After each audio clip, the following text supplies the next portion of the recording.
Yes, karibuni, karibuni. Habari ya siku. Today we have a very hot day.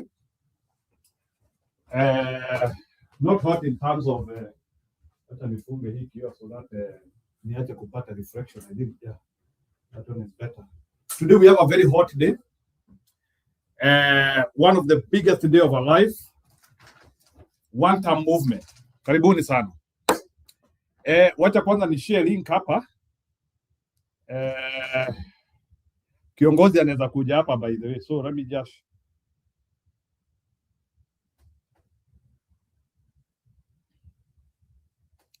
Kiongozi anaweza kuja hapa. So Bwana SKM Stephen Kalonzo Musyoka is in Maryland right now, Baltimore. So kuna mtu anazunguka zunguka na yeye. So we hope he will accept to come here hata kama ni dakika 10. So we are just waiting. So tukipewa tu signal tu mutaona tu ameingia. So we are just waiting. So kiongozi yetu ya Azimio. So and our people are doing a lot of inroads. Wale watu wanajua Comfort has just given a very dynamic speech. Saa hii hapo na Kalonzo. Business here in the US, a master's in teaching. I've business here in the US, a master's in teaching. I've attended MIT too for 6 semesters. I ran, now listen carefully, Azimio leader. I was in Azimio, I ran for Senate. Muranga, the toughest county. I ran for Senate. And being a diaspora leader, I can tell you, Your Excellency, I have a solution for you. I know you'll be fighting a man with a lot of money. We have money here in the diaspora, but it's just that we need to structure it. So I wrote down a few notes here. Your Excellency, the Kenyan diaspora doesn't lack money. We lack 3 things: trust, structure, and transparency. Thank you. And that's, if we fix those 3 things, Your Excellency, I'm telling you, we can finance you $2.5 million a month. Amen. And I'll tell you how. So right now, diaspora giving is fragmented. We do it through WhatsApp groups, envelopes, and there's no accountability. We cannot give money to a dark hole or to individuals. So what am I proposing?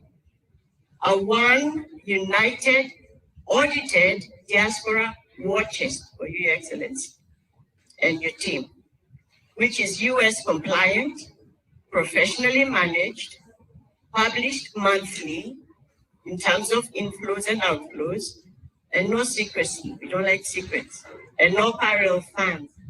Second, we move from begging for donations to monthly subscription. That's the killer. That's a game changer. Monthly subscription.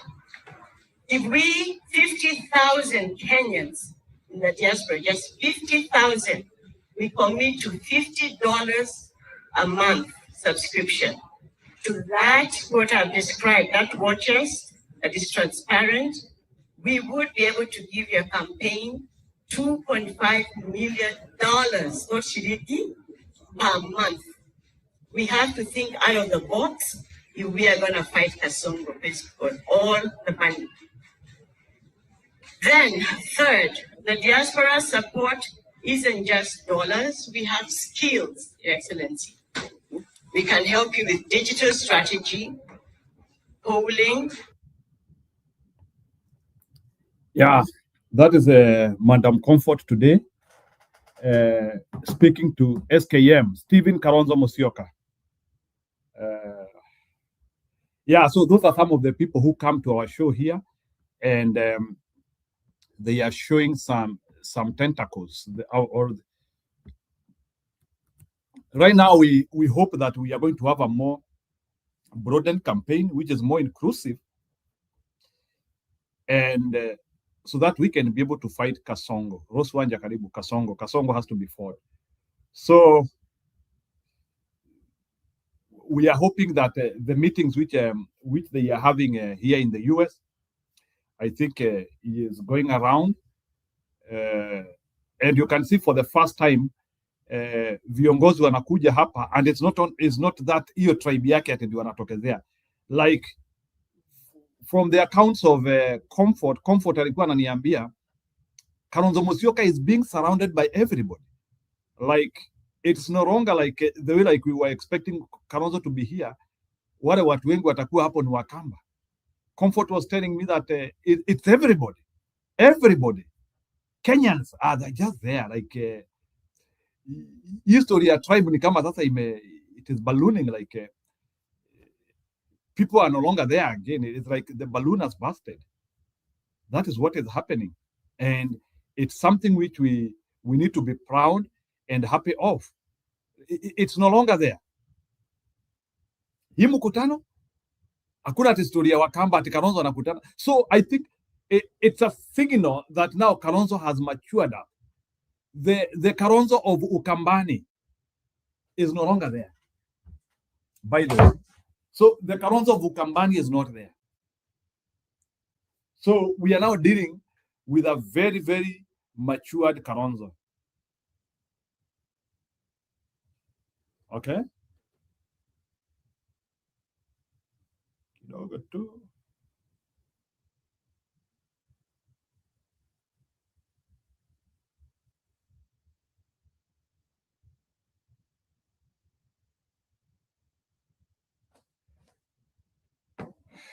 So I like Comfort there was just giving a formula of how, like a formula of financing Kalonzo, and I don't know how they are going to streamline that idea of financing, and where there is a lot of accountability of the money which will be raised here in diaspora. Because for people to commit like $50, because that is what Comfort is proposing. Comfort is proposing everybody in diaspora who has capability, we just commit like $50 a month, which is money, by the way, we can afford, with the proper structures that na tujue ya kwamba hii pesa itatumika kung'oa kasongo. People can give it. So she is like saying 50,000 of us, we commit $50, that's already $2.5 million. $2.5 million in 1 year, we are talking tunes of billions. So, and I think and then from there now, other well-wishers who come in it. So we are now talking of how we can build one of the toughest machinery ever built in human history, politically, fueled by people and people anger. Even as we try to fight this guy who will be using a lot of taxpayers' money. Mumeona leo ameshinda kuringa huko Talanta. Now Talanta is one of these mega project whereby hiyo ndiyo anaringa nayo kila siku. There must be something bigger than a stadium as a legacy for the country. An old mother down there, the stadium will not help her. In Kwadanje, an old mother in Kwadanje, a man, a cripple somewhere,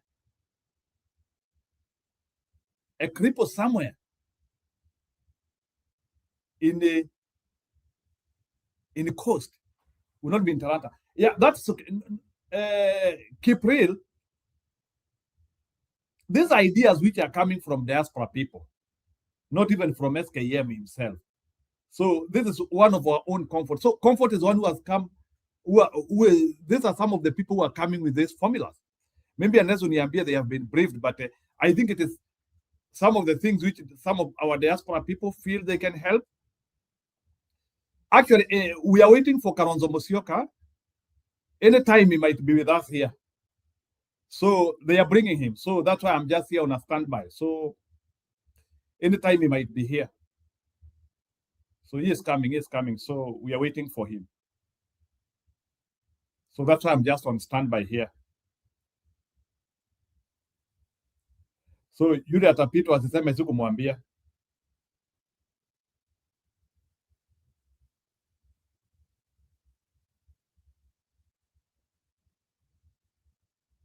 Yeah, so I'm already being alerted. Yeah, in around 1 hour, in around 1 hour's time,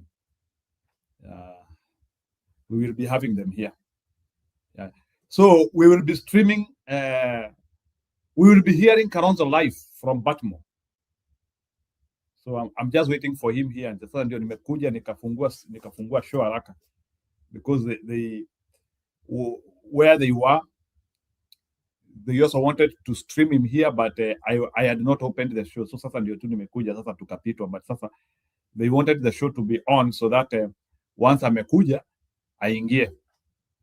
So yeah, Kalonzo will speak for us hapa, atuambie briefly what his idea. So even as he speak to the other people, yeah, we are supportive of anyone opposition. Yeah, fundraising is one thing. So you can hear what Comfort has just told them. Business here in the US, a master's in teaching. I've attended MIT too for 6 semesters. I ran, now listen carefully, Azimio leader. I was in Azimio, I ran for Senate. Muranga, the toughest county. I ran for Senate. And being a diaspora leader, I can tell you, Your Excellency, I have a solution for you. I know you'll be fighting a man with a lot of money. We have money here in the diaspora, but it's just that we need to structure it. So I wrote down a few notes here. Your Excellency, the Kenyan diaspora doesn't lack money. We lack 3 things: trust, structure, and transparency. Thank you. And that's, if we fix those 3 things, Your Excellency, I'm telling you, we can finance you $2.5 million a month. Amen. And I'll tell you how. So right now, diaspora giving is fragmented. We do it through WhatsApp groups, envelopes, and there's no accountability. We cannot give money to a dark hole or to individuals. So what am I proposing? A one united, audited diaspora war chest for you, Your Excellency, and your team, which is US compliant, professionally managed, published monthly in terms of inflows and outflows, and no secrecy. We don't like secrets, and no parallel funds. Mm-hmm. Second, we move from begging for donations to monthly subscription. That's a killer, that's a game changer. Monthly subscription. If we, 50,000 Kenyans in the diaspora, just 50,000, we commit to $50 a month subscription to that, what I've described, that war chest that is transparent, we would be able to give your campaign $2.5 million, not shilingi, per month. We have to think out of the box if we are going to fight Kasongo for all the money. Then, third, the diaspora support isn't just dollars. We have skills, Your Excellency. We can help you with digital strategy, polling. Yeah. Comfort is just giving strategies hapo. Sasa ni sisi tuchangamkie. Yeah, so Comfort hapo amecharaza kucharaza. Right? Yes. So Kipriru unasema now I believe you. So unataka niamini nini? Kuja uingie kwa kituo then we talk. I don't like when you guys, you are just talking at the periphery. So what happened today? So we will be waiting for this guys here.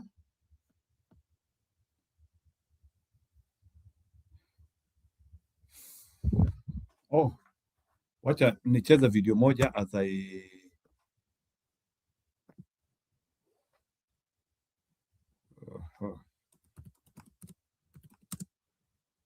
need to send the link.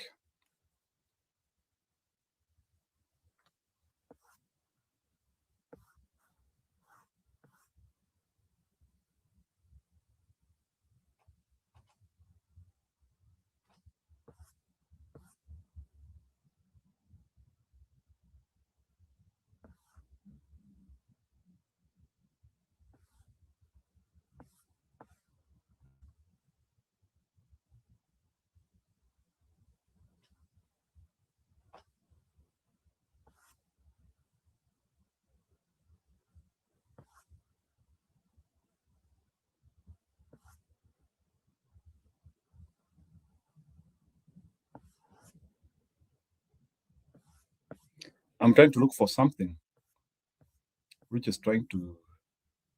Maybe I can go to his wall. That one was better. I think it's better to go to his Facebook wall.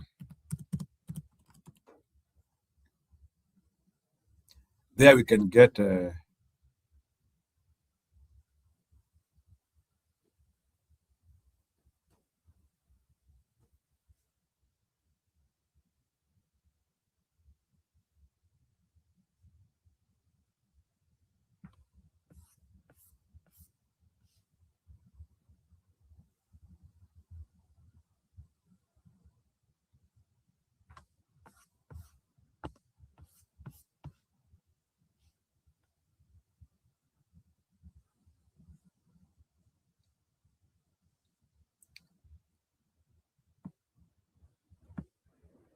SKM.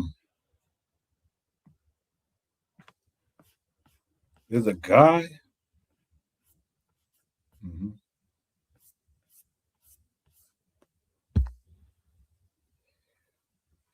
Here in the US. Hawa ni wa Kenya. This is Mbai, the MP. This is the MP. Mhm.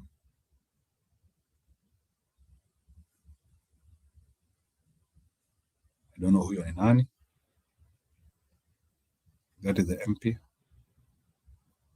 Serious Kenyans here. Okay, this one is Danson Maanzo.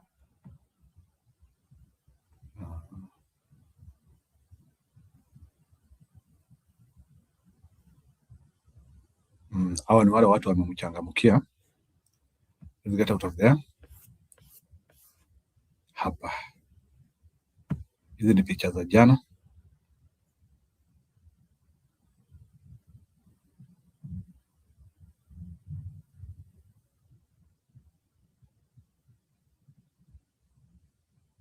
Hapa anapeana business card. Some of them could just be lobbyists.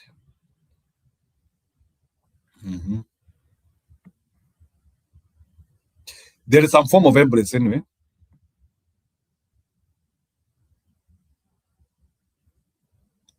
Yeah, here reposted jana. I'm just checking from his wall. That's where you can easily. Then also, he met. Know you Chris Coons. This is a guy for Delaware. Yeah, this Chris Coon. Ni senator huko. Chris Coon again. Yeah. Oh, we also have our huyu jamaa wa Nyeri. Oh, so we have the Nyeri guy. So the Nyeri. Oh, so kumbe hapa Gachagua ni kama alidonate mtu.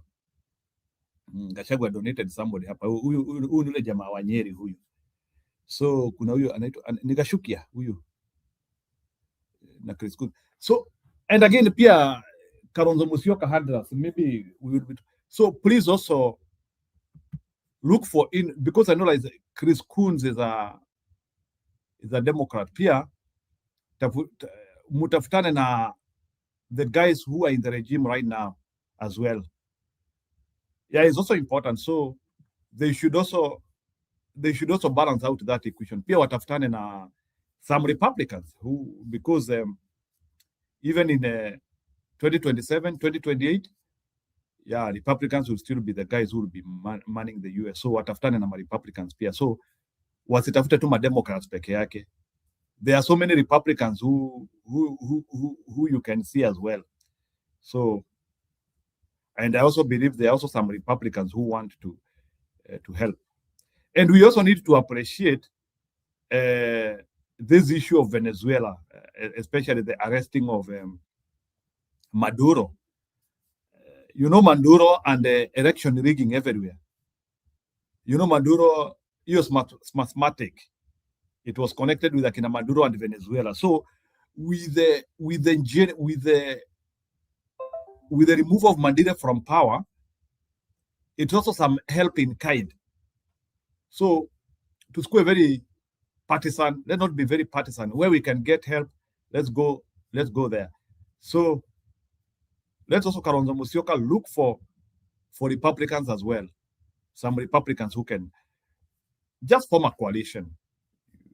it doesn't hurt. So I know Chris Kuhn. The reason why many people want to identify with Chris Kuhn, it is because Chris Kuhn eh, is one of the main senators who is used by the U.S. government when there are problems. It was used like a negotiator during Raila Odinga time, so he's like he is well versed with the Kenyan dichotomy. So when Raila Odinga is having issues with the government, and so to trigger what happened for Raila Odinga to gravitate to the government, actually Chris Coons is the guy who motivated it. So people need to understand that. So Chris Coons was used by the U.S. government to actually help in that bloodbath, to stop that bloodbath which was happening in Kenya. So that is what makes Chris Coons all the time watu wanataka yani kukua yani he looks like he understands Kenyan issues. So that is why. But I would also appreciate if Kalonzo Musyoka gravitates also towards Republicans as well. We also have some good Republicans who can help. And he should make these people understand, if they are genuine, he should also seek for help when it comes to manning the election. For instance, here in America, there is this guy who is called, the owner of Starlink. The owner of Starlink, Elon Musk. Elon Musk was very instrumental in guiding the American election, 24. That election had the capacity of getting stolen. You know, because these days, stealing of election digitally is happening everywhere. It's not a Kenyan issue alone. Even in America, there are people who are attempting to steal elections if you don't look at that election well. So we have people who have this technology. We have these people who can actually help us monitor these elections. So if there's a way in which somebody like Kalonzo Musyoka can be able to form a coalition with some of these people, Elon Musk himself, he has capacity to help actually guard the election technology. If I were him, I would look for ways to seek for that help. Some of these people will actually not charge; they actually want to do it. So those are some of the things those are some of the assignments he has to do while here in America. So they have to look for ways to look for those people. Those people can guard this election. Yeah, Kagiri, when it comes to racism, racism is subjective. Sometimes we say this one is racist, this one is what. So, but it doesn't matter those issues. There must be a form of. So I don't think like Elon Musk doesn't associate with black people. I don't know, but we have to look for ways of guarding our election. We have to look for a concept. So any person who can help, but you have to research, not trial. Si ati mtu akukuja kujaribu. People who have already technologically guarded the election in the past. The only person who I know he guarded the 2024 election in America was Elon Musk. He is a white nationalist. He and Trump would not want anything to do with Africa. But they still meddle in our elections. So I don't understand. So how do these people meddle in our elections and they also white nationalists? Those are some of the things that we would also want somebody to help me. Na msimamo unaweza rudi. I'll give you a chance. Sitaongea sana. As we wait for SKM, because I need somebody to speak so that I can be able to share the link with these people. So let me just share. Let me just share the link now with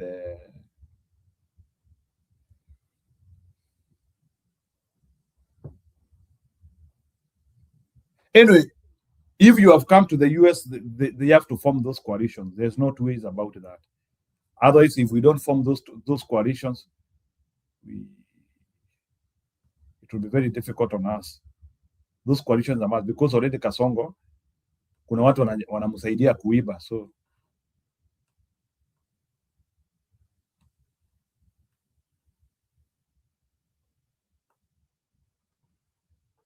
yeah, so I've shared the link. So who else can I share the link with?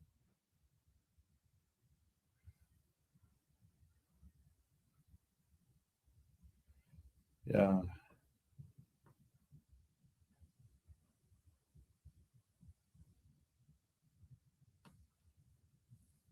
We are waiting.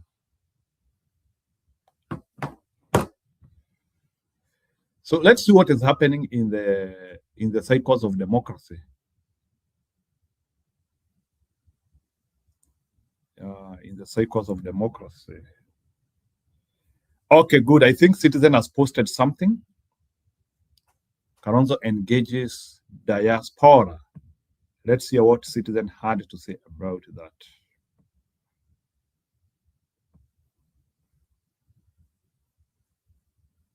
Citizen shared something. Wiper leader Kalonzo Musyoka met Kenyans in the diaspora in what was described as an attempt to understand the needs of Kenyans across the board. At a dinner held in Washington, Kalonzo commended Kenyans in the diaspora for their resilience and continued contribution to Kenya's economy. Musyoka also reaffirmed his commitment to fighting for policies that recognize and protect Kenyans in the diaspora, whom he described as key partners in building Kenya's future. The Wiper leader is accompanied on his U.S. visit by, among others, Makueni Senator Dan Manzo and the Kaviani Member of Parliament Robert Mbui. And as the government in waiting, what do you demand from your leaders? Your voices will guide how we shape real reforms under the Okombozi movement. Many of you want to invest back home and you have something better in real estate, building bridges, in real estate, in health and education, in agribusiness and entrepreneurship. But often you face complicated processes, unreliable information, corruption and broken trust, fear of scams or land disputes. You buy one land and a piece of land and you go home and find it subject to dispute. You want your hard-earned money to build lasting impact, not disappear into consumption of failed systems. Under our leadership, or shall I say my leadership, no Kenyan should keep seeking opportunity and end up unprotected in a foreign land, or worse, in a foreign war. Every Kenyan abroad must know that their country stands behind them. Their dignity matters. Their lives are not expendable. Protection of people must be real and fair, not theoretical.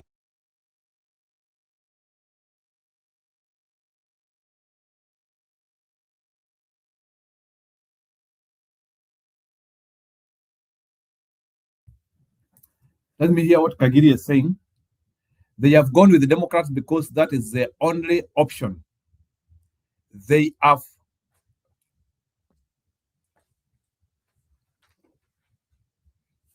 Are you for sure? Do you want to tell me that, there are no Kenyans who can give them an entry point to the Republicans? They have gone with the Democrats because that is the only option. The current Republican wing is extreme right, but dealing with both sides would have been ideal. Now, what you do, there are some Kenyans who have proximity to this Republican Party, the way it looks like. They are there, brother. There are Kenyans who have proximity, and I know if you want to access Republicans, you can access them. So I don't think, Democrats are naturally accessible because, I'm saying it in a kind way, it's my opinion. Democrats are usually accessible because, not because sometimes they want to help, but they also want to see how they can take advantage of situations quickly. So needed to nakuwa tu mulangoni tu, and sometimes you want to use the desperation of this person. Sometimes not that because you care about them. So at times Republicans might seem as if they are unconcerned and willing, but if you approach them well and you show them reasons why they need to help, I think they can. Republicans will need reasons to. Why do you want our help? Why? They have that why. So anyway, that is something which we can debate and talk about. So you can always access Republicans. I always I always meet them personally. So those extremists you are saying, nakutananga na wao all the time.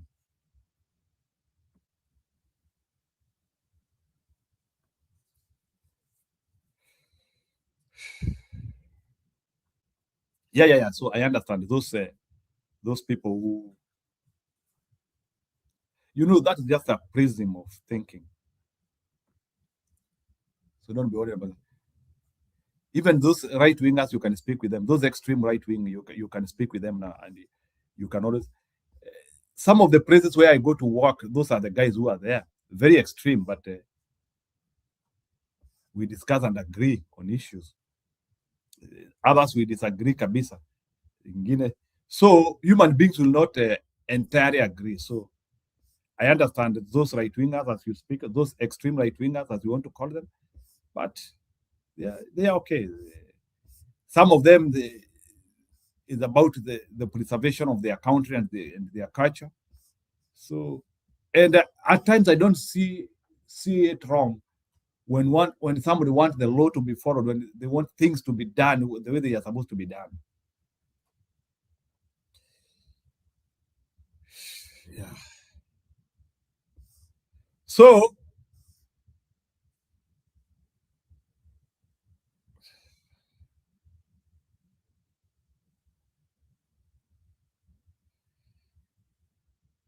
kuna story ya the board hapa ati anasema, hebu niwaekee historia ya board hapa munielezee kabla niwaekee sala.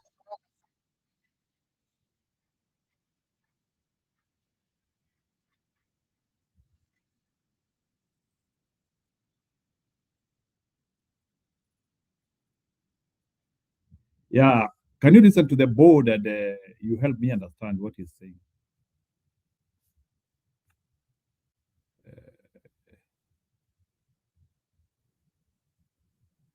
Like an opinion poll has been done and people don't want that marriage. Just listen in.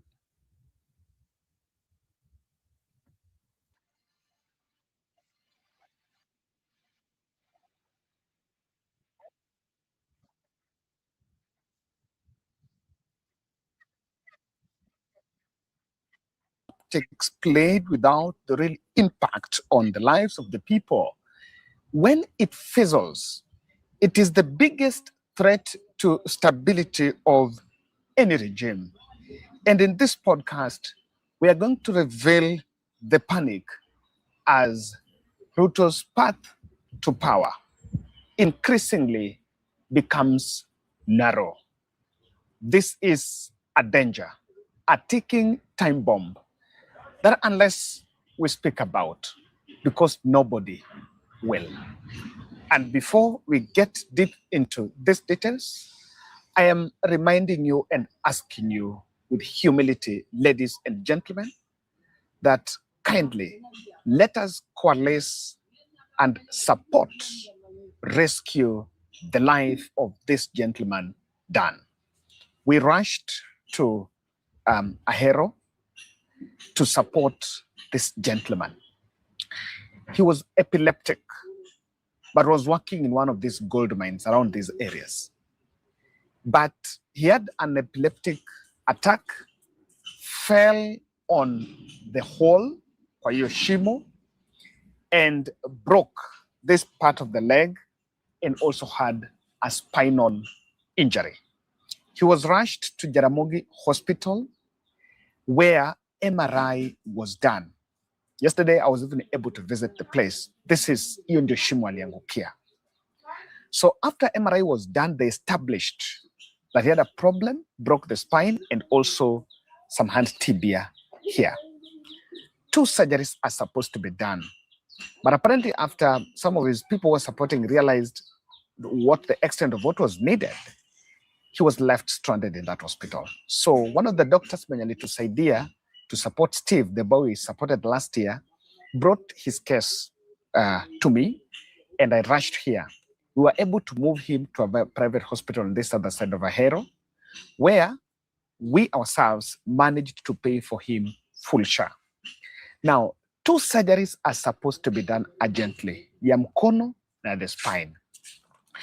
And after what we have assessed is, apart from what she is paying, there is the cash that is needed that is supposed to be paid in cash, which for the two surgeries totals to around 188,000. I'm reaching out to you that these surgeries needs to be done urgently because vile amelala, ukiona kwa hiyo picha, he's been lying that way for more than 1 week. Hiyo mgongo yake, I'm told, is reddish, is developing sores because ya kulala sana. So if this can be done, if hii surgery ya mkono atakeza fanyika hata kesho, at least he can get nafuu so that aende kulala na side. 7,000. Now, Ruto is in panic. And the panic is not a secret. Haven't you seen head of state? After I shared a video of him in a flight, instead of relaxing, his social media team are recording him talking about them. He was in Talanta Stadium and has become chief influencer. And while parading to the country the progress of Talanta Stadium, it is still the messaging of what they said. He's more worried about what they said than what exactly is happening. Wangwana, mambo, they were busy treating doubts. We trusted the process. Now look, see for yourselves. Talanta Stadium is right here. I think the messaging should be praising the progress of the work and how that is going to impact sports. But while showing the country what has been done, we are simply having an ask what they said about it. Yeah? Shayona ile ndoa imeharibika, then mtu anasema bibi yangu alisema. That's the analogy that becomes this. If the opulence, the spectacle, the money fizzles, the people will come for those in power. This is Ayub Savula. In this video, Ayub Savula is donating money to people donning UDA merchandise. And I want to say Ayub Savula announced his bid for gubernatorial seat in Kakamega. And I understand it was just one of the strategies to steal, because ODM is supposed to get into a contract with the UDA. So Ayub Savula has announced his bid. And it is part of the strategy to make sure that they have a ticket of both ODM and UDA. These are people that were to attend, and actually it is in a church. They're walking out and they're giving 1,000 shilling note. Do you know why? Are you wondering why these videos are captured? It is not just by incident. You cannot video record. You cannot record the deputy governor without his consent and the security team and his team all there. They're doing it deliberately because they want to show the masses that in UDA ndio mahali kuna pesa. So you guys need to go to UDA. And so you guys need to attend UDA events because you're going to be paid. It's about the money. We are parading it. And this is to indoctrinate the voters.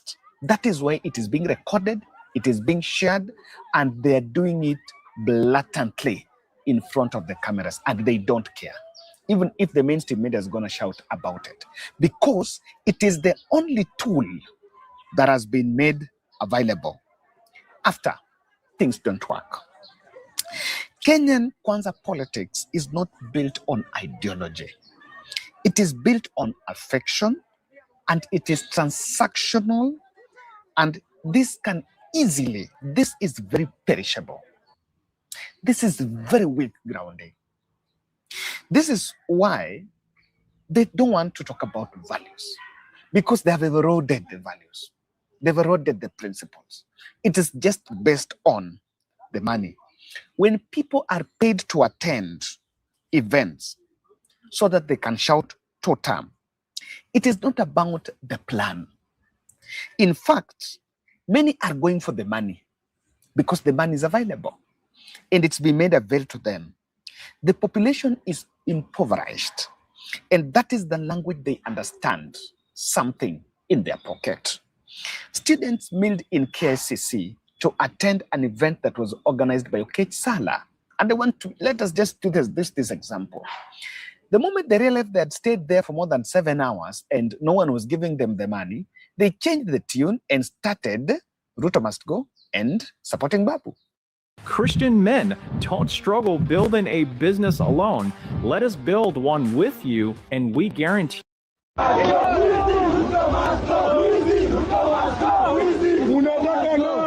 Munataka babu, munataka nani? Tunataka babu. Munataka nani? Tunataka babu. Munataka nani? Tunataka babu. Munataka nani? Tunataka babu. Munataka nani? Tunataka babu.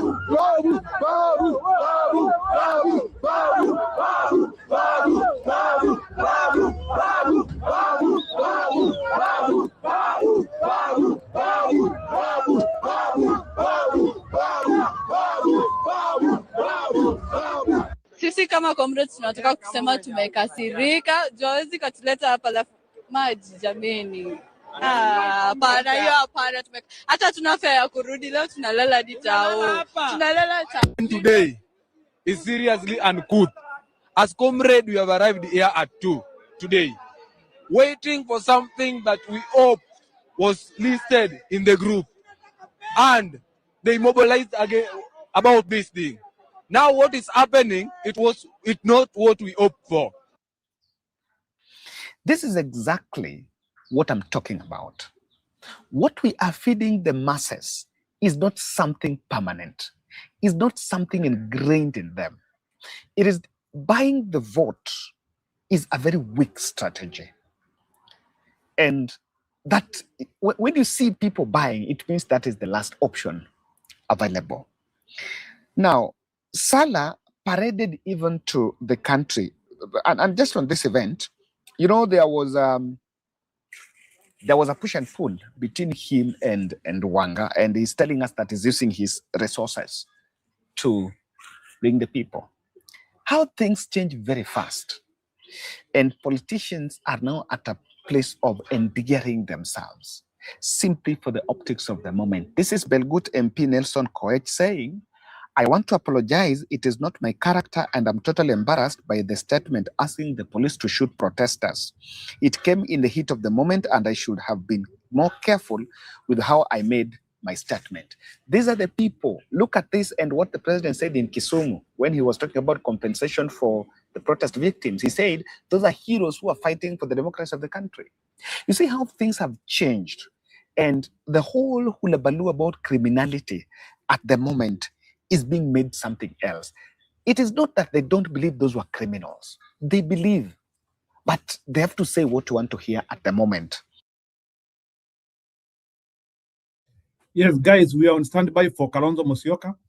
Yeah, anytime when Kalonzo Musyoka begins his town hall in Baltimore, we will loop you in. So keep in. So some people on the onlook, once Kalonzo Musyoka starts his Baltimore, once it starts his Baltimore town hall, he is having a town hall where people will be asking questions. We will loop him in. So stay tuned. Kalonzo Musyoka is coming shortly. We here to scare ni idea gani ya Kalonzo, because I think this is one of the biggest visibility which Kalonzo Musyoka is trying to do abroad, and that is why we are keenly following it. So stay looped. We will have him shortly.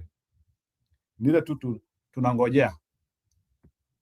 And this is the blunder. When money spectacle fizzle, people will go back to the real demands. And that is where reality will catch up with power. Buying votes is thriving on exploiting the poverty status of the people.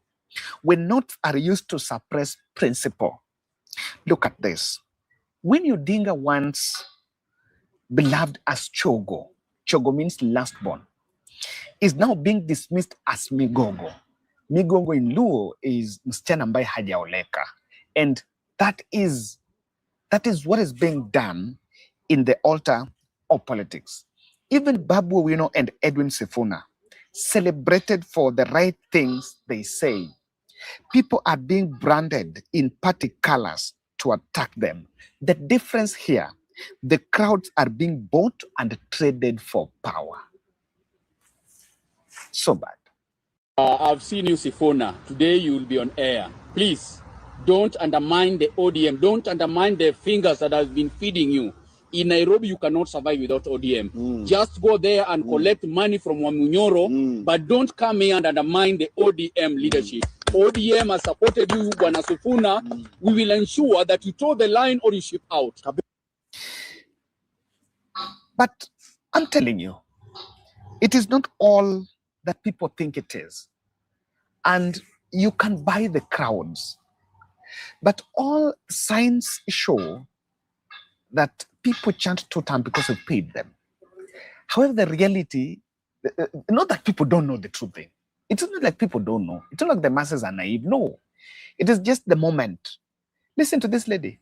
Kama tulitoka nje, serikali ya William Ruto ambayo saa hii mnafurahia pesa ya William Ruto. Ruto aliua majenzi. Kwa nini hatuangalii mbele? Kwa nini hatuangalii mbele? Hiyo wakati yote Ruto alikuwa anatunyanyasa. Kwa nini hakukuwa anaona kuna kitu fulani anaweza fanya? Saa hii wimbo ni Ruto. Hatujakataa. Sisi tumefika mwisho. Lakini we mkijana bado hujaoa. We msichana mdogo bado hujaoleka. Hata familia ndio hauna. Kwa hii serikali ya UDA unafurahia nyota. Wacha niwaambie, hiyo pesa uende ufungue boutique, uchome samaki, ununue pikipiki, itaharibika. Kufika 2027 hiyo pesa mtaona. Juu hiyo pesa ni pesa mkono imejaa damu. Ruto angetaka kusaidia, angeangalia ati hao ni wazee, hawa sijui nini. Angesaidia Kenya yote. Saa hii ni Gen Z. Ndio kuna kitu ambayo anatafuta hapo. Kura hizi vitambulisho mmechukua majuzi. Hiyo ndio lengo ya William Samuel Ruto.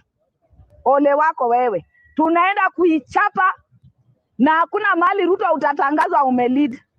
Wacha nikwambie, ukitangazwa umelead ndio utajua. Tunataka utangazwe ya ukweli. Na huyo mtu wa IBC atatangaza William Ruto na William Ruto hajashinda. Unatangaza leo, kesho mochari. Na tuko ready kukupeleka kwenyu. Hatutaki Kenya iingie motoni. Tunataka viongozi ambao wanatufanyia kazi. Lakini Rais Ruto hafanyi kazi. Saa hii mashule chakula hakuna. Ruto anazunguka na ndege. Kithure amenunuliwa chopa. Nyuma watu wanaangamia. Munaangalia ama nyinyi mnafurahia tu hiyo pesa? Kwa nini muambii mtu ukweli? Hapa unaenda palpabaya. Sana sana hao watumbo kubwa wetu wa Western. Wetangula na timu yake. Wacha niwaambie, nyinyi mwanze mapema. Bunge ikivunjwa sijui inavunjwa mwezi wa 6 sijui mwezi wa 8. Mwende muandae nafasi kwenyu maboma zenyu huko. Planning to publish your book? You could reach 3 billion more readers. If you've written a book and you're thinking about publishing it, you have to watch this video. Hi, I'm Sarah from Spines, the fastest growing publishing platform in the United States. If you want to give your book the best shot at success, there are a few things you need to know. The world. Yes. Yeah, naona Budi amekuja. Budi ati unasema ati local women have turned philosophers, elites like Injiru are now becoming paupers. Unatangaza leo, kesho mochari. Lakini Gachagua akisema it's like Christmas, it's security threat. Hao ni raia wanasema so. Na so you have seen all the people who have announced the wrong elections, what has happened, what has turned to them in Kenya. You can't survive another decade once you do. Hata Isaac Hassan ninashangaa vile ama pengine ni Raila alimsamehea. Maybe that is why he has been able to see another. It's not normal, man. Once umefanya hayo mambo, it's done.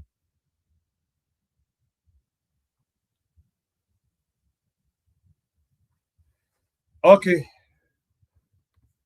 It's powerful. So we are on standby for Kalonzo Musyoka. Once Kalonzo Musyoka starts his address in Baltimore, tunakuja.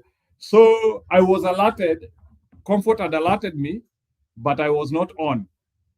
Nilikuwa pahali ingine kwa masimu, so they wanted actually him to come, but sikupatikana, so that was the problem which I got. So actually we could have gotten him earlier. So wakaniambia fungua show mkue huko mtungoje. So anytime Kalonzo Musyoka can be here. Thank you.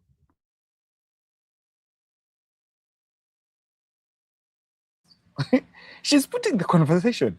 See, she's putting the debate. You see, that is the discussion. In Kisumu, a day after Nyota Fund, after that Nyota Fund event, there was a public participation for sale of Safaricom shares. And Mbadi has been moving across the country. Who is the cabinet secretary for treasury from Luo Nyanza? They rose against it and rejected it. Finance and public debt and privatization. Today met a fiery opposition in Kisumu, where residents expressed strong views on the proposed sale of the government-owned 15% stake of telco giant Safaricom. The residents accused the government of living beyond its means, singling out instances of opulence by a section of the executive, which they said should be stifled.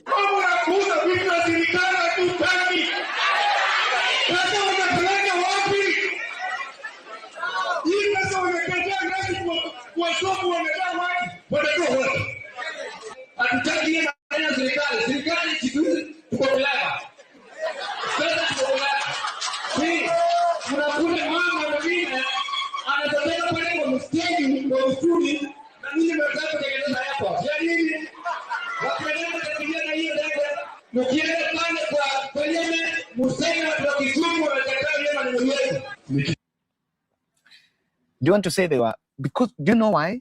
If these people were paid and were having party orange colors or UDA colors, you would not have had them. So when you face people, and that's why I encourage Kina Sifuna, don't clothe people in colors, in party colors. Meet people in their natural state. Let people come voluntarily. You'll understand what exactly they're up for. This is it. Confusion has been planted. I was shocked when I saw TJ Kajwang and some team bringing together people wearing UDA and ODM caps, and in some Nairobi event where they're bringing together. You know, there's been a discussion, there is a discussion of talks between the two, and we're still asking for this, we're still asking for that. But are there talks really? There is no talks, because people are already joining, they're already together. The masses are being pushed, money has been paid. And this is TJ Kajwang campaigning for President Ruto in Nairobi. These are the men that tell you we are negotiating. They're not negotiating anything. There have been questions about indoctrination and the hype. Aspirants who attended the forum in State House, there have been a question on the quality of aspirants they were. Were they aspirants or were they just people who are paid? Number one, if these people are genuine aspirants, why were they paid 5,000 Kenyan shillings? Why? Yeah, I did not go to State House. Overall, nearly several of those aspirants, some of them are subscribers on this channel, and they reach out and they tell us. I was told to pay 2,000 for clearance to get State House. And after that, the bahasha was given 5,000. Why do you pay aspirants who are demanding party tickets to seek elective seats? Were they aspirants? Or were they people just mobilized to bring the crowds?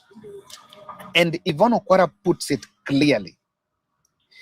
In fact, what I've seen in that clip, that one, even if I was alive, that would not have happened. Yvonne Okwara puts it clearly, questioning the pampering, the colors, the opulence that comes with the launch of Nyota funds. This money does not belong to any political party. It is not personal largesse. It is a World Bank-funded project extended to the government of Kenya, not to individuals, not to coalitions, and certainly not to campaign teams. Yet the optics tell a different story. A stage, thousands gathered on the ground, leaders on one side, citizens on the other. Political speeches woven into what is meant to be a development intervention. And then there is the so-called business mentorship set to accompany this disbursement. One is tempted to ask, who exactly is conducting this mentorship? Is it the president, the deputy president, cabinet secretaries? And is this really how meaningful business support is delivered in a rally-style format under the sun to thousands all at once? You see, mentorship is deliberate, it is structured, it is sustained. It is not shouted from a podium. What makes this even more troubling is the sheer wastage involved. I mean, the cost of moving this entire machinery across the country must run into millions, perhaps tens of millions. Money spent on transport, security, accommodation, allowances, and logistics, all to deliver amounts that could be disbursed quietly, efficiently, and with dignity. But you see, this is not an isolated case.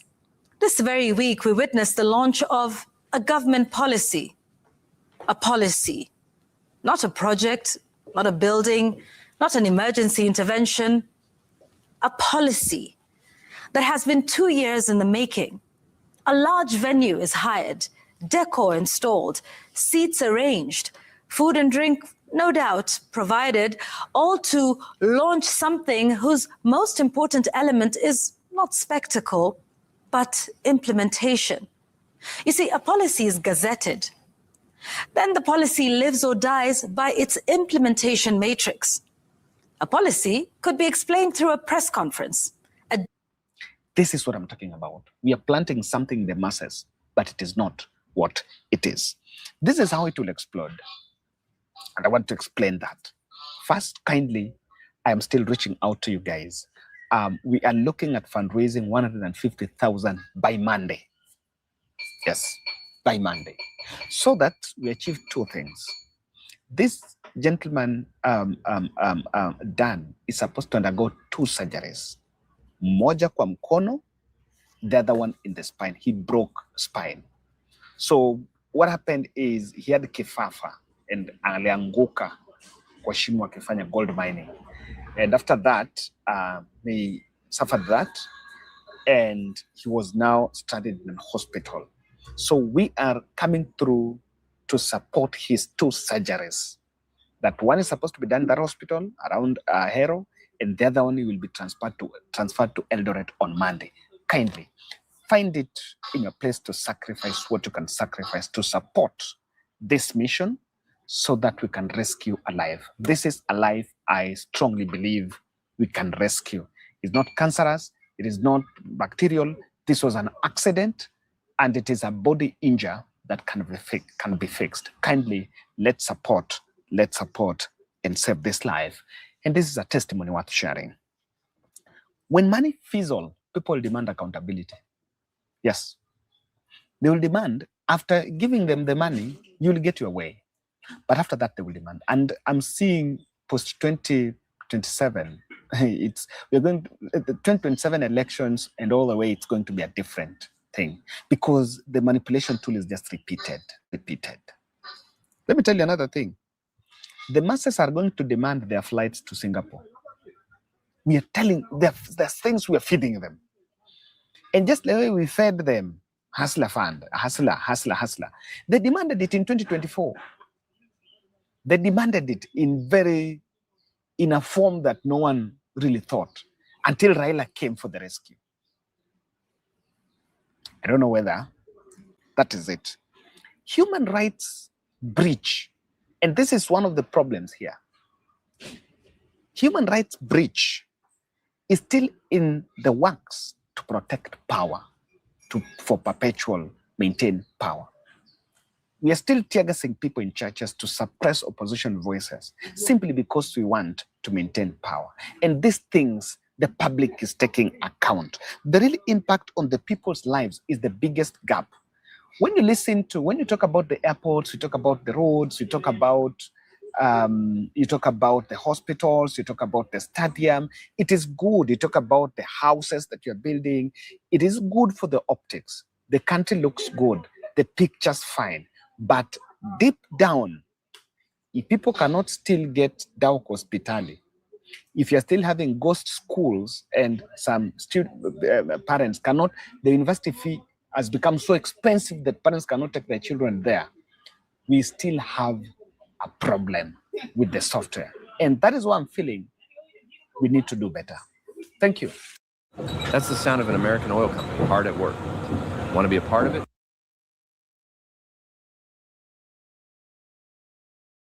Haya, msimamo ni kukaribishe. We are on standby for Mr. SKM.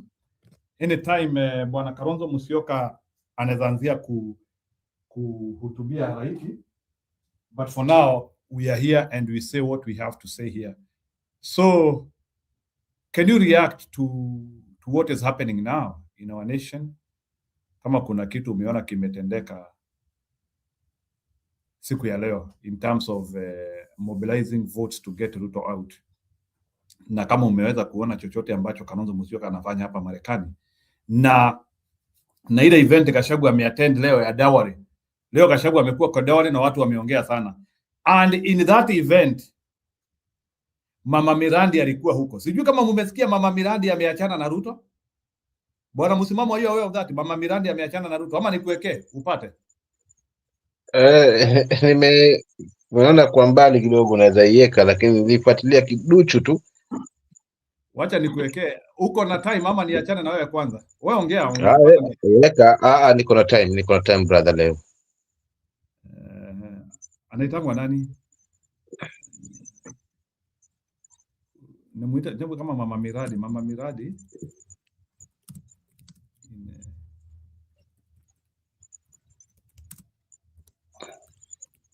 Unajua watu wanajipea majina. Unasikia kama sasa anajiita Mama Miradi. Yaani anajishikanisha na kazi. Sijui kama unashika hiyo story. Unajua mtu akishajiita Mama Miradi sasa, huyo mtu unaweza mnyima kazi yaani. Yaani huyo mtu ni kama yaani ashajipea mtihani na akajiweka tick. Can you imagine that? Anaitwa nani? Hebu nipe jina lake. Mama Miradi jina lake. Omanga. Millicent Omanga. Oh yeah. Na siku nyingine hapa alikuwa ameshikanisha taifa mbaya sana. Najua lisilobudi kutendwa jamaa wangu sasa. Sasa siamini bwana. Siamini na sifu Millicent Omanga na kuna siku alikuwa ameshikanisha taifa hapa bwana. Omanga. Wewe msimamo unakumbuka ile siku alishikanisha taifa ama niachane na hiyo ujinga? Kabisa, lakini naona ameokoka sasa. Ameokoka. Niachane na hiyo ujinga, niseme Mama Miradi alishikanisha taifa na anaendelea kushikanisha taifa. Acha tumsikize. Wacha niwaekee Mama Miradi alafu tuendelee. Mheshimiwa Millicent Omanga, msalimieni, mwambie hi cousin. Hi Kuzo. Cousin hi. Kuja hapa Kuzo usalimia au makuzo wako.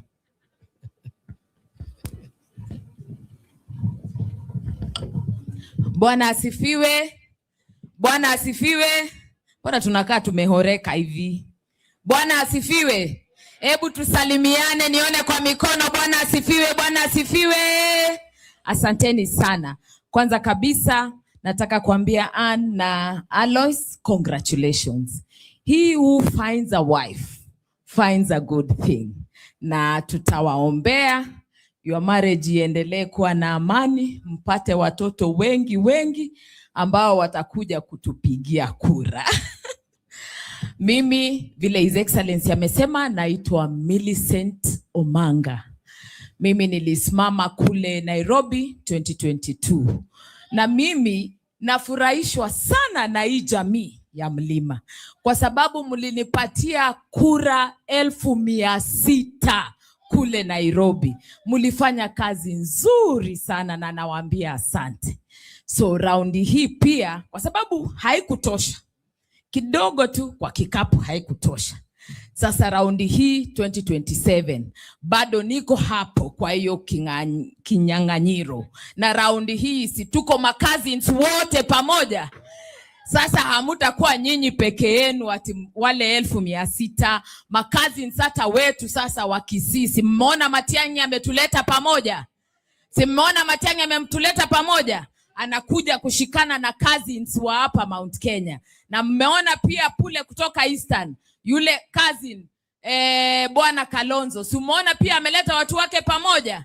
Na yeye anakuja pale Nairobi, sisi wote tujaze. Na women rep pale ni mama Nairobi, ni mama Miradi, ni Millicent Omanga. Sawa sawa. Kwa hivyo mimi nataka kuambia hivi, kuna mahoteli nyingi zinafunguliwa na zitafunguliwa.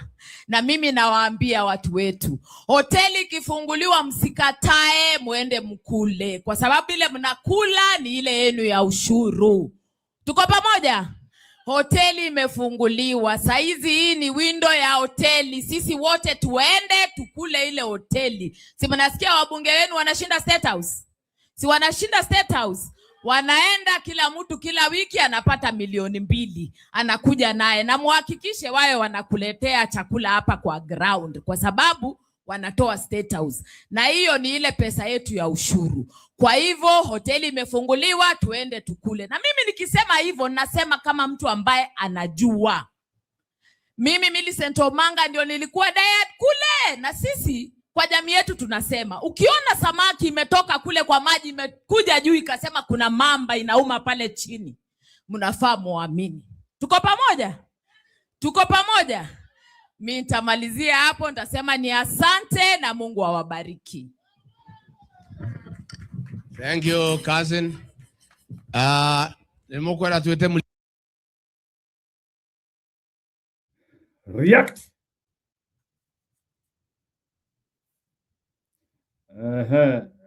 Eli ametoroka. Msimamo, go ahead. Alafu Eli akuje. Eli na kungoja. And by the way, we are on standby for SKM. Anytime SKM can join our show. Go ahead. Msimamo.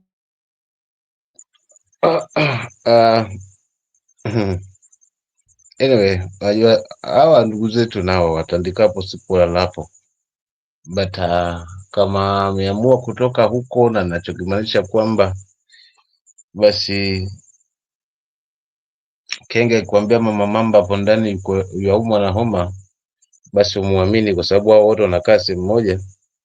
Sawa, wacha tuone kwa vitendo, lakini wanatoka huko alafu wanakuja kuungana huku, sometimes pia tuangalie. Lakini kama atamanisha kweli, tutamuona haswa mipango yake. Sasa hivi ni mapema, siwezi mjadili zaidi, kwa sababu yeye mwenyewe haswa amepotelea haswa na katika masuala mazima, yani amenyamaza sana katika masuala mazima haya ya siasa since hiyo wakati. So kwa kweli wacha tuone effort yake, mipango yake alionayo, alafu hapo tunaweza kumjadili zaidi. But kwa hii kwamba nimemuona for the first time, upande wangu siwezi nikajadili sana siasa yake kwa kina, kwa sababu sitaki kuleta maneno ambayo yatakuwa hayafungamani na haswa na ukweli. But ana nafasi ya kufanya hivyo, kusimama na nafasi ya kuweza kutubaka, bora amanishe, asije tu huku kwetu kama mchunguzi na ucheki mambo gani hapo mezani yatapangwa, kwa sababu hawa wageni sometimes pia tuangalie kifikia wakati mida kama hii, si wote tu watasema bwana, labda vingine wataweza kuona huduma mbinguni, so wasiwe miongoni mwa wao.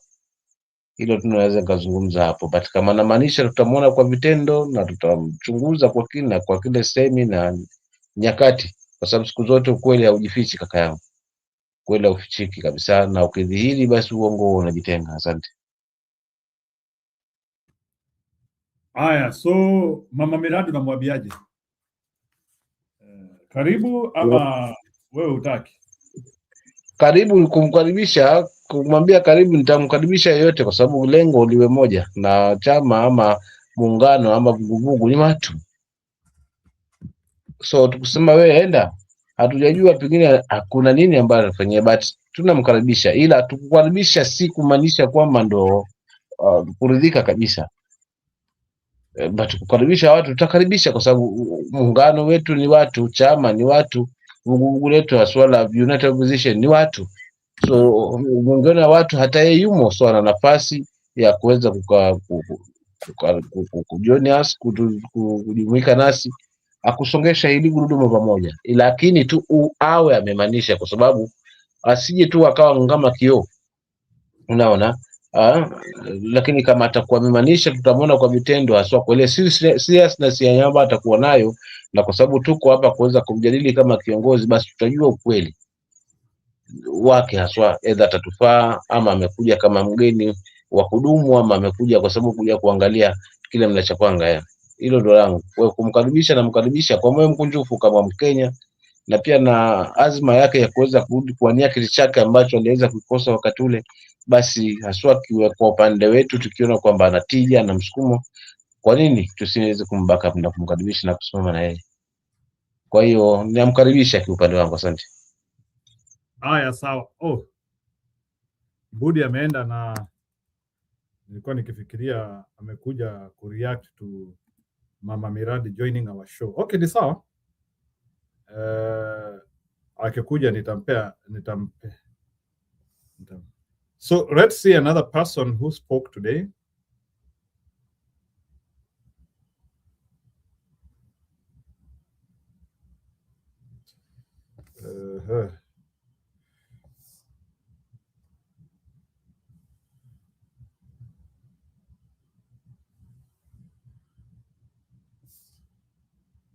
Wacha niweke Karogo Wadhangwa. Asante sana Njenje. Your Excellency, the People's Deputy President, Honorable Rigathi Gachagua, Alois and Ann, na MCAs ambao wamefika hapa na wakazi wote, hamjambo? Hamjambo tena. Mimi nimesimama hapa jitako Karogo Wadhangwa, hihi ni undu wa andu aria ageni, na ndeigua ndikite kuheo kanya kau nigetha njite mutongoria witu wa kirima, nigetha atwariria tugwetera maundu maiganona. No ni urigienda kwamba kuga mbere yo ni gucokeria ngatho andu a Gatundu South na Gatundu North, tondu ni inyui muronaniria ati Rigathi wa Gachagua ndangihutio ni mundu. Riria twari guku on Sunday kuria Kiamuoria, matuma andu guku ni mwarugamire wega na mukirugama uria kwagiriire. Kwa hivyo mimi nataka kuwashukuru na niwashukuru zaidi.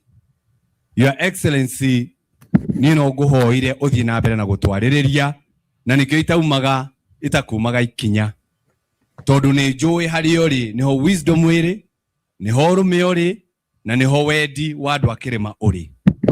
Ugatwaragiriria, tondu riu guku gwitu Kiambu tunyararitwo, ginya mucere tukireherwo ni aria mararehe marawita thi acucu aitu na mami aitu monganie ta nguku. Kuria niguo mekire kuria Gatundu, na magita ginya mboco kundu gutari gwekika undu ta ucio, na guku ni kuri irio, ni kuri bothi, na ni kuri andu a kwirutira wira. Kwa hivyo Your Excellency, tutetere na tondu Mugikuyu augire ndithuire mumioni take ta mumianiriri. Your Excellency, thie na mbere na kumanirira, tondu we ni uramenya tuhurubaru twa blue, twa yellow na turia tungi turehetwo thiini wa Mount Kenya, no uramanirira tu wamagweta tu na ritwa mundu aracoka kuria araumite akariganirwo ginya ni kiama giake agathingirite kiama kiria kia mundu uria uramutumite. Your Excellency, kwa hivyo ni vizuri uende ukiwatangazia, na sisi tutaendelea kuwatangazia kutoka mwanzo mpaka mwisho.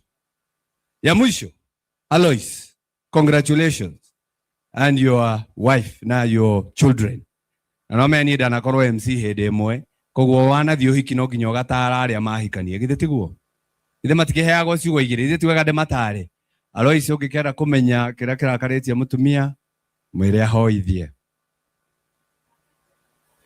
ni uri menyaga niki nigatha maundu mau mugathio bangite narua nikimalizia. Your Excellency, the Deputy President of the Republic of Kenya, we niwe twathurire, hatire mundu ungi twathurire. na yangu tu ni kukuomba andu aria othe me thiini wa Mount Kenya aria uranirira amwe makora ni tukwenda uthie na mbere na kwira mundu ugwitwo William Samoei Ruto atige guthukia ciana citu tondu mathie mwena wake marahana ta marita mayao, si ndio? Mathie mwena uria makahana ta mafoia maundu maria tutuire turwagirira ukona andu acio nginya matingirwirira riria twaheo mucere na ugaita ngothi ukona ona matiraria riria tukite ha go celebrate brother haha ona matingiuka. Uguo ni kuga ni ta mafoyetwo, uguo ni kuga tumete na mucie your excellency tumoria atiriri kainyu mutarona uria turona ukai na guku niga tutigakimene tutigakimene mucie na tutigakimene nginya family. Ngukinyia hau nie ndiri okuo no ndugamirire Kiambu County na no ndirathie na mbere kurugama haria rigiji ari tondu niwe uturugamirire ithuothe thiini wa Kenya. Ta imagine ko tuti what Karugwa Bangwa is alluding is there was a day when there was a donation which was done for mchele Bwana Musimamo, and sijui kwa nini hiyo mchele ilimwagwa. Hiyo mchele ilimwagwa alafu watu walikuwa naipigania kama ikuwa huko chini. I think it was an event which was there on Sunday ya wale wa mama hawana wazee na wale wazee hawana mabibi because wameaga. So it was a very pathetic time. Sawa ni sawa Mbudi nimetulia sasa. I was just doing a small printout and I didn't want to leave the show ikuwa peke yake. So ni vile tu nimeenda kwa printer na computer, so nikiwa hapo. So I was just printing something. So don't be worried. I've already finished that task, so we can now continue. So don't say that I'm not focused. I'm very much focused. I didn't want to leave the show alone. Nikukasirisha zaidi. So sijui shida ya Mbudi na kuanga nini. Mbudi akiniona nikitembea kidogo hataki. Nikiachanisha show hataki. So Mbudi sasa ndio hivyo. So I don't want to be leaving show. So I have to be here. So kama kuna kitu imenishika kidogo, I better even move with the computer. So that's what I did because I didn't want to leave the show alone. So I just went to the printer. But once SKM is here, I'll not even move or even blink. So don't be worried about that. So SKM atapata a very serious person. Thank you.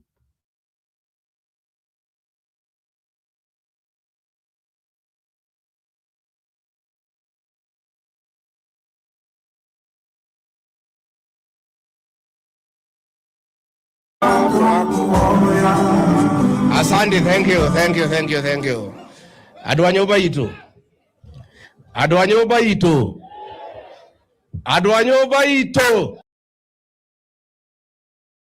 Let's listen to Gachagua alafu tuendelee. Thank you.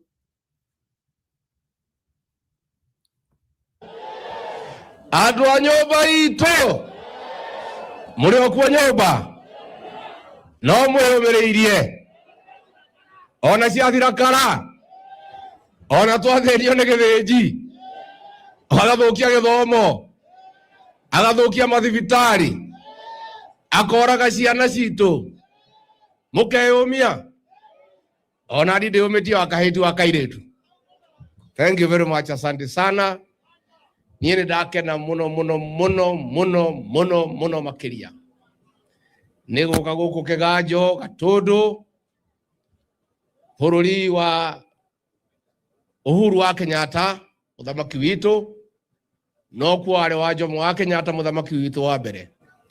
Tũgũkĩte gũkũngũĩra ũndũire witũ ta Gĩkũyũ. Kĩnyanjui na Wangari nĩ mwatwĩka wega mũno ta rũrĩrĩ tondũ wa gwĩtĩkĩra kũrũmĩrĩra makinya ma Mũgĩkũyũ kĩhiko-inĩ kĩanyu. Mĩtugo itũ ya Mũgĩkũyũ na ũndũire witũ ĩgakũngũĩrwo na ĩkambarario.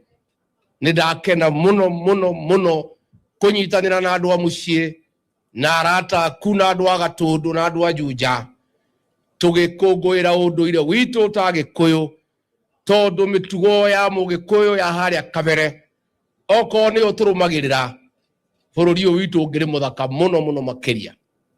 Koguo Kinyanjui na Wangari, asanteni sana, mwakinya makija maria mwagirire na tondu ni wacaria utongoria uguo niguo mundu atahaga irathimo kuri aciari ake na andu ao. Koguo makinya macio wakinya kinyiro hau morio kinyiro hau nie njuge unduire witu na mitugo itu ya Gikuyu ni hau niho ndi. Ithue gutire mundu gatwenderia guoya atwete akabira ati tondu twendete andu aitu na ni twendete unduire witu na mitugo ya Mugikuyu. Nie ngutura nugamite hau na magongona mothe ma Ugikuyu ruriri-ini haria rwaruma. Ndetwo ni ndiukaga, ndetwo thoni ni ndiukaga, ndetwo ruracio ni ndiukaga, ndetwo ngurario ni ndiukaga, tondu nie ndi Mugikuyu na nditiagira na ngakenera unduire witu tondu ni wa bata na ni wa goro. Na ria mwerora igongona riuma haha ni muonora ri ithaka.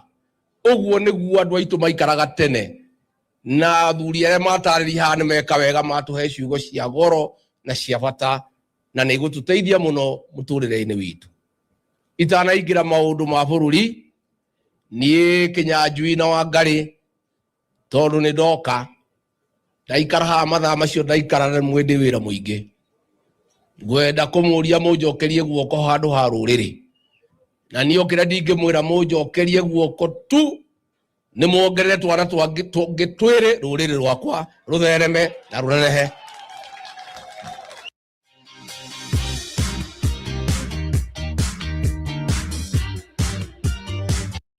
Ni andu aigana maretikania nani? Ni andu aigana maretikania nani? Nie ndirauga atiri na ndiraconoka. Nie ndirauga atiri na ndiraconoka. Nyumba ino itu ithereme. Nyumba ino itu ni guthira irathira ni undu wa njohi ya ibango. Ni mwende obici ni ndaninite njohi ya ibango ni horo wama. Kuma ndaingatwo ni acokire ngandi acokire. Ithue nyumba ino itu irenda guthira na nyumba ino tutingitikira ithire na tutingitikira ruriri ruhuke. Koguo ni ngwenda kuoya mweke uyu kuria airetu atunana kiaitu na athuri na atimia aria mari na megutha, athuri aria matari maracokia macembe thito, mutuongerere twana ruriri ruthereme. Twana ni kirathimo katiguo andu aitu na nie ndigiconoka ngiuga ngiuria nyumba ino itu ingitikira. Recommendation yakwa kwi ruriri ndirenda andu othe mebange wega o mucii wa muthuri na mutimia ukinyihiria ciana itikanyihire ithathatu tuthiete mbere. Hau ni mwahura rui eni katiguo bote tondu riri no tukorwo tutari andu ogi. Andu a nyumba itu rucio rwitu na hinya witu ni urumwe witu na uingi witu. Urumwe witu na uingi witu. Itikirai mutiri athini ni mukuruta wira. Ni tuongerere ciana o mucii ndukanyihire ciana ithathatu. Ona aciari aitu mari na 12 na matiathomete na no matuthomithirie. Ningi mumenye atiriri mwanengera wira nduike president wa gatandatu ri ni ngucokia rinda mama mukaheagwo twana mutakuriha. Ningi ni ngucokia githomo kia bure gia primary kiria kia Mwai wa Kibaki. Ni ngucokia githomo gia secondary kia bure kia Uhuru wa Kenyatta. Mutire na gitumi gia kuima ruriri twana. Ruriri ruru nigetha ruthereme ni tuongerere ciana na ciana ni kirathimo tuhetwo ni Ngai. Koguo Alois ndakuhe wira thutha wa mwaka tuone Wangari anjia kuhumba kiburana athiete oguo no tuthiete nigetha tondu ni ndoka uyu andu a example tondu wi mutongoria gatiguo ona atongoria angi me anjinji mutiri murakura ona inyuĩ muonie andu a Gatundu turenda kumatongoria umuonie uria ruriri rugutherema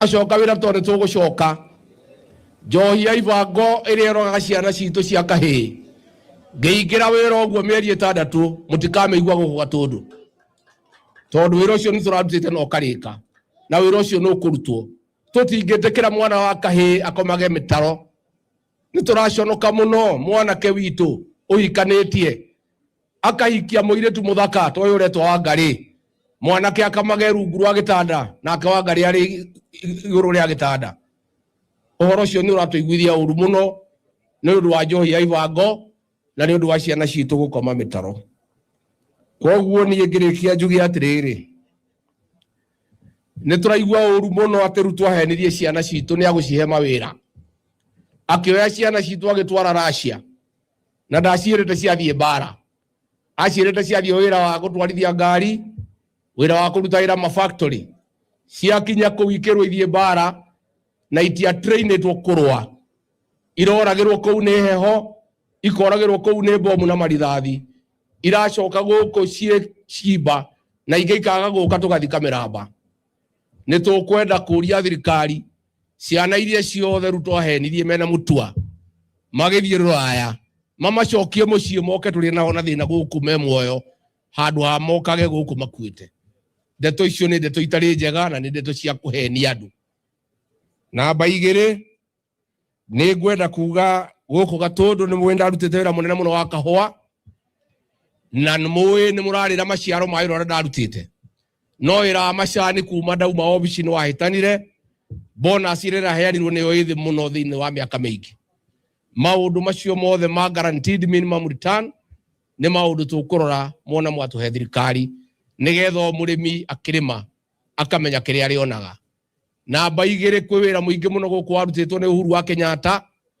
na wothe ni warugamire barabara ino ya Kiganjo guthie Mumbu-ini bara iyo ni yarugamire na andu maratwira ati kwi wira urarutwo na andu matirawona kuri ndemu cianjitio mai manjitio guku ni Uhuru wa Kenyatta mothe ni marugamire maundu macio ni mutureciria horo wamo na kahinda karia Ngai agutuonekanira tuone thirikari na nitukuona nituguka kurikia maundu macio nie njuge ngirikia ndikwenda kwaria muno gwenda kuga andu a nyumba itu mutigetikire tugayukanio ni mundu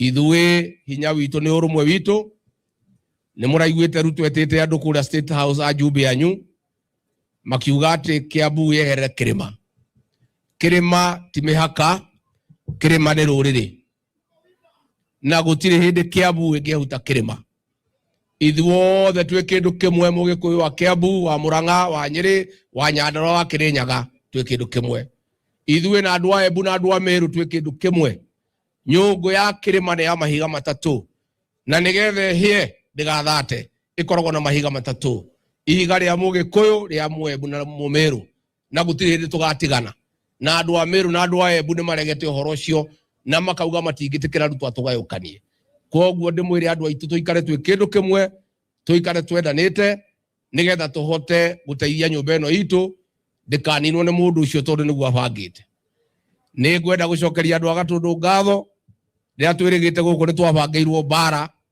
ni Ruto na andu ake no nie ndamakire ati atimia a Gatundu manoraga mabanga ta arume makimiraga mugerie muone ndakenirio ni atimia a Gatundu maroya mathanwa makauga mugerie andu acio mokite marihirwo ni anake a Gatundu maumaga guku makiuragia kwao ni naku andu a Gatundu ni ndamucokeria ngatho inyue mutiakagwo macuru mwi ciana cia mau na mutingienderio guoya na mutingienda mundu wa kumutanga kana wa guthukia thayo wa muingi na ni ndamucokeria ngatho na no tugikara tugiukaga Gatundu ni mukwenda tukae kaingi na nikio raiguire ria ndirarikirire bengiuga ni ndiraconokire muno ni PS wa gukuitagwo Bianco atumitwo ni Ruto arehe mucere na mboco agaita tiri-ini nigetha andu matharane agacoka koya video agatumira Ruto nigetha we na Karijini matuthekerere makinywa musiki ni turaconokire muno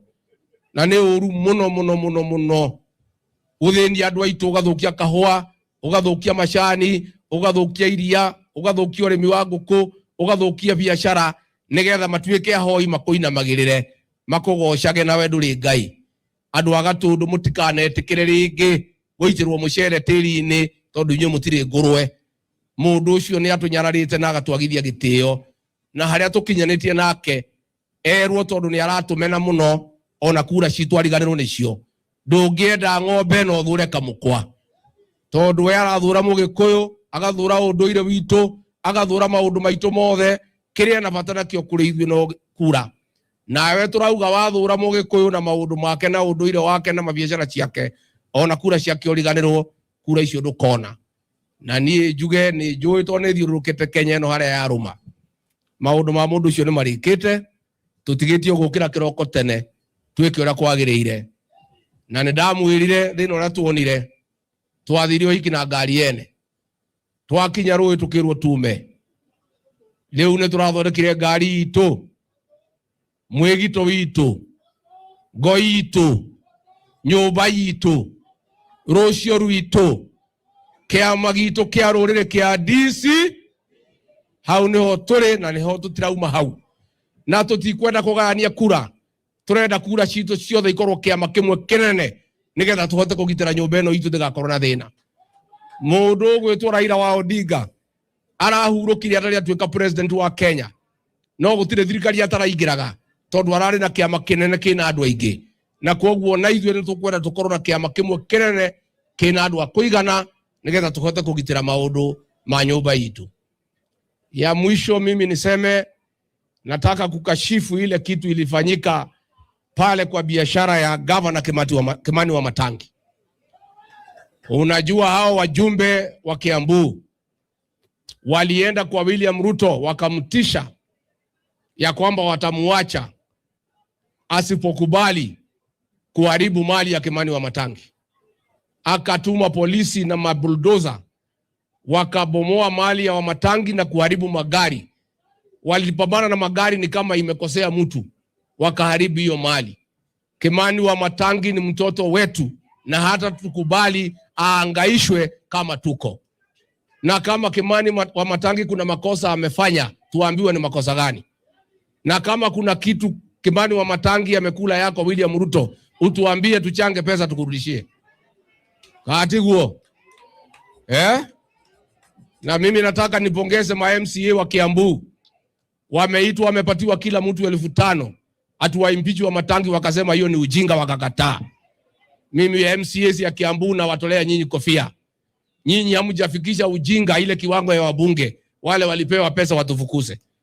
Wabunge wa Kiambu wameonesha ya kwamba ni wa viongozi kamili, wanapenda Kiambu na wanapenda Mlima Kenya, na wamekataa kuchukua pesa kufurusha Kimani wa Matangi. Na mimi niseme sitakubali wa Matangi aangaishwe. Sitakubali mtu yeyote kutoka mlima huu aangaishwe. Lazima tutasimama na heshima na haki ya kila Mkenya na kila mtu wa eneo hili. Katigu andũ aitũ. Koguo ni ndake na muno ndina maundu maingi. Rucio ni ngathie Kinangobu, andu ni manjitite kuugire waru cia kuria. Tukiaragia kidogo, ona guku Gatundu no tugucoka, ona Juja ni tuguka, ona Ruiru ni tuguka. Muliona William Ruto alikuwa ametuma watu pale Udhaya kuua mimi na wamama na watoto kanisani. Si muliona? Na mpaka wa leo hiyo watu hawajashikwa kwa sababu Ruto ndiye alikuwa ametumana. Hata ile mjumbe ya kwangu ambaye alikuwa amesimamia hiyo kazi, William Ruto alikuwa amemuita huko Kwale jana kumpongeza na kunywa chai na yeye na kuambia yeye vile alifanya kazi nzuri. Kwa hivyo tunajua ile uchunguzi ilikuwa nafanyika haitaendelea na hakuna pahali itaenda kwa sababu mwenye kutumana watu wauawe ni huyu William Ruto. Na hii maneno ni ile tabia yake ya zamani. Tulikuwa tunafikiria amebadilika. Alituambia ameokoka. Unajua yeye aliua watoto na wamama pale Kiambaa 2008. Na inaonekana hiyo tabia ya kuua watu kanisani hajabadilika. Na kwa hivyo niseme hiyo maneno hatutakubali na hiyo maneno tutaendelea kuikachifu.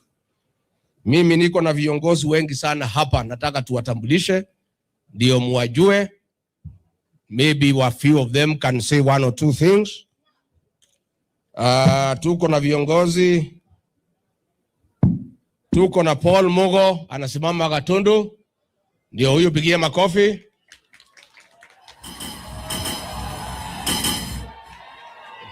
Tuko na mheshimiwa Karicho anasimama Lari, pigia makofi.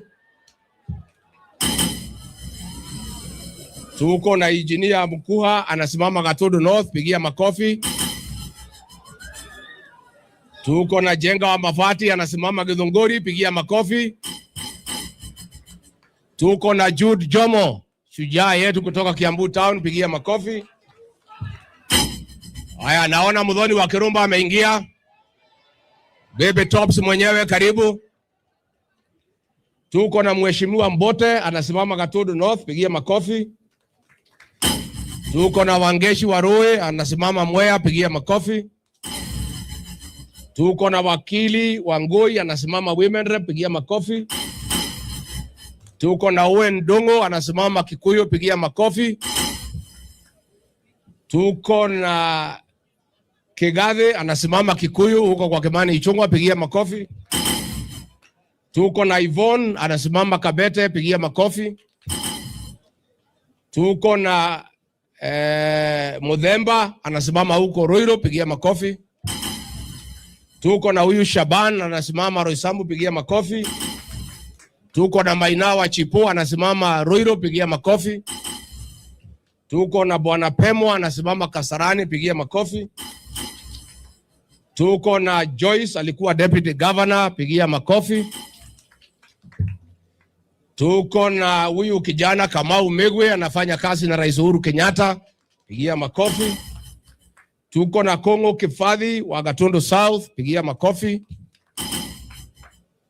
Tuko na Generali kutoka Lari, pigia makofi. Alafu niko hapa na waheshimiwa. Tuko na Samido wako hapa. Unajua Samido? Wewe kuja hapa Samido. Batie microphone achape moja.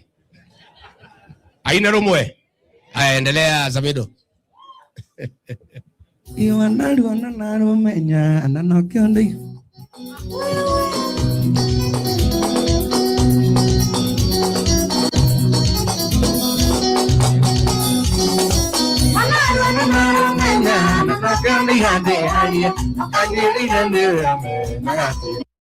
Nếu như hôm nay là ngày cuối cùng con còn nhỏ, bạn sẽ hối tiếc nhất điều gì là những lúc con bệnh?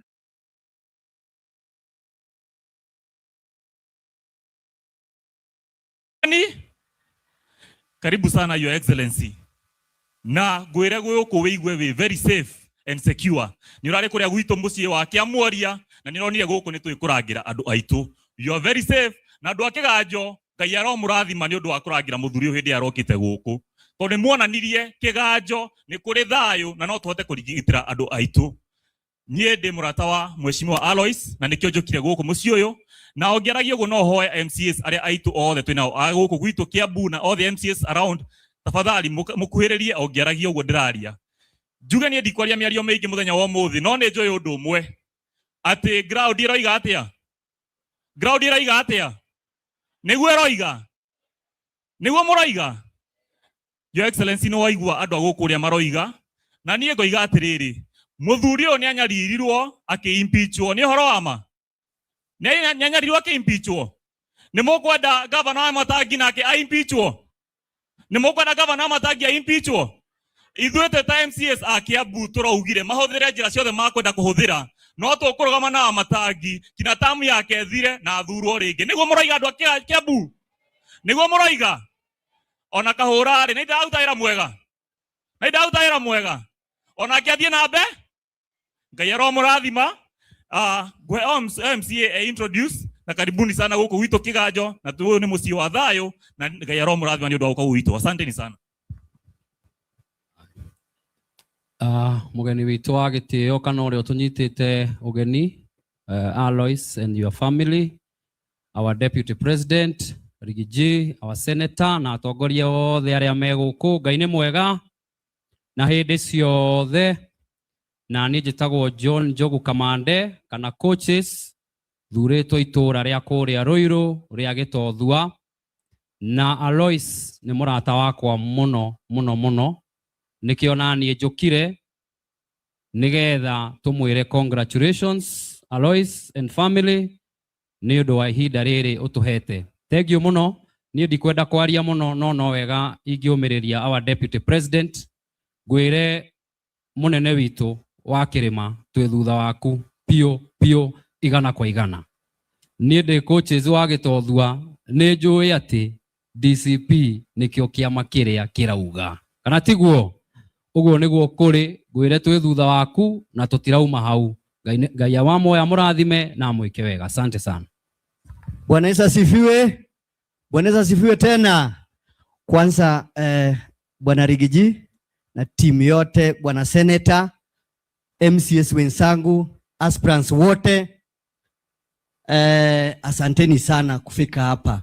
Alois ni rafiki yangu, tulikuwa na yeye Jubilee, na mimi Mungu alinisaidia nikapata kiti, na yeye kura yake haikutosa, lakini raundi najua itatosa. Mimi naitwa Kennedy Odhiambo Obudho na nilichaguliwa na chama cha Jubilee kule Kawasukari, niko bunge ya Kiambu. Ile kitu moja ningesema hapa kwa TV, Rigiji watu wanampiga ati yeye ni mkabila. Mimi si ni Mjaluo, si niko na yeye. Huyu ndugu yangu pia ako hapa, si ni Mluya, si ako na yeye. So ile kitu ningemwambia Rigiji, wewe kabila sote wako na wewe, na Wajaluo wanakuita Uncle Rigiji. Sasa Uncle, asante sana, tutakusikilia hadi mwisho. Bwana asifiwe. Asifiwe tena.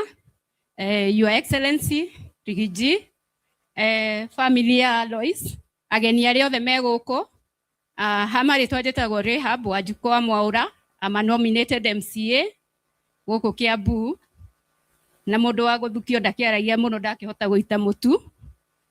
Ithuĩ gavana witũ arauga tũtikahũre siasa tũgacihũra January 2027, na nĩngenete mũno nĩ gũkorwo haha. Alois, congratulations, nĩ kũgĩa na mũndũ. Karibuni sana wageni, niĩ ndĩ wa gũkũ gwitũ nĩ Gatũndũ South, na gũkũ rũgongo kũndũ gwĩtagwo Ndarugũ, wodi ya Ndarugũ. Koguo ageni gũkũ nĩ mũciĩ, nĩ ndamũkaribisha mũrĩ inyuothe, mũigue mwĩ mũciĩ. Asante. From the rank and file of our political administration, His Excellency Mheshimiwa Rigathi Gachagua, our Senator, members of Parliament, and everyone involved today. Before you is Sine Simiyu Brian, by the grace of God, the current MCA Kahawa Ndani Ward, na nimekuja hapa kushikilia Alois. Alois nimejuana naye kwa muda mrefu, na leo ni siku yake. Wacha tusiseme mingi kuhusu siasa, lakini hapa mahali tuko, hii ndio barabara ambayo tunaenda kuichukua 2027. I am also here to testify that DCP is not a local and a tribal party. DCP is a party with a national outlook, na wakati tutafika huko mbele tutaiuza. Mungu awabariki na watendee mema. Asanteni. His Excellency Rigathi Gachagua, our Senator Karungo Thang'wa, aspirants wote na andũ arĩa othe mũkĩte igongona-inĩ rĩrĩa mũrata witũ Alois, ndamugeithia na rĩtwa rĩa Mwathani. mũrĩega? Niona ni ndĩ mwega. Rĩtwa rĩakwa njĩtagwo Njino wa Ndiba, kwa wendi wa Ngai nĩ niĩ MCA mũthure wa itũra rĩa Ndarugũ gũkũ Gatũndũ South. Njuge wa mbere nĩ gũcokeria Alois ngatho nĩ ũndũ wa mũthenya ũyũ wa mũthĩ, tondũ gũtirĩ ũndũ mwega ta gũka gũcokeria aciari ngatho hĩndĩ ĩrĩa marĩ muoyo, nigetha ndũkanare gwethagĩrĩra hihi mĩri ya hĩndĩ ĩrĩa ũngĩokire, hĩndĩ ĩrĩa aciari marĩ ho wanjagie kũria hihi ũhoro ũngĩ.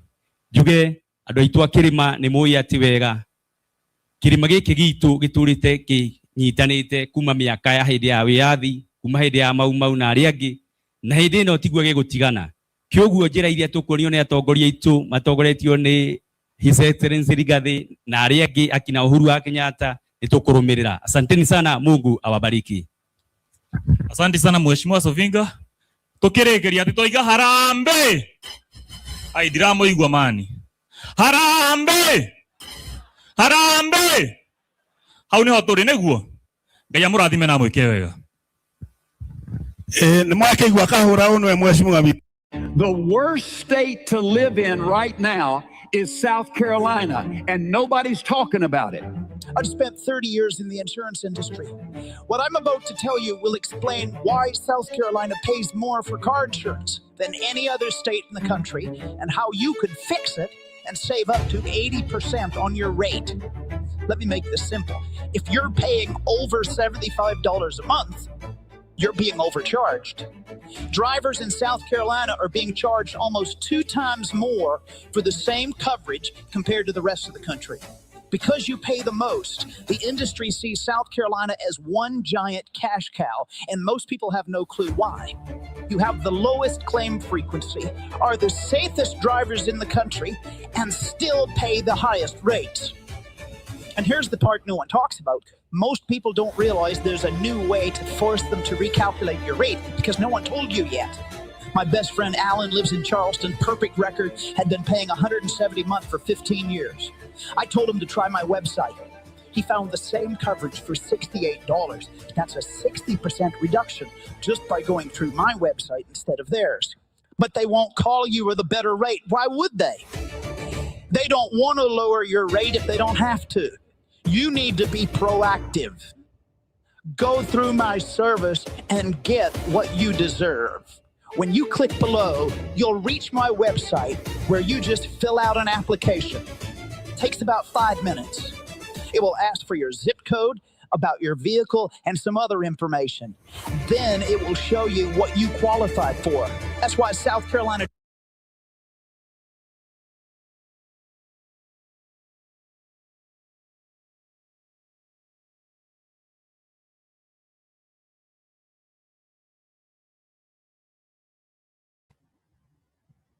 Okay, so meanwhile, Remy, I'm still waiting. I hope we will be able to get that chance. Wale wanatupangia, wanatuangalilia if it is possible. But it's my prayer that it will happen. So asubuhi Kalonzo alikuwa kwa an SDA church.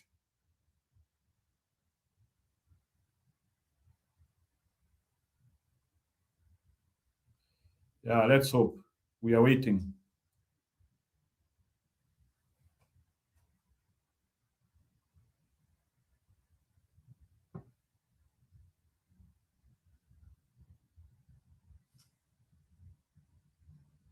So hebu tusikilize historia ya Sala. Sijui kama mmesikia leo ati Sala amekuwa rejected by ODM. Huyu Sara bwana amejionea sana. Wewe Sala. Wacha tusikie historia ya Sala. Maneno kangala. And for months now, the name Okech Sala has dominated online conversations and stirred unease within ODM circles. He has attracted both fierce critics and enthusiastic supporters. Yet for many Kenyans, Sala remains an unresolved puzzle. Where did he come from? What does he want? And how close was he really to the late former Prime Minister Raila Odinga? Well, our reporter David Mudhoka unpacks that mystery surrounding the man who emerged suddenly into the political spotlight in the wake of Raila Odinga's death. That report will come to you in just a moment. Let's take a look.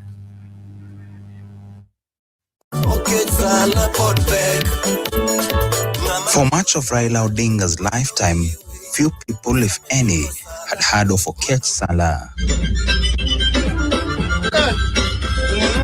That changed dramatically in the days leading up to Raila's death in India, when photos and videos of the two began circulating widely on social media, spreading rapidly and raising eyebrows. Speculation quickly followed, with some claiming that Sala was Raila's personal doctor, while others went further, suggesting he had been adopted by Raila. Since then, Sala's identity, a man known to have interests in the mining sector, has remained elusive, complicated further by conflicting reports from within the Odinga family itself. While Raila's children, Winnie Odinga and Raila Odinga Jr., publicly distanced themselves from Sala, Raila's elder brother and current ODM leader Oburu Odinga struck a very different tone. Na huyu kijana wetu Okech Sala Yeye ndio rafiki, alikuwa rafiki tena mtoto ya Raila ya karibu sana. Walikuwa pamoja hapa Kenya, walikuwa pamoja Dubai, walikuwa pamoja India. Sasa vile Raila ameenda, mimi sasa ninachukua yeye kama mtoto yangu. True to his word, Oburu has repeatedly appeared alongside Salah at political gatherings, including ODM's Linda Ground meetings aimed at shoring up the party's strongholds. He has also openly supported political forums organized by Salah across the country, at times even dispatching his son Jaoko, a former advisor to President William Ruto, to accompany him. Tunavyokwenda huko mbele, sisi tuko na rais na mambo ni broad based government na ni two term, na yeyote anayefeel ya kwamba katika pati hii inatofautiana na sera alizonazo katika akili yake, nafikiri ako na nguvu na uwezo wa kufungua pati yake na kuendelea, na pia aone vile ile nguvu anaweza kuja naye. One such forum held on Friday night at the Kenyatta International Convention Center will prove to be a turning point. Salah had invited hundreds of young people, many of them students from public universities in Nairobi and its surroundings. The meeting descended into chaos after the youths accused Salah of failing to deliver promised cash handouts. Angry participants walked out chanting "Wantam," while those left behind shouted the name of Embakasi East MP and Nairobi gubernatorial hopeful Babu Owino, a political rival of Salah, in what appeared to be a protest against the event and its organizer. Within hours, ODM responded and sharply. In a late-night statement signed by National Chairperson Gladys Wanga, the party distanced itself from the meeting and from Salah, clarifying that any activities involving him were personal and did not represent or bind ODM in any way. The party stressed that all official ODM programs must be approved and coordinated through the party secretariat under the leadership of Dr. Oburu Oginga, warning members against organizing events in the party's name without clearance. That position was echoed later Saturday by some youthful ODM members close to the Odinga family. Salah is not a family member. As you know, my father, Raila Odinga, Oburu, our family is well known. Salah maybe used to be our uncle's friend and is taking advantage of that. Still, Salah has stood his ground, defending his actions. He said everything he has done has been aimed at strengthening and popularizing ODM, offering an apology to Chairperson Gladys Wanga if his actions caused offense. He insisted that all the resources he has used were his own and not party funds, and in what appeared to be his strongest declaration yet, Salah made it clear he's not backing down, stating, and I quote, "My commitment to ODM is not for show. I promised Baba that I will stand with ODM. I made that promise in India, and it has stayed with me. I stand with ODM out of love, loyalty, and a sense of duty to Baba's legacy." End of quote. Whether Okech Salah is a devoted loyalist, a political disruptor, or a man whose ambitions are still unfolding, it is clear that his presence has reopened deep questions within ODM, and the mystery surrounding him is far from resolved. David Muthoka, NTV, Nairobi.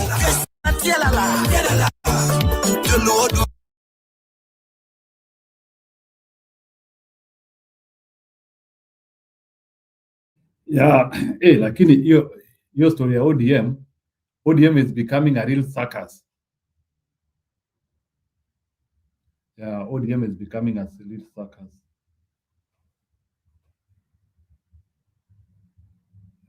Hiyo maneno ya ODM.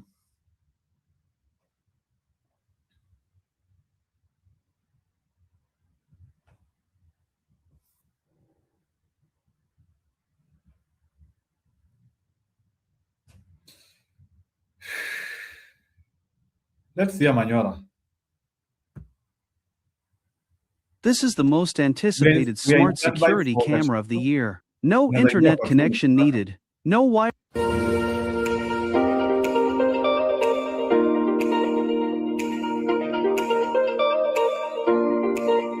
To distribute Manyora at the end of Ukraine.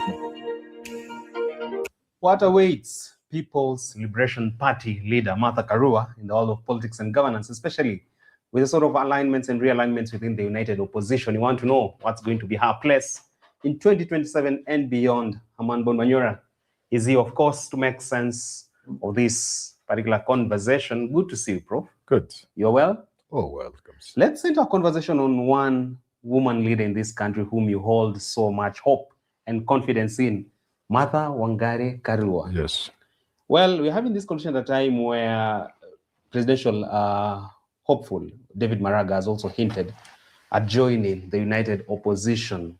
And now we're seeing that we're looking at a situation of many people joining the bandwagon and all of them harboring presidential ambitions. Questions remains, what do you think is going to be the place for Martha Karua with this new development? Their own lady is there. Their own lady. I have never withdrawn my thinking about her. Mm-hmm. If Martha Karua was to become the president of this country, and the day she's sworn in, I'll go to bed happy. You'll sleep like a baby? Yeah. Because I know the country will change. I can't say that of any other person now. Not even Matiang'i? Not even Matiang'i. Matiang'i will do a good job. Certainly. Much better than most of these people around. He'll do a fantastic job.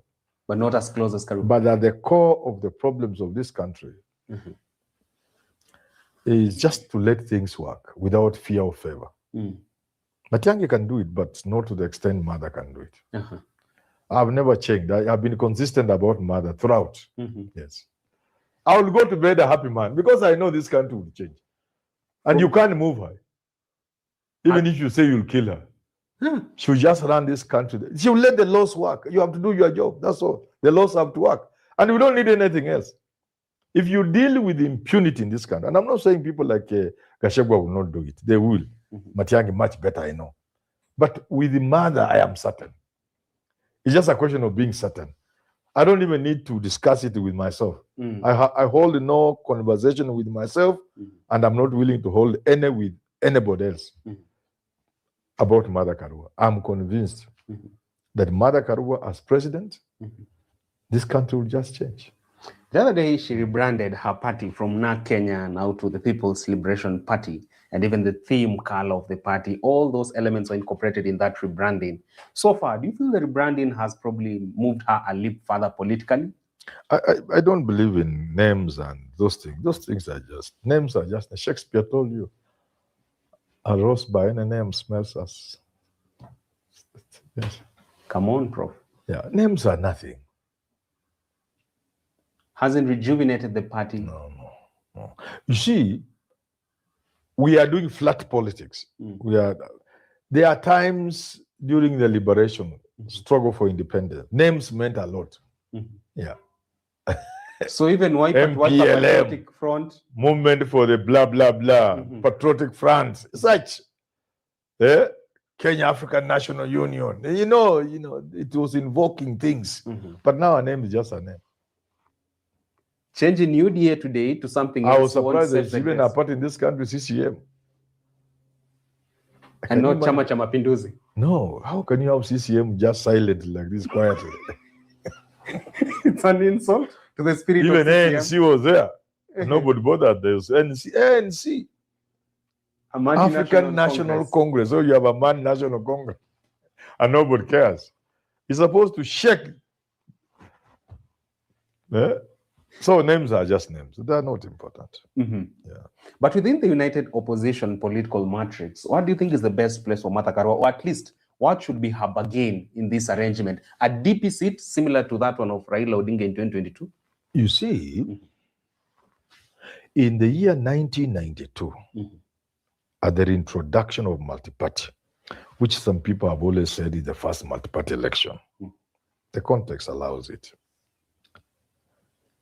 Jaramogi Oginga Odinga, the doyen of opposition, having fought and sacrificed and paid for it, being the most qualified person by every stretch of imagination, and of course being the oldest, ought to have been supported because he was the best at that time to midwife the change from Moise Kanu to a new era. Are you having trouble trying to keep up with your professor? You've got to try Otter. Here's how it works. Let's say I'm in class. I just hit record, and as you can see, everything I'm saying is turning into a transcript as I talk in real time. Because Otter is transcribing everything, I can actually listen to the professor rather than trying to type everything down, or I can zone out for a minute. I know that nothing is going to be missed, and I will be able to refer back to this transcript. If you're attending by Zoom, Otter will even capture any slides that were shared during the lecture. Imagine being able to refer back to perfect notes from all your classes for the whole semester. By the way, everything I'm showing you is free. Here's the best part. So after your class is over, you'll receive an AI-generated summary. It contains a summary of what was discussed and timestamps for the different topics shared. There's also a chatbot where you can ask questions about the lecture. For example, you could say, give me a 10-question multiple choice quiz and hide the answers. This will prompt Otter Chat to create a quiz for you based on the lecture. You could. We didn't do it. People, everybody, Matiba wanted, Kibaki wanted, everybody wanted. And we lost the game. I'm not looking at the losing part of it. I'm just looking at the common sense part of it. If people really wanted change in this country, because we just pay lip service, we want the change. But if we wanted to move this country to another level, we just give Mother Karua this thing for 5 years. One term too? Yeah. And then Kina Matiang'i will take over later. And the country will change. You'll do nothing else. Hata hakuna kuongea Singapore, it will just be automatic. This country will just take off. 5 years is enough to meet my... Oh, Mother Karua presidency, 5 years, the country will take off. She will jail all these thieves. All these people who are blocking progress. Our Kora water conmen around, they will not have room to operate. Mama? Oh, see, I know Mother Karua. So let's not pay lip service to the progress of our country. If we really wanted, I've told you, 1992, if Kenyans had desired change, which they had been fighting for over the years, they would just have given Jaramogi Oginga Odinga. And the old man died 2 years later. Surely, sata hawa angechukua, sata Muite ndio angekuwa. Because Muite would have been the vice president. Yeye ndio angechukua. Ama kina Matiba, if they were okay, they were not quite okay, but if they had been okay. Si wangechukua tu. But Moi would have gone home. In the year 2013, common sense would have dictated that we give Raila this thing. Kina Uhuru wangekuwa president sasa. Yeah. If Raila did 2013 to 2020, so Uhuru will be the president now. True. Si Ruto angekuwa tu hapa anangoja na kina Mudavadi. Yeah. Hii nchi ingekuwa what it is today. No. So, but that's not how politics works. Human raw ambition, stupidity, ignorance, all those things work in politics. But if there was common sense, a desire to move the country forward, love for country, seeing sense, sacrificing ambition in the interest of country and nation, Raila should have been president in 2013. Uhuru would have been president in 2022. Chikama tunaelewana? And it was even quite possible to negotiate one term with Raila in 2013. We mzee midwife the country to a new Kenya. 2017, you go home. You'll be just an advisor to the president. Then people like Uhuru Kenyatta will there to take over. Si kama tunaelewana na wewe? Next year, kina Mudavadi, kina Ruto, and the rest of these people will be taking over from them. And the country will be so far. Today, there's Kalonzo, there's Matiang'i, there's Maraga, there's everybody, there's Mother Karua. You asked me about Mother Karua. There's Owalo. You asked me about Mother Karua. If we were people who used common sense and made her the president, by the time Kina Matiang'i take over in 2032, this country it will have taken off. In 2032? Oh, the country will be on another level. Because this country is ready for takeoff. We are just pulling ourselves behind because of impunity, wizi ya ujinga, stupid deals. People in government making stupid deals. Like you are robbing your own home. There used to be a man in my village. I don't know whether to mention it. Sabo or something like that. Mama akitoka tu kidogo, ameenda mto, amepanda juu Itara huko kwa ceiling, the traditional ceiling, where things are stored.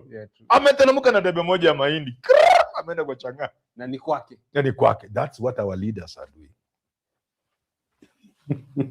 You are doing deals with foreigners to rob your country. And that's what Mother Karua will stop. I'm not saying these others cannot. Me, I'm certain about Mother Karua. And that's what Baba saw. Yes.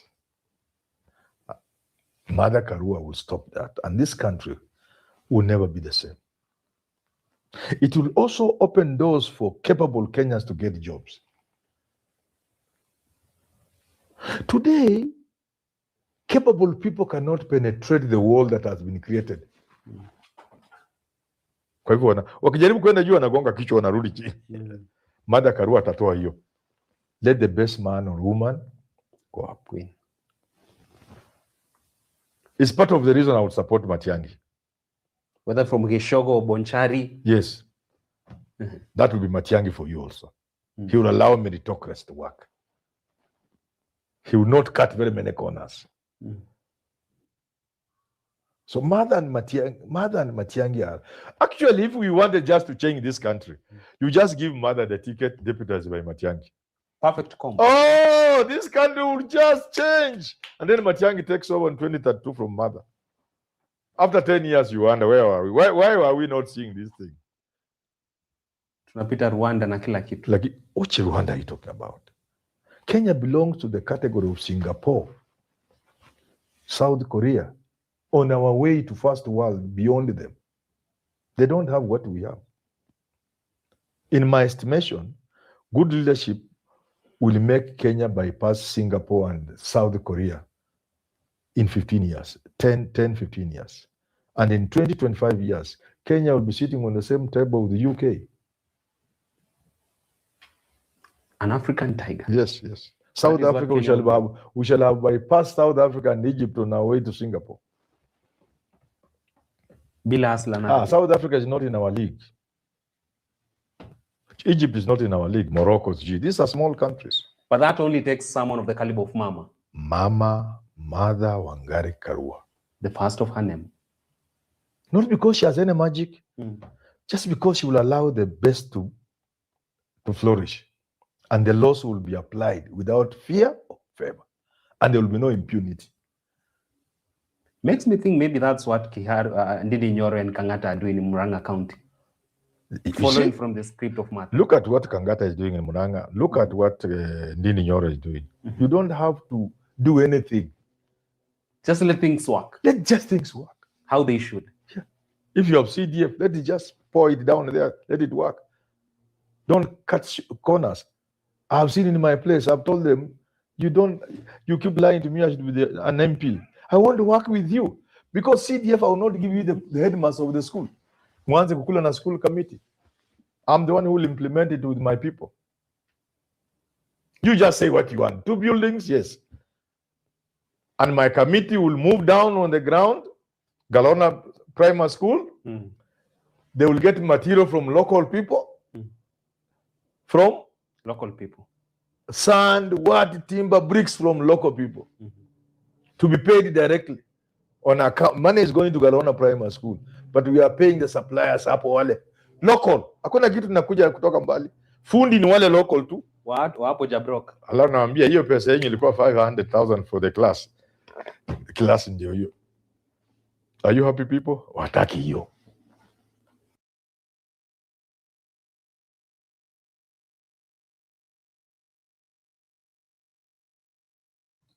Stone PK, how are you? Stone PK, how are you?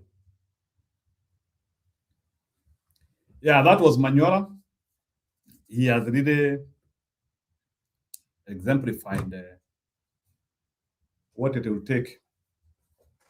So I don't know, you can agree with him, you can disagree with him, but I think the way we are going, we are now getting, the path is becoming clear of defeating Mr. William Ruto. And I'm receiving so many news, by the way, from different walks of life. Hata watu wamepata confidence, hata wazee. Na unajua wazee wakoseangi. My late grandfather, who was buried in the year 2013, he always predicted the election for me. And nikashindwa huyu mzee anajua aje. Na inakaa ni kama sasa hiyo nini yake ya so kuna wazee wengi sana nimeongea na wao, wazee wengi nimeongea na wao. Some of them who actually even predicted the Ruto election. And those people are predicting Ruto ouster. Wanasema iwezekani Ruto akae kwa kiti 2020. It might look as if inakaa kama ni ngumu sana, sababu ni kitu ijaitendeka Kenya. Ni kitu ijaitendeka Kenya, lakini Ruto atatolewa kwa kiti. It will happen, but hii ya saa hii inaenda kutoboa. And actually people are prepared for it. Ndio unaona like Ruto amejaribu kila kitu and things are not tying up. Yes, Tony PK, are you there?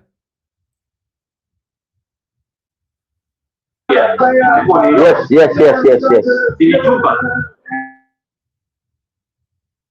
Okay, you can react to our day as we are waiting somebody to connect us with the room where Mr. Kalonzo Musyoka is. We hope we will get that. Mr. Kalonzo is somewhere in Baltimore. Some of the big news today, Millicent Omanga ametoka kwa Ruto. Is it a positive thing according to you? You can react. Ametoka akaenda wapi? Si what ukisikia mtu ametoka kwa Ruto ujue amekuja hii pande nyingine. Hapana. We have the wind. Jiro. Kuna there are three formations. Na watu wanakataa kuongea juu ya the third formation. There are three formations? Okay. Yes, in Kenya there are three formations, and I will elaborate to you this much later in our later shows. There are three formations politically, socially, and also economically as of now. And that's why I keep on saying the opposition must have a think tank. This I will say until skule tutashinda. The opposition. We have to extinguish one. One has to be extinguished. No. You can't because these things are interdependent, both negatively or positively. Hiyo ni science sasa nakueleza. They are, it's like the stool. That the stool inakuanga na miguu tatu. So it depends on who will sit to be supported by those three legs. Ukitoa moja inakuwa shida, and it is important now to know who will sit to be supported by the three-legged stool. Hiyo ni sophistication tutaongea baadaye. Anyway, it's good to hear that anybody has left Ruto's camp. That is point number one. It's celebratory. Mtu yoyote ana denounce Kasongo, Njiro and all those who are listening, that's a fantastic. Una celebrate tu kwanza. It doesn't matter ametoka akienda wapi, but sasa nimewaambia lazima tu celebrate tukijua ametoka mbio. Bora tu ametoka kwa Kasongo, lakini atalandi in one of those two formations, which by the way through the Mwananchi and through the discourse now, they will have no choice but to support the main cause. Put that aside. Whenever people are moving away from Kasongo, we should not just come and, lazima ujue the background. Yesterday I talked about somebody who has been chinjaring mbuzi vizuri, tunamjua ni the best butcher, and then all of a sudden unaenda unakuta in a leak alichinja mbwa jana. You know, you can imagine what happens. So mtu yeyote amewahi kutuuzia mbwa na tumemtrust, unamchukua with a pinch of salt. You welcome the person, no problem. It's like another extreme example I want to give. It's like a son who slaps a dad. A son who slaps a dad. That happens quite a lot. How will you ever take that son? Hata akilala chini akuje aseme daddy, I'm so sorry, amelala chini, amenene. You know, look, there are some indomitable sins, indomitable actions that people are advised that you better avoid by all means to ever land into that, because once you land into it, it will go, it will always be at your itakuandama. All right. So quickly, let me come to the general situation as we move on and the new developments as we wait for His Excellency, the former Vice President Kalonzo Musyoka. And I really would love us to have kind of a direct engagement, even if it would be for 15-20 minutes, no problem. And I hope those who will have an opportunity to be there can be properly structured and direct to the point. Tusianze kusema kurecognize watu salamu mingi sijui nini na nini na nini. We hit direct, you know, give 1 or 2 points, because this is an opportunity to actually contribute what we feel should be happening. As we wait, I would want to say the development now, there is heavier tension. I don't know whether I'm still audible.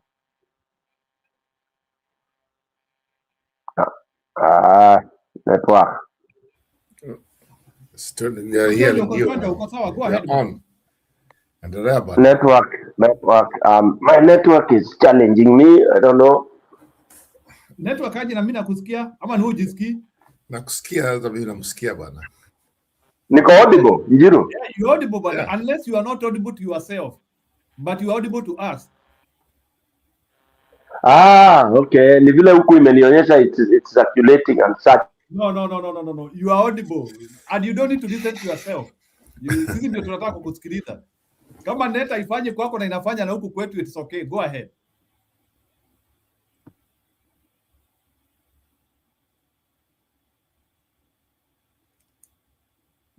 Yeah. I think ametoka. Okay, Roba. Okay, sorry. Amerudi, wacha nimerudi. So Stone, are you there? Yeah, you can see me, yeah? From yes, there. We can see you, we can hear you. Go ahead. Yeah, I don't know where I got lost from, but you know, I was trying to say as we wait for SK, there are things that we need to observe, and I would like to use my pet subject of rapture building. Kenya is going to rapture. Hello. It was about to do that 2022, but it didn't. Now, imefika, because this happen. It has to happen. The rapture will happen. And it is so important for us to be part of that rapture on the right, on the better side of it. Now, the rapture here is that every pressure has built. You may build pressure from the youth, pressure from the old, pressure from the seniors. That pressure, both socially, economically, and politically, it is now like a pressure cooker. It's about now. It's about to erupt. Unfortunately, there is no valve, because pressure cookers have valve. The pressure cooker that has been boiling over time, the valve was always Raila Amolo Odinga, who we were all rallying behind. And he was very experienced and he knew how to diffuse us. Alikuwa to diffuse. evil. You know, all of you have that experience of a pressure cooker. And we didn't know that is what he was doing to us. Okay? So he kept on, you know, when it builds, and I release, and we are cooked and eaten. And when we are being eaten, he was part of those who were sat on the table as we were being eaten. I'm talking metamorphically.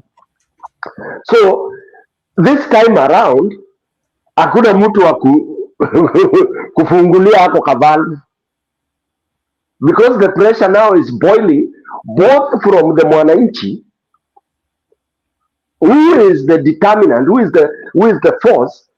Mwananchi pressure is so much that now it's mwananchi who is leading the cause and saying, hey guys, because the way the system is, lazima tuwe na mtu. Sisi already we have made up our mind, that is the mwananchi, tumeamua.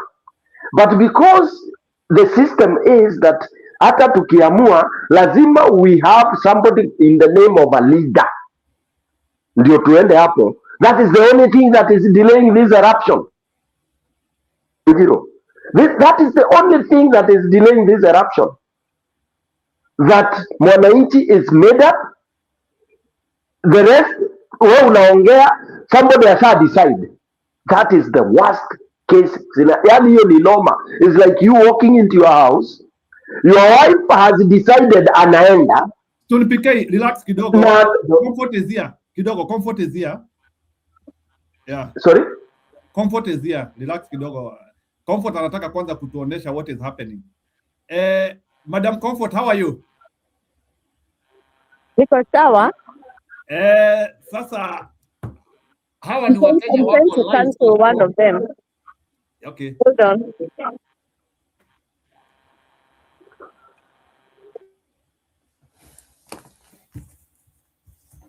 Sawa, so nipike relax kidogo na Roba. Madam Comfort ako in the venue where Kalonzo Musyoka is going, so she wants just to show people who are there the agitation which is happening online, just for people to understand. So Madam Comfort is at the venue. We are waiting for SKM. Anytime he can arrive.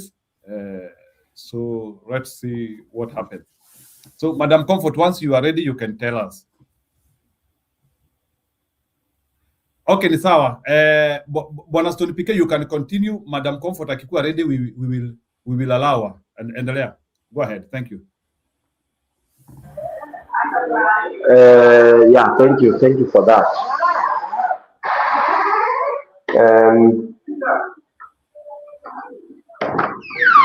Yeah.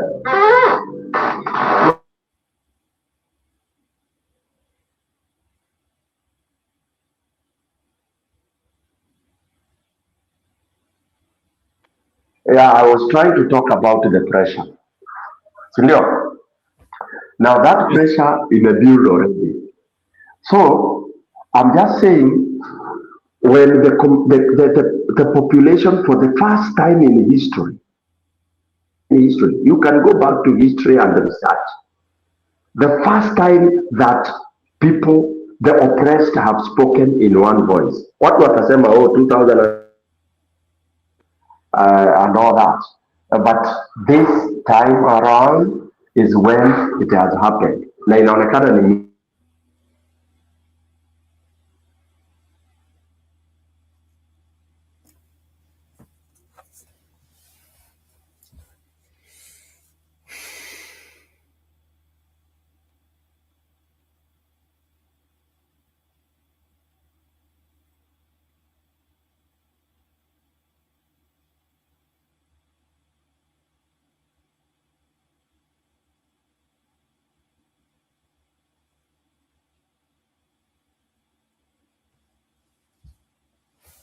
Was it Stone PK disappear?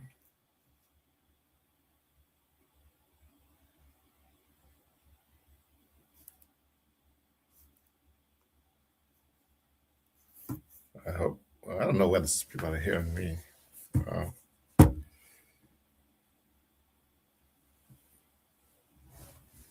So it looks like Stone PK left the show. I don't know what happened. And I don't know whether people can hear me. Maybe we are out of the show. I don't know. I can see myself and Inchiro, even though Inchiro is not here. So let me say hi to everybody, those who are here. So we are waiting for Carlos Musioka to come to the show from what I'm hearing, because I just came in. I'm not sure what's going on. And Chiro. Oh, okay. Okay. Yes. Okay. Okay. So just tell me anytime. You can stop me anytime you want to, if you want. Kidogo, let me speak with Madam Comfort kidogo. So Madam Comfort, how are you? Sijui kama unatusikia ama tutulie kidogo. Anyway, you can go ahead. I will get in touch with her privately. Let me just call her so that I can know, because she really wanted to be here na tuoneshe what is happening. Yeah, so let me comment on from your question. You asked Stone BK about what might happen come 2027 and what's going on, and he talked about Vincent Umanga joining. At this point, I don't know which party is just joined, whatever. Yeah, so it's a good sign, and some of us, we have been saying that this thing is going to be more than what we see. And I think by the end of next year, people are just there because some trying to get this money, but the ground is not good. And because of that, I think what's going to happen is a couple months from now, come 2020, maybe January, time like now, a year from now, people will be just running away from Kasongo. But for me, those people should not be given opportunity, because you can say the same people who are with him right now, so they'll take advantage of the situation. Because of that, they try also to join the opposition, maybe to get some tickets. If that's the case, then what else? Because those are the people we don't want. The real people in Chiro, the real people we can see right now, those are the people. But this thing is boiling on. This thing is just like it's about to pass out. Like I said before, a year from now, I expect to be the worst nightmare for Kasongo. Many people will be running away from him. Some of them may be trying to save their careers, political careers. But for me, those will be the conmanship. And that's where we go wrong. I don't care where Minister Ndomanga runs, whether it be represent Nairobi or whatever she wants, that's fine. That's all right. But this is the right time. Now due to Nachua, the real people. So Kasongo, I've watched some of his supporters and those people who almost they touched what's his name? They almost died today, by the way. The helicopter they were just flying when it caught fire. The illiterate person here, they were there with them. What's his name? Kuna chopa imeanguka leo? Ilichomeka. Yeah, they almost died. Nani yao? Akina huyu nani, the MP from I think where Kachao comes from. There also this guy from Namwitaji, the guy from MP ambaye hajasoma. Kawanjiko. The guy from Suti. Oh. Yeah. So of course, you know, choppers in Kenya are very dangerous. So yeah, they kind of touch dead, but we don't wish to go that way. We don't wish them there. But the Liona Mukutano Wow, the way they were saying, and I think from what Sema, they are kind of regretting what they impeached Gachawa. That's what they are saying. I mean, from what I'm seeing, this thing cannot. The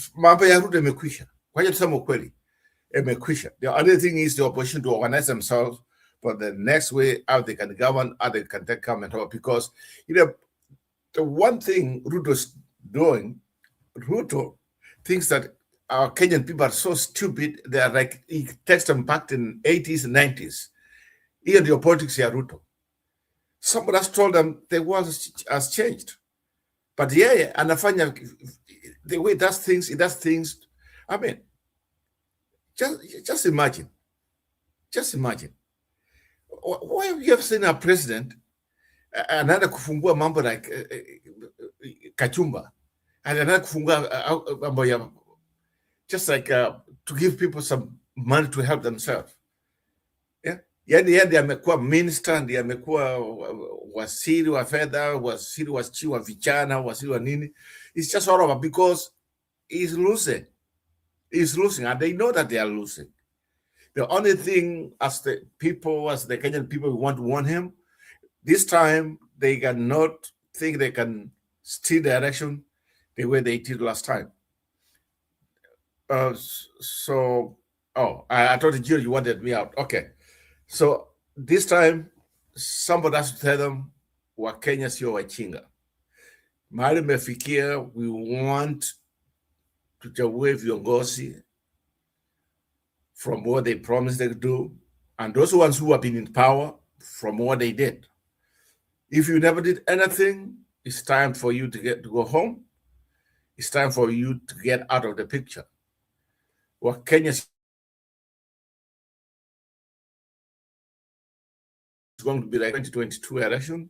No, 2002, sorry. 2002 election. It will be one-sided. Ruto will go home mapema. Me, I keep on telling people, I'm one person, I might be one in a million. I don't think Ruto is going to run for a second term. I don't think so. Yeah. I think itakuwa ikifika next year time like now, atasema unajua nini? I'm not going to run for a second term. I'm going to be do my own things. So if I was him, I'd do it. Mandela did it. Yeah, because it's a failure. Somebody has to tell him it's a failure and he cannot win come 2027. And my free advice to him, figure time right now, next year, go to the media, go to whatever, tell us you will not seek re-election and our country will go back. Then from there, we know how to move forward. Whether you come in or you don't, we don't care, but you cannot win. But if you want to salvage something for yourself, something you can just tell people, you know what? I did one term, this is what I did, because you have done your best. You are not qualified. You were not even qualified before. You can't just bet yourself in. I don't know whether you won or not, I don't know. But at this point, Ruto's presidency is a failure. If you want to give it, I'll give it an F. If there's an F minus, I'll give him F minus. That's the way I feel. Moving forward, they had opportunity to arrange themselves, get the real people. We don't know. If they break up, it's up to them. I think that's what Ruto is waiting. But if the united opposition goes the way it's going right now, with this kind of momentum, with this powerful and united, I think Ruto is going to give in and just say, I'm not going to run again. And that one now will bring like chaos in the country because now even opposition will break up something. I mean, a lot of things will just go wrong. Because at this point, the uniter of Kenya is Kasongo. It's the ones uniting everybody because of the way he has been doing things. And then Jill, for me, I think, and that's why I came in, this is what I want to say. At this point, I think what's happening in the country is people are being bribed. It's bribery. People are committing crimes. When you go around the country, this money, tell money because they want people to hear. I mean, they want you are kind of buying people. That's not the way you build the economy. So, out of Kenya situation, somebody anakuja anakusaidia like 5,000 leo, and the rest of the time is in office, you will never get that money. Then you answer Kumuimba because he gave you 5,000. We want people to come in and build an economy which will work for everybody, an economy which will work for people, an economy where you go to work, you earn your living, however small it is, however how much it is, then from there you do what you want. You have your own freedom. At this point, from what you played some video, these young people who are just kind of conned, they went to KICC somewhere there, and whoever would just invite them never showed up, or whatever they were told want to be given, they never got it. That's the kind of bribery we don't want to see. That the few powerful who have taken advantage of stealing their resources from the people, now they want to dish it so that they can still keep them in power. For us, I think that one is gone. There's no more that. We should not even allow it. It should be even a crime to start dishing money and telling people that, oh, I'm trying to I want to push them. Are you want to push somebody unampatia pesa kidogo? That's where we have reached. So you created a very bad economy, and now you are coming to take advantage. I think that's what he's doing. Yeah, he never performed. He never created the economy. Sasa nafikiri yeye atakuja nunue watu wampigie kura. This is nonsense from part of it. And UDA, I don't know what they're thinking. Yeah? Somebody has to tell us, what have you done since you came in power? What wambie? Yeah? What have they done? They have done nothing. This is the time for us, the time for the opposition to stand what they are doing right now. A few months ago or a few weeks ago, we thought everything was going the other way around, but it looks like they are working together. You put this guy, I think Munyoro, what's his name? Manyora. Yeah, Manyora. Yeah, I kind of agree with him what he says about Martha Karua and maybe Matiangi, whatever. I kind of agree because two of them, I don't care who becomes. I think even me, I agree with him. Yeah, you can just be assured that the country will be run the right way. You can be assured of that, both of them. But at this point, we don't know what's going to happen. And that's why I say, and I remain with my point, that come next year, time like now, I think as long as we want to see that he might not win, then the best thing is to quit. So he might quit, and that one will bring a lot of things. I mean, a lot of things, a lot of functions. And because of that, maybe a known candidate, at this point, a known person might come forward and win the election. If Kasongo withdraws his candidacy, we don't know yet, but I have a feeling that that's what might happen after realizing he's going to fail, he's going to be defeated. The best thing, the way out, one ticket is to quit and they just say, you know what, it's time for me to move out of here. It's too hard. That's the way I think we might go. And that one happens, it will be appreciated. And I think our country will take the next step. Yes, at this point, we are just kind of kidding ourselves. End time, we will progress. We take five steps forward, then we take 10 steps backwards. And that one has been going on since independence. And probably 2027, we might have history as a country for the first time ever in our lifetime. We might see a president who is not from the two communities who have had the chance, who had the opportunity to produce presidents in the country.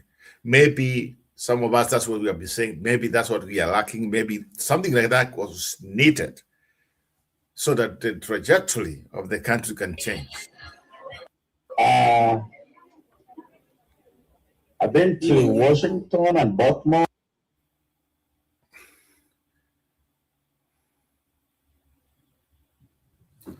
Yeah, Robert, you can go ahead. That is just the venue. The venue where Kalonzo Musyoka will be. People are just talking. And it looks like it doesn't have a lot of people today. Yeah, but wanakuja. So let's wait and hear how many will come. So that is Kalonzo Musyoka. That is the venue live. So we are waiting. So, are we going to have the opportunity to talk to him, or it's just where you are on to telecast? Trying to work from the background to see whether we can to see what he's going to say. There is somebody there. There is somebody there who is trying to see if we can get an opportunity of him, but I don't know. So I will not push it. If that person will be able to give us Kalonzo Musyoka, well and good. If not, we will have an opportunity to see him from here. But I do not have control about that because there are some organizers who are there. So we are just requesting. Can we get mheshimiwa to like so tunaweza pata time ya kuuliza maswali, so there is somebody inside there atajaribu kutusaidia. So we are just waiting. I see. So could I remember somebody was saying, this time or maybe might steal, might. Hey, no, we cannot allow this nonsense to go on forever. Yeah. So if opposition, whatever you see, wins the election, it's going to be announced. Na hii mambo ya wanafikiri wao, there's nothing here. Hakuna kitu. You know, Ruto hakuna kitu Ruto ako nayo. Ngoja tuseme ukweli, ati yeye alikuwa anatisha watu. The only thing he has right now is money and the power. That's what he owns. And that money is because it's stolen from us and is taken from us. And in fact, just kama ulicheza hiyo clip kutoka Kisumu, that was very nice, where they rejected this mambo ya Safaricom and other things. That's what it tells you. In fact, whoever thinks that Ruo Nyanza is going to vote for this conman, it's not going to happen. It's the other way around. This is going to be united. This guy has united the country, which is a very good thing because we want results. We want to work for somebody who works for the people. When you get a chance to serve the people, then when you go there, you decide to do things the way you want to do things, because after 5 years, I can do this. I can do conmanship. I can bribe, I can buy the election and go back for another. We are not Tanzania. We are not Uganda. Somebody has to tell him if that's the way he wants to go, then he's calling for a tough time ahead of him. It's not going to work. I know he has his own people and other people in the military and whatever it is. I may work a frontline. But what? We go with the Constitution. You lose, my friend, you have to go home. And if you think now you can kill all the Kenyans, let us see. This time, we mean business. We mean business. It will be like until the right person is shown in, whoever wins. But if he wins like normally, you feel like he won fairly, okay, we just give him the country. Yeah? But not now. If he loses, he has to go home. There's no other option. There's no other option. At this point, I think it's our country. It's just like Michelle Sema. We make progress, then we keep the progress we just made. Yeah, we can't keep on doing the same nonsense from the same useless people. I don't know. There's a feeling I have that 2027 might define where we are headed to as a country.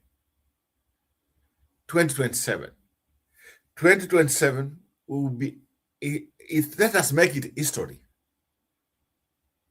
Yeah? Other than the Kikuyu, other than the Karenjin, yes, we might have somebody from a different community to be the president. Maybe that's what was lacking. Maybe. I don't mean that it's not maybe. I'm just saying maybe. But this what we had other than Uhuru Kenyatta. I can just say other than Uhuru Kenyatta. The other presidents has been like conmanship, grabbing, dictatorship, stealing from people. Yeah? Let's just, other than Uhuru Kenyatta, maybe a little bit of Kibaki, maybe. But Kibaki was the worst because he started the 2007 election. 2007. So that's why I just leave him out. Some of whoever kisses him here and say Kibaki. Kibaki is the one who started all these problems.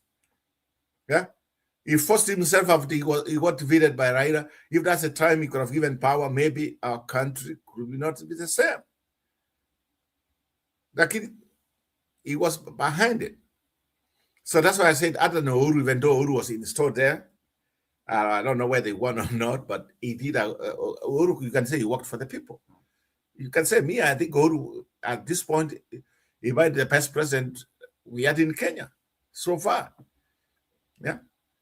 But when this idiot came in, he came in the first day, he pretends. That's the problem. He pretends like the way he pretended to be a Christian, then he comes to kill our children. He pretends to do the other things, but the fact remains, he does the opposite. He pretends that he's building, that's on his mind, he thinks he has done a nice job, he has done everything, and that's what he's telling us to. I mean, somebody has to wake him up and just tell him what he has done is destroying the country. He's not building the country, he's destroying it. And it's time for him.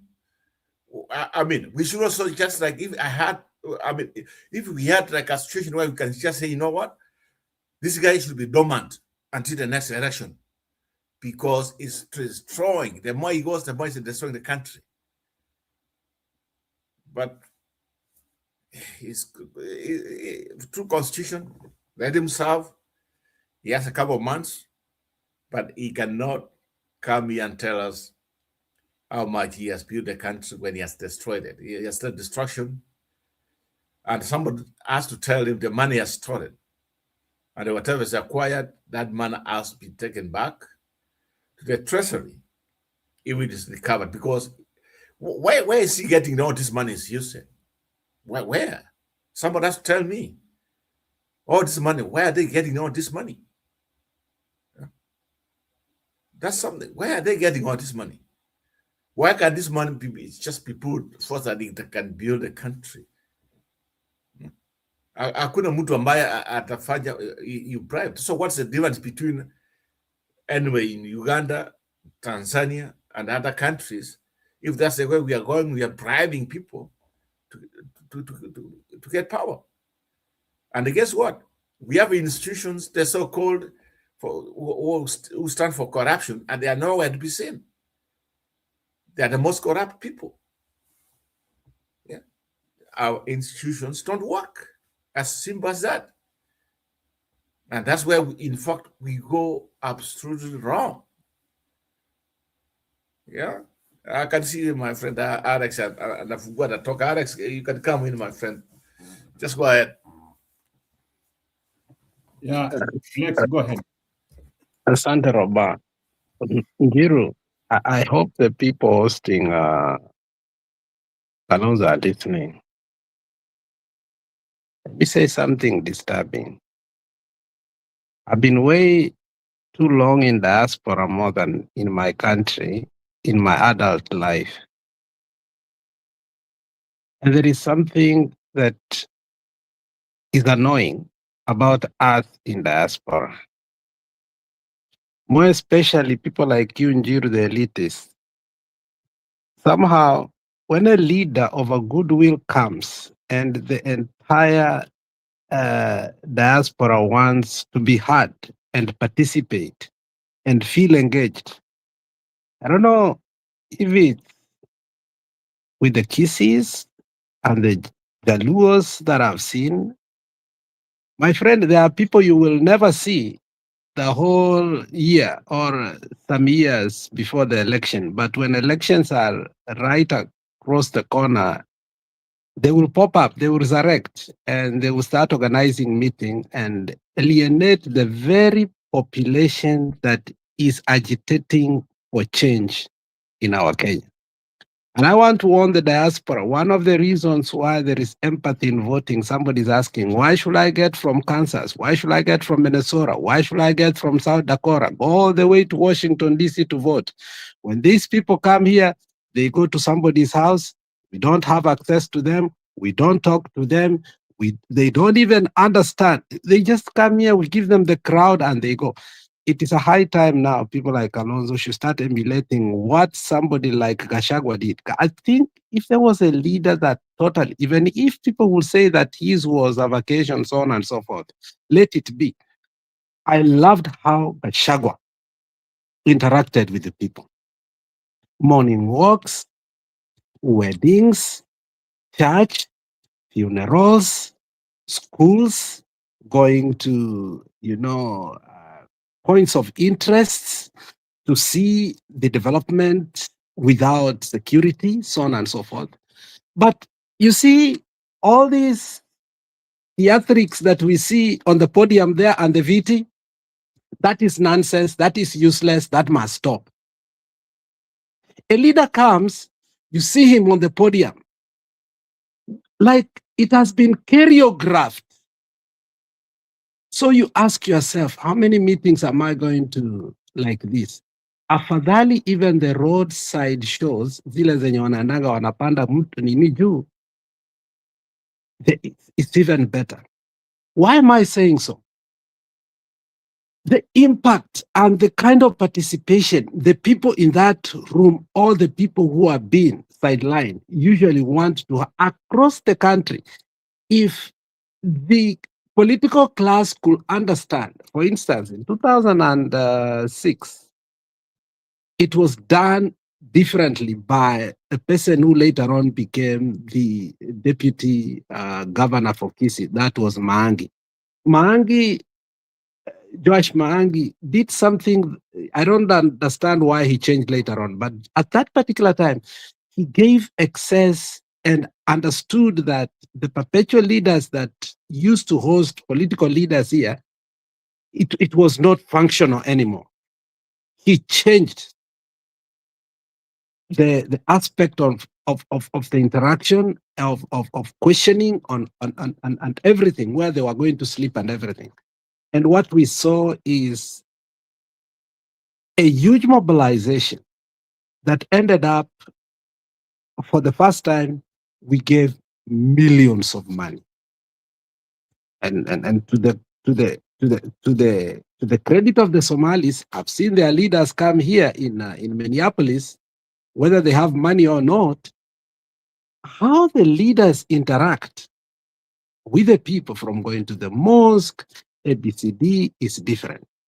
If we are going to function like OCA meetings that used to happen, let us be honest, let the diaspora know that the very support that the diaspora, deep support, and Stone PK, was it yesterday or today, Stone PK? Oh no, we were in a private meeting.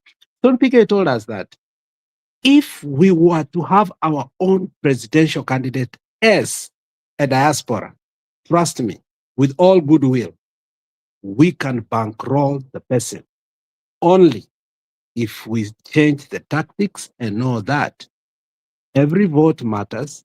People needs to be listened. Our leaders cannot be behaving the same way they have been behaving over the years.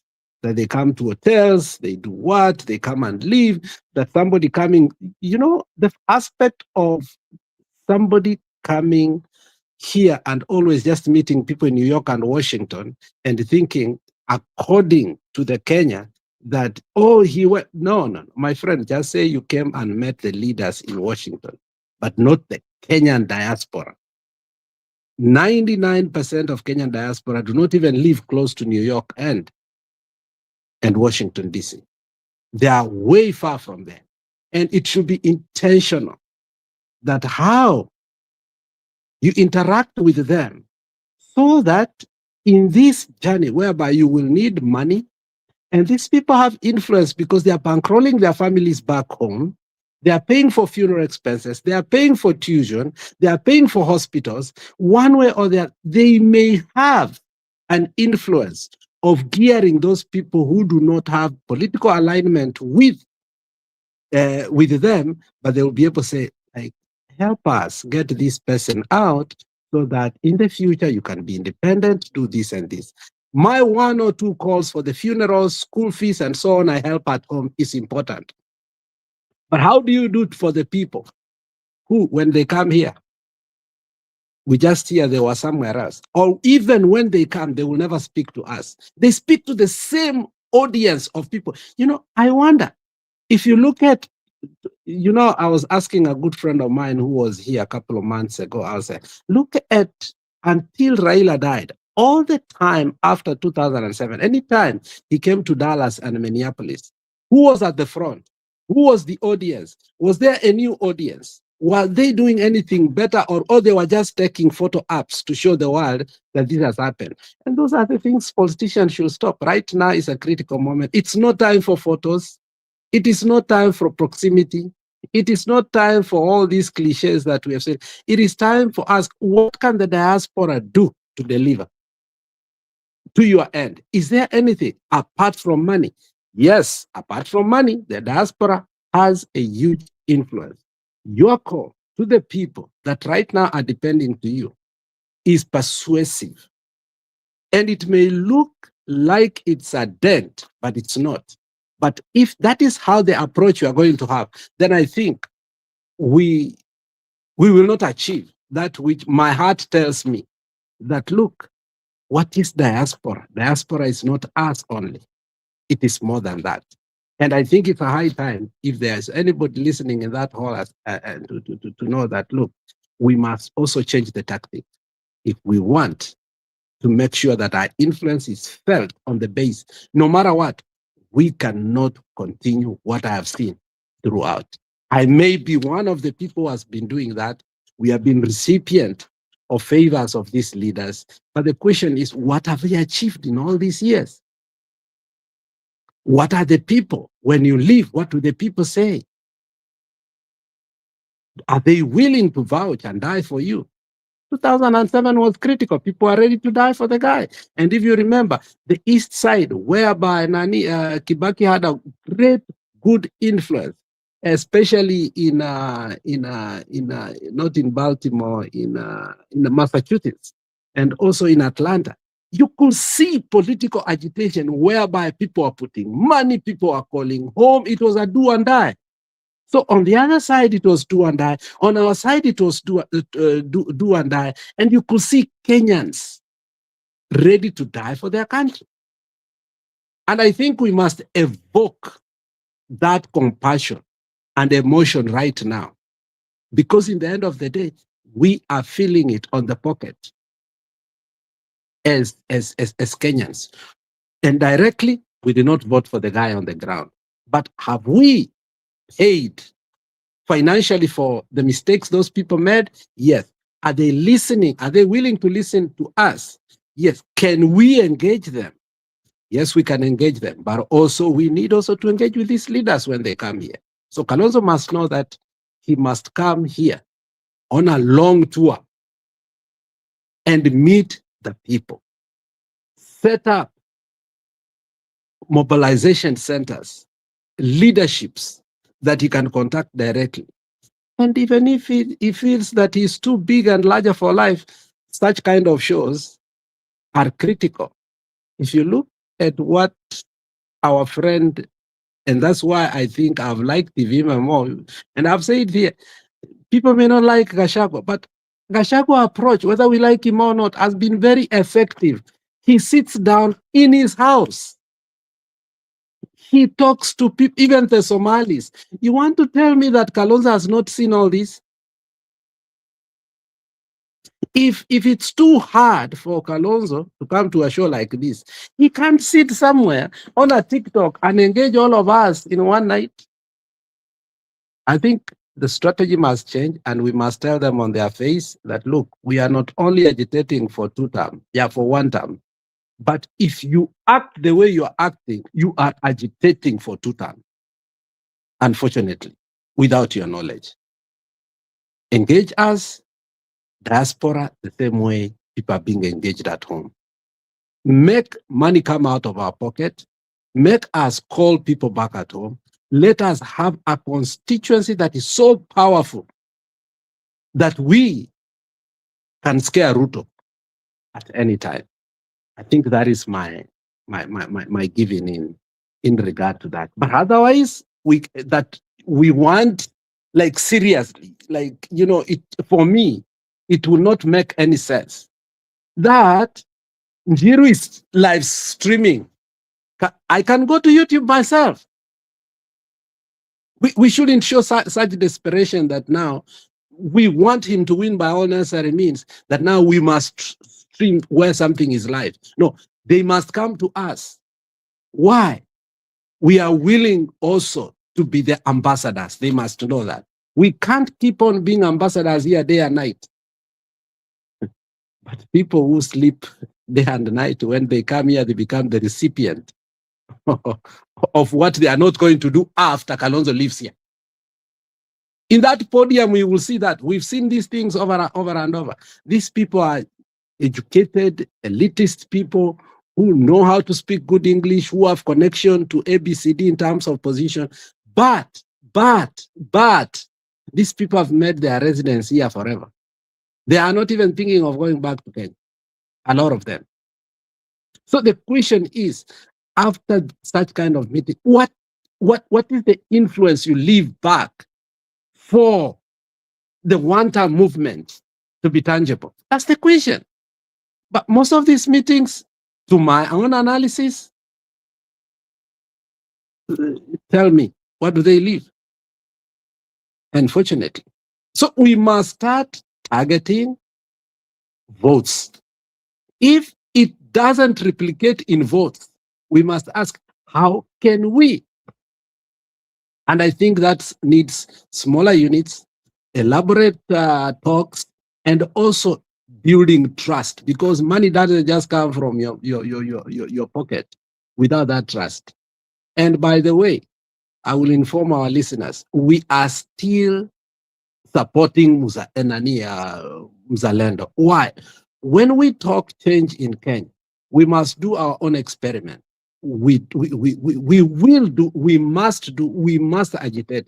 Lazima hata sisi tukuwe na kakona ketu huku tutashinda tuseme hii Kenyan democracy, we tried our democracy and we won. We are able, we are capable, as we are asking for a space to participate in. Let us ask for that space while we have also created the path. And I think Msimamo is a good classic experiment. Stone PK has indicated like that. My friend Robert told me very soon he wants to become a governor. I don't know when, but I think he can become a better governor than Simba. So I think we are headed there. But mtu kama Njiru bado angojee kidogo, because anaweza tufungia show anytime.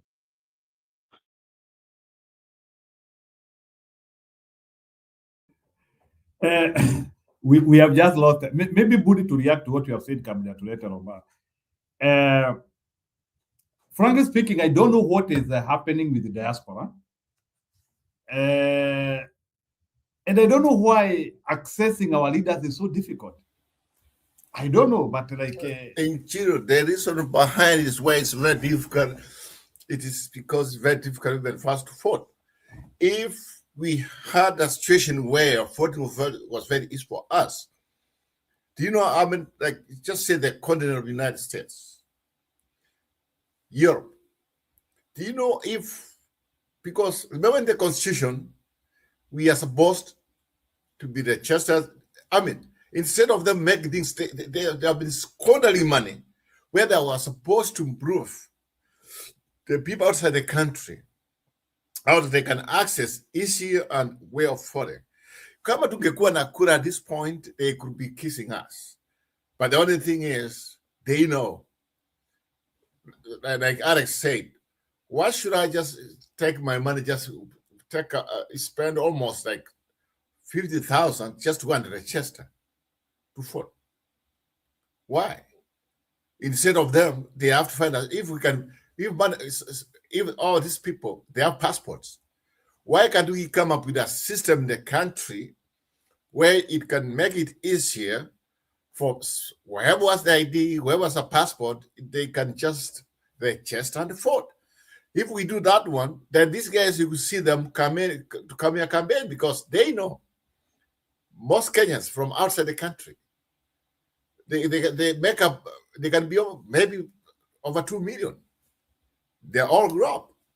But because they know that maybe you have a small say.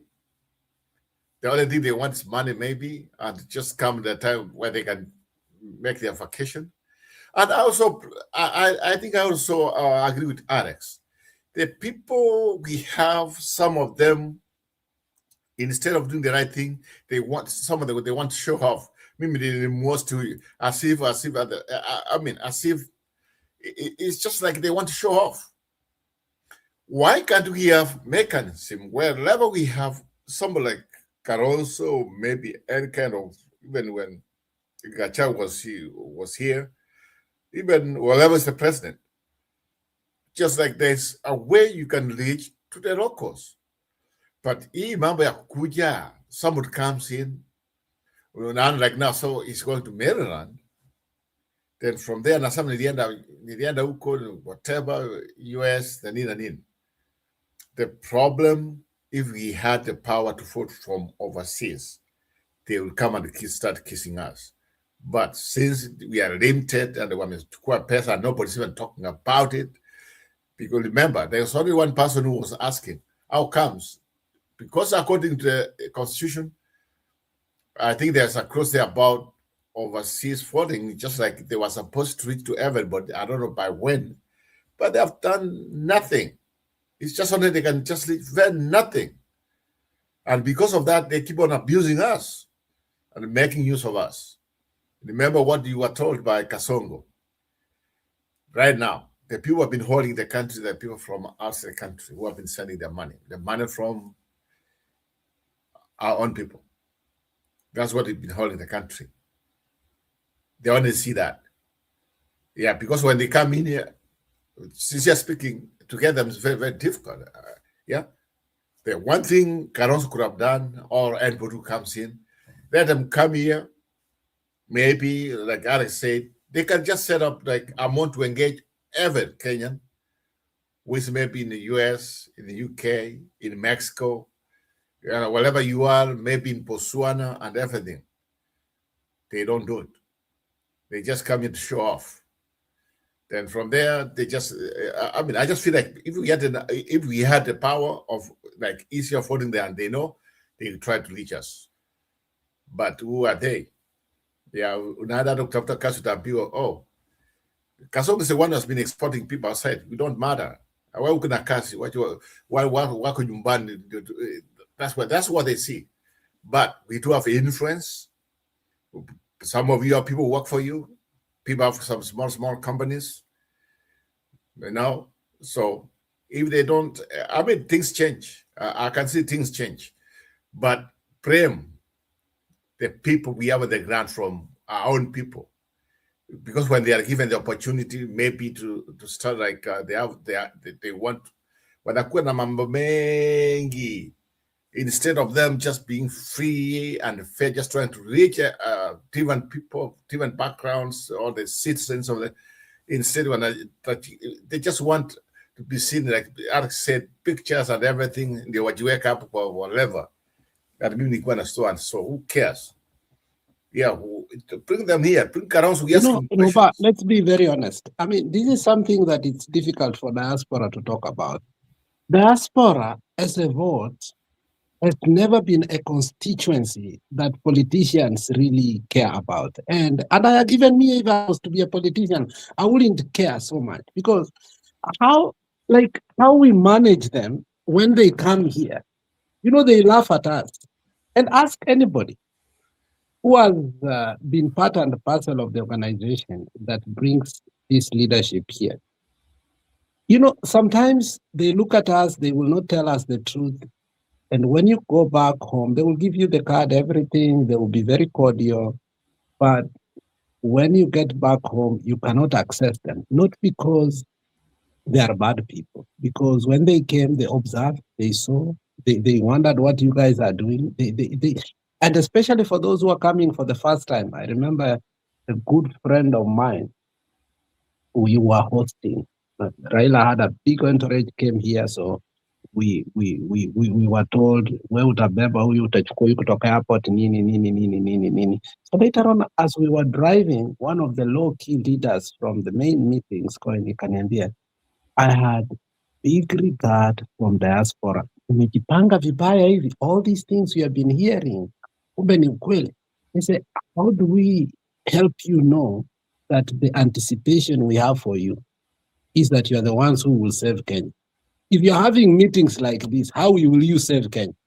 I think Stone Pike has highlighted this several times, that we in diaspora too is an ego we have as if that we really know. But when it comes to replicating what we are saying into tangible force, politically, that brings change, it becomes a mirage. It's a conversation we need to have. And like, look at, we have been hoping, we have been political pastorists from Mutembei, ABCD, mpaka today we are here. And I hope this is the last place we are finding our grazing field before we get the government we want. The question is, who have we taken to parliament? If we bring that topic, unaona vile Stone Pike anatoka chini, anaanguka mara moja. That topic ingie hivi tunatoroka. I'm kidding, Stone Pike. I didn't say matoroka. But that's how it happens. You will see some people vanish, fade. Nobody wants to put money. Kasonga akitoa pesa kwa siasa, then we are so quick to do what? To criticize him. Yet politics is money and money is politics. Look at this country, Njiru. You know very well. Lobbyist is legalized corruption. Why? Because politics is money and money is politics. So if we cannot come to counter Ruto financially, then we are failing. We have that capacity. We do. What makes us not do that? The leadership that we always, for instance, my friend, if Raila was to resurrect and come here today in Minneapolis, there are Luos who have stayed here 1969. We never see them. But when Raila will come, they will surface. They will be the secretary. They will be the treasurer. So unaambiwa pe mzee mwenye hata hujaiona pesa yako iende wapi campaign. Unashangaa. And you hear the last time they went to Kenya was when Kenyatta was the president. How do you give somebody like that money? Then that's how trust erodes. So I'm very honest, and I'm saying this. Our organizational structure is failed from the beginning on how we approach this issue. Do we have the capacity? Do we have the resources? Without a doubt, we do, including the eloquence. But in between there, it has almost become an elusive idea that a diaspora, right now as we are living, can go to Kenya and be able even to campaign with somebody like Sudi. Why? Because right now, wanatuambia enda keep your change. Keep your change. It's a fact. Roba, I know you want to run for governorship, but ile pesa Simbarati atasimamisha watu huko, anapea lecturer 5,000 ya mafuta tu. Unaelewa? We are capable of doing. Mtu mmoja anaweza kukupea hiyo per day hapa na utafanya nini? You can be able to succeed. But are people willing to do that? So we need to ask ourselves, who are the diaspora? All the time these people come here, ni kama wanatucheza. They are playing video apps and photo apps for Kenyans to know that they went abroad. But do they respect us? Njiru, I swear to you, Kalonzo respects nobody in that room. We are but nothing in their eyes. It's the same thing we were told by Kasongo, that he has created Minister of what, foreign, whatever, branch of, I don't know what. There's a young lady there in an idea nini. What has to do with me? A young boy, my best friend, nani anamjua anatoka Mbere, Sam Nyaga, alitolewa hapa, is in that office doing nothing. Yani tunafunguliwa ofisi zingine hazina meaning to appease us. The last time, in fact, you know what was so funny? The last time it was, this guy was, I think that minister, the so-called, I don't know. This guy who used Mutua. This who used to be the governor of, I think, Machakos, if I'm not mistaken. Yeah, so he comes, he tells us, oh, that office is going to be created. Na sisi tutafanya nini? if you have people mnatuma pesa pengine wamekukula nini na nini tutafuata. I'm just like, really? That's all you can do? Unaona? These guys, they can come, you can contribute money, you do what. But when it comes, pengine, you need support, maybe you want to go to the next level, that would be a no. Or they would just lie to you. And like you said, to access them, when you go back to Nairobi, maybe anywhere in the country, very, very, very difficult. I had a situation where I had my nephew, I think I've told this story before, I had my nephew, he was among the top students in the country, and they just go Mango. The next thing, he gets a letter, or they call him whatever, they just say, to go somewhere school we have never had before. And he was, in fact, the 50th student in the country. So the so-called people, I want to ask them, hey, what happened here? I was on the ground. They would tell you, you know what, see me tomorrow. I'm just like, see you tomorrow. Yeah. Or somebody will tell you, oh, I want to make some connections. I want to find out what happened. And at the end of the day, my friends, there was nothing. They never helped me. The people who came to risk my nephew to go to Mangu where he wanted to go anyway, his first choice was the local. Not even an MP, not what. It's people who went and met a forum. They just find out that there was some other chinga they do in Kenya, some of the things, and that's how he missed it. But he was given his letter to go to school. These people cannot help you. I tried my own people we went to school with, and I tried to get access to help me. You will never hear them. They will just like, oh, we get back to you. Now, to me, a message, they respond 2-3 days later, even though you know they read the message. So that's how it is. They don't care. But when they come here, the first thing, before even they start, they won't call you. They just call you, I'll be somewhere, I'll be what are you doing? Now that's when they interact. But when you need them, they don't care. That's how we have come. Let's talk the truth. To say ukweli, we are being mistreated and people don't care about us. It's as if since we don't count. Maybe pengine, like I said, if we had power of voting, ambao wanajua mimi nitakuwa na kura, pengine I have 2 people, maybe my boys or some relatives, or maybe my brothers or some other things. Maybe they would just come and say, you know what, they would listen. But at this point, we have a wrong way to go for us to get the kind of respect we deserve. But they will always come here. They want to fundraise. They want money. They want to what? Banana. But we know. Somebody will come here and buy cash. iPhone. What are you want to do? iPhone, maybe yourself, you can't afford cash. They have the money anyway. So, Alex. So Njiru, I want you to help me here and understand PK. Because we want to be independent as a country. Sindio?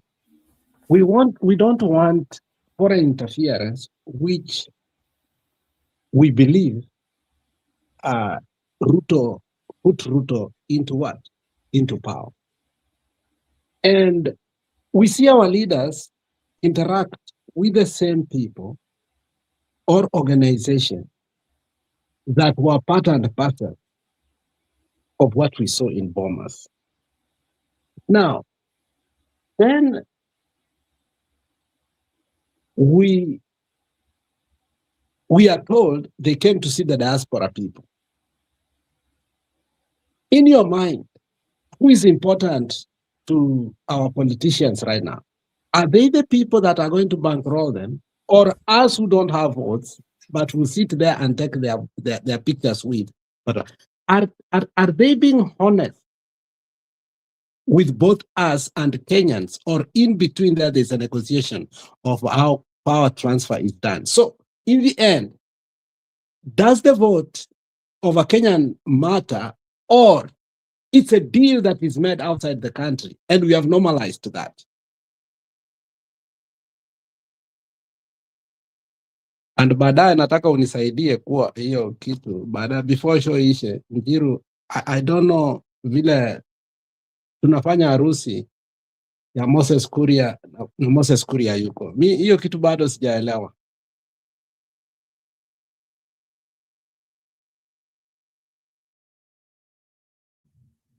Yeah, Stone PK, you can react.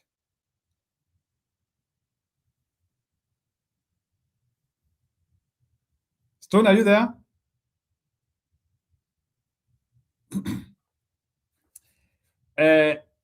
Bwana Budi, let me begin your story. You know very well, there are some families which are very political. Zinatakanga kukua pande mbili. Sababu they know any of the side will be good. You know, ni kama ile the Moses Wetangula family. Moses Wetangula family, most of the time watakangi kukua pande moja. Because in their thinking they know, tukienda pande moja, alafu kiumane. Oh, Stone PK, are you there? Yes, I am. Yeah, react to what Bundi was asking. I don't know what he was asking because I was thrown off by my network. Shida. Bundi, reinforce him ili akujibu vizuri. Sorry about that anyway. I hate coming back and forth. If it's not very... Piga, unajua ukiuliza swali mara ya pili ina dilute ile ya kwanza. Kabisa, you know that. That's why I always make it fast. Yeah. So acha nione kama kuna majani mpya nipike chai ndio nikupea hiyo chai. So nasema hivi. I see a situation whereby we are being caught up in a conflict that obviously we are not paying attention to. When our leaders come here, behind they do meet the leadership of the country. And most of the time, they are the ones who provide the security, the itinerary, the everything. And later on, they come to see us a few minutes for photo ops and maybe, strong thing. And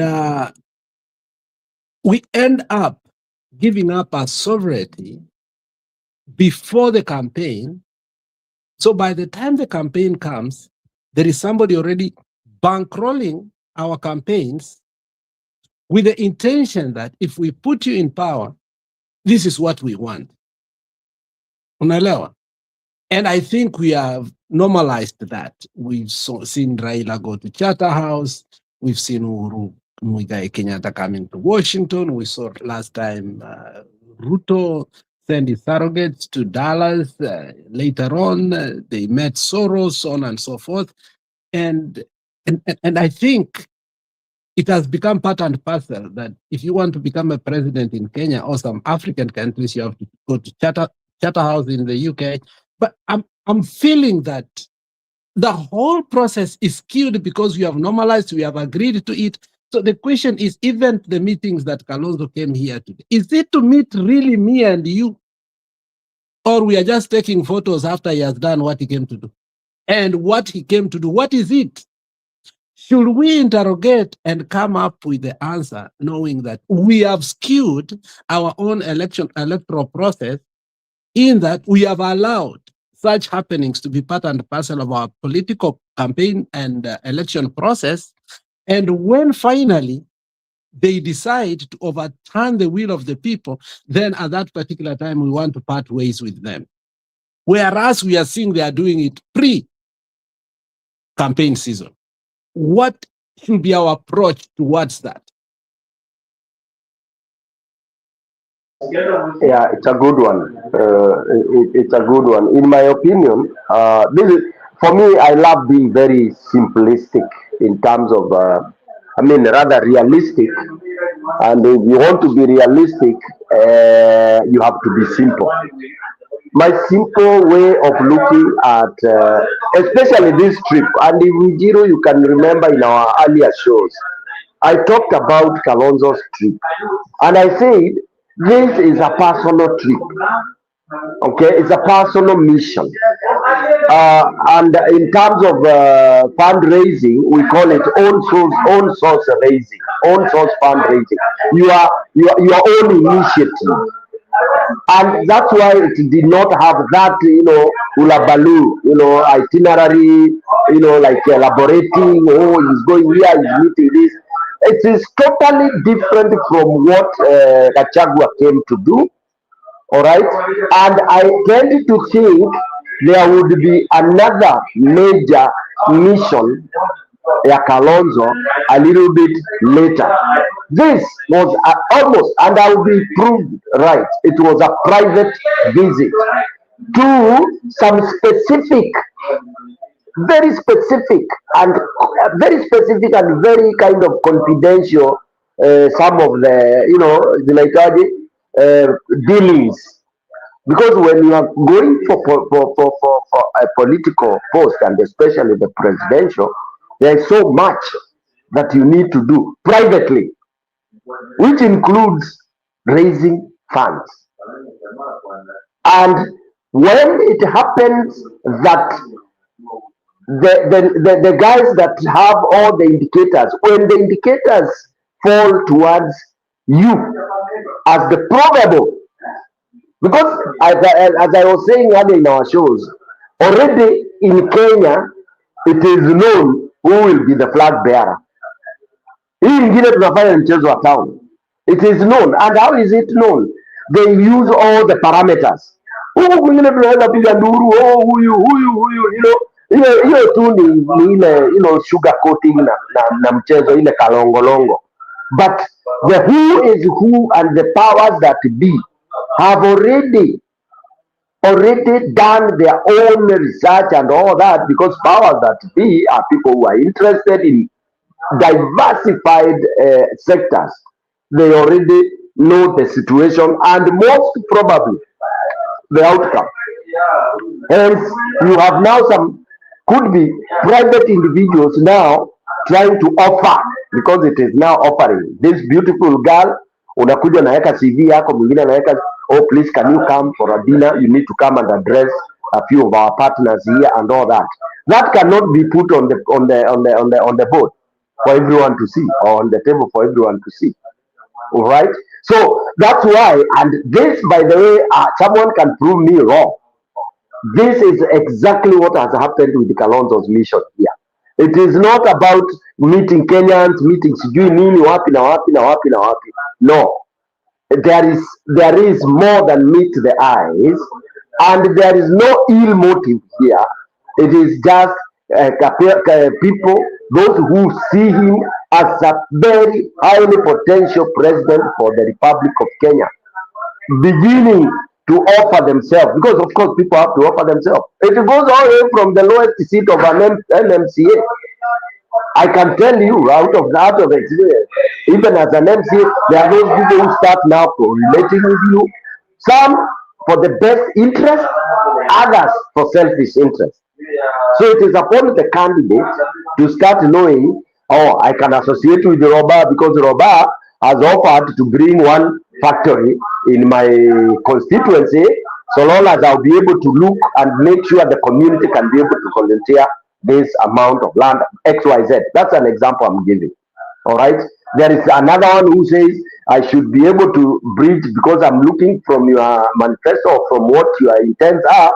It's like you really want to do so much about water sector.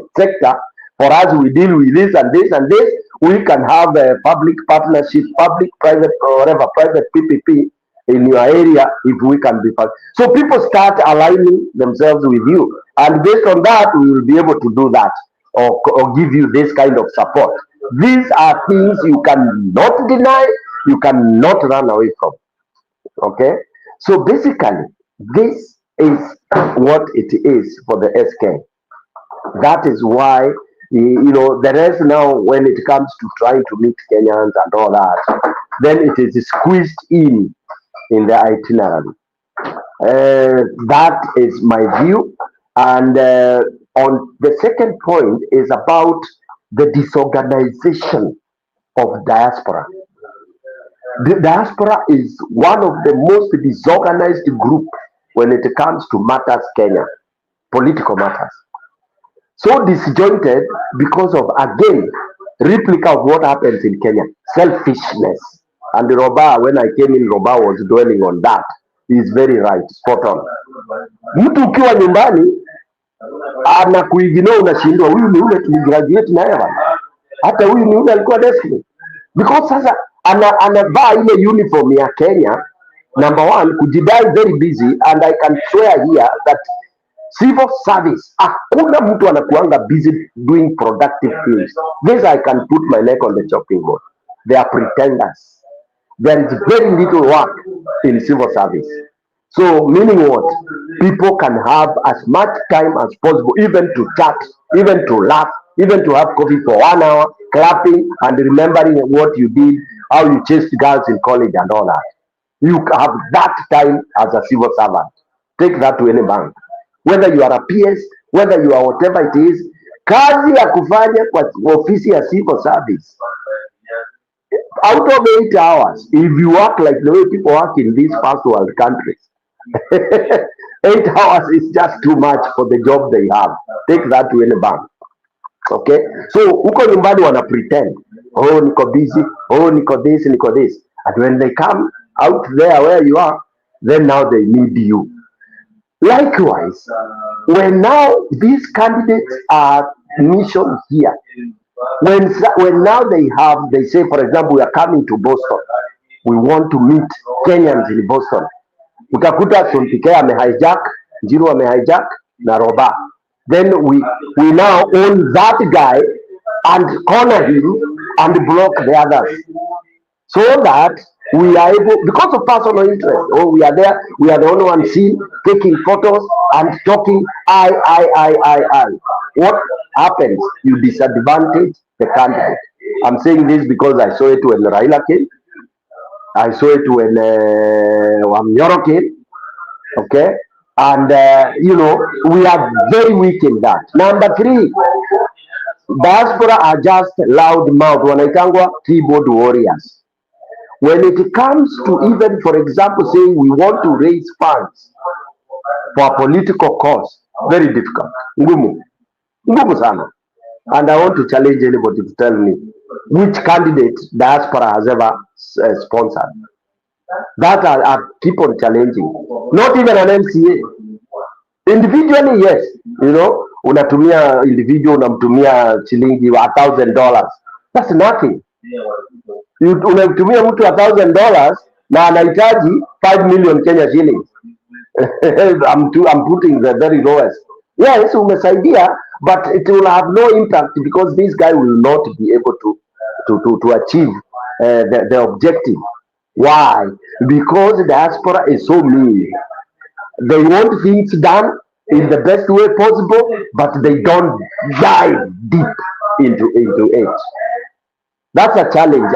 Since I started engaging with the diaspora, I remember the first thing I told them, I started telling people, since 2022, we were cornered and we were lied to and we were duped. I started asking people, can we have people from diaspora volunteer, go down, those who can, take positions. Let's show people how things are done. Like when Uhuru was coming during the 2013 election, he had a very good agenda. He went around appealing to expatriates, Kenyans who are up there making things happen. He said, I want to have as many as of you as possible to try and build Kenya. Only that now he came, when that happened, some of people resigned their jobs in very big positions. But when they arrived, then the politician felt that their opportunities were being taken by this, and it was a disaster. Okay, so I would want somebody to take that copy and make it happen. Appeal to diaspora for those who can contribute directly by being and presenting themselves as leaders, and also mobilizing funds, for example, in terms of how we can have any, diversified leaders from all over, that are propagating the issues that diaspora has been going for. Yeah. So for me, that's how I look at the whole issue. Kalonzo more private, and then trying to raise funds. It was structured that way, and of course now diaspora also has a challenge to be able to decide instead of thinking that it's a normal political thing, but sijui democracy sijui nini, diaspora waanguke na naye waseme ni Kalonzo na fulani ama ni Matiang'i na fulani. Because we need to have a candidate to start chiming and to start really pushing up there. It is not politics as usual, and that was what I said earlier when I was presenting. This time around is rapture, is do or die for the country called Kenya. We cannot afford to say to go theory what we were taught in classroom about politics. That it's a democracy. People have to do. Democracy is BS in Kenya. That is gone. It can't work. What we need now is to force it what we think. If malaria queen is the one that will cure Kenya, tunapinya mtu mdomo, tuna scoop na kijiko, ama tunamfunga miguu, tunampatia kwa nguvu, tunamwambia you have to swallow this because this is what will cure Kenya. Thank you very much.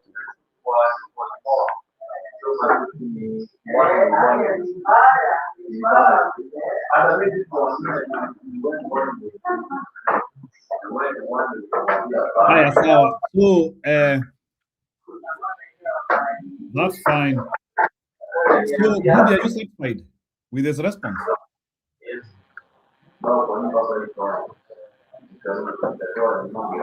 Budi, are you satisfied? Njiru, we have a noise coming from somebody's background. Is it possible? Okay. Yeah, I'm still trying to. Wale watu nilikuwa naongea nao ni kama wame disappear. I'm no longer getting them. So once I get them, I will. We just said it. They disappear. Okay. So let me just add up what Alex said on this 20PK. On top of that, the one thing I'll keep on asking, I'm not trying to be just like questioning, but why is it that a friend of yours, you're doing 1 year, you know what he's doing, the second year, the next thing you unamwona anaitwa doctor.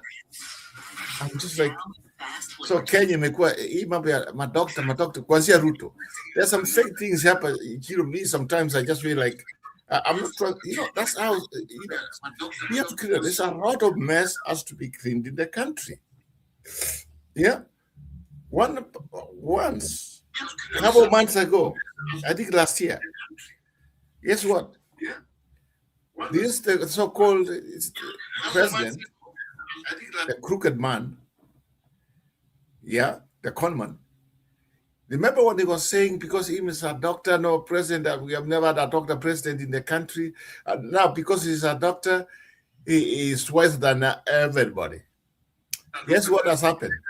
It's the most reckless, the most conmanship, the most underperforming person we ever get. And yet he called himself Dr. Samoyo Leva. Where is what is PhD? I don't know.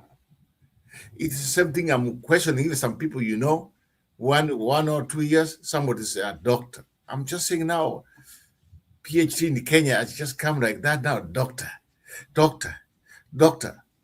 I give them that.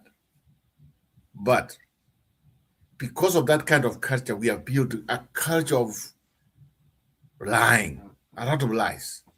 A culture of just don't speak the truth. A culture where you just like me alone.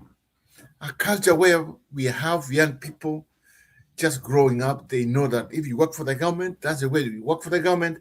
Go on the route, then you will be the hero in the society.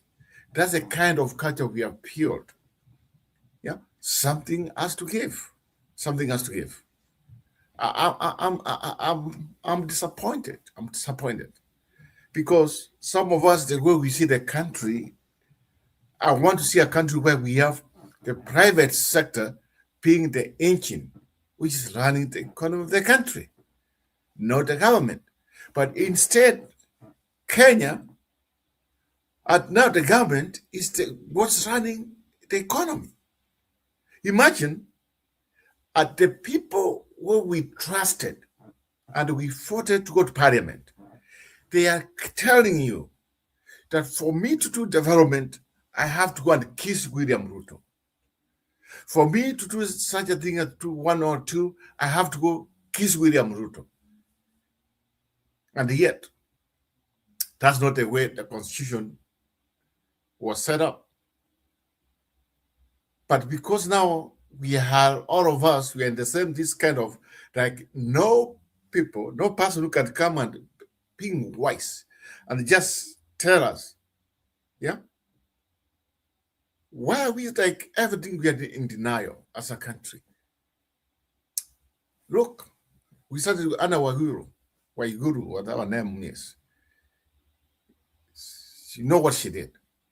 She was not even qualified, even to run for the governor of Kirinyaga. She served 2 terms. Then we have this a member of parliament who was convicted. He's convicted and is in jail, but he gets voted in. And from there, something says, something happens, nobody knows.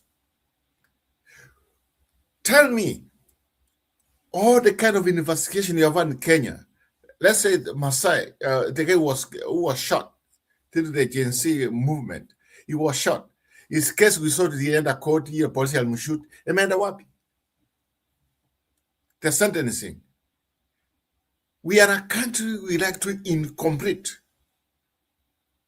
Even if, remember, the terrorists attacked our country, if you remember, even from the mall or the end part of the country to Nambiwa, oh, the investigation is going on, we will tell you. When I watch investigation, you will never hear nothing about it. They talk of Livein or whatever it is. Until Matiang had to tell us that the files are still open. That's the problem. We were told people were shot at the church. We were the other day, the other week, or they were in investigation. Yeah, investigation of what? The same people who have committed crimes they want to investigate. That comes from Interior Minister.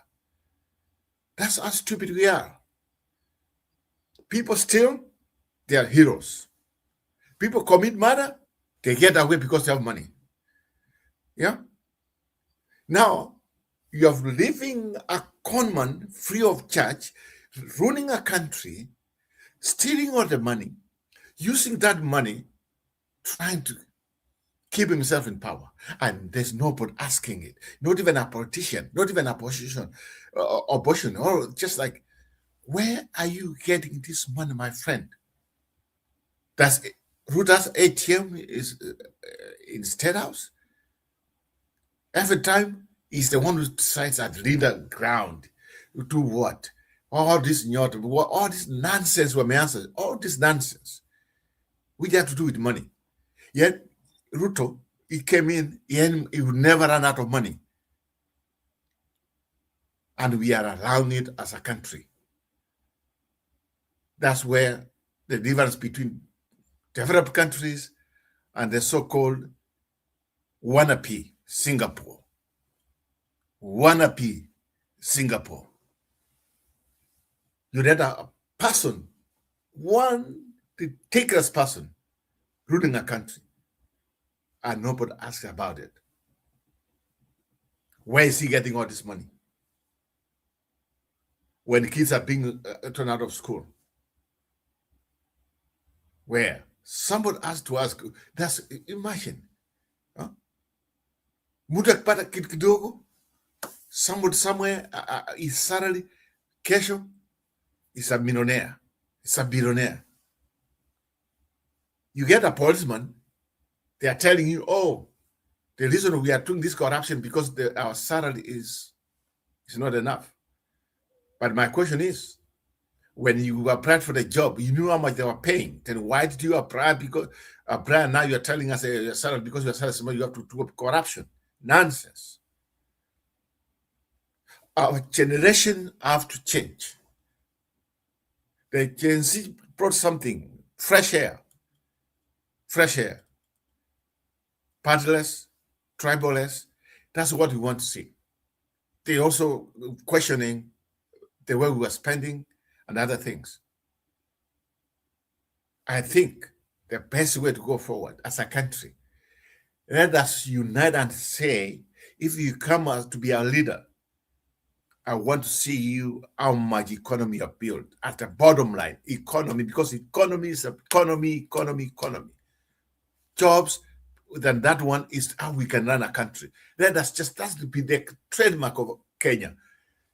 You come in, you don't get anything, you mess up the economy, you are out. You should just be that. We should. Mambo ya ujinga, ukabila, then we are supporting corrupt people. Some the members of parliament wameenda huku, wamechukua pesa, wameiba, then that's the man they are using running against other people. We don't even question them.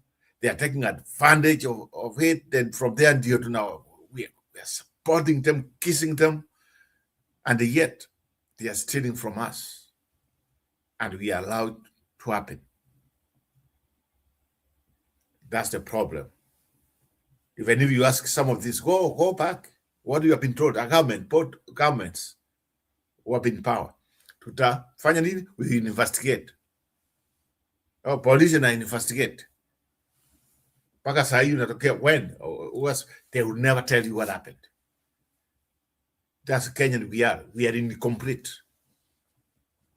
We do things katikati hapo tu. As long as kata kona, grabbing, stealing, kupiga kifua. Sasa hiyo imeenda paka generation after generation. Look at developed countries. Our people are imagine in Giro, they come and ask, they come and beg you to join can you come and join the army? We want people, volunteers, to join the force. To join what? But in Kenya, you have to buy a job. Even to be a crack, you have to bribe someone to get a job. And this kind of nonsense has to stop. It's primary from all the way from one level up to bottom line. And tunachita inchi ya Kristo. Wenye wanafanya wa Kristo, sahi register funguliwa kutoka hapo, you will see most of them, they are just conmanship. They lie too much. Yeah. We have reached a country where our divination, the way we need to be divine, is corrupt. Yeah. We are a corrupt country. Corruption is in our DNA as a country. And nobody has ever addressed it. And because of that, we are messing a generation. And because of that corruption, that's why we are having issues of unemployment. And nobody is talking about it. Indakuja nifanye hivi kila saa. Let us go to the bottom of it. Let us go and demand as Kenyans. Must say, unachukua hii, okay? But what we want is returns. Imagine kama huyu jamaa ameenda kufanya hii mambo ya wheelbarrow. Huyu at wheelbarrow inanunuliwa almost 300,000 wheelbarrow. Then he goes there and he went back. He's Bungoma. He's now the current governor. Kenyans, where are we? I don't know. We have allowed as a society, we have allowed it to be streamed over, to be rolled off by this nonsense, by this conmanship, by these dictators. Ambao wanaenda huko, they take advantage. After they get money, now you can't touch them. They run you over. And then, you know what, the next thing? We are crabbing for them. We are kissing them. Out the sucha. Time has come. As we approach the next election, time has come. Yeah? Time has come. But hii mambo ya corrupt is the bottom line. If we get rid of corruption in Kenya, if we get rid of it, we can progress as a country. But at this point, my friends, we are kidding ourselves. Kenya would never progress. Just look the way they are steering right now. You don't just go. So you unaambiwa, if you want development, you have to go and see Ruto. Can root up the ATM ya benki ya taifa. So he has the ATM central bank in the State House. And you have every time you have to go there, everybody has to go and kiss him. Imambo ya here, the old Katiba, the old constitution, that's why we have gone back and we have allowed it to go back. Even Uhuru Kenyatta never even treated people the way this monster is doing. He's a monster, he's a conman, he's a killer, and now it's just the things that everything has to come from him. We have to stop this nonsense. Let us stick with the constitution, let us end corruption, and our country will progress. Waje niachie hapo Njiru.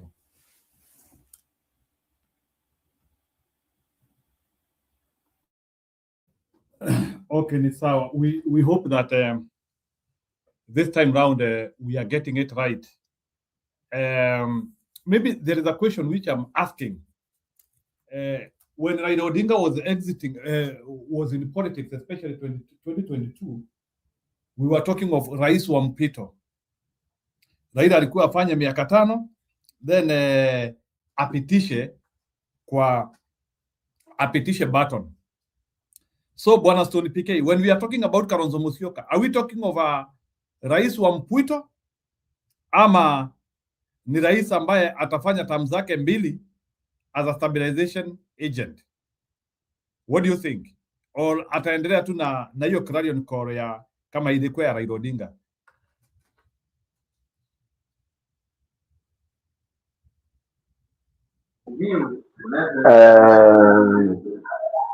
I don't think that is an agenda, whether mpito or 2 term, and we should not have that kind of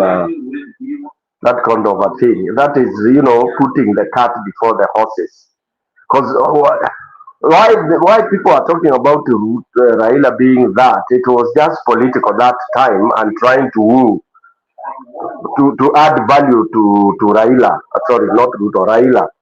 Because of course Raila was hard to sell in some part of Kenya, okay, especially the mountain.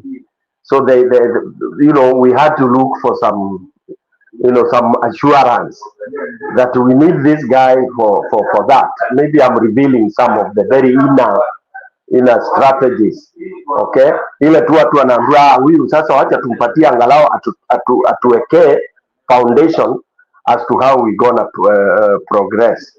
Otherwise, you see at ni routine, ama it's a policy that is gonna be there. When we are electing you, we are electing you.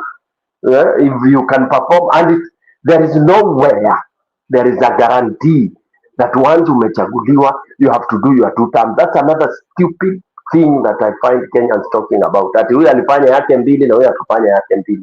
The extra 5 or the second term is prerogative of the voters based on what they think of you. But sasa Kenya, haki ya Mungu, Kenya, sometimes when you think of us, ni annoying. Yeah, it's annoying. Who said that lazima ufanye 2 terms? Yeah, it is based on your performance and your voters. They are the ones who will determine whether they will give you 1 term or 2 terms. Same thing with the position here, MP. Same thing with your Senate and all that. It's not a big deal. The big deal is umeperform ile watu wanataka kukurudisha term ya 2. It's as simple as that. Zero. So for me, it should not even be debate at whether Kalonzo is coming in for 1 term or why would we talk about the second term? For what? How? How? Sincerely speaking. And I found also media houses trying to bring that kind of narrative that so and so did 2 terms. This one did 2 terms. So why would this one not? Nonsensical, man. It is. We have looked so illogical, kabisa, and it is annoying, Yes. Yes, Tom BK. I just want to add. First of all, I just feel like, well, yeah, you're right. This nonsense of saying somebody comes here is like they're talking about second term or whatever. That's nonsense. On top of that, I'm one person here, and I'll just insist, and I'll keep it consistent. I feel Kalonzo is so soft for 2027. I don't want a president. It's soft. From what is soft. He's soft. That's the way I feel. And even if he comes in here, I'll tell him that. He's so soft. I just feel like we need somebody who just like the Mada Karua, the Matiang, somebody like, I stand my ground. I stand my ground. I don't want this. I think we are making a big mistake here. We need somebody who just say, you know what, I mean what I say what I mean. That's what we need. He's so soft. Carlos is so soft. That's my opinion on that. Sorry for cutting off. He's so soft. On that one, so Bwana Roba, would you go ahead and explain to us when you talk of softness, what do you mean? Like is softness in terms of demeanor, in terms of what? Like make me to understand softness of how, and is that softness? Was this guy called Carons? Was he not once time a vice president?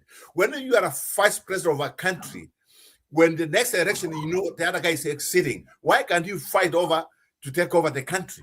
Yeah, was he not the vice president of the so-called Mwai Kibaki? And yet, how did he fight?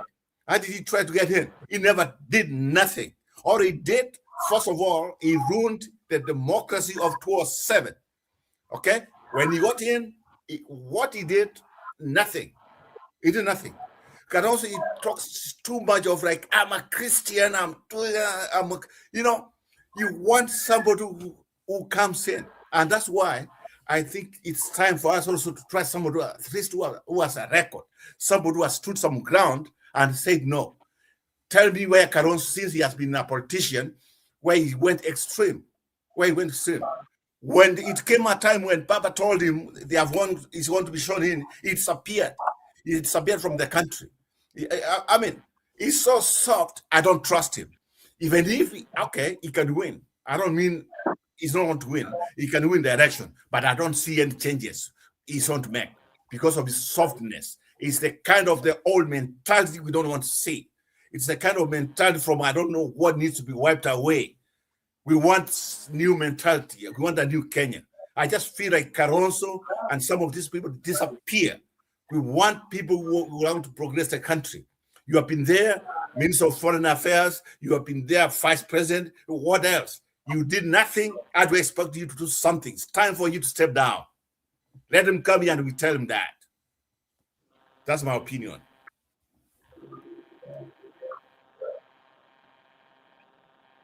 Okay, sorry, go ahead. No, I have a question, Giro. I have a question to Roba and anybody who might be listening. How is a country run? Stony PK, give me 20 minutes, I will be back. What are you I'm just around. So we continue talking on our own here. Yeah? Yeah, muendelee. Hata Mama Nyakairo wako hapa. The agenda is set. You already know what we are talking about. I'll be back. Ni vile sasa kuacha peke yenu. So let me add what I was saying before you asked me a question. When Papa came and he left and he decided he's going to join this conman called Ruto, Caronso had the opportunity to take it to the next stage. Caronso had the opportunity to take it to the next level. And they say, Papa, this is wrong. We'll go the other way around. Just to step his point and just say, you know what? It's time for me to take over. So what happened? When Raila was on the other side, Caronso disappeared. Caronso is somebody, every time he's just given that opportunity, it disappears. He wants Kajawa and Mpatie Plate, Ukwe Raisi. That's what he wants. He has never fight for himself anywhere.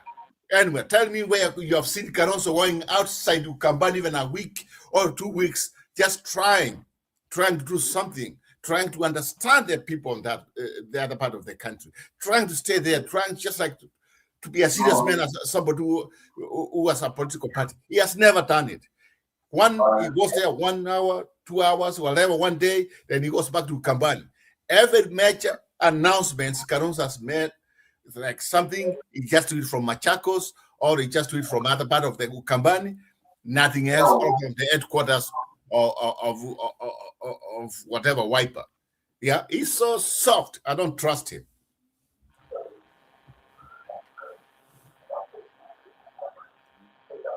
Then I ask a question.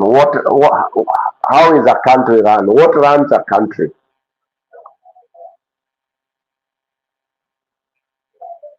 What is the role of a president? To be a bit simpler. I'll tell you, what runs a country is the constitution. Okay, thank you. And then what are the characteristics of a good president? A good president is a person who follows the constitution. A good president is the one who does what he promises. A good president is the one who fights for a country.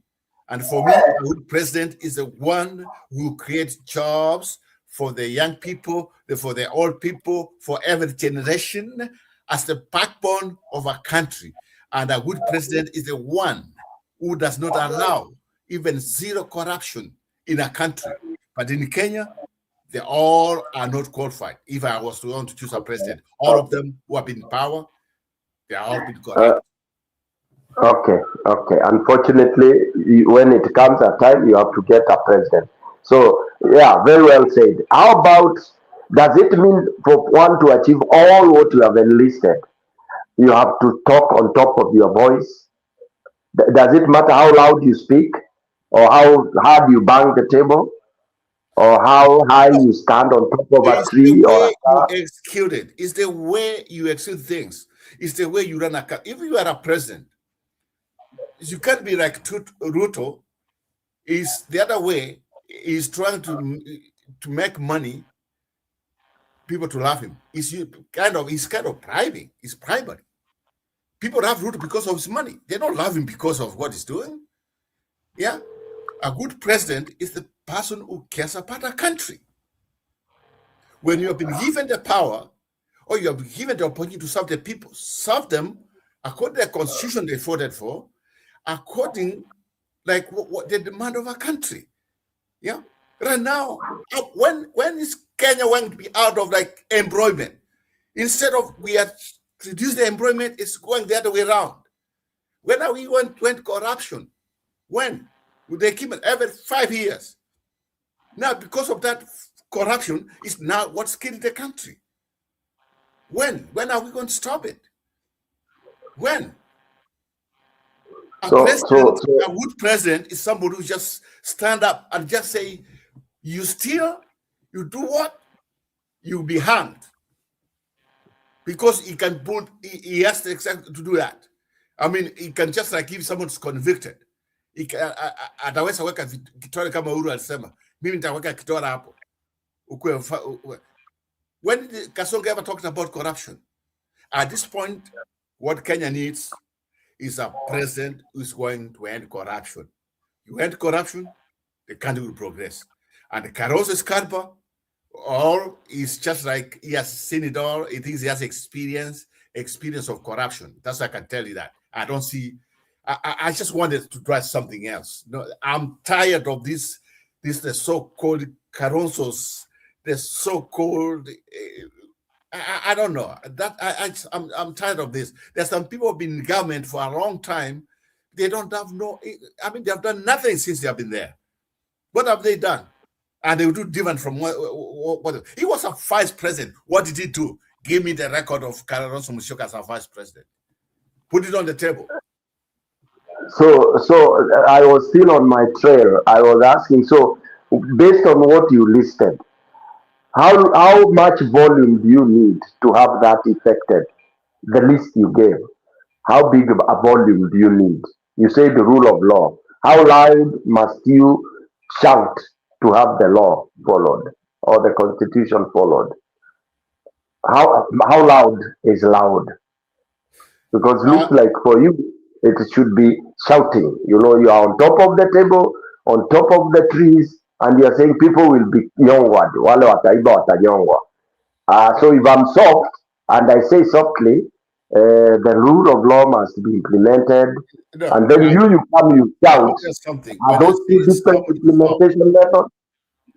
When I say something is soft, it doesn't mean it's not soft enough. I mean it's soft from his history. It's soft from what he has done before. is sort of like somebody who might just keep a blind eye when a major thing happens because he wants to impress a group of people. Might. Yes, You are using might. Yes. You are using might. You are very judgmental. You're using might, Robert. So you're not sure. What do you mean? You're not sure. You're saying he might give a blind eye. He might. You know, whenever you use might, it means you are not sure. You are doubting. So he could. I'm not He sure. could do I that. don't know that He might. individual. I don't know. Exactly. Robert, that's it now. You don't know how this, listen, you don't know how this man might behave when he's the president. Let's agree. Ujui na sijui. Here's the thing. Yes. There are But some what we do for, candidates. let me There are some tell candidates you. who have been the first president. Yeah. What did they do? Well, Fanyaji. How's their record? Let me say this. That is a very tired question. What did someone do when he was the vice president? What did you expect them to do? Give me 1, 2, 3 things.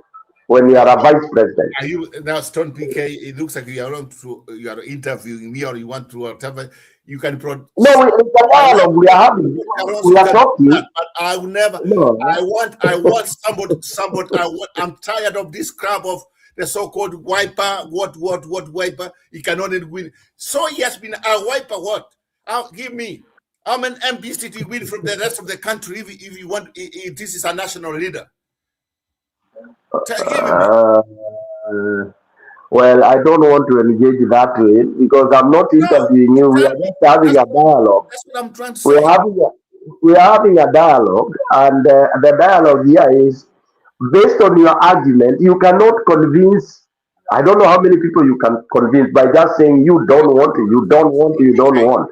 I don't need to convince anybody. Okay, everybody has his own right, and everybody has the way you think things.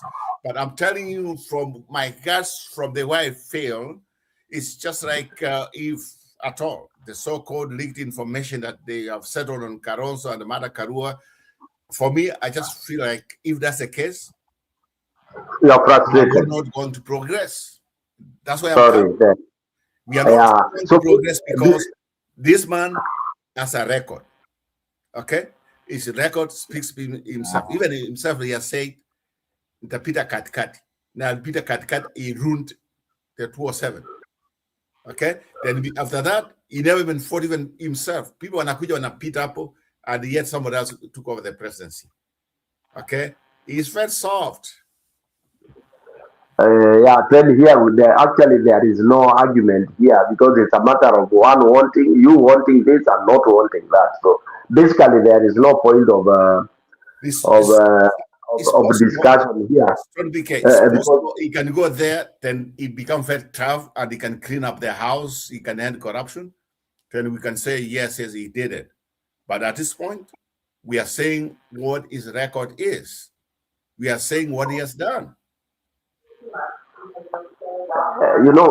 Being realistic is at one given time, and when you look at it, there is what you've been given on the menu. It's like you enter a kiosk, kukula, you find wanauza tu ugali na madondo, ugali na chapati, madondo na ugali, madondo na chapati, madondo na, then you start asking for pilau, which is not there. They will have nothing else. Watakwambia lazima uchuzi tu kati ya hizi tumekupatia. So for Kenyans, we have wishful thinking, but now we cannot think beyond what has been availed to us.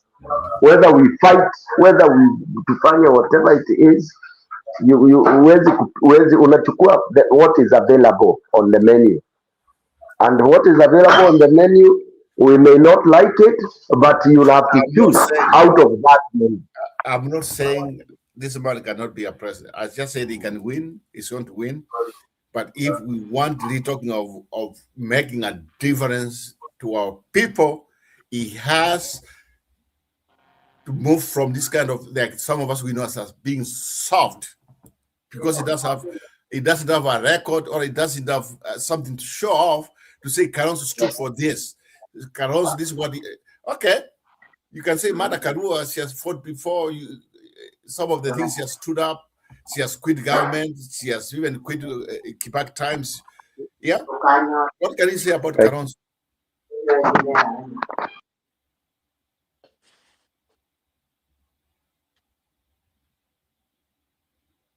Here any updates, or we are to get our in progress?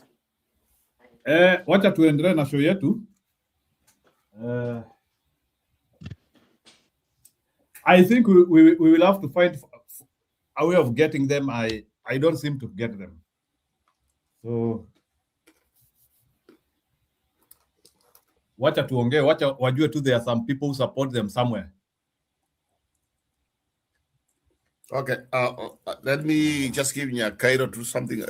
I'll be back in a few minutes, but I want you to text something here real quick. Yeah, no problem. So Mama Nyakairo, get in. Oh, Mama Nyakairo, get in. So how are you? And najua ulikuwa na kahoma kidogo. I don't know.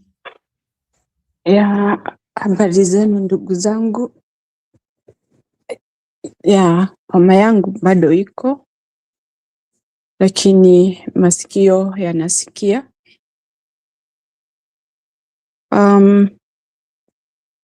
Naendelea tu kupata nafuu. I just had maybe 1 or 2 points I wanted to make. And I heard Stony PK brought this about how these guys, I think even Roba talked about these guys coming here in diaspora, doing whatever they do, and then they go back home. Sisi hatutakuwa watu ambao tumekuja nchi ya kigeni tukitarajia kurudi manyumbani, iwe ni kama tunasukumiwa tuzidi kuishi hapa kwa sababu ya shida zile ziko kwa nchi yetu. It is very sad and very devastating when you think that those are people who are coming here to talk to us. And I believe they know our grievances when we are here and what our wants are. We always wish that one day, one time, we'll go back home. Nyumbani kuko aje? Ninatoka kwa shida hii naenda kwa shida ingine, ambapo huko ndiko natarajia kuishi maisha ya furaha. At least is my country. Unajiuliza maswali mingi sana, kwa sababu kama mnaweza kumbuka habari ya wakati ule wa Raila na Ruto election time. Mkumbuke vile tulisikia saa ile tulikuwa nafikiri candid. Saa ile tulisikia matokeo. You had so many people saying that, oh my gosh, mimi nilikuwa already nimejipanga ninaenda nyumbani, because people expected that Raila will be elected as the president of Kenya. And people are feeling the environment will change, and so we were prepared, me being one, of packing and going back home, a peaceful country whereby we can enjoy our life at least. When things didn't work to our favor, watu walirudi kuongea baadaye vile walipigwa na butwa. They were hit. Some became even sick. Some became so unhappy until today. Why? Because the expectations that they wanted did not happen. We didn't even know how long it will take for us to reach this point. Ati huyu bado ako hapo. Na Stone PK amesema vizuri, it doesn't matter how long the person can rule the country. It can be even one day. It can be a week. It can be a month. It can be even nothing. It depends with all the behavior that the person is showing to Kenyans or to the nation. People have gone through so much, and I would say uongozi wa Ruto ulikuwa umeisha. 2024 uongozi wake uliisha. That means it doesn't matter whether you have been told you rule for 5 years. It can end any time because of your character, because of your behavior. Watoto wetu waliuawa kwa maswali ambayo huyu mtu kama angekuwa ni mtu halali ama mtu ambaye ni raisi mwenye heshima, ni maswali tu angejibu na arekebishe. Watoto walizikwa. We will never ever see them anymore. But the building that was being protected is still, kinyumba hicho kimesimama hapo, akiongea na mtu, kimesimama tu. You can imagine how many parents sees that building and remember their loved one. Hiyo nyumba itawasaidia na nini? And this guy is just running crazy around the country telling these Gen Zs vile atawapea pesa waanze mabiashara. Biashara za nini? Go and stay in that building, talk to it, let it elect you. Leave our children alone. Remember, there was one politician, I don't know whether he was from Cameroon or Zimbabwe, who came here in New York, ati anakuja kucelebrate birthday yake. Zimbabweans wako huko New York, wanatembea miguu, they are, tamaking, looking ways and means of how to make their life ends, their life. Na huyu mtu ametoka huko, ndio wamekula pesa ya inchi, anakuja kucelebrate, whereby they have pushed those poor kids to go and suffer in a foreign country. That's the same thing we are going through. That's the same thing children of Kenya are going through. Look at those who are in Russia. Watoto wetu wanachukuliwa, they are lured. Kwa ile kazi yako unaipenda, unakuja unaambiwa utapata kazi mzuri sana pahali fulani. Knowing that these agents are in Kenya, they are not foreigners, they are in Kenya. And this government cannot arrest them because they are getting something through them. Or even they are the one directing them to do that. When you look at all these things, it doesn't give or it doesn't warrant somebody like Ruto to go on ruling a country like Kenya. His ruling is over. It is very, very painful. When you look at such a person, mtu ambaye hata hashughuliki na maisha ya watu, yeye sasa anafikiria ati vile atachaguliwa. Kenyans, how can you elect such an animal? Mtu ambaye hata hana haja na maisha ya mtu yeyote. Hata yeye mwenyewe hajipendi. Honestly, hajipendi. Because if you love yourself, you'll do good to other people so that you'll be treated good. Yeye ni binadamu ambaye sijawahi kuona mtu ambaye hana utu hata kidogo. So what am I saying? They should not be coming here to see us enjoy what we have. We support them. And when they go home, they forget about us. It's not everybody here is enjoying life. Some are homeless, to be honest. People here some are homeless.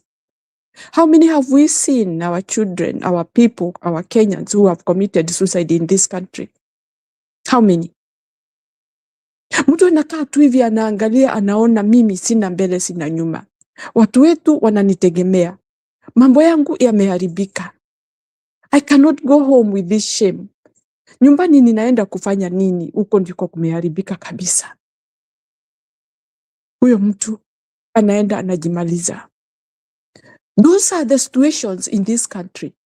Na watu wasione kama watu wanaishi maisha mazuri sana ya kuwa ati tunaketi, tunapata tu pesa, tunaenjoy. Watu kwa sababu mnasikia tuko majuu. Hii majuu iko na aina nyingi sana. And how many people are here? There are so many.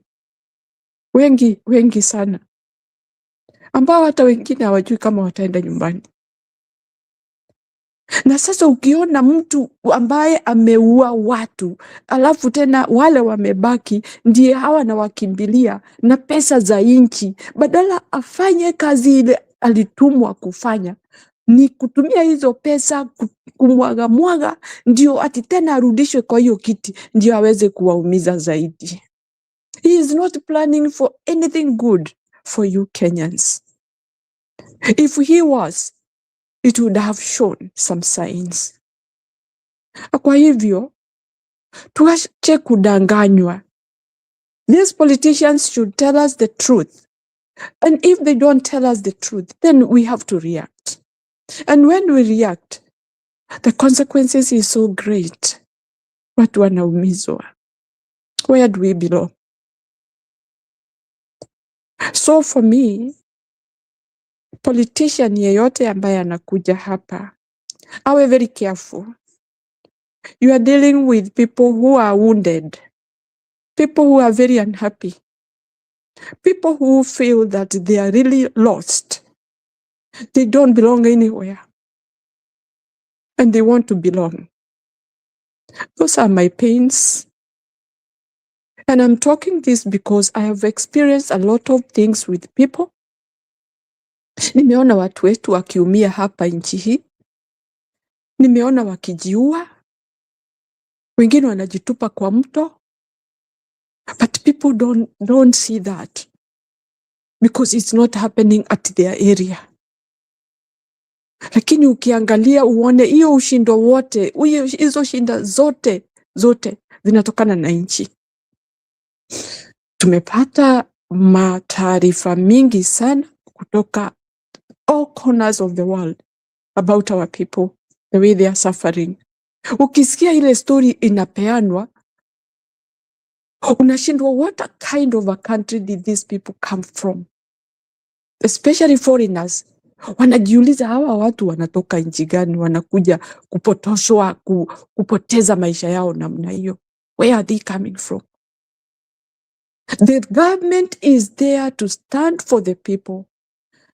Na kiongozi yeyote ambaye huwa anaongoza, haongozi kwa sababu ya vile ako handsome, kwa vile anajua kukimbia, ama kwa vile anajua kusimama. You have to think in your own brain, in your own mind. Why am I going there? Don't think this is a walk in the path. Mambo mingi ambayo imefanyika Kenya wakati huu. Within that very short time, this guy ought not to be on the seat, in that seat at all. Lakini ameamua kwa sababu pesa ako nazo ya kununua watu. Anafikiria polisi ndio hao watumike. Uwe watu ndio watu waogope. Is that what means a president to be? Is that the characteristics of a leader? Is that what we meant to ourselves? First of all, sisi ni watu ambao tuko na akili na tunajua mambo mabaya na mazuri. Na mtu asitusukumie mambo ambayo anafanya kwa juhudi ya yake mwenyewe. Hiyo yote tunajua. So Kenyans, this is the right time. It is either in a painful way, ama situation mbaya sana wakati huu. Lakini ni wakati wetu tuanze kufikiria. Ni nani atakuwa kiongozi wetu? Ni nani atatufikiria? Ni nani anajua uchungu? Ni nani anajua binadamu anatakiwa kuishi na hali gani? Those are questions that I ask myself And I always say, mimi hakuna chakula ninataka kutoka kwa huyo rais. Hakuna kitu ninataka anipatie hata moja. Let me have my peace. Let me have my dear life. Yeye afanye ile kazi alitumwa, na mtu akishindwa na kazi huwa anasema nimeshindwa. Don't force yourself to us. Watoto wetu waliuawa, na kwa hivyo hiyo hatutasahau. Na usifikiri there is a way you can buy our life with money to sahau the devastating situation people were in 2024. Kwa hivyo politicians, mjue tunawaangalia tu na macho, kwa sababu mnajitokeza tu mnasema mimi naweza, mimi naweza. I believe and I pray that one day we will have somebody who will be standing with Kenyans, with our country, with our people who are really humble, people who like to do their hard work to earn their living. But now the distortion has come and it is so great. Lakini nawaombea Mungu. Otherwise, nashukuru. Tuendelee tu hivyo. Mungu atuonekanie. We are at a crossroad. Tuko kwa latiri. Hatujui tuanguke pande hii ama pande nyingine. Lakini tushikane tu pamoja. Tuone yule atatuvukisha. Tutoke kwa haya majangili. Wameumiza watu wengi, na hata wa leo bado watu wanaumia. Asanteni sana. Thank you so much.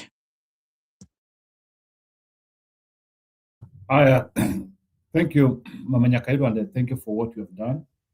Yeah, even pushing yourself here with that difficult voice, ni baraka, is love for the nation. Unasema hata hivyo nasikia, there's no way in which I will allow my nation to capsize as I hear, as I reason. And unachipuka. Na that's what naambianga watu kama akina Annie Janet. Itabidi mwanzie kutokezea hapa kwa show sasa. Mnakaa huko, mnaona inabidi hadi somebody who is anasikia akiwa hali mbaya anatokezea, na nyinyi tu mko hapo tu mnataka tu kuandika. Anyway, Julie, how are you?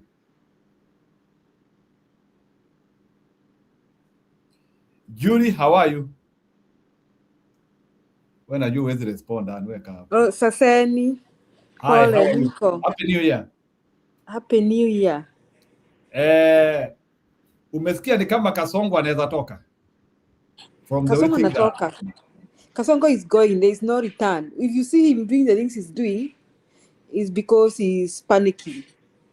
Now, can you begin with Mama Miradi? I didn't watch that. I've been busy today in Jiru sana. Aya, endelea tu. So, you can comment. Then Kalonzo Musyoka is here in United States of America. He is still trying to build his network. Yes. Then can you also comment? Have you maybe ujaona? Then Gachagua leo wametoka kwa dawari ya Moses Kuria. That is strange. I heard that. Lakini brother yake yule Moses Kuria mwingine sio huyu. Sio yule Nyang'au. Unajua every family has two mirrors, eh? Kwani huyo ni brother Moses Kuria? Kwani hujaijua kila familia, hata ujulia kwenyu utashtuka. Kwenyu kuna majamaa wako sawa na wengine wako sawa. Familia inakuanga imekatika mara mbili hivi all the time. Hamwezi kuwa wazuri nyote. Hata kwenyu utakuta kuna watu wa Kasongo. Hao watu wa Kasongo hata siwasalimiangi. Nikijua ni wa Kasongo niliwaambianga sisi we are like north and south. So I want to congratulate Comfort. She represented us well. She alienda kuona Kalonzo Musyoka wherever she is.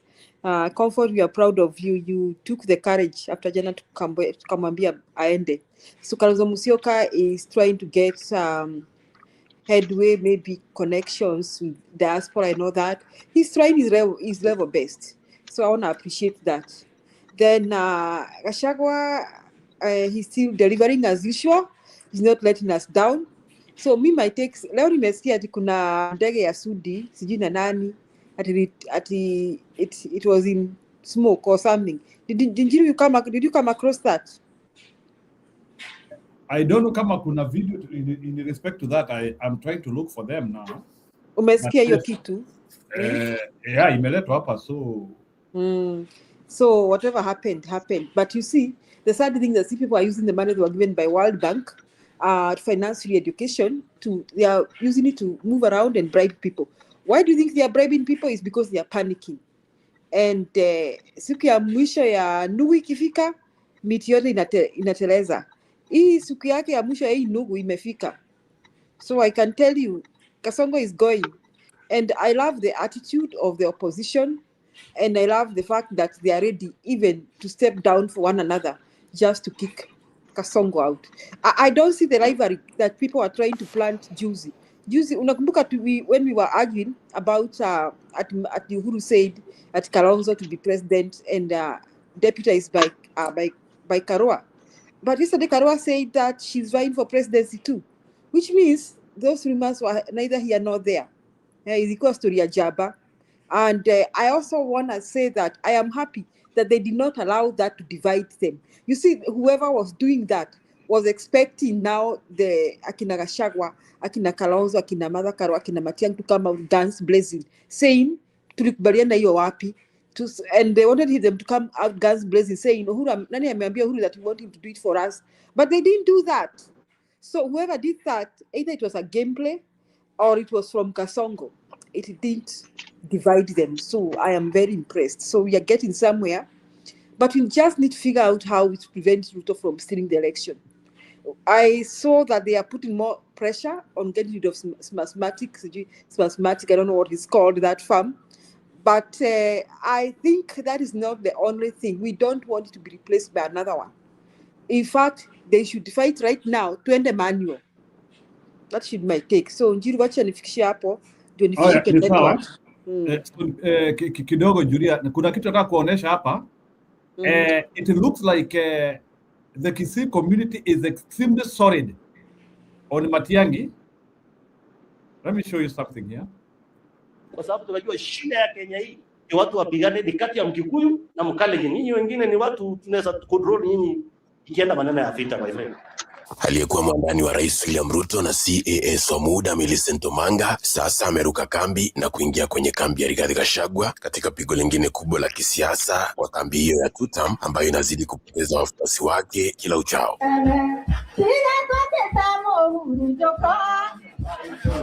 Omanga alikuwa pamoja na Rigathi Gachagua katika hafla hii ya kupeleka mahari ya rurashio iliyofanywa na Alois Kinyanjui, ndugu yake Moses Kuria, ambaye ndiye anaenda kugombea ubunge kwa kiti cha DCP. Shika mtu mkono. Shika mtu mkono.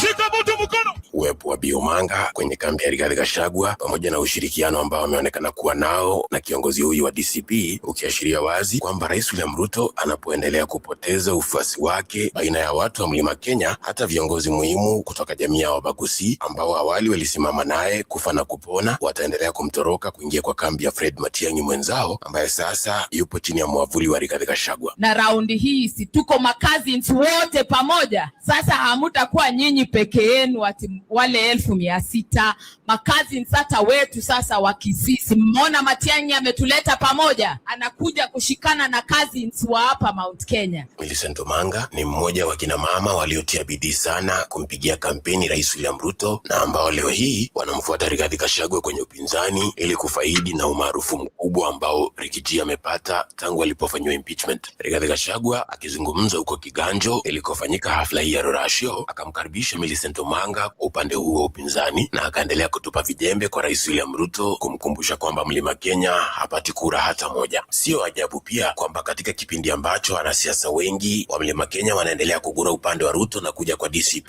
Rigathi Gachagua pia ameamua kuzungumzia mzozo uliopo kati ya Rais William Ruto na Gavana Kimani Wamatangi wa Kiambu, kitu ambacho Rigiji hajakizungumzia awali. Nataka kukashifu ile kitu ilifanyika pale kwa biashara ya Gavana Kimani Wamatangi. Unajua hao wajumbe wa Kiambu walienda kwa William Ruto wakamtisha ya kwamba watamuacha asipokubali kuharibu mali ya Kimani Wamatangi. Akatuma polisi na mabuldoza wakabomoa mali ya Wamatangi na kuharibu magari. Na uamuzi wake leo hii kumtetea Wamatangi dhidi ya serikali unaashiria kitu kipi ambacho huenda kinafanyika kisiasa kati ya viongozi hao wawili. Mimi sitakuja ati nimevaa ati mambo ya chama na nini. Chama nitaingia, lakini sio sahihi. Mimi kwanza nimesema mambo ya siasa niweke kando mpaka mwezi wa 3 mwaka ujao. Nitoradhie wega. Mimi niliambia watu mwache kuniharakisha tafadhali, wachaneni na mimi. Nilifanya ahadi na wana Kiambu. Kwa muda Wamatangi pamoja na Ndindi Nyoro na pia Irungu Kang'ata gavana Murang'a wamekuwa wakiweka Wakenya na wachambuzi wengi wa siasa katika hali ya guesswork kwa kutotangaza iwapo watarudi kutetea viti vyao kutumia tiketi ya UDA, chama cha William Ruto, ama watagura. Kimani Wamatangi ni mtoto wetu na hata tukubali aangaishwe kama tuko. Na kama Kimani Wamatangi kuna makosa amefanya, tuambiwe ni makosa gani. Na kama kuna kitu Kimani Wamatangi amekula yako William Ruto, utuambie tuchange pesa tukurudishie.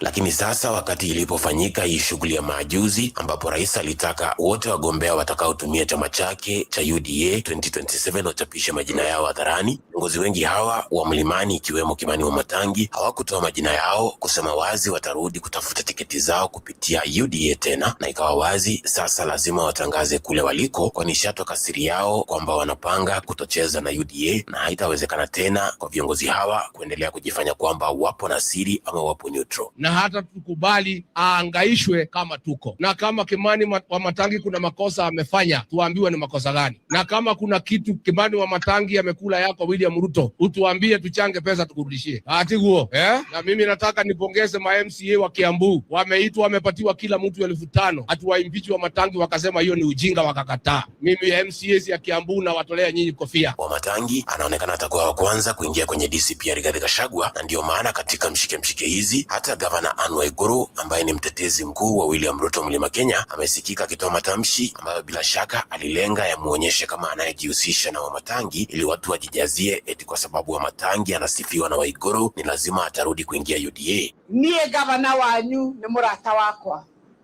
na nitwaririe nake na nduma na ngeithi ciake gavana wa Matangi. Nimwamukira ngeithi cia gavana wa Matangi. Wera wa Matangi ni oraria kana ndoraria. Matamshi ya Waiguru ambaye anaendelea kusema yeye atatetea William Ruto mpaka mwisho, yakionekana kama matamshi ya kumvuta gavana wa Matangi, kumbembeleza, kumwambia tafadhali ndio upande wetu, kwani wanasiasa mara nyingi wanapo negotiate baina yao wenyewe watasemezana hadharani mbele ya wananchi kwa kutumia mafumbo kama haya ya kudai eti mimi na fulani ni marafiki. Tugaga muthuri nyonaga kuraya gukira ki. Copy trading is costing you money. See why smart traders are using predictive AI instead. Kehege karete ke. Ai karete de onaga kuraya. Okera kehege ketete. Mugeigwa giari ogwo ta gavana wa Kirinyaga. Dutete nenye gavana wa mbere mutumia guthurwo Mount Kenya. Wabere nenie. Si ajabu kama Rais William Ruto angetarajia eti Wamatangi atarudi kuchukua tiketi ya UDA baada ya kuhangaishwa kwingi ambako gavana huyo amekuwa akipitia mikononi mwa rais na mmoja wa wasaidizi wake wakuu, kiongozi wa wengi bungeni Kimani Ichung'wah. Rigathi Gachagua leo hii anapopaza sauti kutetea Wamatangi, itakuwa yeye pia aidha amezungumza na gavana huyo na anajua gavana yupo barabarani anakuja, ama alishaona ile orodha ya UDA aspirants na akagundua Wamatangi hana nia yoyote ya kufanya siasa na Ruto kiukweli, na hii njia ya kumtetea hadharani ni kwambia hapo una nafasi ya kuja kukaribishwa utetee kiti chako kwa urahisi kwa kutumia DCP, sawa na jinsi gavana Anne Waiguru anaonekana ametumwa kutoka ikulu kumbembeleza huyu gavana. Inawezekana pia kinyume na Wamatangi, gavana Anne Waiguru anaonekana bado anamezea mate kiti cha Profesa Kindiki, na nikana kwamba amepiga hisabati kuona Ruto bado anapanga kutafuta mgombea mwenza kutoka Mount Kenya, na wakati huu Waiguru huenda anaamini kabisa itakuwa ni yeye, ndio basi anajaribu kudeliver Wamatangi kwa Ruto kama njia yake ya kujionyesha bado bado anayo worth ya kisiasa licha ya kuwa second term governor. Hata kama sisi tutaweza kusahau, Rais William Ruto mwenyewe inaonekana hawezi akasahau hata dakika moja kabla ya uchaguzi mkuu kwamba tatizo na kisingiti chake kikubwa zaidi ni Rigathi Gachagua na kura yake ya Mount Kenya. Oscar Sudi ataeleza vyema zaidi maana ya kusema kura ya Mlima Kenya ndio tu kura inayoleta tatizo sana kwa Rais William Ruto, na hata mengi ambayo rais angetamani kuyafanya nje ya sheria na kinyume na katiba, kinachomzuia kuyafanya ni kwamba anajua jamii ya Mkikuyu nchini Kenya leo hii wakiongozwa na Rigathi Gachagua na pia rais mstaafu Uhuru Kenyatta ndio moja ya jamii kuu zinazoathiri sana siasa yake. Nyinyi Wakikuyu ndio walipigia William Ruto kura. Uongo ama kweli? Si ndio kweli Wakikuyu walipiga? Iko Wakisi wengine walimpigia akakuwa president ya Kenya. Ni wakati gani alikuja akuwa president ya wakati jilipeka yao ni mwanza kuturingia hapa? Hii malingo enda mwache bana. Wakikuyu walimpigia kura. Wakikuyu wote walipigia yeye kura. Sasa mimi naambia President William Ruto ambie wakale yake sisi tunamsaidia kufanya kazi mpaka 2027. Lakini ikifika 2027 kuenda mbele, mimi nitakuwa mstari ya mbele kufanyia mtu anaitwa Fred Okengo Matiang'i. We are in united opposition. Kwani mwanzo hao ndio waliomleta kitini licha ya upinzani wa wengi nje na ndani ya Kenya, na kama anavyofafanua Sudi, wao wanajikuta katika hali ambayo siasa yao wanapoifanya wanalazimika kuwa makini sana wasivuruge wapiga kura wa Mount Kenya. Hebu sikiliza Sudi. Sisi tukiwa viongozi wa bonde la ufa, tunataka turudie tena tuseme hivi, kati yetu na Wakikuyu tulilumbana kwa miaka mingi. Hatuwezi kukubali mtu mwingine atuletee tulumbani.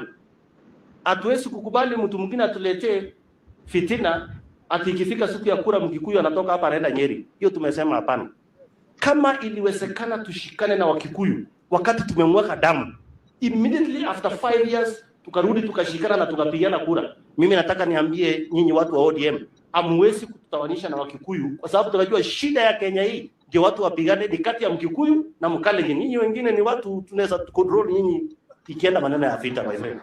Ijapokuwa matamshi ya mbunge huyo Kapseret yalisemwa sehemu nyingine kwa sababu tofauti, maneno yenyewe na ujumbe upo wazi na haiwezekani kwa mtu yoyote kutafsiri visivyo, kwani hapa anachomaanisha ni kwamba wengi ambao wanasumbua William Ruto leo hii ni watu wa Mount Kenya, wawe ni wanasiasa ama wapiga kura. Yona William Ruto alikuwa ametuma watu pale Udhaya kuua mimi na wamama na watoto kanisani. Simuliona? Na mpaka wa leo hiyo watu hawajashikwa kwa sababu Ruto ndiye alikuwa ametumana. Na ijapokuwa watu kama Governor Gladys Wanga wa kutoka Nyanza na viongozi wengine wa ODM watajaribu kujiweka katikati na kujaribu kumshawishi Rais William Ruto aone umuhimu wao na uwezo wao kumletea kura anayohitaji kurudi Ikulu. Na wale watu watatusaidia kupeleka William Ruto nyumbani. Ni kabila moja tu Kenya.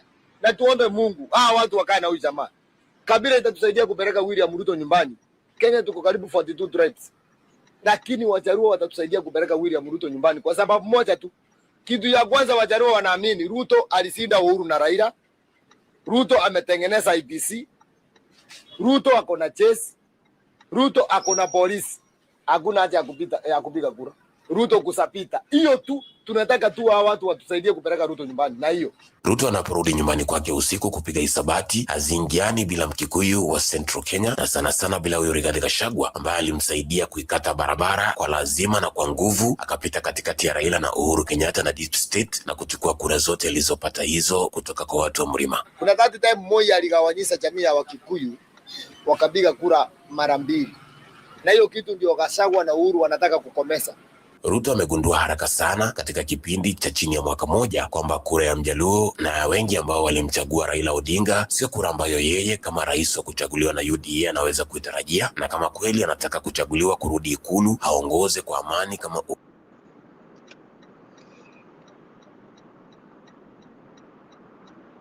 kidogo. Nataka pia niwaekee jamaa mwingine hapa msikie vile anadharau upinzani bwana.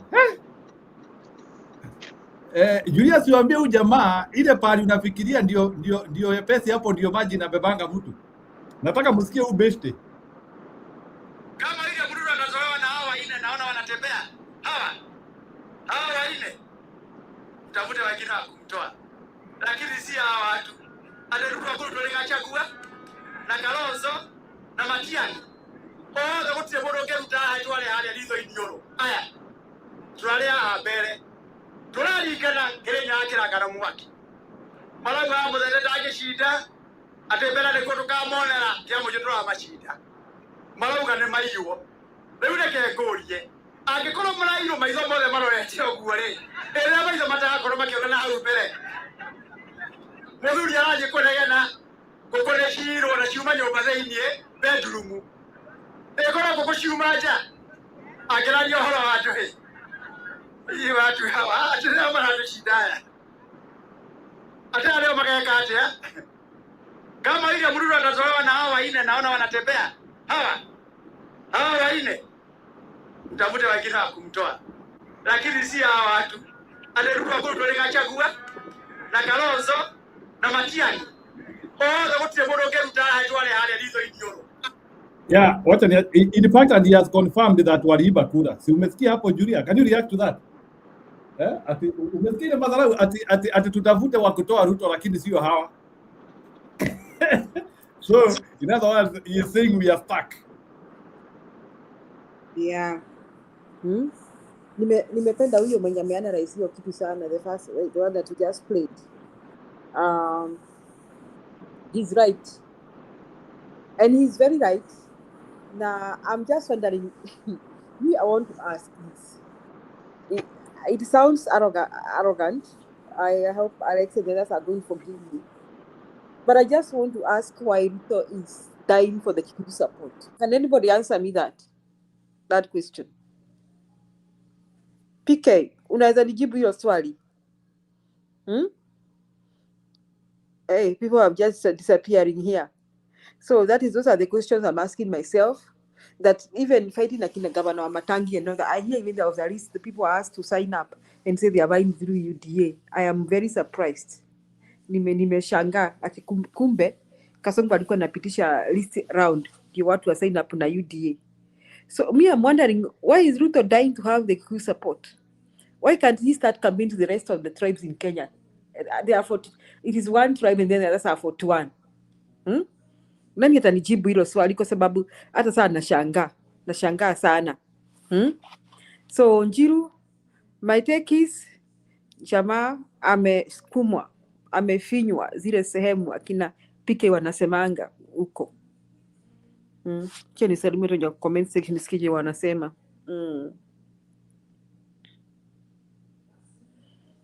Yeah, they'll join. The ship is sinking. They'll all join. I agree with you, Sela. Ruto should, like today, stop roaring. Yeah, he should just go to Saudi Arabia. Yes, PK, I was asking a question. You see, huyo analysis ameanalyze hapo. The biggest headache in Kikuyus. So me, I'm asking a question. Jiru, PK, hata Kenya Maandamano. Why can't he just say to hell with the Kikuyus? Wacha nene ka campaign, Coast, Gusii, wherever. Kwa nini Jiru? Kwa nini Ruto hawezi fanya hivyo? See, people, watu walikuwa nasema, Ruto is, by the way, in 2007, Ruto is the one who came up with 41 against 1. Let me tell you the reason why Mlima Kenya vote is very pivotal. Unajua in science kuna kitu tunaitanga sucking numbers. Unaona zile namba kubwa zinavuta zile ndogo. So chances of you losing Mlima Kenya, there is chances of you not being able to glue some other associated tribes within. So that is a problem which you have because affinity to winning. So kuna mtu anaona kama watu wa Mlima wameenda, wengine wanaanzia kuruka, like ni kama vile vitu zinarukanga kwa moto. So that affinity of losing a large number makes other smaller things to start also following that. That is the issue. Ni diffusion ama ni osmosis from low concentration. So ni flow. So Mount Kenya isha trigger flow. So unless you stabilize, you make sure that, na ndio unaona Ruto want to make Mlima Kenya a divide 50-50, because if Mlima is 50-50, there is no flow. But as long as it is determined Mlima ni 80-20 ama 90-10, ni hivyo ishaenda. So other people will start now Kisii nini nani sema kama Wakikuyu wameenda hata sisi tumeenda. That's the problem. Destability. So it is destabilization of numbers.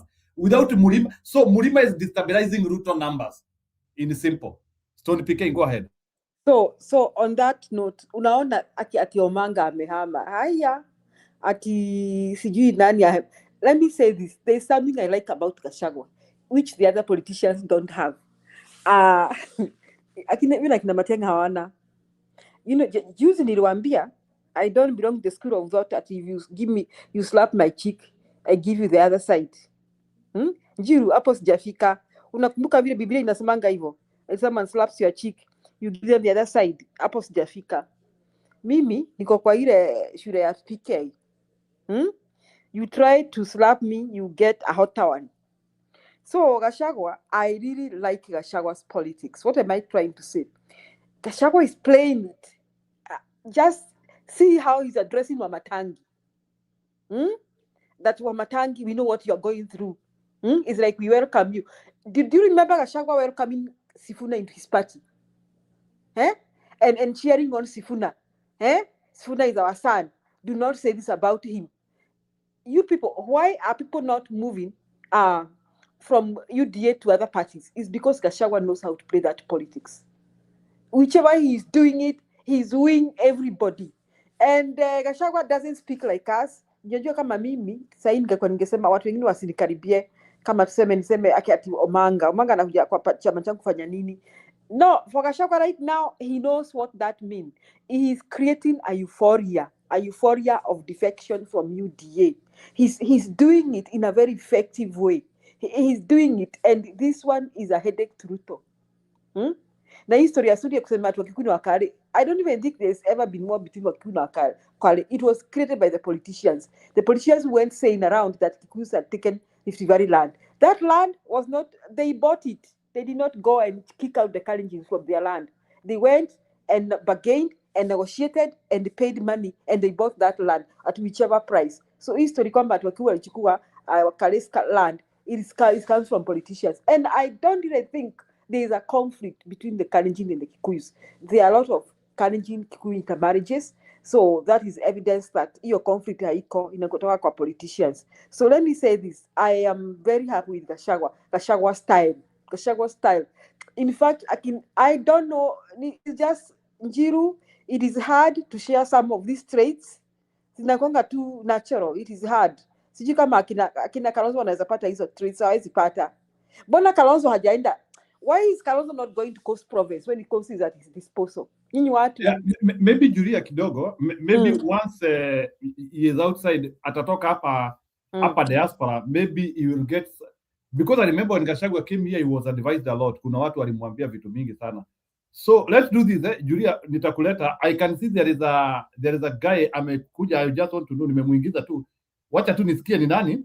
Then okay, and be careful. Yeah. Asifanya ile kitu. Yeah, I'm very sad, but unajua ni ile sitaki kuwa discriminative. Nimemuona like he is a guy from Kalenjin land, kulingana vile jina iko, na nikasema wacha aingie tusikie. Bwana Kiptum, how are you? I'm doing okay. You are very right on my description. Yeah, so unajua huyo ni yule Kiptum atene sasa. Hiyo ni dada yangu, huyu ananijua vizuri sana. Chamige Kiptum, long time. Unajua tunaogopanga bwana. Happy New Year dada. Happy New Year, long time. Yeah. Karibu. Asante sana. Asante, mimi niliingia kama unaongea. Na umesikia vile nimeambia wa jamaa hatuna uadui. Yeah. Karibu. Asante sana. Yeah, so changia kwa mada yetu ya leo. What is happening, we are now 1 year to election or so, and the two fronts have now started forming. Kuna front ya Ruto na kuna hii front ingine ya the other people, the majority, and there is a confirmation that people feel overwhelmingly that Ruto needs to have an exit because his first term has not been very effective. So can you comment on that and how you see these things forming and how you think opposition is forming by touching different elements within the opposition? I have two things to say. And before I say those things, I want to thank you first for that question, number one. Number two is thank you for moderating. Number three is we dada yangu namshukuru sana. She knows we are always at the opposite of opinions, but we respect each other. We take emotions out of the conversation. And at the end of the day, we are very, very patriotic Kenyans. We want the best for this Kenya. So for me, what I am looking at Kenyan elections right now, sijui nianzie ile bad news. Wewe changia, we will validate you. People will react to your say. Just speak as a Kenyan. Tell us your opinion, what you think, what you feel, what you see. So what I'm seeing is, I see what is happening in ODM. And then my thinking is, we have not seen enough. And then number two, there is what is going on in Azimio. Uhuru amepatia Kalonzo akue party leader ya Azimio. Again, we have not seen enough of what is happening in Azimio. And then we have now Kachagwa. Kachagwa seems to be having a very big following now. So then again, we have not seen the end of what he's about to do. And then we have now Ruto, who just recently had a very big meeting in State House with the grassroots UDA. The UDA, of course, they are doing the grassroots elections. Imagine 20 elected officials in a polling station, and then you go to the ward, and then you go to constituency, county, and then national. So I'm not going to, in Kenya, we really know the real strong candidates 4 months to elections. And let me borrow something what President Ruto said, was it in Kilifi, when she was doing the Nyota Fund. And then I like the way he gets the feedback from the beneficiaries. And then alimwambia one of the beneficiaries kwamba power is taken, you are not given. So, and that informs us about the philosophy of William Ruto. When I remember the way he took power from a very powerful person, Chesire, at the age of 31, and the way he wrestled Moi from Rift Valley politics, and the way he won the 2022 elections, and the way he is working with Oburu after the death of Raila. Well, it tells us that his philosophy is, you take power, you are not given. You really have to fight for it. So let me say that Kalonzo himself, even Martha, I saw Martha was in Murang'a today. He was in a burial for the mother of an MP from Nairobi. And Martha herself says, it is not easy to remove Ruto from power. That's Martha saying.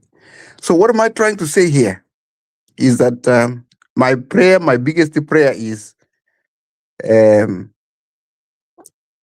no politician should organize violence. If it is peaceful campaign, I know it's not going to be easy to defeat Ruto.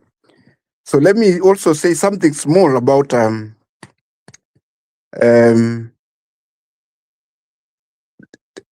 Kachagwa's formula of going to power. Let me tell you, when the united opposition sits, Kachagwa will want to be the presidential candidate, because that is the only option of overcoming the impeachment tag. Just like Donald Trump. Donald Trump was impeached, and he ran for president and he won. It is very, very difficult to deny a candidate, a very popular candidate, election just by merely saying he's impeached. And that is the only way, that's the only formula Kachagwa has. So when the opposition comes together, and if they don't nominate Kachagwa, then that opposition will break. And that is the same formula Uhuru and Ruto used when they were indicted in ICC. So, let me say this. Na musinitarau, nilipigia Donald Trump kura. And the reason is, sio kwamba alikuwa the best, but the other option was not any better.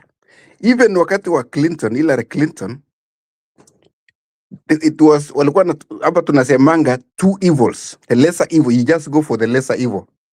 So in 2027 in Kenya, President William Ruto will be elected not because he's the best president, but because the opposition has failed to give us the best option. Na hiyo ni maoni yangu, asanteni sana. I think I opened the floor. People can respond to you. Wakereketo mmesikia. Bwana Kiptum is saying 2027 election is about a lesser evil, and he feels the opposition has no optics, according to him.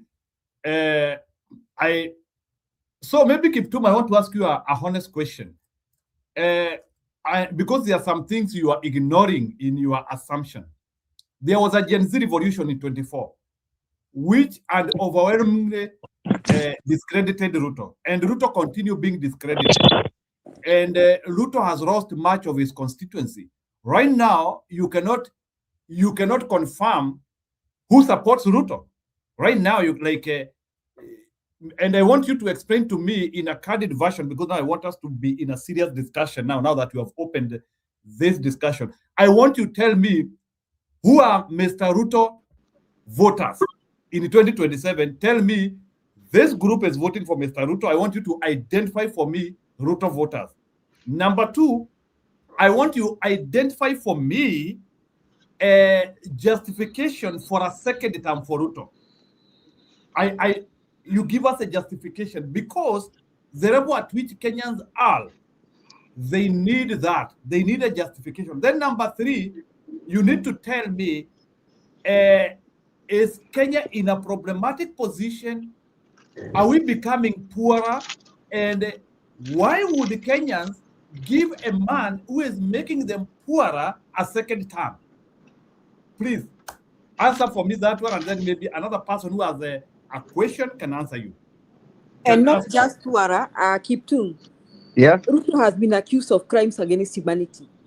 All the killings that Sudi was talking about at Vita Kati ya Wakikuyu na Wakale was financed and moved by Ruto. In fact, if you say I'm accusing him wrongly, I can take you back to the story ya Hague. Penye watu walichomwa kanisani. Ruto is a suspect.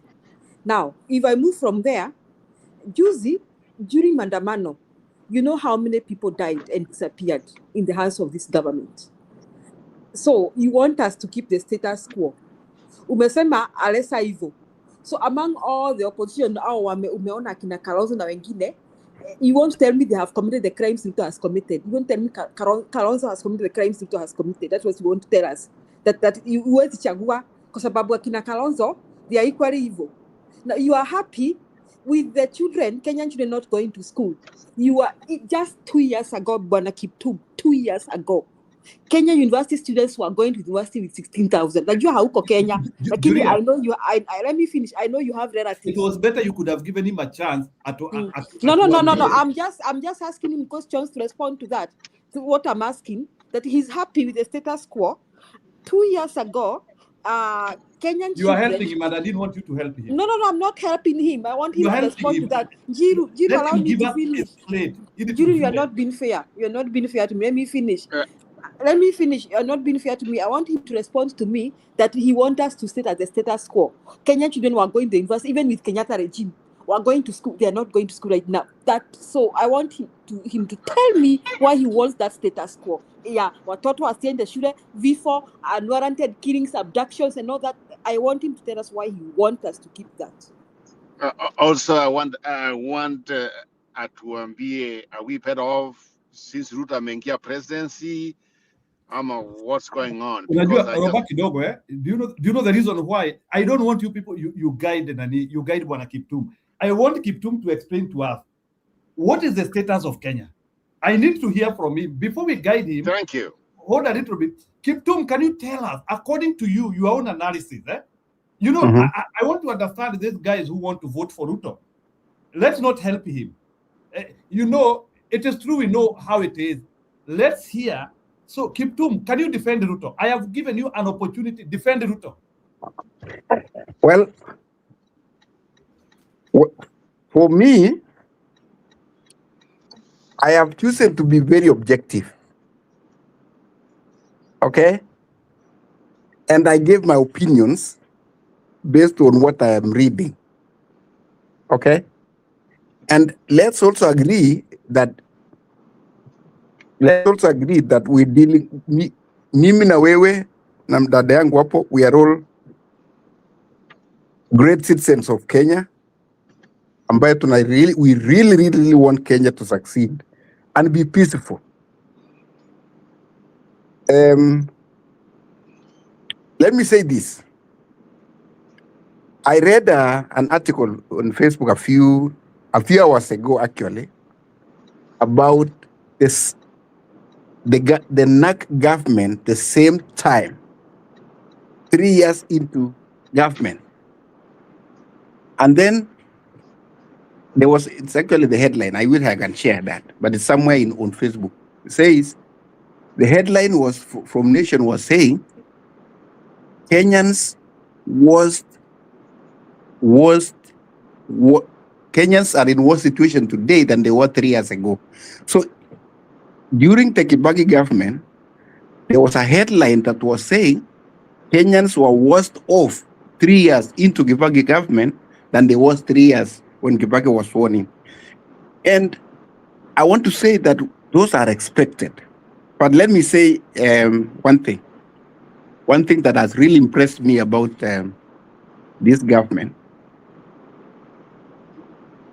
I will say what has impressed me. But to answer your question directly, like what John Badi, the Minister of Finance, is going around doing public participation for the next budget. And economically speaking, he's saying the economy is doing good. That's according to John Badi. He said he talks about inflation, he talks about the stable shilling, he talks about production, agriculture. He talks about a lot of things. And he has even gone ahead and says he's going to cut taxes. So if you ask me what I think, I will just go by what John Badi is saying economically. And then a few minutes ago, too, I was reading about Golana Kulalu. It's a success story. But let me say what has really impressed me, and allow me to say only two. NSSF, National Social Security Fund for Kenya. And Ruto has been singing about this all this time. And it is a fact that nobody can challenge that when Uhuru became president, the savings of Kenya for 60 years was 320 billion. Right now, it's 670 billion. And by 2027, when President Ruto will be exiting or getting a second term, because it will be 1 trillion. 1 trillion means all the infrastructure that we need, all the money that we need for infrastructure is going to be from domestic borrowing. That's one. And about university education, I've really read. In fact, there was a lady from North Carolina University who was part of the task force. And the education funding model that was introduced by the Kenya Kwanza government is working good. I am on the ground and I know exactly what is going on. And though not fully funded, but we can say let's trust the process. So, my sister talked about the killings. Well, obviously, Ruto has not held a gun and killed anybody. But if we talk about governments, people dying in regime, people have been dying. I would rather not visit this garbage here to just I'm out of here. Nani Roba, ngojea tu wacha aseme. Go ahead. So I would say it is very, very regrettable, and that's why I said, and I'm really insisting and challenging that we better have peaceful elections going forward, because regimes are known to be very, very brutal. Kidogo, Bwana Kiptum, I want to open out the discussion. You are, and I'm sorry to use this word, Kidogo, I'm sorry to use this word, but you seem to be extremely deluded. When what can you read about Kenya? I read, you about the economy, you don't read the economy. The economy you feel. You are talking about education. Are you aware people are not going to school? Kiptum, are you aware people are not going to school? I think, Kiptum, you are not talking about Kenya. You are talking about another country which is not Kenya. Number 3, when you talk about Kibaki, Kibaki was already educating children. So you are saying there is an article you have read. And remember, these articles are also written by biased people. Kiptum, I want to help you.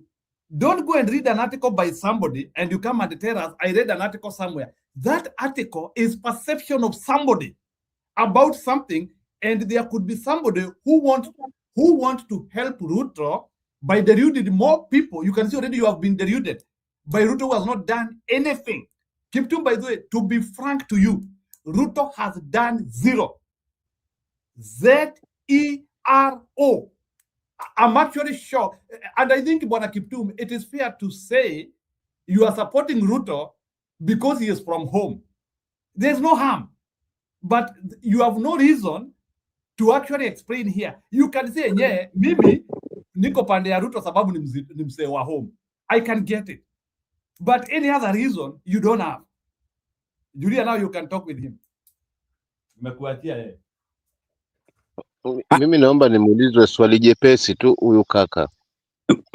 But nitaomba hivi, niko kazini, I have to get out and maybe I can come back in 10 minutes. Is that okay? Sorry? Or you can answer, you can ask and then I will come and answer when I come. Yeah, nataka uende na hili pia ukalifanyie kazi. Umetuambia kwamba uchumi umeweza kusonga zaidi kwa mujibu wa according to John Badi, Minister of Finance. Yeah. Shikilia.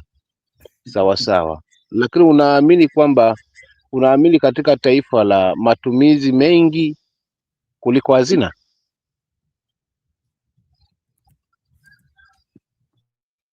You know, moderator, ameniuliza. I'm not in Kenya, so I read. I use what I read, and so what I listen. We all depend on the media. Basi kubaliana na Njiru tu kwa rahisi, kubaliana Njiru kwa rahisi kwamba unasumbuliwa na ushabiki wala si uzalendo, kwa sababu ushabiki ni ule kwamba ni mtu wa nyumbani, so hata nisipo mbackup itakuwaje, ni mtu wetu. Huo ni ushabiki, lakini uzalendo wa kweli, maneno ya kusoma hayana tija, maneno ya kufanya kuambiwa, yani tunasema maneno ya kuambiwa hayana tija. Sasa haya yako yote kaka ni ya kuambiwa tu, na kina Mbadu amesema, fulani amesema, but that's not the reality.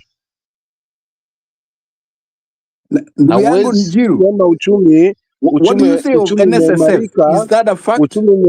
Uchumi umeimarika, wakati huo uchumi umeimarika unatumia zaidi hata kuliko hiyo akiba yenye umehifadhi.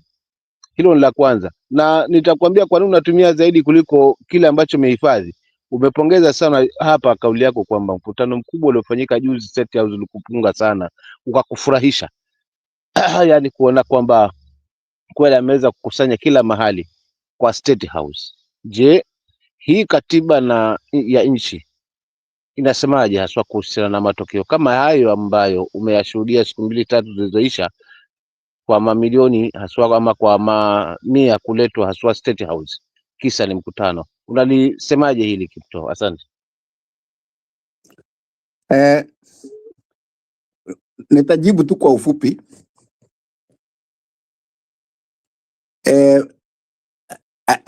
I really enjoy the Kenyan politicians. Again, I will answer you. Nitajibu swali yako na vile Mbadi alisema that the Kenyan constitution was made for Kenyans, not Kenyans made for the constitution. So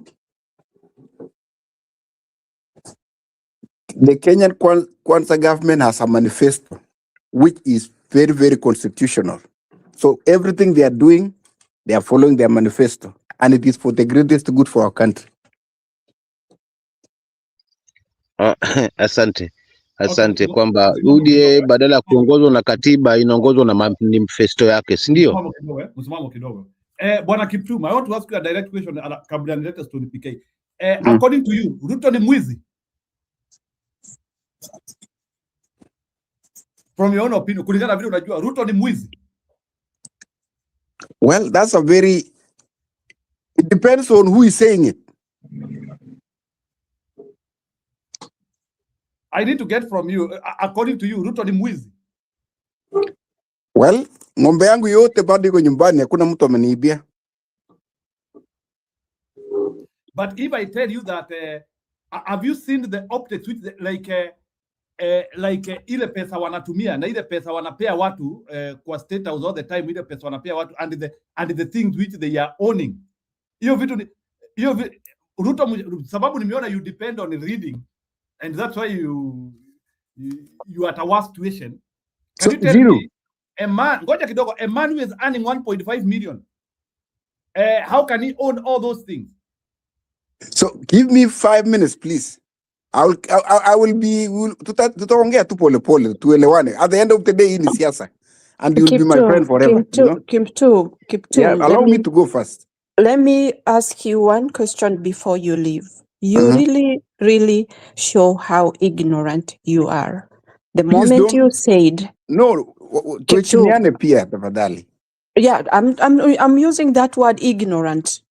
Honestly, ignorant. Kwa sababu wezi ukasema ati Ruto hakushika bunduki kuua mtu. You are one person who have heard. Kama hujasikia usikie sasa. Ruto akisema shoot on the leg. Okay?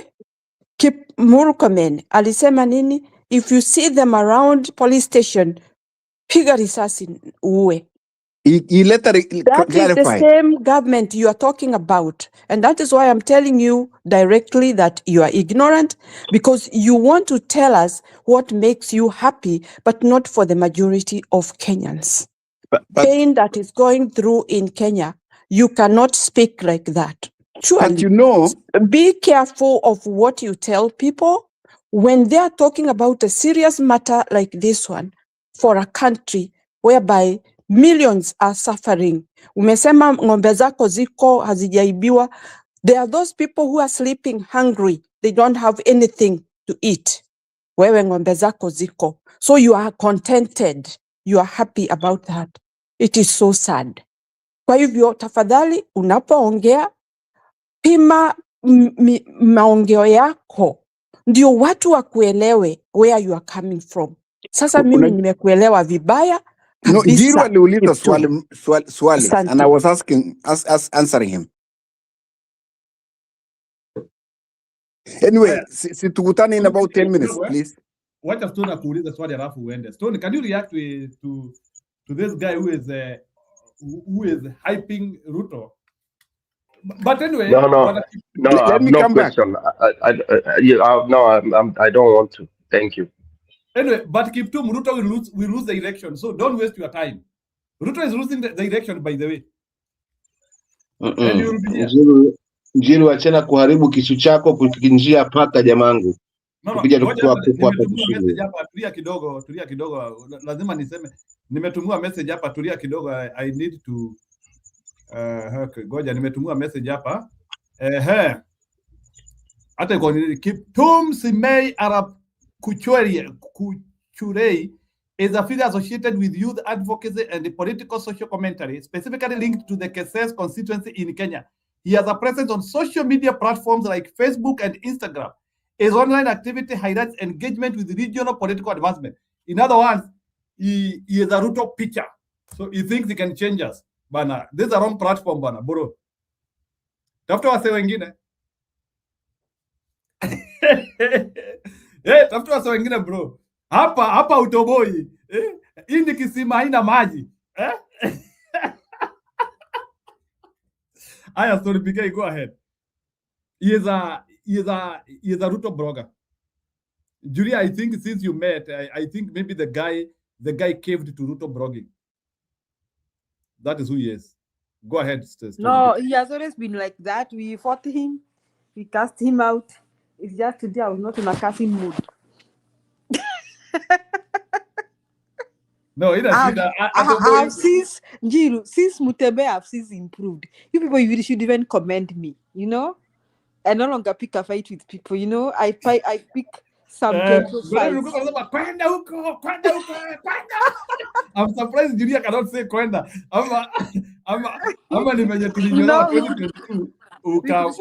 We could say tell Bernard kwenda uko toa mtu hapa. I knew you like that one. By the way, I think Julia umeokoka. I think you got born again. I'm just improved miaka pia unaona with age ama aje picha. Kwenda usitulepe. So he was always a Ruto guy. We just didn't like. I'm just not picking a fight with him, but that is what he was. So I hope we are not surprised. Yeah, of course. That's why I gave him an opportunity to defend Ruto. Na hayo ndio majibu ya watu wote ambao wana support. Hayo ndio mitazamo, hayo ndio majibu. Ukiwauliza wanaishia humo hewani tu, yani hawawezi eleza kitu ambacho kinatia. Nimeinteract nao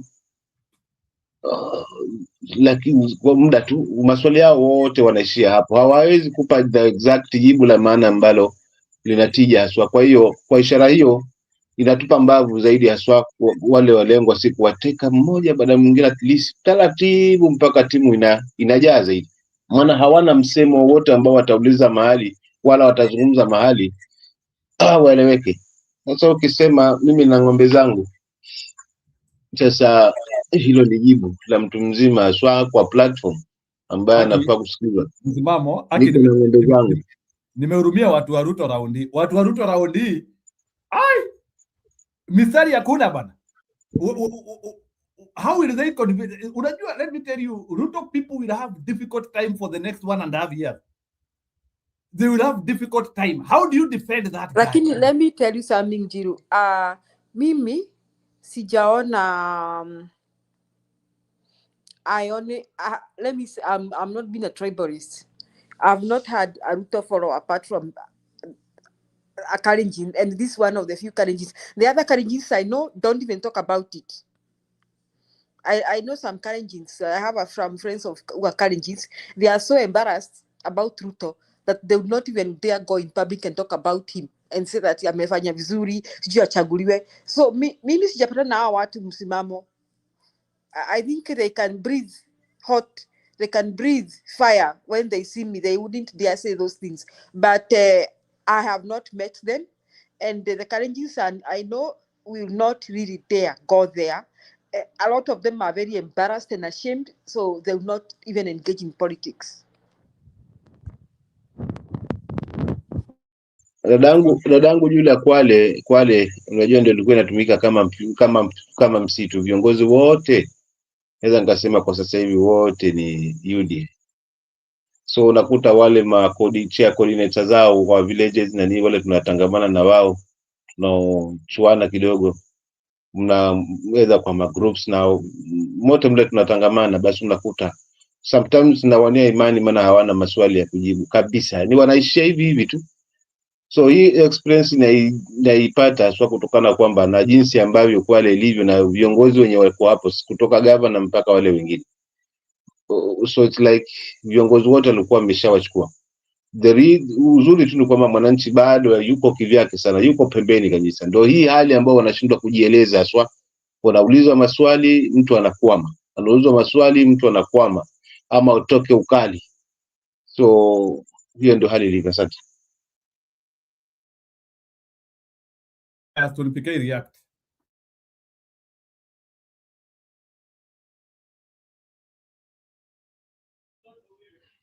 Jiro, uko lucky seeing access to your channel. You know me, I'm a no-nonsense guy. If I had access, I would not. I've told you, Njiro, me, I don't know what is called democracy. I graduated and discarded that garbage. Hata hii channel yako vile unazamanga Kenyan democracy. I'm sorry to say, it's a delusion. It's nonsense. That the word democracy is garbage. I garbaged it, kitambo. So I would not even have spent a second with that guy, because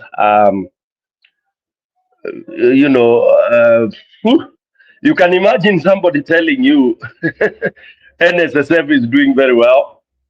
When did the NSSF do badly? When did the NSSF do badly, Njiru, and those who are there?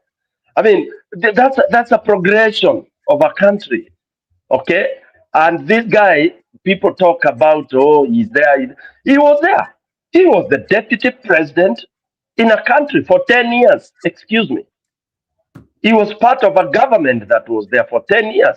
So whatever the credibilities that happened, whatever the credits that happened, he was part of it. So whatever evil that happened, he was 100% part of it. Period. 10 years. Go beyond the 10 years. All the evil, the nonsense, the garbage and all that. Then somebody comes and talks about that what do we call this? That success in terms of some projects, things that are like the education model is one of the best and all that. Come on, it's so bad. And I really, these guys, I don't know what other English word to use. For people who have migrated from Kenya, they are living out there for whatever reasons, and they are so disoriented with the country and still pretend, that they want to be part of that, and they are so disoriented totally. Unasikia mtu akianza kuzungumza, unaona huyu hata ana relative anambrief. If he has a relative or she has a relative, that relative must be a dandahe. I know sometimes you can have relatives that have no clue of what politics is impacting in them. What they look for is for you who is abroad, tuma kakitu hiyo tu, namtumia kakitu, mtu anakuanga hapo Chelalach, hapo anazunguka hapo ama hapo Sigor, ama hapo Mulot, knows nothing, doesn't listen to TV. So when you ask about a Ruto, then they know Ruto ni Chorwet, ni Kalenjini mwenzangu, or ni Mkikuyu mwenzangu, or ni Mjaluo mwenzangu. You can't rely on such people.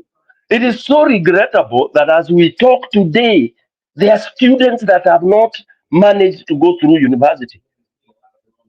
Well, the systems we had before, no one would not. Sikusikia mtu ali drop out of university because of lack of money. If there is, nipewe hapa. Somebody should put here. What system would you call best if there is no student that was denied to go to the university because of money? Zero. I know you most of us here have gone through those old systems. A system is bad if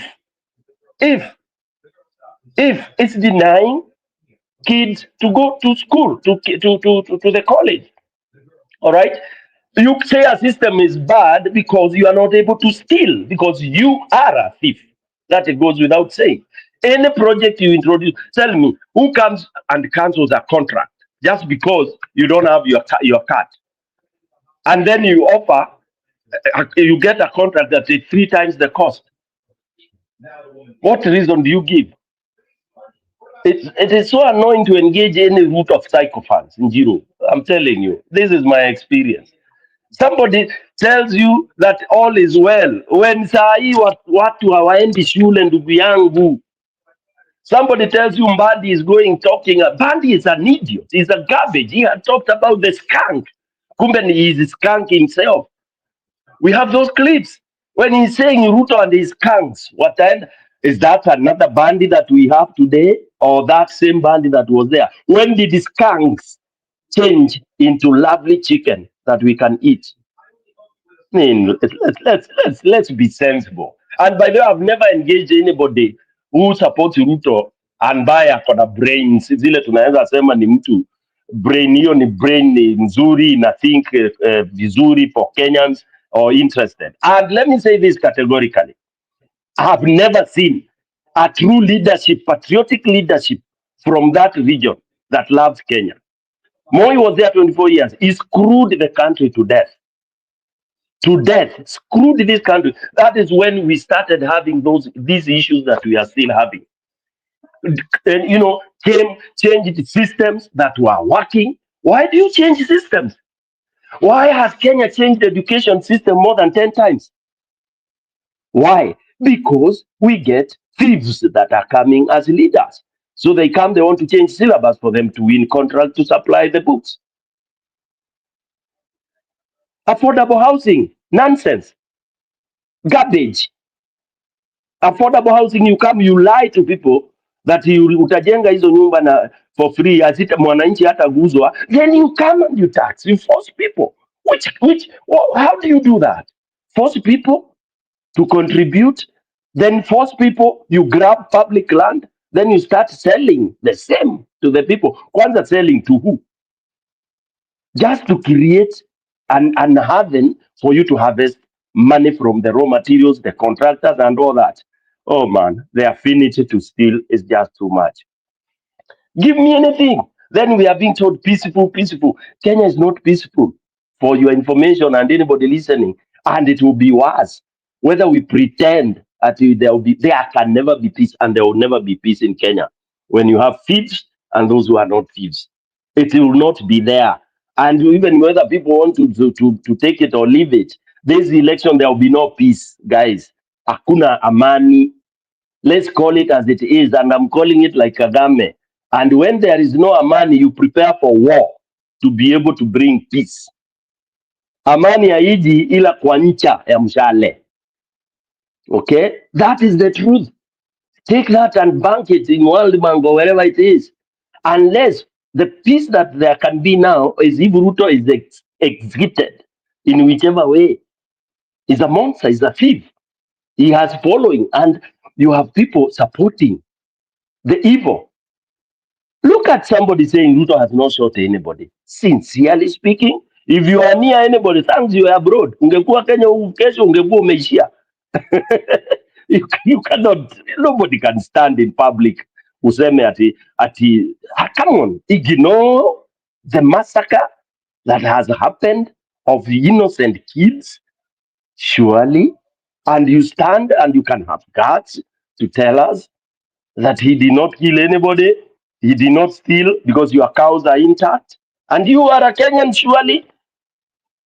Oh my God, it's unfortunate that we got where we are.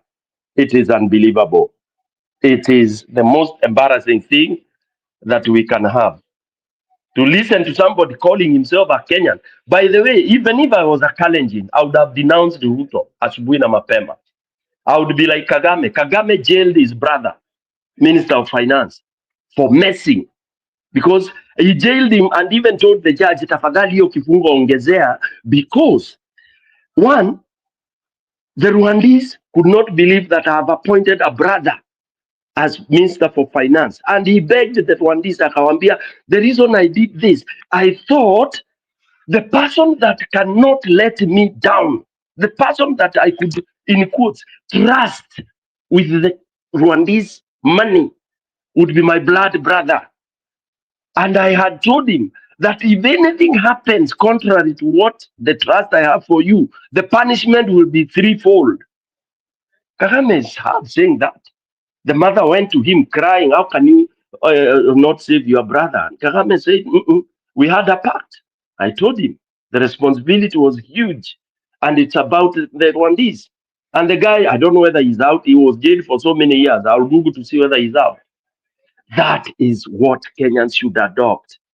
Mkale, acha kusema Mkale si mwizi, huyu anaitwa nani? Mkikuyu, wacha kuimba Kachagua and all that. Kachagua is equivalent to Ruto. Okay? Equivalent. Ile equivalent wale watu wanajua hesabu. That's why they were together in 2022 and they were singing that same language. Let's not be, tukianza kusema only that mmoja anajidai ameokoka, but tunataka kujua ameokoka kwa nini, and that's why I mean when somebody starts saying opposition, the leader is Gachagua, I don't want us to go there because that's not true. That's not true. And this I'm talking to our united opposition. Our leader is not Gachagua, for heaven's sake. You are being led that by the Ruto guys. Ruto ndio wanawafanya ati muanze kusema ni Gachagua. You can hear this guy telling you ati Gachagua sijui afanye nini, and then we are being told ODM as if our lives are hanging on ODM. No. For your information, whether it's Kalonzo, Mother, or anybody, we are in strong opposition. Tafadhali. Don't lure us into that nonsensical thing NIS is selling. That ndio muanze kusema vile mtanini ati Gachagua atasimama ndio. Gachagua is not contesting and he's not getting the flag. Tafadhalini. He's not, because we know that is what you want us to. Mnataka tuingie kwa hiyo mtego. Sorry for those who are so fanatical about Gachagua, but I'm being very, very realistic. If we make that blunder of saying Gachagua takes the flag, we are doomed. Totally. Tutachinjwa asubuhi na mapema. Back to you, Njiro. Okay, sawa, thank you. Mr. Kiptum is here. Njiro. Okay. I feel like I feel like probably Kiptum does not, like somebody has said, has not touched with Kenya, or maybe he's just talking with the status quo. Watoto wasisome. I've been here saying that there are some communities. I want to give an example of what Gachagua said the other day in Northeastern Province and Masai Land, where their leaders and the elites are okay, wao wakiwa pale juu na wengine wabaki pale chini. I feel like Kiptum is not in touch with his relatives. Probably hakuna mtu amemwambia amlipie fee ya shule. Kama ingelikuwa kuna watu wanamcontact ati Njiro, kuna Blue anataka umuingize. Pole Julia. Njiro, Blue ana complain ama ako quarantine. Blue is not here. I cannot see him in the show. But asikuja kudisrupt watu. Today is a very serious discussion. Munaona the echelon of Ruto is here and I want us to deal with them. So I don't want mtu akukuja kudisturb hii show. So Blue ukikuja, you have to be organized or you'll get out. Thank you. True. Jiro is not playing with people today. So so probably Kiptum, you don't have a relative, nobody has called you akakwambia nilikuwa na SHA nikaenda nikaitishwa pesa sijalipa. Probably kuna hauna watu relatives who, you see, probably before even Ruto became president, probably you did not have relatives who are going to university, and probably right now you don't have, because a lot of us we feel it from abroad. Because 2 years ago I had relatives, small nephews and nieces who went to the university and they were paying 16,000 na walikuwa nalipewa help. I didn't even have to come to chip in. Then 1 year later life flips, bado haja graduate. Yani maisha imekuwa ngumu, mara atijui hawajapewa loan, mara sijui loan is being evaluated, sijui how help imeenda, mara sijui wameambiwa tiziarebo, mara they have to pay. I know relatives who are paying. Guys, I know a relative alikuwa anaenda medicine anaitishwa 500,000. Is Ruto normal or abnormal? Na huyo mtoto 2 years ago aliingia university with 16,000 shillings. Kiptum probably hauna. And probably maybe uko kwenye pengine Ruto analipia watu uko kwenye pengine ni sisi wa Kenya tu hatujui pengine and let me say this, I think you have not experienced people being massacred just because there's a disagreement in the direction. You know the reason why? Kiptum cannot understand. For your information, there are some people who will support Ruto hata kama wako na matambara. I tell you, and Kiptum could be one of them. Hata uko na matambara, mtoto wako aendi shule, as long as ni mtu ya nyumbani, you don't care. You nasema probably kwa ile status quo. Nimesema there are some communities the elite are okay. They are okay because wao wako sawa, but the people down sisi Kiptum, our life has changed. Our life has changed because hapa America ninafanya kazi mpaka pengine nifanye extra overtime because now there are 4 or 5 relatives who cannot go to school and I'm the only hope. And 2 years ago we were celebrating nikingenda home tuna celebrate Christmas. Sasa hii pesa ya Christmas inakuwa fee.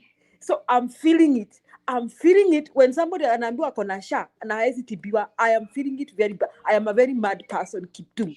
Now, what made me even more mad is when youngsters were massacred because of protesting. Sio mara kwanza Kenya wame protest. Hata wakati wa Moi, people went to protest in 1990. Moi did not massacre people like that. So it was the first time people are protesting. This guy ordered shoot to kill. He alichukua microphone akasema watu wapigwe risasi. He took a mic in public. He asked the police to shoot Kenyans.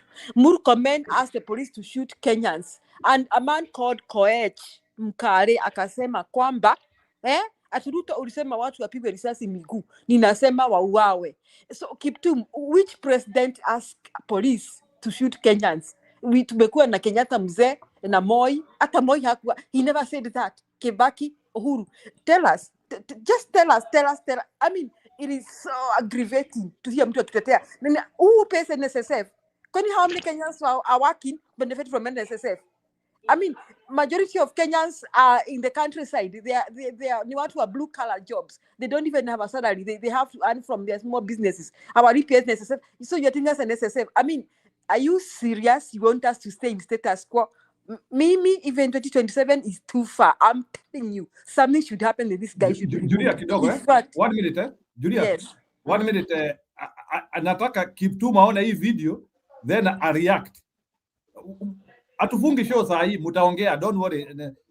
Kiptum. Shooting and killing of violent protesters who vandalize property and target protected areas. Koech is also the chairperson of the National Assembly Defense, Foreign Relations and Intelligence Committee, says the Constitution allows the police to use their firearms to protect property and life, adding that President William Ruto's shoot in the leg order is not sufficient. Emmanuel Toll has more.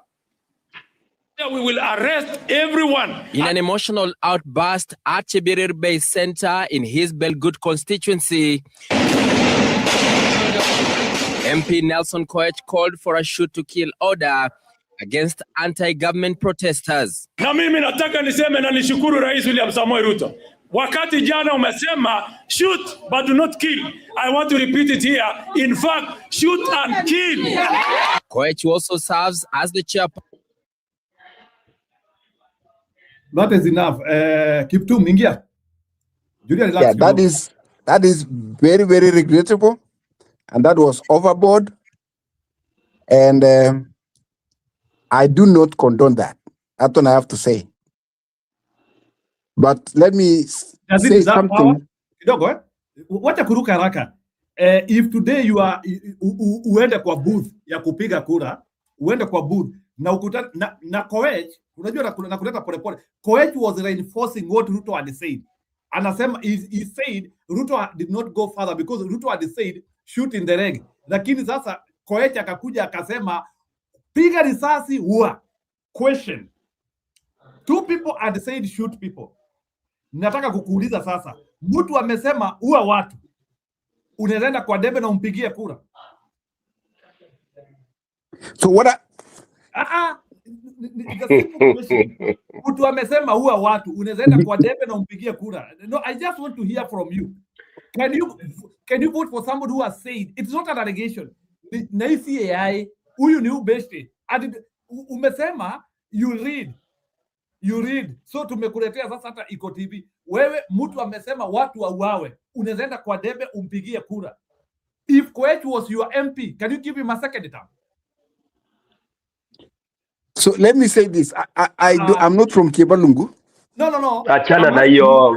Njiro, don't waste time with Kiptum. Kiptum, I think you are mature. Answer that question. Would you vote, assuming you are in Chebalungu or wherever he comes from? Would you vote for him? It's simple.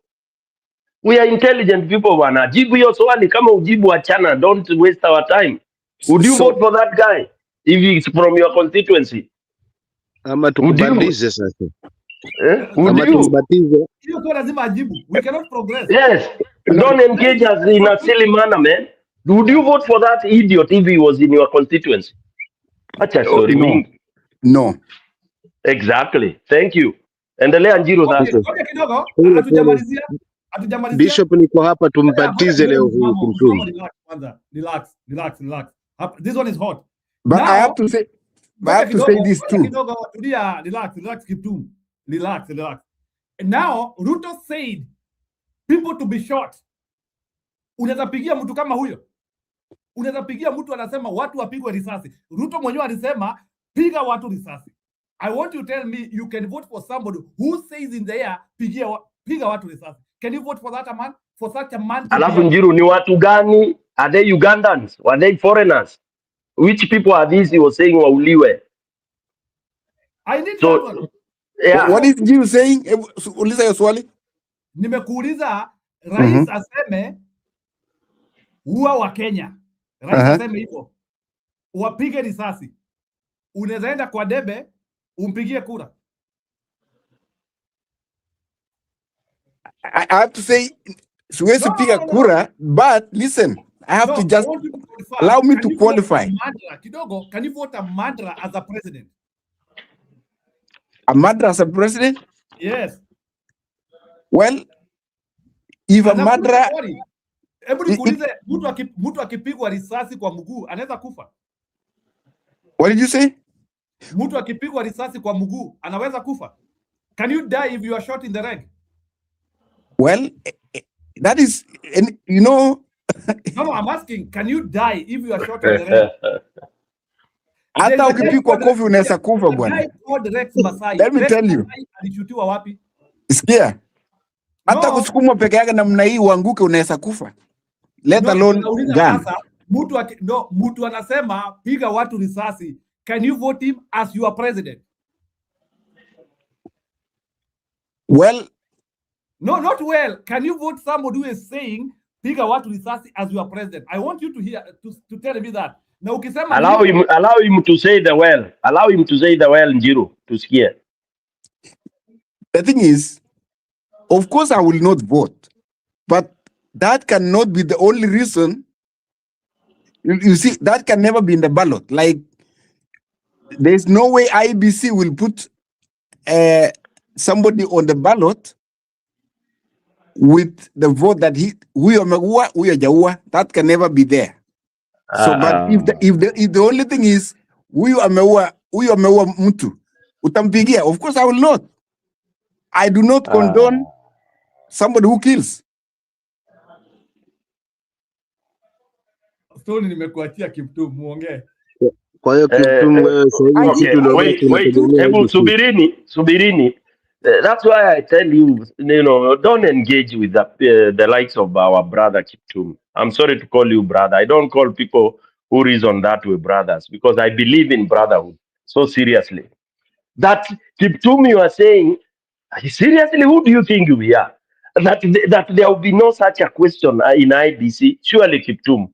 Yani, it is so sad. Hii media imefanya watu mpaka wengine wanadharau wengine. And Kiptum, sorry to say, people from your region wana madharau wengine ya kishenzi sana. Kama hii akina Sudi. Honestly, I'm sorry to say this. It might be stereotype. I've worked and lived in your region. I worked and lived in your region for 6 years.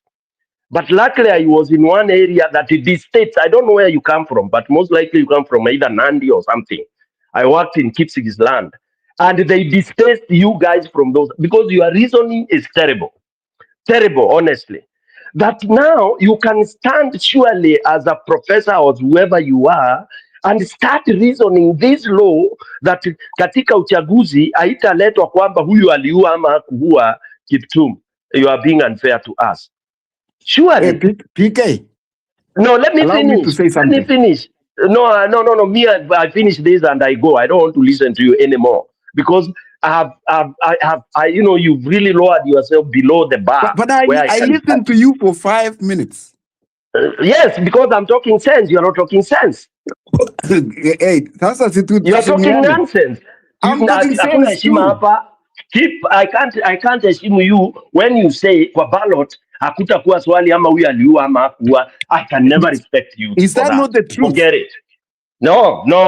What's truth? Si ballot kuna majina ya watu unless it's a referendum. Umepewa majina ya mtu Stone PK aliua, alipeana order watu wauliwe. You know that. You know Ruto aliangalia when Kenya suffered the most, killed Gen Z. But then you know, see, PK. I don't know. Okay, let me tell you. Get it from me that when somebody is put in the ballot, is going to be assessed by individual voter in totality. Yale mazuri alifanya na yale mabaya alifanya. So kama mazuri inazidi ubaya, unapigia kura. Kama mabaya inazidi uzuri, unamuacha. But there is no angel though. Tuambie mazuri ya Ruto. You have Bana Kiptum, whether you are Ruto's agent, just know Sorry, have I'm not an agent, my brother. You could be, we don't care. But let me tell you, you are conscious tafadhali. Because you sound like you mtu ambaye ana reason, ni vile tu you are intoxicated by Kalenjinism. No, sorry, man. And my friend, excuse me, PK. Yes. Please. Nimekusikiza na ninakuheshimu na sikuchokozi na situmii matumizi. I'm just giving opinions. You know what? Kama ni maoni. But maoni ni mbaya hiyo nani ndugu yangu badilisha. Lakini maoni ya kila mtu. Hapana. Maoni ya kila mtu. Kama ni mbaya ni mzuri heshimiwe. Na tusichokozane. Hiyo yako hiyo mimi siwezi heshimu. Maoni ya kuniambia muuaji. Kenya inajua mtu ni muuaji. Unakuja kuniambia ati huyu muuaji ati sasa watu hata determine individually una advocate hiyo. Seriously, are you a Christian by the way? Do you believe in life? PK. Yes. Nilianza kama Mkristo. Mimi ni Mkristo, lakini PK tulisema hivi. Wakati nilikuwa natoa hoja yangu, nilisema mimi na PK na Njiru na Julia sisi ni Wakenya wa kawaida. Hapana. Ngoja nimalize. Huyu ndugu yetu ambaye anaitwa Lee Njiru ambaye sijui wanaitana nini na huyu Njiru yetu ametuambia kwa kitabu chake ambaye ninaipenda sana kwamba wanasiasa ni breed nyingine tofauti. So no politician is clean. But mimi na wewe we are just voters. Ordinary. No. I disagree. Kwanza Lee Njiru is another psychophant, is a bootlicker, is useless. Huyo achana na yeye, he comes from our place. He's not even respected in our place. Take that from the bank. Yeah, he's Nifala. He was never respected, even 1 inch. He was ni vile sai kutumia vulgar language. Lakini aliandika kitabu mzuri sana. He gives a lot of historical facts. That book is nonsense. That book is garbage. It's garbage. Kwa haya unayazungumza, kitabu kitakuwa kizuri kwenu kwa sababu ya haya ambayo unayazungumza na hoja ambazo nazo. Sasa PK, yes, tafadhali uniheshimu kwa sababu najua nimejitetea vizuri. Nimesema kila ukiona mimi nikitoa maoni, mimi nasema nimesoma. Unaona? I get my information vile nimesoma. na vile nimewasoma, kuna ingine mimi napenda, kuna mwingine sipendi. Sielewi kwa nini unanidharau, unanichokoza na unanitusi kwa vitu ambaye nimeiona, nimeisoma, na whether I support or I don't support, that is another thing. Hiyo ndugu yangu, why we come on this this platform ni kusomeshana. That is it, by the way, to educate each other. Kile ujui ama ile ulikuwa umejua, unakuja unasikia maoni, unaenda una compare, unachanuka. Tunaitanga mtaani kuchanuka. Hapa uja tunachanuana. Kama sasa wewe nimekuambia, for example, huyo Lee Njiru is not respected at all, even in his own village. Yani tunamchukuanga nikamzaa hivi utakakufe tu kaende. He added no value at all, by the way, and I'm not saying this on a personal level. Actually, he's more of a neighbor of this Njiru than me. But we don't regard him as anything. Clansman. Listen, and we don't regard him as anything. Number two, something I want to correct to you, that this is a stupid statement that people give. Oh, politicians are the same. It is not true. Bana Kiptum. Even in Kalenjin land, you have very super politicians, fantastic community, what we call them, community leaders, people, even in Kalenjin, in Nandi, in Luo, in wherever. Human beings that are leaders. And human beings that are politicians, but have performed sterlingly well. You cannot, your paragraph, what wanatumianga, it is wrong, Kiptum, because today Kiptum, wacha nikuulize swali. Yes. Je, Kenya wamewahi kuwa na kiongozi ambaye si mwanasiasa? Kwani who is not mwanasiasa? Everybody is mwanasiasa. So we are all politicians. So everybody. Now that we have never had a saint as a president, are we also going to have a saint as a president in 2027? No, we are not talking of saints here. We are not talking of saints, Kiptum, for heaven's sake. And by the way, are you going to be vying for a seat? Because kama wewe unaongea, yani una dismiss kila mtu na wewe unataka kujiweka kwa jukwaa. What are we saying? Because no, I did not dismiss kila mtu. Wewe unani misunderstand. I have not, and people are witnessing me here. I have not dismissed anybody. I have said we've never had angels. That's true. But we've had devils. That's true. Right. And okay. I said, listen, I told you, in every region we have sterling leaders. Okay. Give me one. And then I said, wacha nimalize hii ndio ongea, nikasema kila binadamu ni mwanasiasa. And I said, hii theory watu wanaambiwanga, those are politicians. No, those are individuals. For example, Ruto is followed by thieves and murderers. That is a fact. Somebody steals money from Kenyatta Hospital. Wait, let me finish. Let me finish hii ndio upate material. Tumesema tusomeshane. Somebody steals money, a oxygen plant in a national hospital, 600 million, which was supposed to give to kutengeneza oxygen ya kuokoa maisha ya Wakenya. Somebody steals that money and anakimbilia wapi? Kwa Ruto. For what? For protection. And that is a fact. It is not hearsay. All right. So what would you call the protector and the one who has stolen the money? Sasa where I rest my case. Sasa PK, what you are saying as a fact, I've never read it anywhere. But I have seen Talanda Stadium. Between the Talanda Stadium that is going to be complete in March and your facts in quotes, which one do you want me to believe? Don't because if I send you this one of mine, if you want me to send you the court cases and all that, I can give you. You cannot have read everything in Kenya, bro. And then what did the judge do? Why is he not in jail? No, what do you mean? In Kenya, do you associate with Ruto and get jailed? Those are other tired questions. And then let me tell you about that. And then what are we doing about it?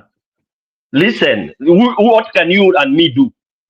You can only make sure you fight and you don't support Ruto. Surely you are not helpless. You can also go to parliament and fight this. You cannot. But that's why we are saying, listen, Kiptum. That's why we are saying, Kiptum. That's why we are saying you should help us get rid of this rotten devil called Ruto. And number two, Talanta is garbage. Kenyans didn't need Talanta. Man, and Kenya is going to host hosting for once. 2027. Look at you, Bana. Look at you. The hosting for once. Alafu. Why is Qatar demolishing all the stadiums that they had put for Olympic? Bro. Nikuite tu bro. I don't call people bro. But the thing, PK, is it better to have something? Is it better to have nothing or have something? At least no, it's better not. It's better not to have a 145 billion worth of garbage, which will be a white elephant shortly after, Mr. Kiptum. If you ever did some little economics, then you will have to help. If you ever did any little economics, that is a useless white elephant project, and it is nothing. It is not prestigious to even hold that AFCON. If My you brother, are holding it to then you impoverish need to help yourself. us divine what is garbage, man. Because the last thing I know, a garbage ni legit, because Itakataka a ile kitu beautiful si thing useful kwako. like Talanta Stadium, you call garbage. What will you call garbage? It's garbage because it imekuja kufilisisha mtu. Here you can get a new TV and you throw it away because it was of no use. That's garbage, dear brother. What do you mean by garbage? You know, a very beautiful thing has been put up. Kiptum kidogo. Can I also engage him because kidogo. Give me a chance. But ile kitu nataka kidogo Roba, I want us to guide each other. Ile kitu nataka hapa ni I don't want us sasa tujibiane. I want sasa unauliza swali huyu anajibu. Unauliza swali huyu anajibu. Let's now be a bit moderate. We will save our brother. Our brother is in hell and we will save him. Please. Muruhusu tutoe huyu jamaa jehanamu. Ako jehanamu na atatoka. But let's engage him kindly. Ako huko kwa shetani huko lakini atatoka. Pole pole tunamleta. Niko kwa Yesu ndugu yangu. Nimeokoka na mpenda Yesu. Okay. So my friend, I think I heard you. When you talk about sababu, I couldn't stand when you said that Ruto never killed the kids since 2004. Okay, so speak up now. You can't hear me. That's what you're saying. You can't hear me. I can't hear you, sir. And are you Douglas Kibogong? No. Huyo ni Roba. Kibogong ni message tu ametuma. What's your name, sir? Anaitwa Roba. Roba. Roba. Hey, Roba. Karibia mic tu Roba. Yeah, I should be okay. Yeah, Roba is very audible. You guys, I can hear Roba very loud and clear. He has never even been low. Now once na salamu Roba.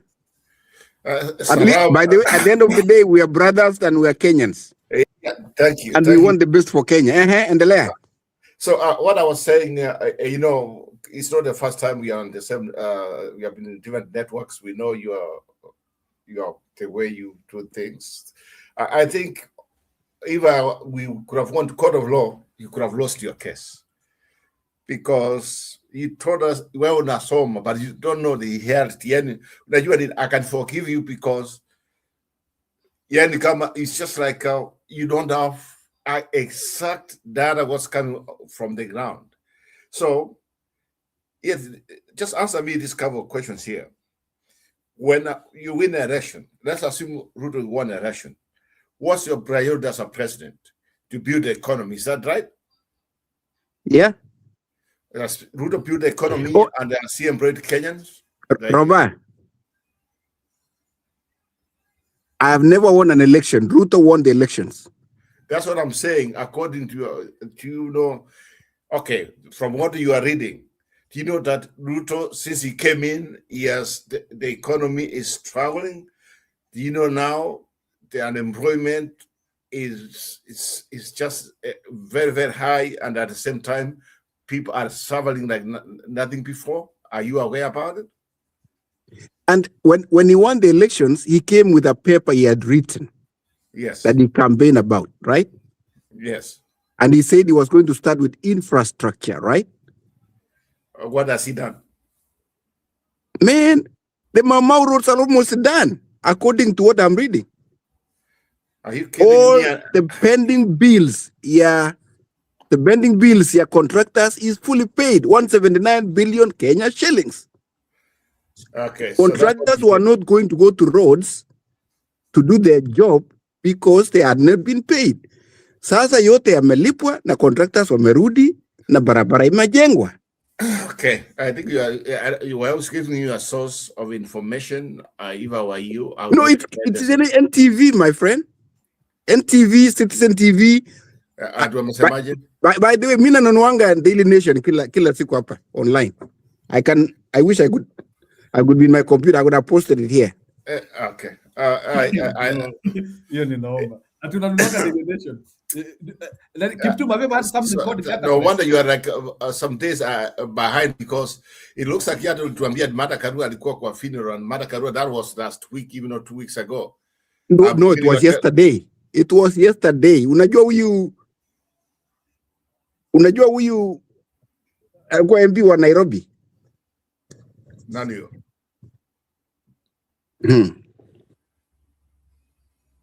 It was yesterday. Okay. Actually, today is Saturday. It was Thursday. Yeah, that's what I'm telling you. Your facts wrong. Okay, the thing is this. The one reason why I think you don't have enough that to defend Ruto, because of rankles in ODM, that one means that Ruto now has advantage. And yet, the person who's causing all these problems is Ruto. So, let me just put it this way. At this point, my friend, get used to it. Ruto is going to lose 2027 simply because he lied to people, he came in and he did the opposite. The reason why I'm saying that is this. When some of us, we were on the other side, ODM, you are talking about ODM, don't tell us about ODM. We know more than ODM, you too. We know what's going on. When you were on the other side, when this man came in, he was shown in, we were not network. We said, if I remember, we said, if this guy comes in and build the economy, he might survive. So we thought maybe he's very wise enough, he could have done it. Instead, he came in, he destroyed, divided people. Another 20 years during Moi time, everything has come from Ruto. It has come from Ruto. Even the most useless MPs we have in parliament, the most people who need even to be murdered, I don't care even if they die tomorrow, who are supposed to do checks and balances, now they are telling us our development depends on one man, Ruto, and that's what he wanted. And because of that, the economy has gone down. The so-called governments are not working. Ruto has destroyed the country more than the way he found it. When Uhuru Kenyatta was there, if he could have come and make what Uhuru did, Uhuru was so wise. When he came in, he kind of went where Kibaki left. When Ruto came in, he went opposite. Other side at US, and Ruto cannot even, just like the other day. Let me interject, Robert, kidogo tu tafadhali. What do you mean, Marcia? Then you come in. Because no, unasema maneno mingi alafu I cannot. Let me one thing. The one thing about Ruto, Ruto is sometimes he thinks you are so stupid. He wants to tell us he was never even the last administration. He was not even the first president. When even he goes to tell Matiang'i and he's cleaning up his mess in education, cleaning his mess. Matiang'i has never been a president in a country, not even a vice president. Ruto was there. Sinikujibu kwanza economy ndio tuende Matiang'i. Okay, let's go. Economy, just sasa. Yeah, yes. Ndugu yangu Njiru ameniambia nisitaje hii jamaa anaitwa Mbadi, kwa sababu Mbadi anaongeanga sana kuhusu how economy is good. But 3 rating agencies have said Kenyan economy has improved. Everybody anasema tulikuwa number 8, now we are number 6. Write them. Tell us who they are, please. Sorry for that. Tell us who they are. The latest was Moody the other day. He upgraded Kenya to a B minus. Moody, the other one? IMF and World Bank. Another one? IMF is not. My goodness. Okay, another one. No, it's okay, Robert. Another one. Let us deal with those ones. Let me say this. Badi is speaking positively about the Kenyan economy. Moody has upgraded the Kenyan economy. IMF and World Bank. And yeah, those are the things. So according to them, we know interest rate is better. The Kenya shilling is stable, and production. Coffee peke yake imeenda juu 120 something. The bei mimi I can say this.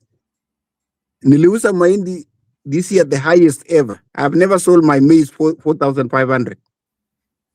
Yeah, maziwa production ya maziwa imeongezeka 1 billion liters. So which economy are you saying, Robert? Okay, so let me tell you. So when you're talking about what you are talking about, they upgraded the Kenyan credit, not economy. Okay. How about maziwa ambayo imeongezeka 1 billion liters? No, I'm saying you are talking about multi upgrade. That's why I want to go back and tell you that you are just lying. Because what is a lie? All right, you are saying Abi, they upgraded Kenya's credit from B3, from CAA1.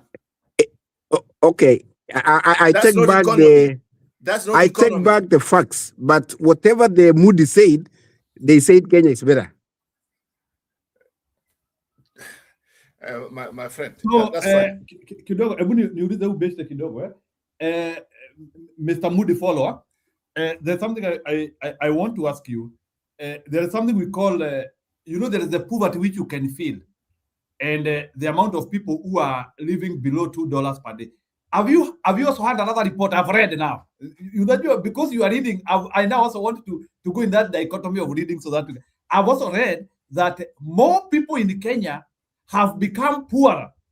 Sijui kama Roba umepatana na hiyo pia. Yeah, they are comparing with developing countries. Yeah, more people in Kenya have become poorer than when Ruto became a president.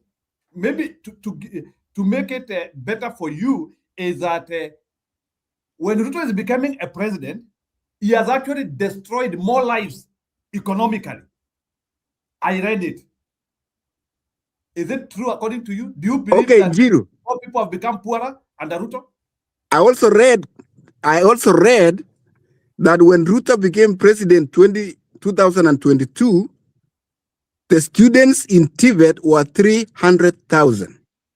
Right now is 800,000. Na wamelipiwa na hii very beautiful funding model. By the way, let me. And I also read kidogo. I also read Bwana Kiptum. I also read that Mr. Ruto is the most corrupt man in the world after Assad, who left the presidency in Syria. I read it. And I've also read that we have more than 15 stadiums that are complete or almost complete, built anytime ever since independence. And let me be sincere. We know you. I also read kidogo. Roba, ya mwisho alafu uongee. I also read. No, hatutakaa hapa mkitufanyia comedy, you guys in Jiro and Kiptum. Yeah, so those are comedies. These guys, we know who you are a broker for Ruto. We know that. We know what you want to. But let me tell you this way. Go and tell Ruto, he's a conman, he's a dictator, he's a murderer. I don't have to tell him. Yes, he's a murderer, and he cannot win the 2027 election. And if he tries to steal that election, he's going to get it the way he will see what he has never seen before. Okay? He has ruined the country. He has ruined the country. At this point, my friend, my advice is, come next year, if I was him, if I was advising him, angesema, you know what, one time... Jiru, nataka niombe niondoke kidogo. Okay. Mpaka tukutane kesho. Roba. Yeah, yes, but President of Kenya send the 2027 message. atatoka kwa Mungu. Yes. Kama atasema ni Ruto, tutasema haleluya. Ruto will never be a president of country anymore. Somebody he will never be a president of country. He's a dictator, a conman, somebody who should even be shot also. The way he killed those kids. Somebody has to kill him too. Mkuwe na wakati njema. Good night. Aenda kwa choo basi. Kiptum na ukuje tena kutupea hiyo delusion. It's also good to listen to deluded people. No problem. That is a blogger for Ruto. We know that. Aya ni sawa. Nilikuwa nataka muumwe na kichwa kidogo. Sometimes it's good kuumwa. Unajua we could stay in our own cocoon here. Ni vizuri tuanzie kusikia this deluded. Anatuambia ati ng'ombe yake iko sawa. Have you ever had anything like that, bwana? No, and then let me ask you, it's a question I'm trying to ask. Sometimes it's also good to audit. Like, who are these people who are writing this stuff, which are, is this guy allowing himself to be misled, or he feels like when a Bandi who is speaking for the government, he has to believe Bandi? Like, does he want Bandi to say government is not doing well? Na Kondani? Njiru, this guy is a blogger for Ruto. We know it. That's why we attacked him. He's a blogger. That's what they wanted people to hear. What you see, that's what Ruto can do for you. We know him. They are losers. Yeah, Jerome. Jiro, can I say something? Yeah, huyo best wa Ruto umemusikia? But habari cousin. One thing, I don't want to listen to that crap. Okay. I don't want even listen nothing about that guy. And that's why I joined this to say. Today I was wanting just to listen. Now, he know Luto ordered shoot the leg. Okay. Police is doing same thing because Luto never withdraw that. He understand those police need to kill children in the church 1 week ago or 2 weeks ago. Not even today, we don't know health of this kid and all the people of that church, how they carry on with the tear gas. All right, number 2. I was listening Gen Z. Gen Z haven't forget when this coach come and say sorry. After 2 years, where he been? What he saying sorry for? Number 3, Ruto is a liar. Ruto liar, bibi ya Kimathi. I will within 1 month. Now I got that day. And that is why don't blame the center. And I told you, Meadow very angry. Because Ruto went there, promised bibi ya Kimathi, within 1 month, give me 1 month. We're going to get your husband body bone where he is. Generals, they was there. Now last one died. Last one, even, I don't know, they value him today or what. Generals, they was there. Now one said to Ruto, I know where he is. We put him in the committee. I know where he is. Okay, give me 1 month. Those generals all gone. Last one gone. They haven't valued him. How liar this? We've been waiting. How old are Ruto? Kenyan. How old are Ruto? Even his mother and father was not born. What those people, he liar, generals, they fight that country. He liar them. They die with the bullet in the body because that country. Now he started up, stupid little boy, because Ruto is a little boy. He was not born, his mother, his father. And he started up liar. You, Kenya, you here, listening Ruto lying you. Now you copy. Imagine he go in a country there where he running or in a car, speaking English, tell him to speak language. So Ferrages understand what he's saying because he always finish with the, wana hakiri. That is what Ferrages understand. Opposition had no brain. Hiyo tu ndio anasema ya mwisho na Kiswahili. Wana hakiri na Ferrages they listen that. Ruto, with his parliament, they all Mandela. Ruto working with the Mandela MP in the parliament. Guys, don't forget. He got killer there. Ruto number one is killer. What do you argue about it? About this guy talking about cow? Giro, sometimes don't give us headache. I told you before. You know? No, because we are not here. Headache is very important. Headache is very important. Lazima muumwe na kichwa. Lazima musikilize hao watu wa Ruto. We are not here to say mtu wetu. Okay? This now how far Kenya is, it's nothing to do with the mtu wetu. If you guys continue imagine 11 billion, sir, it's gone. Ruto say nothing. Do I say the money gone? People still dying. Why he came now started disturbing school, health, everything is all gone. They're still waiting. Oh, he will do second term. What? What he didn't do? Zero. Okay, you just finished education a while ago last year. Okay, you are not proving your job. Are you going to get a contract again? No, you are not proving. Kenyans have to know the constitution doesn't say he have to be 10 years. Stupid Kenyans, you have to think you giving Ruto 5 years contract. Now that's the end of it. Sina ya kusema Sauli, niko na uchungu, watu wanaongea matope hapa nasikia. Hata ukiwaona hapa nje wananiongeleza matope. Wanalala nje hao kalijini hapa. Wanalala nje hapa, walitupwa hapa na pesa ya wenyewe, atuwasome, alafu walipiwi. Hebu niambieni, ile pesa ule mtu anaitwa Madao alibia hao vijana hao wanalala nje hapa. Kwa nini hajashikwa? Bebe nini ako kwa jela ule governor wa Kiambu? Kwa nini hao hajaenda kwa jela? Na wote huko North Kenya wameiba hiyo pesa yote. Kwa nini hawajashikwa sasa hivi? Watu wamepiga tear gas na watoto. Ruto waiting how long? That they will never be arrested because they was police, not goons. End of the story. Haya nimalize ya mwisho. Mumeona huyo Oscar Sudi na huyu Betty tuokera tene whatever shit. Unaona ndege yao karibu ipate moto, muliona hiyo? Watajua Wakenya ni Wakenya wanaoba. Hiyo ndege karibu, hata tafadhali wangekuwa juu wakufe wote. Nani anajali? Haya, asante sana juu. Hamuangele. Haya, ni sawa. So but Robert, budi kuuliza swali.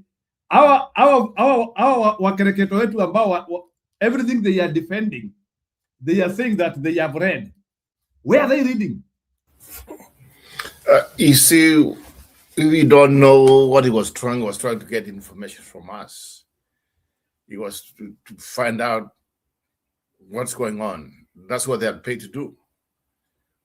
So, from what he represented, I mean, if this is the kind of people he has, then I'm sorry to say he has the wrong people who are advising him. He has the wrong progress.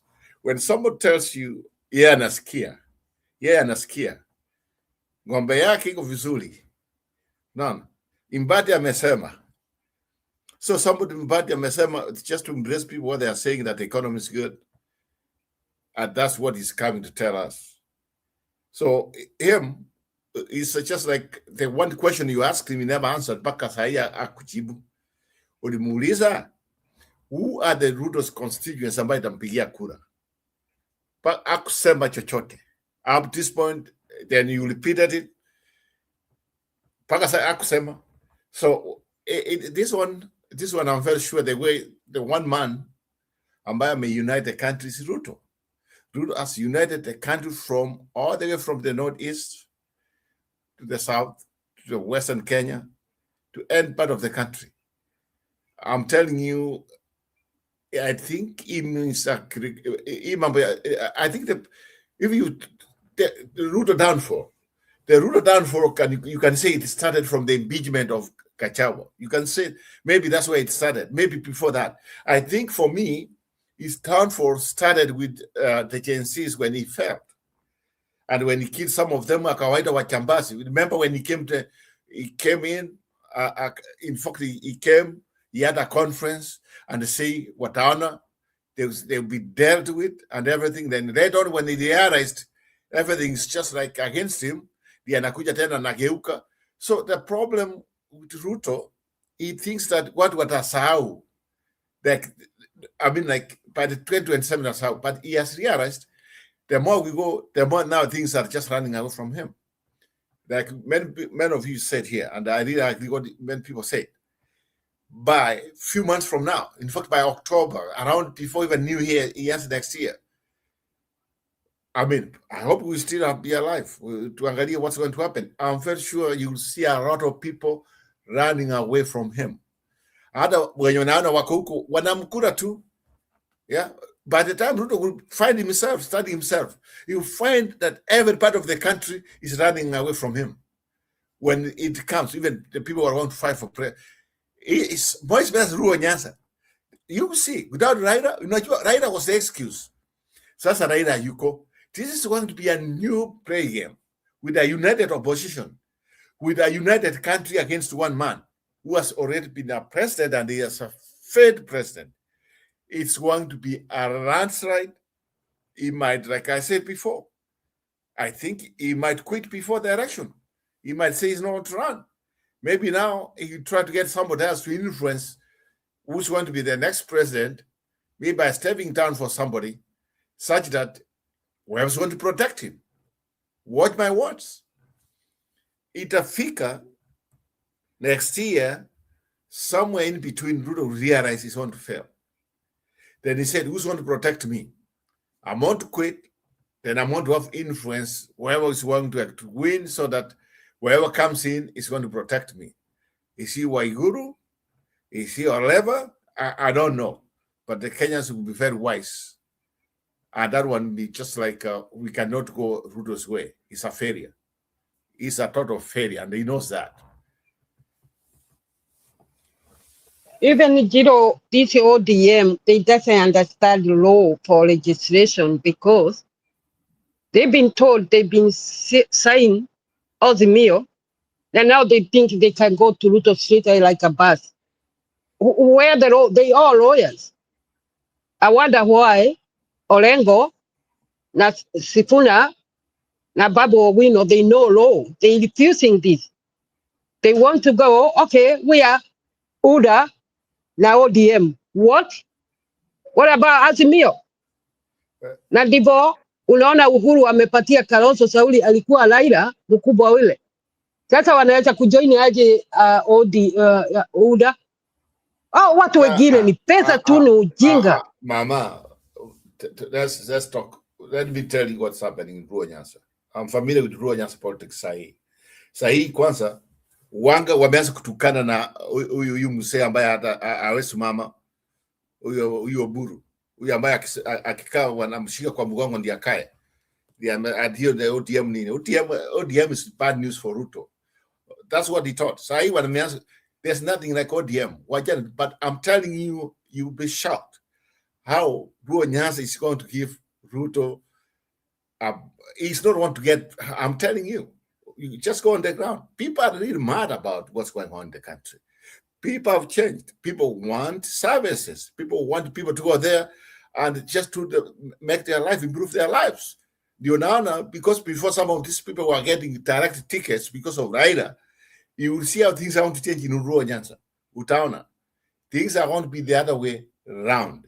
And I'm telling you, Ruto is planning, and whoever was advising him, they never saw this one coming. Ruto's impeachment of Gachagua and the chances, that was his downfall. If I was him, come next year, like I said before, I would just say, Mandela went for one term. I'll go for one term, he quits. Otherwise, let him come, bring it, baby, he's going home. Ni sawa. Kidogo Jermora, relax.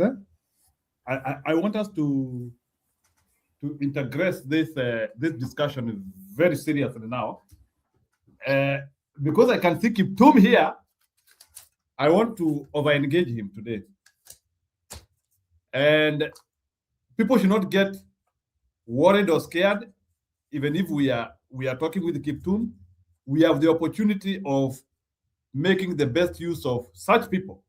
And I've said here, we will listen to you, we will isolate your lie, and we will give you your lie to go with it. So Bwana Kiptum, don't be worried. Kidogo, we're talking. Don't be worried. So what we are doing, we are diagonizing, and we will separate oil and water. I want to ask you a question because naona umekuja. Number one, I want you to tell me, the Kenyan budget is 4 trillion. Hypothetically, we don't know.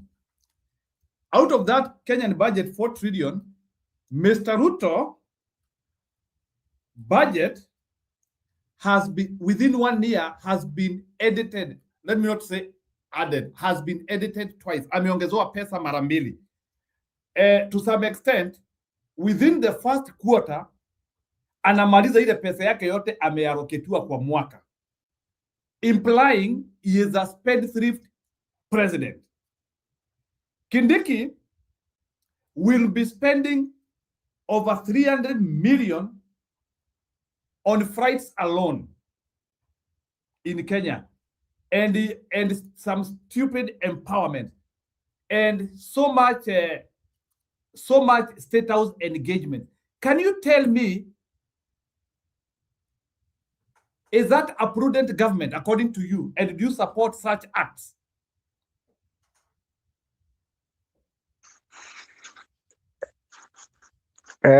Jiru,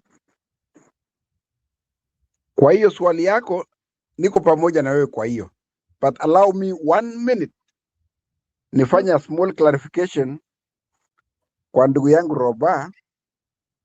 No, utaenda kwa Roba. Unajua tunataka kudiscuss kitu hapa, tunamalizia kidogo. Uko na mimi. Okay, wacha nikumute kidogo. So you are saying you are together with me, Mr. Ruto government is a spendthrift government, wastage, and some of this money they are wasting through hyper corruption, not even corruption. So there is a question which I'm asking you in an honest opinion. Can you vote a corrupt government? Of course not. Which you know. Of course I cannot. Can you vote him? Of course I cannot. And again, I answered. You know what? In my opening remarks, I introduced myself very clearly and my opinions, and basically I mentioned my philosophy. But down the line somewhere, PK ikakuja akanitusi akasema mimi ni mkaleji na support Ruto sababu ni mkaleji. But I was trying to be a honest, objective man who I am exactly. But I'm giving an honest opinion. And number two, again, I do not hold brief for President Ruto. I'm only giving honest opinions as a patriotic Kenyan who wants the best for Kenya. And I wanted to tell something to my friend Robert, that, the thing is, I spend a lot of time watching these videos in Kenya. That's why, and I see, one of the newspapers I've subscribed is People Daily, a subsidiary of Daily Nation, and I read that a lot. That's why, if you give me a question that I've not read, I will agree with you, your point of view, and then reserve my opinions until when I read it. So, Robert, wewe ni ndugu yangu, sitaki nikukasirikie, hatutaki kuwa na emotions. It's just objective analysis. But when I watch Ruto wakati alikuwa naongea na aspirants ya UDA, he said winning and losing elections is part of the game. If whatever he has done as a president, Kenyans decides that somebody else is better than him, he said he is okay. And I think I was in this forum a long time ago with Julia, of course, and I said President Ruto has run elections 5 times and he has never lost even one. if 2027 will be his first elections to lose, I think he's going to be a happy man. He will have done his best. But he came with a manifesto. He's following it to the letter. A lot of people are happy about it, and a lot of people are not happy about it. Who are the people? What do you mean? When you say a lot of people? I said, isolate the people who are happy. Isolate them. Listen, I said, the people who are happy. Yes, who are they? The 51% who voted for him are happy. Where's the Peter Ivo? Oh. So isolate for us. People who are happy about Ruto. Well, I cannot quantify, but I'm saying, okay, let me mention those 51%. Okay, Nisawa. That includes Mount Kenya, yeah? Let me say this, eh? So it includes Mount Kenya that are happy. No, let me say this. Let me qualify. I always want to make Roba happy. Some people are happy and some people are not happy. And it is okay. Majority of people are not happy. Those are your words. Hence. Use tenses properly. Unajua mimi najua Kiswahili na mimi najua Kiingereza. Kwa hivyo nikisema watu wengine wanafurahi na wengine hawafurahi na ni sawa. Ni siasa. But the prism is majority are not happy. That's how the prism is. That is what you. Let me ask you a question. Kiptum, mimi nataka kuuliza swali. Ngoja. Why was there Gen Z revolution? Well, Mimi, I am an X generation. And let me tell you something. Let me admit honestly here before Roba, because I see he's almost like my age mate, Roba. I am the father of Gen Z. Watoto wangu walizaliwa between 2012 and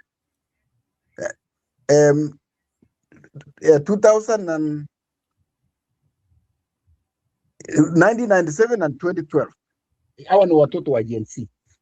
And I have Gen Zs in my house.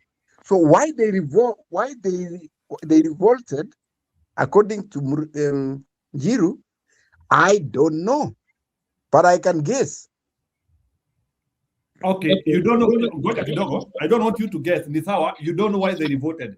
I want to add you to that. I am not a Gen Z. Goja Kidogo, you are not a Gen Z and you have not read that one. So look for material to read and you'll know why they rioted. Yeah. Goja Kidogo, there is a question. I want to advance here a little bit about Gen Z. So, about Gen Z, who are majority, by the way? Sorry. And the majority. They are like, hypothetically, let's say Gen Zs are around 55 to 60% of Kenyan population. Those people, that is the biggest prism. I'm bringing you closer. These are people who are finishing schools. Some are in colleges. Some have just finished universities. Some need employment. And the reason why these kids rioted, it is because nothing was working up in Kenya. Nothing was tying up in Kenya. And Ruto has not been able to solve that. So now we have a silent majority in Gen Z, which is waiting to react in 2027 because they were suppressed through killing. Now I want to ask you a question, and an honest one. For a government to be seen, they have to create job opportunities. That one is a must. Any jobs, whether you're in America or where you are, they have to create job opportunities, and they have to make sure that education is good.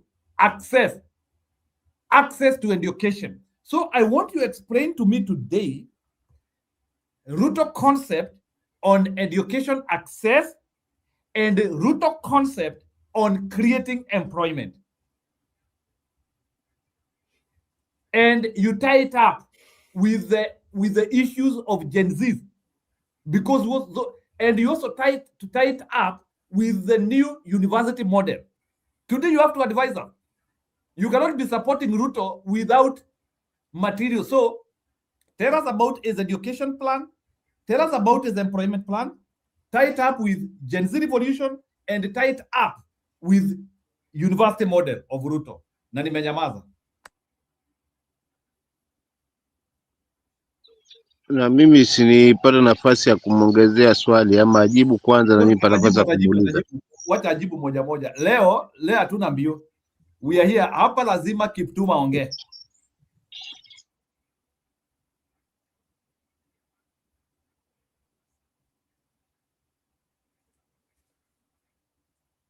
Kiptum, the mic is yours. Oh, okay. Haya, waja nianze na Gen Z. Nimesema mimi ni baba ya Gen Z. Where I live, tunapiga kura almost 4 times a year.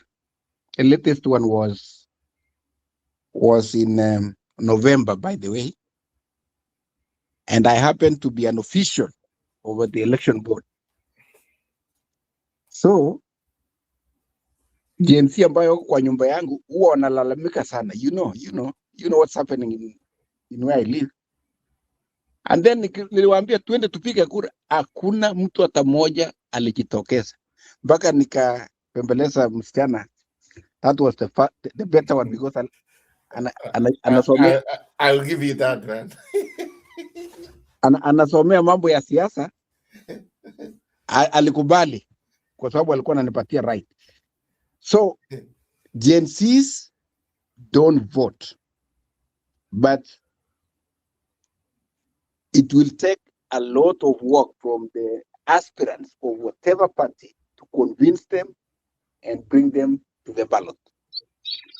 Na kwa nini hawapigi kura? Kimtazamo wako, kwa nini hawapigi kura? Yaani tufunulie mazima kwamba ndio hawavoti. Kwa nini? Sababu zao za msingi.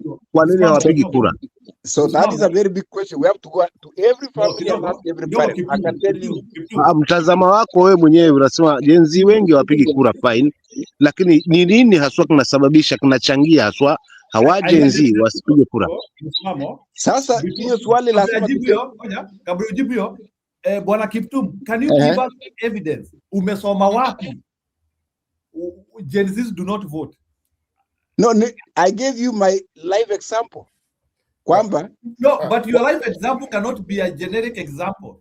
Okay. I need to understand. Sasa wewe Njiru utatuambia watoto wako wanapiga kura na huyu rafiki yangu mwingine that one I can support you. That's true. That's true. I give you that watoto wako wanapiga kura. Uko na Gen Z. That one I experienced that one. Sasa ajibu kufuatia experience yake, lakini yangu nimesema yangu. Wewe ndio umekuja na haya mashaka yote kwamba hawa Gen Z hawapigi kura. Ukweli wa mambo ukatoa na mfano wako hapo wa msichana mmoja ulifaa kumbembeleza, lakini unataka kujua kwa sababu kila jambo lina sababu yake. Kwa nini kimtazamo wako wewe hawa Gen Z hawapigi kura? Mambo ya Gen Z ilitolewa na Njiru, bwana msimamo. Si iko ya maneno. Jamaa wangu unakwepa maswali, unajitia ni mjanja, lakini umefika. Hebu nikuulize swali jepesi sana, jepesi sana. Mengine ya kujibu ya Njiru. Kwa sababu hebu jibu nikuuliza yangu mepesi tu. Nitauliza swali msimamo. We are here for long hour. Mimi sina mbio leo. Hata nimeuliza nimetoroka.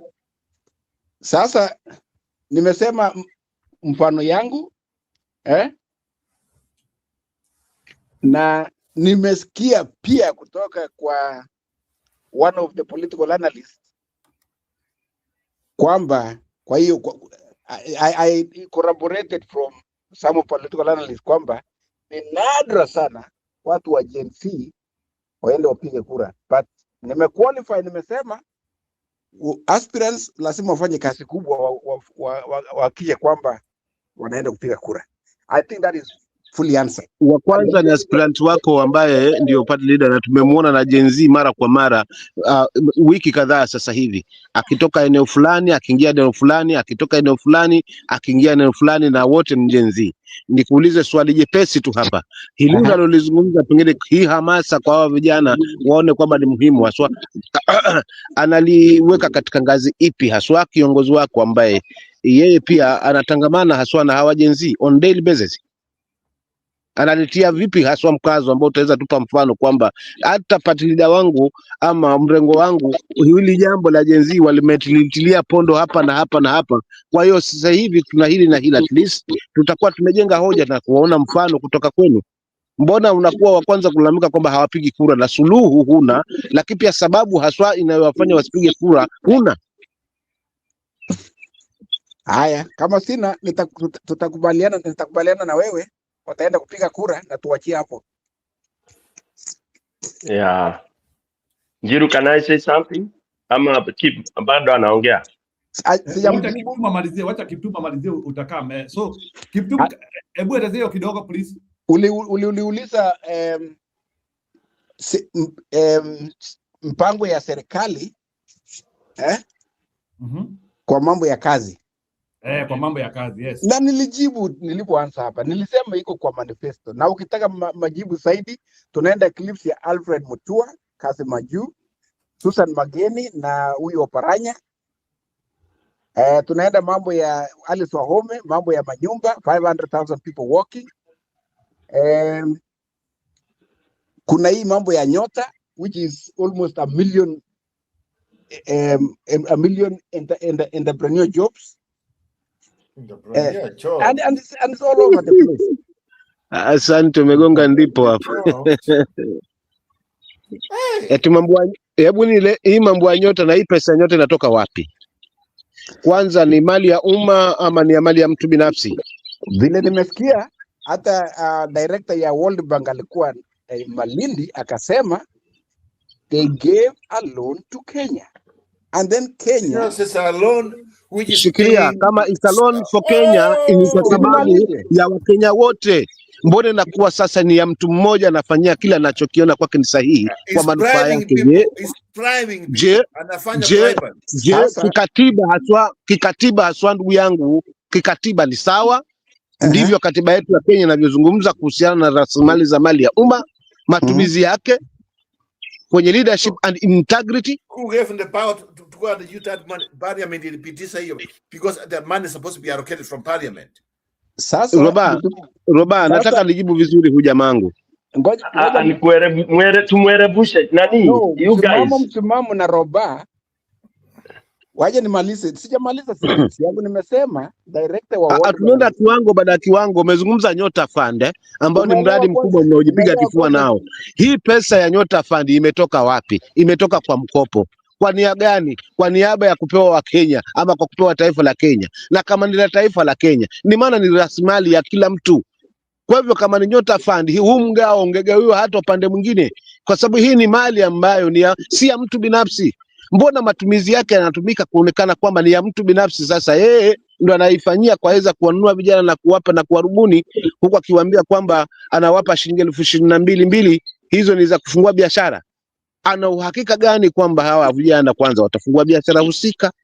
Lakini vile vile haswa msimamo wa hii pesa, yani haswa mkano wa hii pesa itazungukaje ili ilete faida haswa na iweze kujilipa huu mkopo ambao tumeweza kukopa? Kaka, hebu tueleze kwa kina zaidi. Ajenda yenu hii ambayo mnaipigia kifua haswa ni ipi, na haswa masuala haya ya nyota? Haya, utaniruhusu nimalize kujibu. Anasema director ya World Bank alipokuwa Malindi alisema hii ni mkopo ambaye tulipea serikali ya Kenya. Serikali ya Kenya ikatumia taratibu kuchagua wa vijana 1,123 na ni toka kila pembe za Kenya, na ilikuwa ni jukumu ya serikali kuamua taratibu ile watatumia, na ni jukumu ya msimamo na Roba kukritik, na hiyo ni haki ya kikatiba, na pesa imeenda vile World Bank ilikuwa imekusudia. Kwa hivyo lengo la World Bank, lengo la World Bank kupeana mkopo kwa serikali ya Kenya ilikuwa ni ya Nyota Fund, kwa sababu ndio imetumika inavyofaa. Pili, ni akina nani watalipa huu mkopo? Ni serikali? Ni mimi na wewe, wananchi? Ni mimi na wewe. Faida sasa hapa itakuwa ni ya nani? Wa Kenya, watoto wetu. Subiri sasa, faida hapa ni ya nani? Kwa sababu nataka kutafuta hapa kanga mwenye chongo, mwenye ambaye anafukulia mwenye macho. Sasa hapa nataka kuona katika hivi vitimbi faida ni ya nani hapo? Sasa niliona msichana mmoja Malindi alipewa 22,000 akaelezea malengo yake kamili ya vile anaenda kufanya biashara, na hiyo biashara anasema ataajiri watu. Sasa faida ni yule anafanya biashara na yule ameajiriwa, na serikali itapata kodi na pesa. Kipton, kama wewe umefikia mahali unatuambia somebody was given 22,000 and kuajiri watu, that country you have a problem. If 22 wanaenda kushia watu, we have a problem. Na ndio tunasema Roba, tunasema msimamo na Roba wako na haki ya kukritik. Na mimi sasa sina maneno ya kusema because pesa World Bank wametoa pesa, serikali imeamua taratibu ya kutumia, na mwenye anasema ni mzuri taratibu ya kutumia, unajua bila hamasa kwa mwananchi si lolote, hakuna kitu hapo. Hiyo ni faida ya mtu mmoja. Kwa mfano naweza nikasema hii sasa hivi inatumika kuweza kuwarubuni hizi lika la Gen Z kuweza kuwapoteza maboya kwa kuweza kuwachupia hiki chambo. Kisingizio serikali imeamua hii pesa imeitumia kiupande huu, lakini ukiangalia katika faida hiyo ambayo itakuwa inatumika hapo, kwanza ni kuwanyamazisha, kuwaeka bizi, kuwasahulisha, ili kusudi haswa mwingine hapa aweze kutimiza ajenda yake. Na kama ni hivyo inatumika kwa mtu mmoja individual kwa lengo lake, na lakini wakati wa kulipa haitalipwa na huyu mwenye amepata hii faida. Sasa italipwa na kila mtu. Je, katika hiyo hali kuna usawa? So nani hapa anafanywa kanga mwenye chongo anafukulia mwenye macho? Sasa katibu ambaye wanahusika na hiyo mambo, moja anaitwa Susan Mageni na Jacob Fikirini kutoka, kijana mshupavu sana kutoka Malindi. Sasa kijana shupavu, sema wizi. Wacha niseme. Sema wezi. Wamefanya kazi kadiri ya uwezo yao. Sasa msimamo, wewe unge apply hiyo kazi na usaidie rais kupeana hiyo pesa. Ya nini? Nisaidie rais yupi? Rais anayekanganyana na katiba. Kama wewe hutaki kusaidia rais, ngoja kwanza nipigie rais yupi unamzungumzia? Rais ambaye anaipa katiba ya nchi mgongo. Sasa mnasema ngoja kwanza tuelewane hii lugha kwanza kaka. Msimamo unasema nipigie nisaidie rais fai. Nitawasimamisha kidogo. Msimamo na Kiptum. Our discussion is longer. Muhold kidogo. The two entrances nataka kuwasikia wako aje, ama wao ni pia ni kulupwa na loop. So bwana Kiptum, maswali mengine yangu ni we will save it for tomorrow. Okay. Let's have Joseph and George coming on board as well. So Joseph, ingia. Leo tuko na Ruto representative hapa. Mimi hata sina mambo, nilikuwa nafuatilia, nasikia vile wanasema. I hope mnanisikia. Najua nimestuka sana kusikia ati 52% of Kenyans are very happy with Ruto government. Ikanistua sana kwa sababu hii serikali ile the toes that they have stepped on there are too many, hata sidhani wataweza kurecover. They have already stepped on. That's why you are seeing they are saying they are going to cut they are going to remove taxes. Why are they removing taxes for the salaried people under 30,000? Because they know that they have already stepped toes on civil servants, and they are very angry with this government. So the 52%, I don't know where it's still coming from. Now you are starting to step toes on other people, saying that you are going to give them, I don't know, nyota na inalipwa na kila mtu. Na unapatia sijui watu wangapi, watu fulani ndio wanaitwa State House kupatia hiyo nyota, like in the one they had in State House just I think the other day. Hata kuna msichana alikasirika sana alitumia karibu 5,000 lakini alipatiwa aga 1,000. So let us not these things we have seen them. We had the likes of akina, it's called what, Hustler Fund.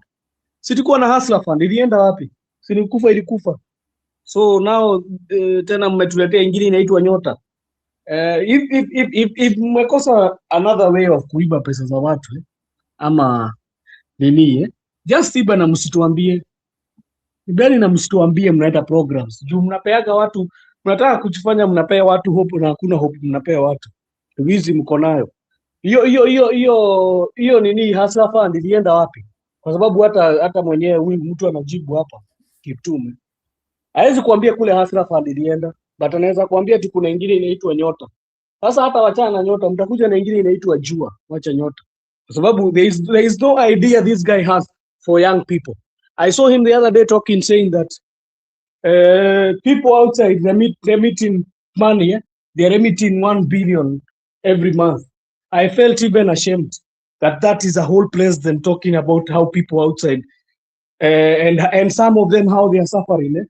And he's talking about how they are remitting 1 billion. Is that a president even to be proud of? Mtu anakuambia ati mimi nafurahia juu unatoa pesa ukiwa huko ati unatuletea pesa Kenya, instead of saying I need people to come back to invest in the country. Kwa unaambia watu tunataka muende mkafanye kazi nje. I think even some people have even told you there. And wao wanaenda mpaka kazi za utumwa huko.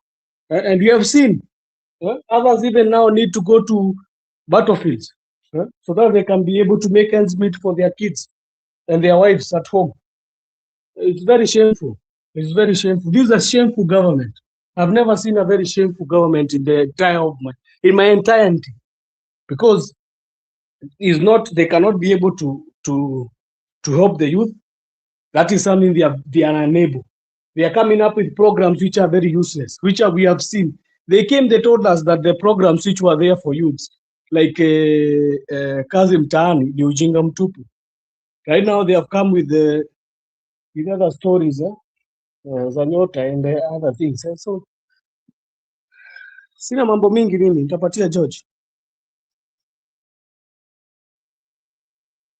Habari zenu, mnanisikia? Hello? Nasikika Njiro? Njiro ameenda wapi? Yes, uko sawa Mwamba, endelea. Okay, sawa. Now, my reason for coming up here. What is happening? No, nataka kusema nimesikia kuna jamaa hapa amesema Gen Z hawa vote. Alafu mkamuuliza swali why don't they vote? Na nimeona kama imemshinda. Number one, I would like to actually agree with him. Gen Zs have not voted in Kenya, and they don't vote. I am talking that one out of experience of the same. He has been talking about amesema watoto wake hawavote. I'm a father of 3 of them, and I can attest here they don't vote. So the question was, and the one that he was not able to answer is, why don't they vote? Let me put the blame on us. Sisi tunaitangwa Generation X. It is the way we brought up these kids.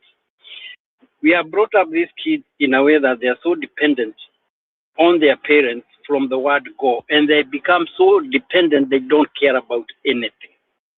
These are people, this is a generation who will fight their parents even without reason. They have no respect for us. They think they know all, and they would say, when they say they won't vote, they don't vote.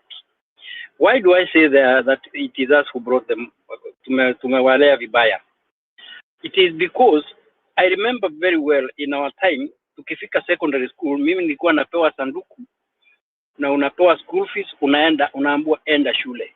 Now this generation that we have brought up, these are people who cannot, and they don't take responsibility about anything because we have taken care of them like eggs. Akienda secondary school, unampeleka. This person has no independence of thought. Akienda university, unampeleka. When we were going to the university, I don't think even my parents knew where universities were in Nairobi or wherever. Ikifika hiyo, you are an adult, you are supposed to be dependent, you make your own decisions and everything. So when even it comes to voting, these people cannot tell themselves that they need to vote. They don't see the reason and they won't go. That is what I would want to respond and maybe to give to this. So when we are discussing or when we are here, yes, this is a problem that we need to talk about. How can we make them vote? Where did we go wrong? How can we correct, and how can we convince them that voting is important? And I think that is one of those things that we should be talking about, other than Nyota and everything else. That is where we stand. They don't vote. And if they vote this time round, I can tell you I'll be surprised. If they vote, they will vote maybe a small fraction. But wengine unaona wakienda kwa maandamano, they still will be sleeping with their laptops and and especially the children that come from the middle class. They are not interested. They don't care. watakuwa wamejifungia kwa room zao wakiwa na iPhone zao na Android na tablet na computer. They don't care. My take, and that is my thought. You know, Jiru, there is something I want to say here.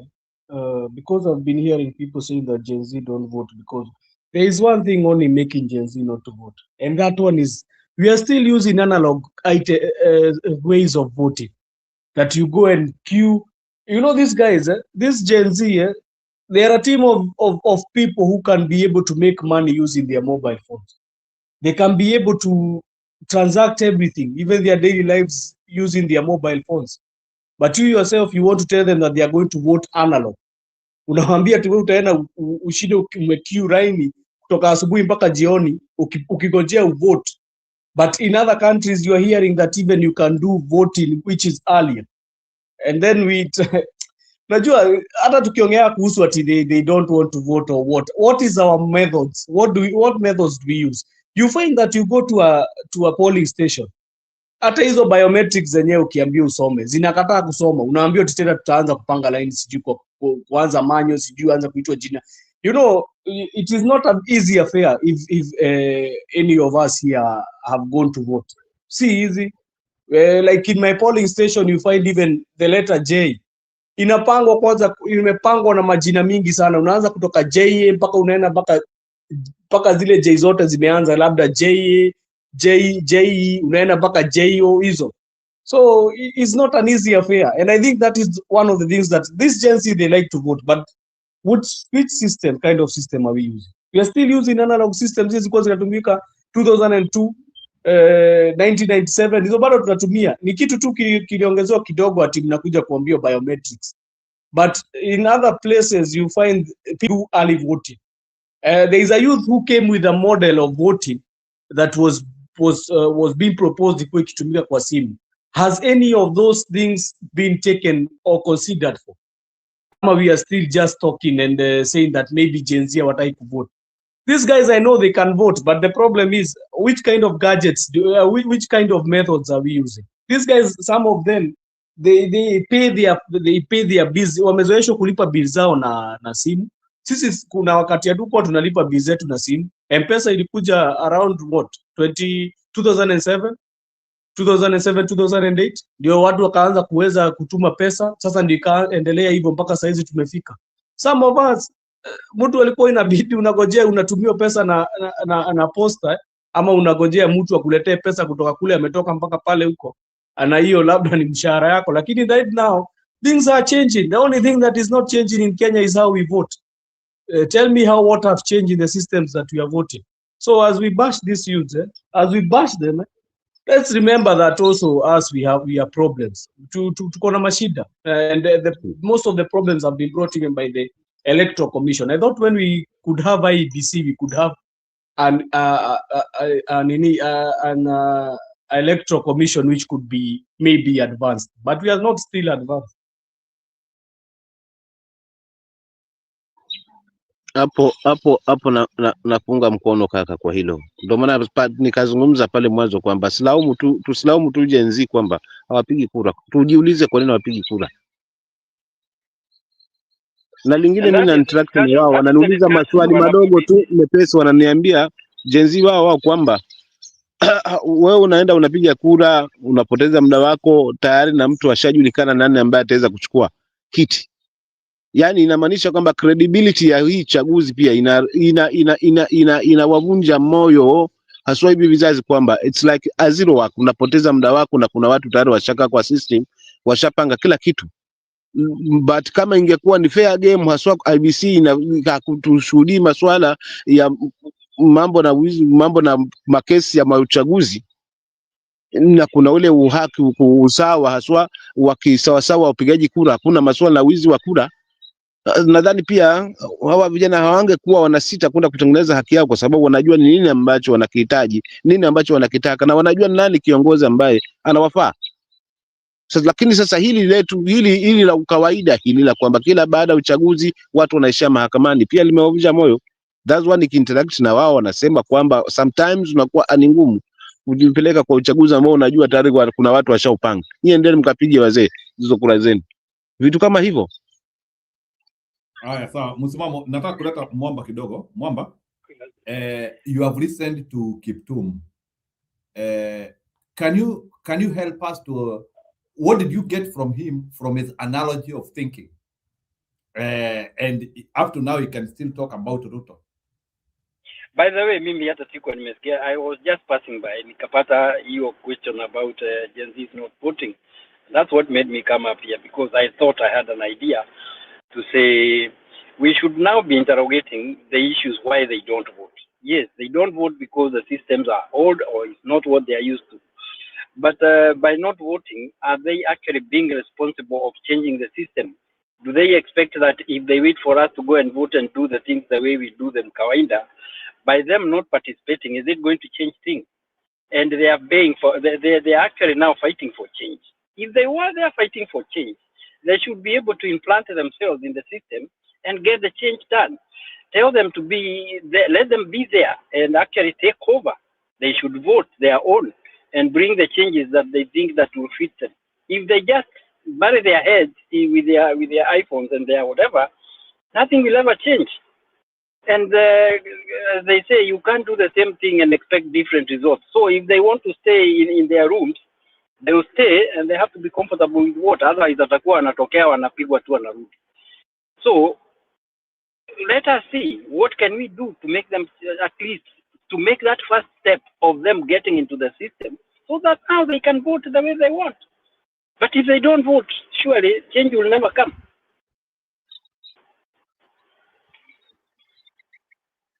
Ndio hapo sasa civic education inahitajika sana kwa hili. Njiru, can I say something? Go ahead, sir. Nasalimia bwana Mwamba hapo siku nyingi. Nani mgeni huko? Wewe kwanza salamu zako unaweza kuzikataa na unajua ni kwa nini, si ndio? Basi hiyo tuta inbox. Nitajitetea nikiwa pande ule, si kizimbani. Haya, nimezipokea kwa saa hii, sio kukataa kwa ubaya, lakini unajua ni kwa nini. I know I have hiyo tuta nini, nitakuelezea na utaelewa. Okay, let me say this. We have two factors, and I'm talking about that that story of the voter representation of by the way, it's not Gen Z, it's mainly the youth, but we use that Gen Z for all, even the millennial and all that, the young people, and to some extent the middle class. Let us also look at it. Even the middle class Kenya do not vote the way they are supposed to do it. We have been relying on votes from old people. Unfortunately. That's where I'm coming now. I'm coming there. It is not actually a specific at Gen Z hapana, ni the young people, where we are talking of young youth, you and youth, the definition of real youth, the 35 and below, they are indifferent. Okay, there are few that do, but majority nanini, and that's why there was that figure that was given by IABC. Now there are two factors. And because this is a process, if you ask yourself when you first voted, that's how I want us to look at it. When did I first vote? And why did you vote? What is it that drove you to vote? That's where I'm bringing the two factors, the push and the pull factor. What pushed you to vote? And then what pulled you? because there has to be that which compelled you to go and vote. And maybe the same way, unakuwa pushed and then you're also being pulled almost towards the same. So now, for me, and on top of that, there is that question I've asked: when did you first vote? That is the maturity of appreciating the value of voting. Hiyo ni maturity, because it's a stage. The people we are talking about, the maturity now came in with Ruto's government. Okay? And that is where now the compelling factor, the reason why they must vote. And see, hawataambiwa, Nobody will see hawataambiwa, but thank God that Ruto came into power, because it is through Ruto that they now have seen, oh my God, kumbe. And thank God, again, I'm saying this with a lot of reservation, that whatever happened had to happen. No wonder people say this or that happens for a reason. Unfortunately, that people had to die, people have now to suffer, people don't go to school, all these people are dying in the hospital, people, and you are being tunachekelewa. Watu wanachekelewa. These people are being laughed at. Unaambiwa shule iko, unaambiwa university iko, na uko nyumbani na we ni young man. Haya, wewe uko na kajobu kako, una kajobu kako, unaangalia payslip, unaanza kupiga nduru. You have a job, but unapiga nduru. And then you are seeing the reason why unapiga nduru is because of X, Y, Z. And when you ask even further or research further, unaona ni juu ya the leadership of the country. And then you further now also, hii ni self-education, ile wamefanya, unakuta, oh my God, it's because of the leadership and whoever is it. And how did he get in there? Oh, tunaambiwa there was 8 million that didn't vote. No wonder this guy, if he won, he would not have won. If he rigged because of X, Y, Z. So they have the answers. And why they have the answers is because of how they are reacting. But now, on the other side, because I've been attending quite a number of forums, they are so annoyed, in fact, very annoyed, with this constant call that they don't vote. Because they are saying it's only once that 2020-22 election, which was a trend that has been there going all the way back to the 1960s, that the youth have never been very overwhelmingly voting. So it's a culture that has been there, but which has come to an end. So they are saying, guys, don't bash us, man. You wait, you will see. And it is true. They are saying, ngoja it's vote. Number one, vote zianze kuchukuliwa kwa polling station. Wawache kutuambia tuende constituency level. Let them bring the vote to the village. And for every forum I'm attending, that's what they are saying. And they're saying, please don't bash us. We know we've learned our lesson, and that is it. Wamesema tu ngoja zifike mashinani. And I want to hold that because it is them, and they have done all the calculations. Wakaona the next bad government, the biggest burden will fall squarely on them, not their dads. Kabisa, because now they will have another 5 years of suffering. If 5 years now they have suffered mpaka they have been killed, they are now asking what will happen for another extra 5 years. And that is why, for me, it's like almost a guarantee that these people, they will turn to those polling stations, registration centers in a bigger number.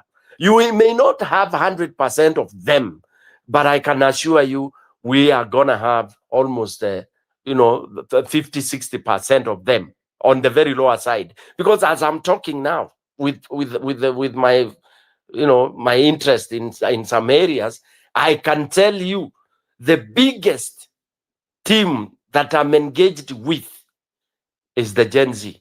And the way they are talking, you won't believe it. And it's not only my area, it's many areas. When you get directly engaged to those that are suffering. See how watoto tuko wengine tuko nao wadozi kama what Kiptum was saying.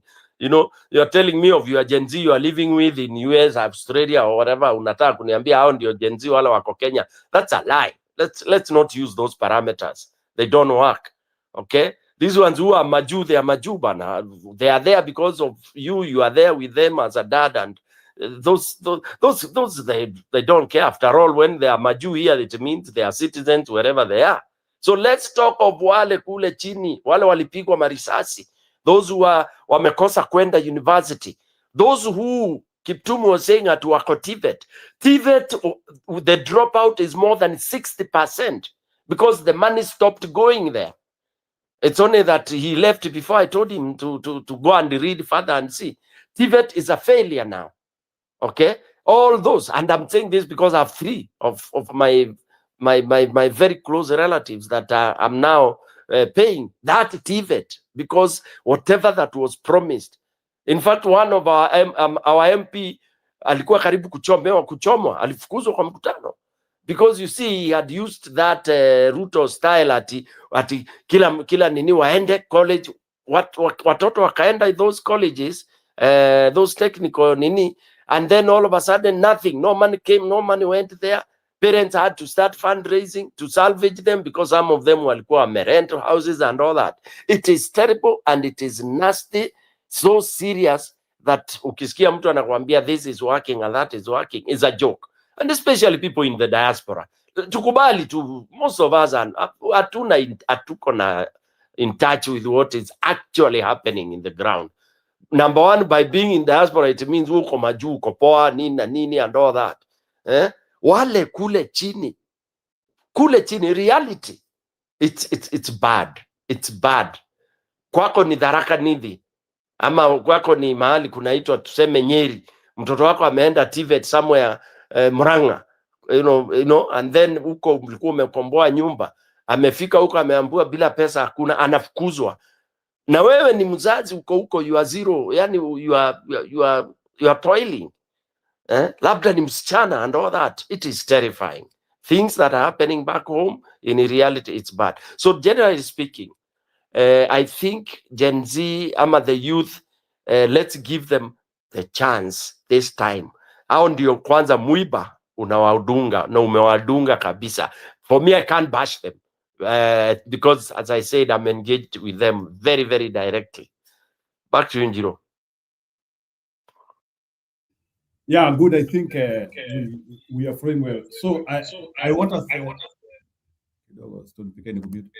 us this time to take a chance. Na msiniambie kwa nini warudisha nyuma.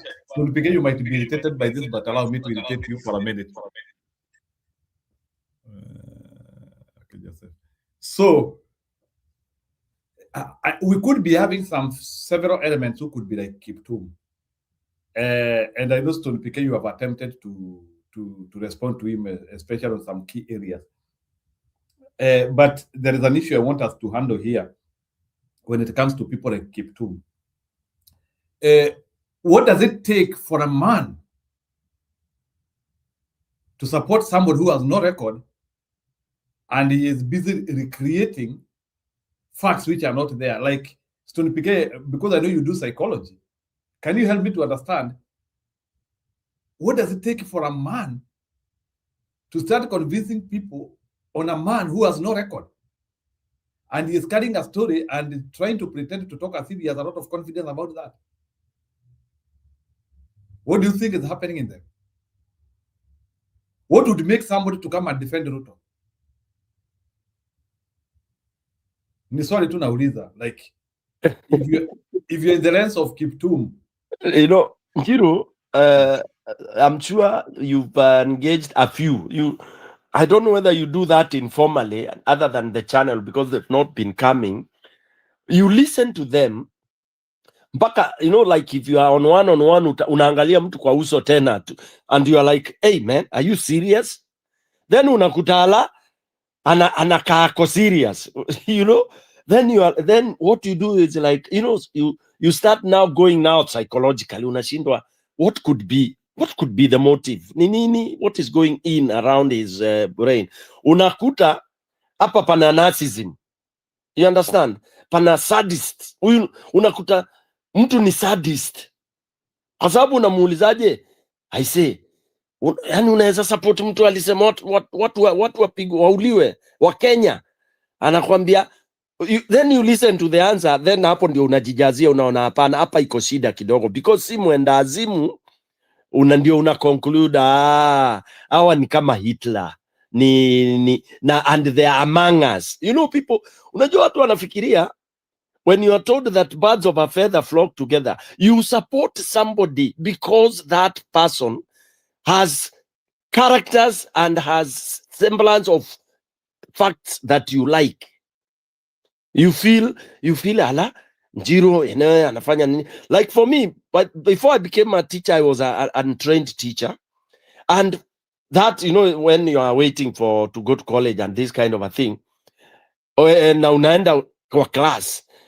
So the secret meal nilitumia, I had said, manake sijawahi ingia kwa class, I'll emulate one of my best teachers. Unaona? How was the teacher? I felt like at a certain level alikuwa mzuri, nilikuwa napenda style zake, the way anakuja kwa class, the way ana answers, ana handle, I'll emulate that. And that's what I did. You know? So ukisikia mtu anakwambia Ruto ako hivi, yani yeye ukaa chini anamuadimaya. Akidanganya na hivyo na yeye anamuadimaya, because ukisikia mtu anaadimaya a liar, that person is a liar. You know, that is the psychology. I can tell you that. And you look at those people who gravitated to Ruto, honestly, what? And that's why for me, I feel so bad, and ninasikianga machungu. I keep on repeating this, that one of our own surely went to Ruto and campaigned so seriously. I wish God would have shown Gachagua ahead. Gachagua would not have gone there. He would have been better with Uhuru, who I don't know why they had cosanad, than doing, because there are some, kuna dhambi ukifanya inakuwa ngumu. Okay, why I'm using that is because yes. Let me tell you, Vile Gachagua, what made Gachagua to go to Ruto quickly. Yes. You know, initially unajua Gachagua anataka kukutap, anakuleteanga uongo mapacha. Mkubwa, we boss, wewe ndio utakuwa na manage ministries zote. Na budget ni utakuwa na manage. Mimi tutakuwa tu pale, wewe ndio utakuwa like the issues which Gachagua was told by Ruto. Hakuna vile Gachagua angeenda pale ingine.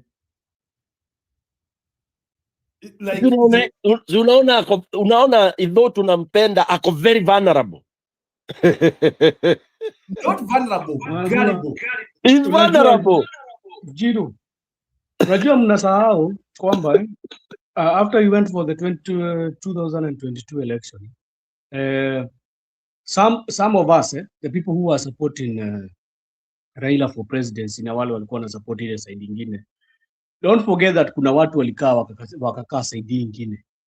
So when the coin flipped and the things that happened, the events of the impeachment and everything, some of the members who are in the other side, they say that they cannot support the other person who is in the other side because sababu wali feel he was fighting them too much at that time. So usisahau kwamba kuna watu walikuwa na misimamo yao ya msingi na wakasema mimi kuona Gachagua siwezi msupport hata kidogo. So if you interact with some of them like that, you hear, you know, some of us have changed our mentality and said hapa sasa inabidi ni kupigania sisi mambo yetu. People have different methods why they are supporting Ruto. It's very different. Kila mtu ako na method yake kwa sababu labda yeye ako ndani anakulia huko ndani, or he's been helped by somebody, he has become an artist, amejaribu hata kupata followers huko kwa kijiji. Wengine wamekasirika kwa sababu kuna jamaa alikuwa natusi watu kwa ile side nyingine, sasa amekuja hii side nyingine, and they are feeling like he want to domineer this side and they remember what he did. Mambo ni mingi sana. So when you find this kind of people, you try to, what you can do is just you try to listen and speak to them, kwa sababu labda watu wengine these people have seen them saying mimi afadhali niende kwa Ruto kama ni, and they are Kikuyus and they are Mount Kenya people, wanasema mimi afadhali ni chague Ruto kuliko kuchagua Gachagua because ya ile mambo alitufanya 2022. So you when you internalize that is when now you know. That's why I say we need a lot of civic education amongst our people. Si Gachagua mwenyewe unaenda kupigia kura, ni ile mambo umekuwa ukifanya kutoka 2022 ndio unafaa uende upambane nayo kwa ballot box. If ukisikia mtu akisema hivi, unafaa muondoe kutoka kwa hiyo mentality ya wewe wacha kuangalia watu, wewe angalia ile shida uko na, angalia zile shida tumekuwa nazo kwa nchi. And I think that one is what is going also to be to help also the young people. Sababu what are the young people, as we talk about them here Gen Z, tunafaa to encourage ile wataweza kuenda kutokea kwa wingi kuvote. But I don't think it's not encouragement awako nayo, as nilikuwa nasikia Stone PK. Those guys, they influenced the Tanzania elections. Walifanya hao watu wakatokea kuvote. The Gen Z. So walikuwa wanashinda kwa media wakibashiana. Hapana, hamwezi tokea kuvote. Najua nyinyi watu wadogo hamwezi. I was there in those social handles, and they came out. They came out and voted. The problem came as they were trying to vote. These things started. They started to do the obvious, kuiba kura, kuleta stuffed ballot. So after they started doing this, because our Gen Z walikuwa wanachukua video, the same counterpart wale wako Kenya, because Gen Z ni Gen Z, whether ako Kenya ama ako wapi, they're the same age group. Wakaanza kuashia moto, and they said ni Tanzania hata mwezi kupigia freedom yenu, amwezi fanya nini. What happened next? See what happened next. All of us saw in the news and everywhere. They started fighting for their rights, and if you wanted to know that those Gen Z were connected with them, kwa nini wengine walikuwa na fight kwa border? Why were they fighting for them in the border? So this is things which maybe hata tunashinda tukiread off Gen Z mara mingi sana tukisema kuhusu hizi by election na nini. Maybe they are waiting for the last draw. They are waiting for the last draw, and their problem truly is with William Ruto, because even 2024 they pronounced their problem, and that is the same problem we are having. As for me myself, I have a problem with that guy. Na si ati ni shida imeanza saa hizi. Mi yangu inakuwa personal kutoka 2017. It has been personal with me and that guy, and it has not been there. It has been even before. You know, when if you could see the scenes that happened in 2007 and you are witnessing them, you could say it is, for me it is always very personal. But all in all, ukipatana na mtu kama huyo, jaribu kumtoa kutoka hiyo. You try to speak to him. Wengine wao wamechanganyikiwa. Si kutaka kwa wengi wao wamechanganyikiwa. Like for example, the ones I'm telling you, the Kikuyu tell you siwezi votia Gachagua. Gachagua hawezi kuwa kipini yangu, afadhali mimi nivotie Ruto. Those are the people you try to talk to. Namwambie huyu si Gachagua unakuja kuelect baba. Huu ni mambo ya future ya watoto wako na future ya ile mambo tunataka kubadilisha. Kama hii mambo amekuja kutukalia ushuru na nini. It is changing your future. So I think that is just that, Njiru. Hakuna kitu mingi. Haya ni sawa. Stone PK yako amemalizia reaction yake. Jeromoro utakuja. So Stone PK, there is something I'm trying to ask you, because hata naona still Kiptum ako chini hapo, na Kiptum nitataka akuja atuelezee. Kuna vitu nitataka akuja atuelezee, but yeye anaweza kuja kesho, ina shida. But there is something I wanted to ask you, like when you look at our country now, there is nothing tangible you can talk about. Hakuna kitu tangible. That is the truth of the matter. There's nothing tangible which you can associate with Ruto's regime. Even a bright person, like there's nothing tangible you can associate with the regime. So there's a question I'm asking. So hizi vitu Ruto anakuja kuambia watu amefanya, what is his inherent character in terms of associating himself to things which he has not done? And still some people are taking him serious.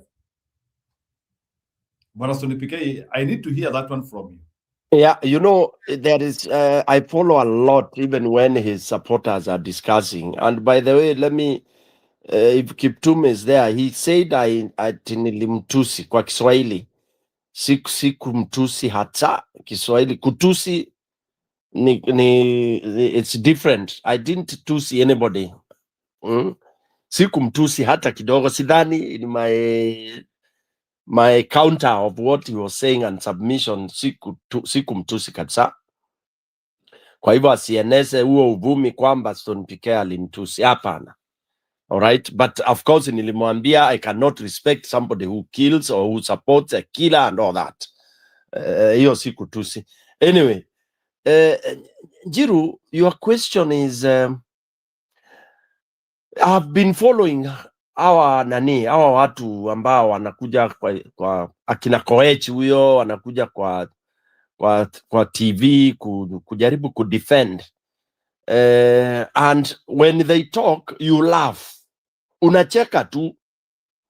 Just like you put it, ati ulete vitu tangible, because one, wanaguza vitu kama ati affordable housing, it has never happened before. By the way, that you never use that language in life.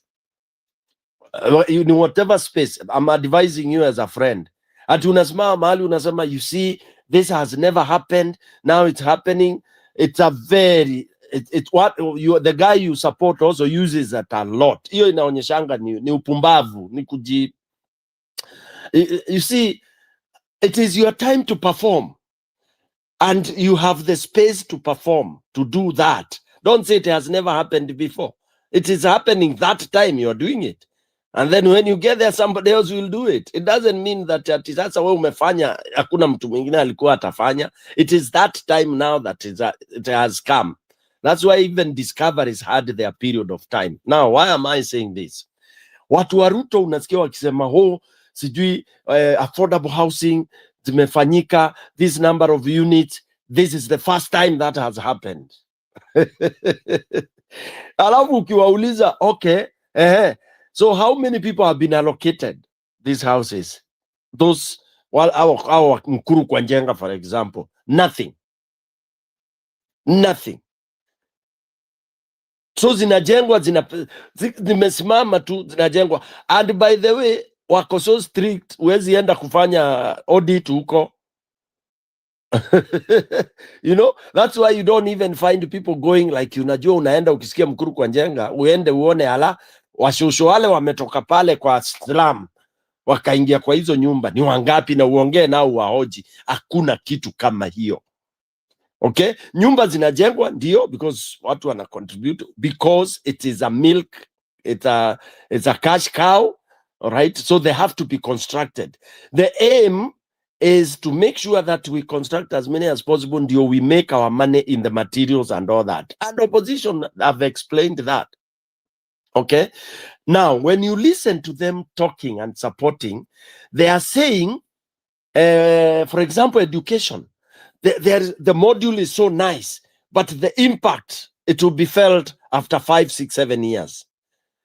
Sa unamuulizaje? So hawa vijana ambao wamekosa kwenda shule, who are not benefiting from this, what happens? Ananyamaza. Because wanasema ati mwanzo they are teething nini, so there will be sacrifice. So we are sacrificing generations for us to achieve a so-called fantastic module 10 years later. Njiru, is that how countries are run? We have people dying now, okay, because of SHA, as we recoup money for people to enjoy 5 to 10 years to come. Is that how it happens? In fact, what we are experiencing, the module that we are experiencing of UDA, it's actually a narcissist module. Ni module ya wale watu wako against humanity. That is what I can tell you. It's the extreme. Actually, there is no country in the world today that is being run the way Kenya is being run. Hakuna. I've been so seriously looking, even the countries that are doing so poorly. You know, pick any where we are saying poverty. Chukua Burundi, for example, where we say it's the poorest country. Yeah, you'll find there is poverty there, but utakuta mahali sasa kama ni shule imekwama. Ati watoto waendi shule, watoto wafanye nini? Hapana. There is progress in their capacity. Yeah, pick any country. Kenya today, we have stalled. We have stalled. You are being told NSSF ina grow. Yes, NSSF will grow because people are continuing. Wala wako job wana continue kutoa pesa. But how has it grown? Because you have increased the contribution. Umeumiza mwananchi, umefinya mwananchi zaidi. You are milking a leech to feed a cow. Okay? So this module, as much as people try to defend, hakuna watu nimesikiza ambao wana defend na wakadefend ikatokelezea kabisa. They bite their tongues anytime, any minute. And if you want to do that, you should listen to some of these when they are doing those shows with some of those TV stations that actually outrightly support Ruto. It is one of very, very boring and what do we call it? Time wasting kind of conversations. But sometimes it's good to listen in order to see and hear how those people are discussing, because it is very, very defeating. Yeah, even when Ruto himself tries to explain, like when he stands to explain things about Nyota. I heard you people talk about Nyota. The money the loan that was given, he went quickly to borrow for education.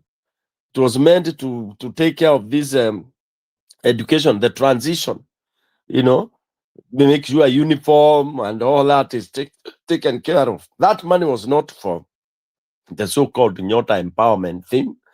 Yeah. And then, the bank doesn't care how you use your money, because what they care is how much, the repayment. That's how they do it. Yeah. And there's nothing as good as lending money to a country, because the country lazima italipe. Individuals tu ndio inakuanga shida. Yeah. So that, in fact, the discussion and debate about the UDA performance, the non-starter. And they cannot improve on anything. Itakuwa ngumu, because how ndio they are clueless, they have no idea. The only problem we have is that our opposition is weak in terms of deconstructing Ruto. Okay, they have left it to Gachagua, and Gachagua, people will get so much used to his song, his tune, such that akianza tu kuongea unaona watu wanasema ni obvious. But if it was collective deconstruction of whatever Ruto says, and that's why I've always insisted that we should be having a team of thinkers in opposition. Yeah, and you can even, among the team of thinkers, you have a sub team ya kudeal na propaganda. When Ruto is enezing those propagandas of his, yeah, ati unaenda unaanza kuchukua ati mtu ati kijana wa Nyota. Sasa una expect mtu wa Nyota ati akuja kubrief vile atafanya, na umemwambia unampatia pesa leo. Somebody will come and create. How do you take somebody to give a testimony na hata hujampatia hiyo pesa? You will just give you a business idea and anybody will give you. Takwambia my dream ni kuanza ka garage, car wash, simple as that. Yeah. So because that money, the Nyota money has not haijaenda cycle tuone ama whoever has been given, how many have been able to start those businesses and how they are doing. That evaluation can't come. And then also it's good to go into details. How many of these beneficiaries how many are they compared to the ratio, compared to the total population of that age bracket? Yeah. And then out of that, we are able to ask ourselves, what kind of an impact do we expect? And then what are the indicators, for example, to that someone can go looking for to register home that yes, there is very positive impact on this program. Hakuna vitu kama hiyo. Yeah. And then is there a mechanism ya kwenda wakifanya the evaluation, monitoring and evaluation of the program to tell what is happening, like especially initially, because once you are given money, there should be somebody after probably 2 weeks who should come and follow up and see what setup you are making. Because if you are given your money today and you had an idea of what you want to do, a business idea, it will take you maybe in a month, I should be able to come and see where you have set up. That's my take, Njiru. Unless you have another question.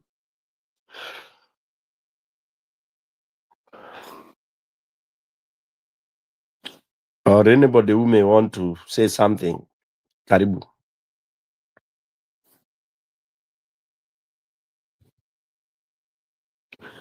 Studio manyamaza. Mi nipo nasikiza tu.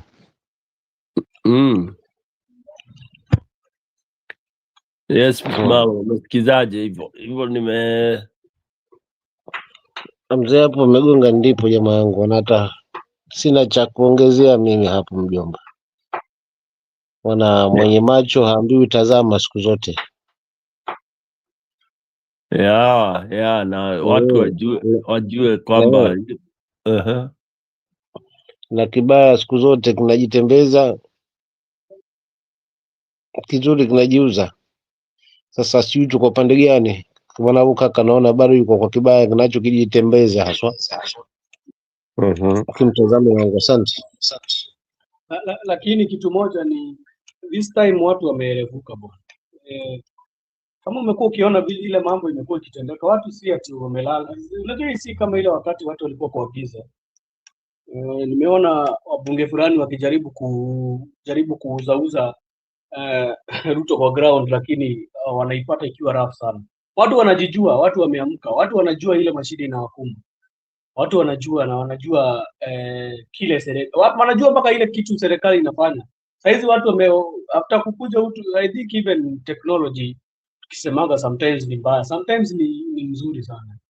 Inasaidiaga kuopen up watu. Hata wale Joshua wako huko kwa nini? Vijana juu obviously kuna vijana wadogo wako huko. Wanajaribu kuwaelezea juu hizi vitu zinafanywa kama mpaka maplays huko TikTok. Sijui kama umeona mpaka ile wimbo imekuwa ikiimbwa. Unaona wakisema ati sijui wanaelekea Singapore. Lakini mbona? So ukiangalia hizo vitu zote mpaka the imitations, the things, hizi zote ni civic education. Na civic education inakujaga, civic education itaki kuja uelezee watu kwa ati kuja ushinde 1 hour, taking 1 hour kuelezea watu ati kulienda hivi kulifanya. Just takes a short time with and be brief na ugonge ndipo. Like that song is talking about what is happening in the country. If you have listened to that song, inaongea kuhusu kile kimeendelea kwa nchi. In terms of education, vile pesa zimeibiwa, in terms of mahospitali vile hazifanyi kazi, na unasikia mtu anatuambia tunataka kwenda Singapore. So ukisikia hiyo wimbo, ni wimbo ya dakika 3, but ni wimbo imeweka mambo zote zile zimekuwa zikifanyika kwa nchi. So I think nowadays it's a bit better now. Si lazima ufanye more of ile kitambo watu walikuwa wanasema civic kabisa. Right now ni kuguzia tukijaribu polish na kuangalia wale watu. They have not changed their minds. That is what we can do. Stone PK.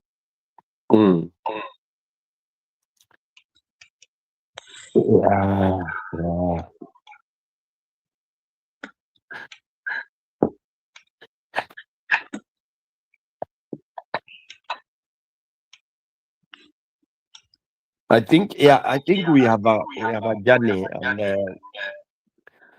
the way msimamo alisema ni kuintensify our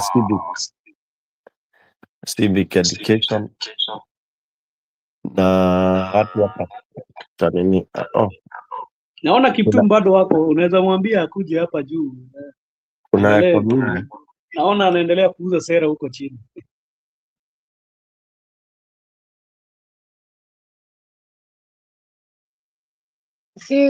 CK.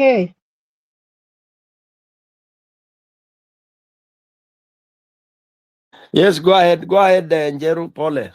Nilikuwa muted. I was want to say this. Turudi hapo maneno ya Gen Z, Sauli. Sitasema ni wapi Mount Kenya, Sauli sitaki wakujue. Nimeona hata wametoa mmoja wao, walikuwa wanaogeanga kwa group. Mmoja wao akaenda kuchukua hiyo pesa ya Nyota, wakamtoa kwa group. Kwa hivyo sio Gen Z wote wamelalia, na sitasema ni wapi Mount Kenya, Sauli sitaki wakuwe na tabu. Wamemtoa. Mwambie hiyo pesa unakibiria itakusaidia na nini? Kama Ruto anatumia akili, hakuna mtu ako na pesa kwa mfuko. Alafu anapee Gen Z pesa atuwafanye business. Nani atanunua? Hata ukiweka kinyozi, nani atanyolewa nywele? Watu wako na pesa kwa mfuko kweli? Angefungua kama factory, hiyo ingesaidia, ama arudishe kasi mtihani, ingesaidia. Lakini nataka kuambia habari ya Gen Z, wameamuka, wanateseka. Ukiona wamereject hiyo nyota, wengine kuko na kitu wanafanya. Kwa hivyo na ni hii tu muda hii Gen Z zamani walikuwa na vote tu kidogo kidogo, lakini hawa wasa umiso kweli kweli. Hata saa hizi wameanza kurudi kwa mtaa. Sauli ya huo huo sijui ni nani huyo Munande huyo anakuja kusema ati sorry kwa citizen, amefanya wameamuka. Sauli they no expect that sorry. Kwa hivyo Gen Z tu kuko na wengine wanafikiria, na wale wanakibiria hiyo pesa, wanaenda wanalipa rent, walikuwa behind, wanunua simu. Hakuna business wanafanya, wacha wakule tayari. Hata akikataa kuenda kuchukua, ni mtu mwingine atachukua, lakini wengine wamekataa hata hiyo pesa, na wengine wale walichukua they regret. Sauli wamepoteza, they might Kwa hivyo kuko kitu mtaona itabadilika mwaka kesho. Tumeumia sisi wote, sio Gen Z peke yake, ni kila mtu. Na ule nasema ana support Ruto, hakili ana. Huo ndio anatukana na Ruto, anaambiwa kuna hakili, yeye ndio ana hakili. Watu wanamsupport. Abi opposition anaambia nyinyi mnanisupport, mnakuja kukibiria mimi, muna hakili. Huo ndio Ruto anaongeanga opposite. Turudi hapa kwa hii manyumba hii affordable. Na mimi na understand very well kwa nini akina Gachagua akina hiyo bunge walimkubali kusema atajenga manyumba. Hakuna pahali alisema atakata watu msahara. Na Babili alikuwa anasema tunajengea slums. Mkumbuke hivyo. Sorry niko na hiyo record. Hii salama zote slums tutatoa tuwajengee nyumba kama vile Uhuru alikuwa ameanza kufanya Kibira. Sasa watu wakakubali. Hakuna mtu alikuwa anajua Sauli Uhuru kugusa pesa ya watu. Alikuwa anafanya na tax. Sasa wakakubali hii maneno. Wako wakijua huyu ataenda kwa mfuko yao kwa payslip atoe pesa. Na hizi manyumba kwa nini ijai watu? Haya anaambia watu ati kuko 2000 people wanafanya kazi. This is not for life. Hiyo pesa wanalipo kwa day or weekly. They got no super. They no saving. It's for living only. Hiyo sio ya maisha yao. Na hiyo nyumba sikiiza wanaenda tu kutafuta kazi.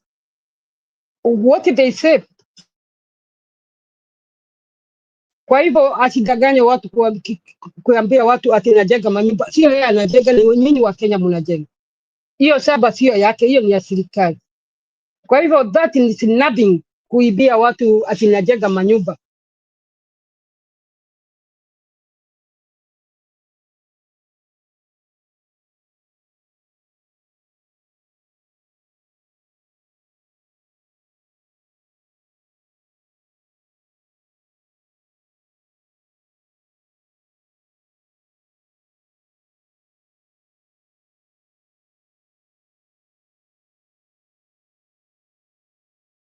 Okay, sawa. I can see the dialogue is over. Kuna mwingine ako na swali la ama ako na jambo la kuchangia? Mimi niende nijitayarishe nikuje. Mi personally nimeamulia watu wa UDA niende kesho nikuje tena tumenyane na hao wazito wa UDA. We will meet you this time round. We will not give you an opportunity. So yeah, so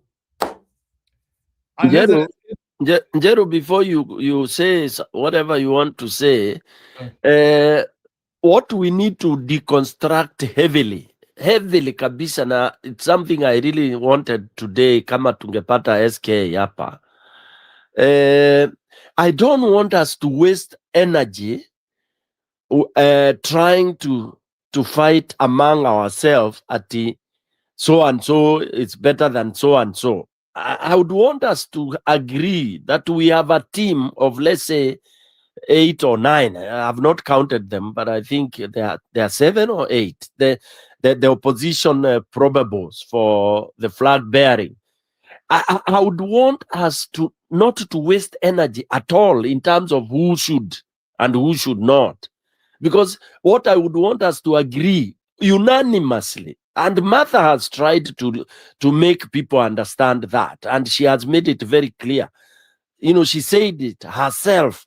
Yes, I'm interested, but if any of us, if not me, then we'll do it. Gachagua has done that the same.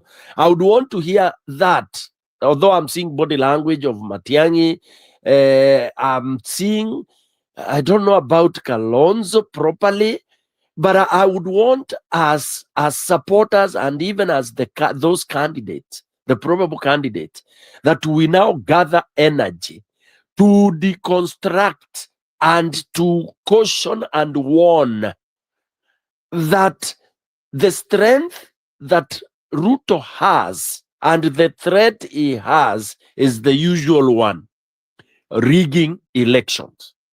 I want to urge everybody in opposition to have that as our subject, that as our worry, and that as our enemy, because there is no other, Njiro, there is no other confidence that this man has. Ama hawa watu wake, ukisikia wakiongea na hiyo confidence, somebody telling you that wanafikiria wamepanga mipango yote ya wizi. According to them, tutaiba and hakuna kitu mtafanya, tutaibia and you'll move on. Si unajua exactly. And that tutaibia na move on. Watalia tu siku mbili.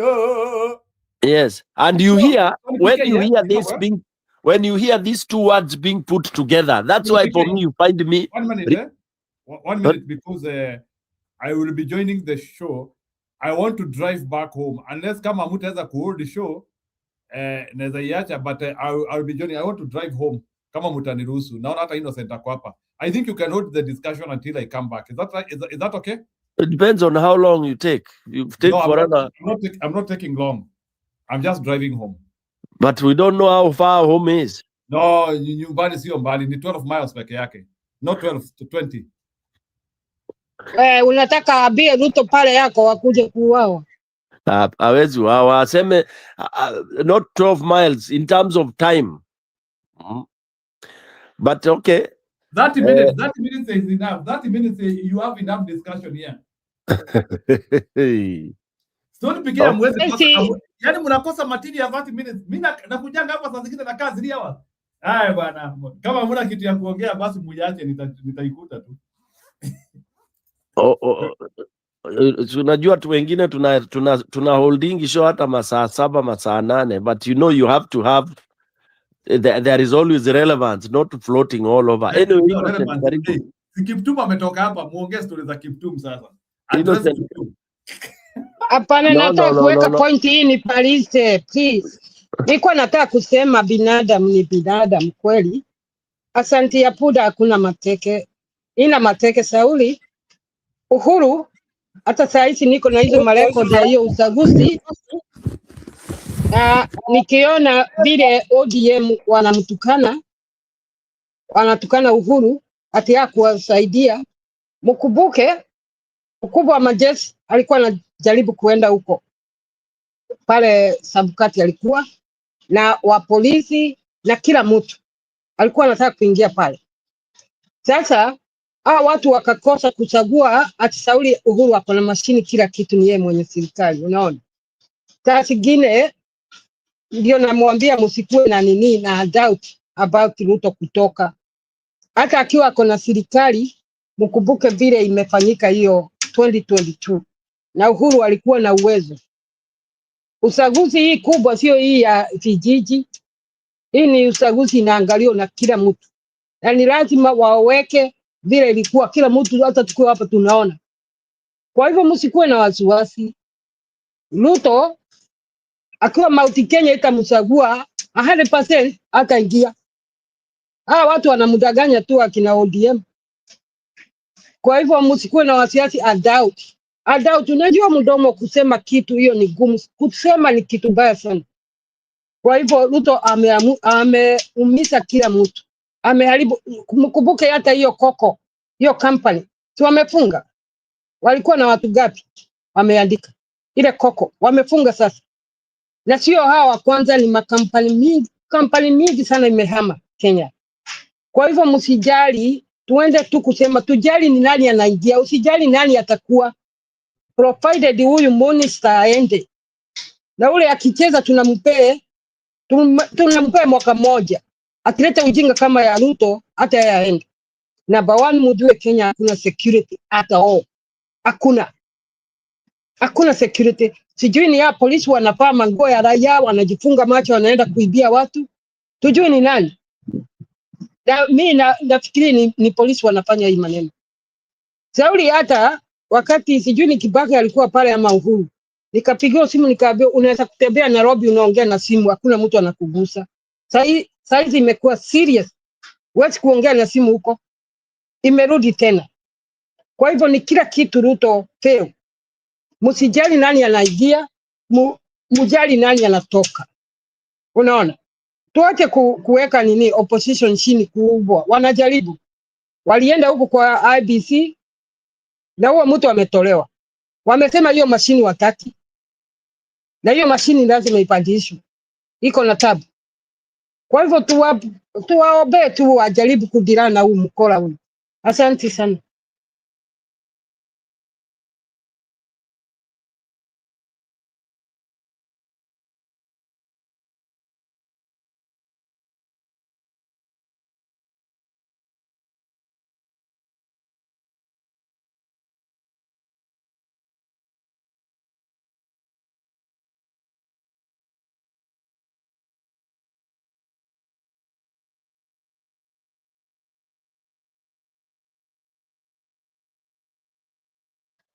Simuongee guys. Oh, Innocent, Innocent alienda. Innocent was supposed to come in. Who else? Anybody ule ana kitu ya kusema? Naona wapi msimamo yuko pale. Anyway, kama let me comment on hiyo umeongea Njeru about watu kusema ati Kenyatta did what they did. We have so many stories that happened. The problem is that these stories, the sum total is that we lost, tulinyang'anywa, either through rigging or through whatever it was. The fact remains that tulipoteza, we lost it. And we cannot afford to make assumptions ambazo zilikuwa. Assumptions were made by different levels of people. And any assumption, they say, is the mother of all disasters that have fallen on earth. Hata ndege kuanguka inakuanga si ati ni ndege. Most of the time, they say over very big percentage, inakuanga ni human error.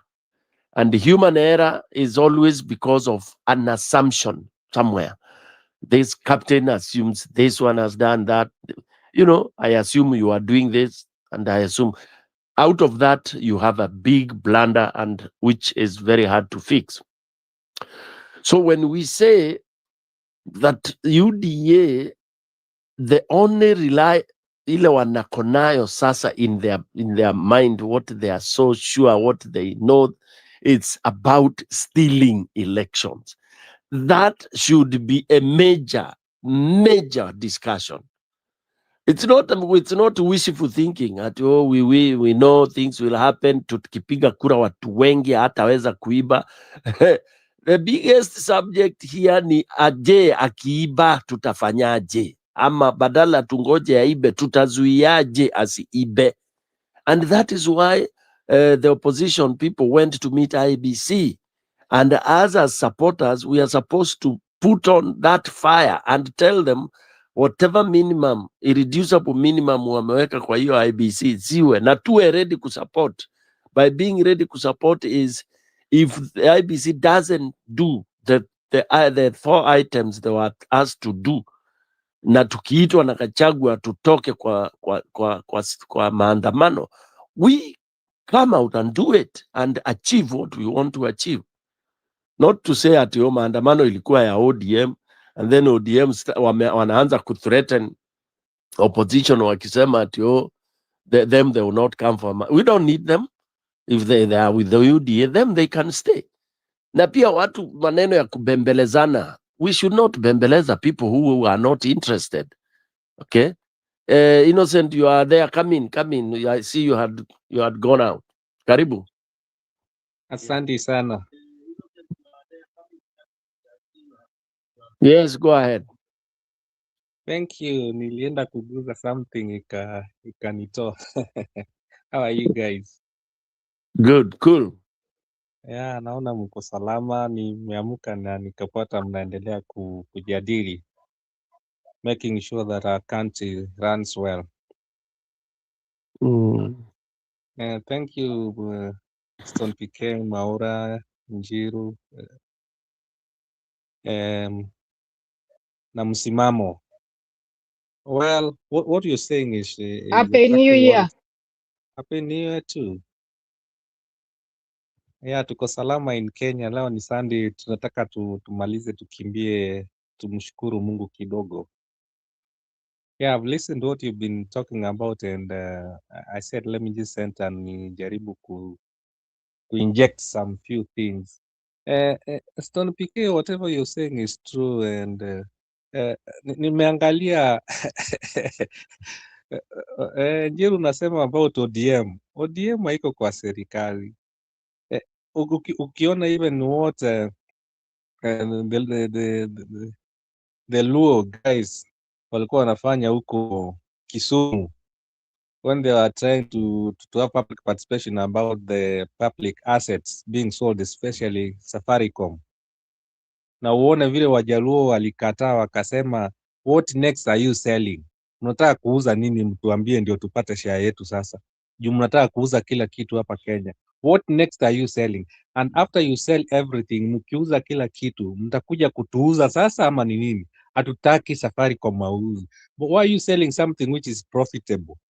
And exactly, Stone PK, that is what we are saying. That tuna leaders wenye sijui wanafikiria nini. How do you sell something which is profitable? How do you sell something yenye inasaidia Wakenya, yenye inasaidia inji, inalete income? These companies are paying taxes, especially Safaricom. And ungeona, I don't know whether when Njiru played that clip, mahali Karuma alikuwa na alishindwa hata kuongea, alikuwa anaangalia tu hivi na anashindwa now what should I say. Na unajua alikuwa anaenda kuambia ati unajua tuko kwa broad government na tunataka kufanya hivi na hivi, akawaambia which broad government? Nani umetuona tuko ndani? Umetuona tuko ndani ama ni wewe uko ndani? Na kama uko kwa broad government hiyo ni nini unataka kutuambia? So mlienda kwa broad government kwenda kuuza profitable companies. So exactly that is what you are saying, that people are having anger. Stone PK umesema watu wana hasira sana. Watu wana hasira, and exactly what you are saying is right. Sa unajua unaangalia mtu mwenye anajaribu kutetea hii broad government ama government ama Ruto, unashangaa ana nini kwa kichwa. Na nimesikia ukisema kuna mtu amesema umemtukana. Unajua unaangalia mtu mwenye anatetea mtu na unamshangaa ni nini anaongea. Mpaka imefika mahali siku hizi hata sitaki, ikiona mtu mwenye anatetea Ruto na mwangalia tu hivi nasema there must be something wrong with that person. There must be something wrong with that person. Yani imagine watu siku hizi nimeona hata watu wanaitwa State House. Wanaenda wanapatiwa pesa, wakimaliza tu wamevaa cape ya UDA, wamevaa nguo za scarf ya UDA na wanatoka na alafu wanaongea wanasema one term. That is how far people have gone. These youths usifikiri ati wafikiri. Saizi wamesema hata kama ni hiyo pesa hiyo mnapatiwa 22,000 ama nini ama unaregister ukue UDA candidate, alafu the moment ati unalipa 2,000 and then ukienda huko unapatiwa 20,000. So people are doing business with UDA, and I hope they are not doing exactly what they did, ati mtu anaakisha kula pesa. Stone PK, unajua ulikuwa unatuambia last time ati mtu akikula hii pesa sijui nini inafanya, anaweza kataa but unapata tena kura zimepigwa. So I don't know what happens kama hii pesa ina kisirani ama ina mvuto yani mtu akishakula tena unapata amempigia kura ama unapata kura kidogo zimeingia huko. So let me hope that we should not be taking this pesa unazikula na nifanye. Number 2, Stone PK, jana niliona Wamunyoro alikuwa kwa mnaitwaje, ni Rorashu ama ilikuwa nini ya huyu brother wa Karua, not Karua, naitwaje, Kuria na alikuwa huko na nilienda kutafuta Kuria, sikumwona, sijui kama alikuwa na huyu ni brother yake. Nilimtafuta kwa mapicha, kwa mavideo, sikuweza kumuona na nikashangaa. Kuria aogeangi na ndugu yake, wamekosana kitabu sana waogeangi. So nikashangaa yani nilikuwa nasema I wish angekuwa huko nione vile because juzi nimemuona State House akitetea government. And Stone PK, you remember telling us that huyu jamaa ameenda kutoa mtu wake huko Mbeere North ni kuharibu kura, si ati alikuwa anatoa mtu wake asimame zile kura. Alikuwa amekuja tu kuharibu kura za opposition. And these are the people wenye wanatakana sasa kwanza kuangaliwa. Mtu anaweza kusema amekuja opposition but amekuja kufanya nini? Ama amekuja na party yake na hii party inataka kuharibu kura. These are some of the things we need to look at. But what you are telling us is right. Gen Z saizi wamegutuka, sijui I think kuna mtu alikuwa amesema hapo kwanza ati ama Gen Z wenye vile mnawaona, whatever they are doing it right, na they are educated, they know what they are supposed to do. But let me hope that wanakura, and let me hope that they will vote rightly with their sense, wasidanganywe, sio watu wa kudanganywa. So that is my introductory part, Stone PK. Saizi watu hawadanganywi. Kisumu imewaka, ukienda anywhere at ODM sijui nini. And today I'm waiting to see what wakina Babu Orengo wako Busia leo, na unajua Busia ndio stronghold ya ODM ya Western. So nataka kuona leo wamesema wanaenda kustorm huko. I want to see what they are going to do na Sotsi. Let me see how they are going to be received by the stronghold ya ODM. Nione wao yani watu watawakaribisha aje. Thank you, Stone PK.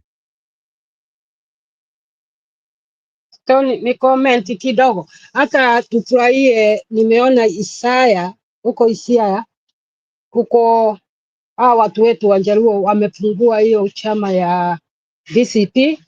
Jana walikuwa wanaongea kwa mabisi, ingine ni juzi ama ni jana, kwa mabisi walikuwa wanaambia watu hata wanaenda Kisumu, wako freedom siku hizi. Sasa ndio sasa watu watakuwa na freedom ya kuchagua mtu wanataka, hakuna pointing anymore. Raila ameenda. Sasa hao vijana kwanza ningewajua hiyo group walikuwa Isiaya, haki ningewa support na Petro ile wanafanya. Ndio sasa wananchi waache kudanganywa na hao wazee wamekaa huko miaka kabla sijazaliwa, wako tu kwa power. Kama huu ndugu ya Raila anafanya nini, si angelitae? Hao wote ni wazee. Hao vijana Gen Z ndio wanatembea huko wanasema sasa hata sisi tunaweza kuwa na chama tunataka. Na wanaenda kwa wananchi sasa kwa miguu. Ningewajua, mtu anasikia hapa kuko na grupu ya DCP Isiaya. Haki ningewa support na Petro hao. Wanafanya vizuri. Ndio tukue sasa sote tuko kila pahali. Sio chama moja. Na ndivyo Ruto wakati anafuatafuata ODM anasahau ati sasa wako freedom, watafanya vile wanataka, na wasapoti sana. Na mtu akijua hiyo grupu, niliandika pale, niliwaona nikasema namba tu, nipewa namba wa kurudisha pale. Walikuwa wanaongea, wako Isiaya, wanaenda Kisumu, wanaenda kila pahali, tuwasukume akiwa wanataka kiu oro sakura maji, ndio waende dunia yote. Walisema wataenda Nyanza yote kuongea. Sasa wako na freedom. Na huyu Kuria ni wa kutoka kwetu, mwachane na Kuria, kichwa yake imeharibika tangu alitusi Mama Ngina akasema ataenda kukojoa pale, ndio aliwachana na ndugu yake. Asidanganye nyinyi ati huko Kiambu huko mtu anataka kumuona. Huo sio Mama Ngina, hajai kufanya politician tangu bwana yake akufa. Mumuoni ana kimya tu pale, akaenda akamtukana baya sana. Kwa hivyo Kuria asiwadanganye, wacha akuwa akiharibu. Lakini vile mimi na complain ni hii registrar ya chama. Registrar ya chama sijui watu waoni kama hiyo chama yake sasa ameingia kwa UDA. Si alikuwa na chama yake atitujibebe sijui nini. Si wafunge, si registrar wafunge chama ingine, wako na mtu mmoja watu wawili, si wafunge hizo chama. Watu tafadhali waende independent kuliko hizi tuchama kidogo kidogo. Kama Kuria sasa ametuambia amerudi UDA, hiyo chama yake amewachia nani? Wakiwa na kaiboli sijui nini, kwenda kuharibu na kukosanisha wananchi. Kwa hivyo saa zingine tunatakana sisi wajiku sasa tuongee, hii tuchama kidogo kidogo hii tutupiliwe bali. Hakuna kitu wanafanya pale na hakuna mtu anasaidia. Wanasaidia nini? Hakuna. Hata akiwa amechaguliwa na mtu bili wa MP bili ama whatever MCA, wanaongea nini kwa bunge? Hakuna. Kwa hivyo sioni haja ya hii chama kidogo wakuwe pale hata kidogo. Asante sana.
Okay, sawa, nimerudi.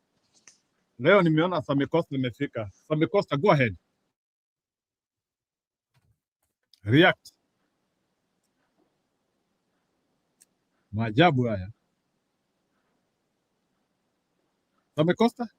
No, mimi niko mute.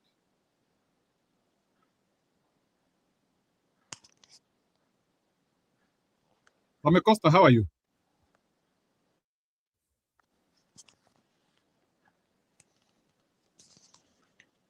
Can you hear me? Yeah, I can hear you. You're loud and clear, Njiro. Oh, Sami Costa ongea. Ama Sami Costa hata umekuja kututishia hapa. Unajua, but anyway, wewe relax hapo. Kama utaki kuongea is okay. So, Stone PK, Yes. nimetumiwa speech ya Kalonzo Musyoka. Nikuweke? Weka bwana. Huyo ni candidate bwana wetu. Sasa Kalonzo Musyoka. Lakini kabla niweke Kalonzo Musyoka, wacha kwanza niweke Kiptum hii. Ni kama ajui ye supporting serikali ambayo ilikuwa inafanya mambo hii. Shows where they were abducted by armed men who they believe were police officers. They claim they were blindfolded, stripped naked, and tortured for 32 days. Every time they will open the cage, my heart will sink because I will be beaten.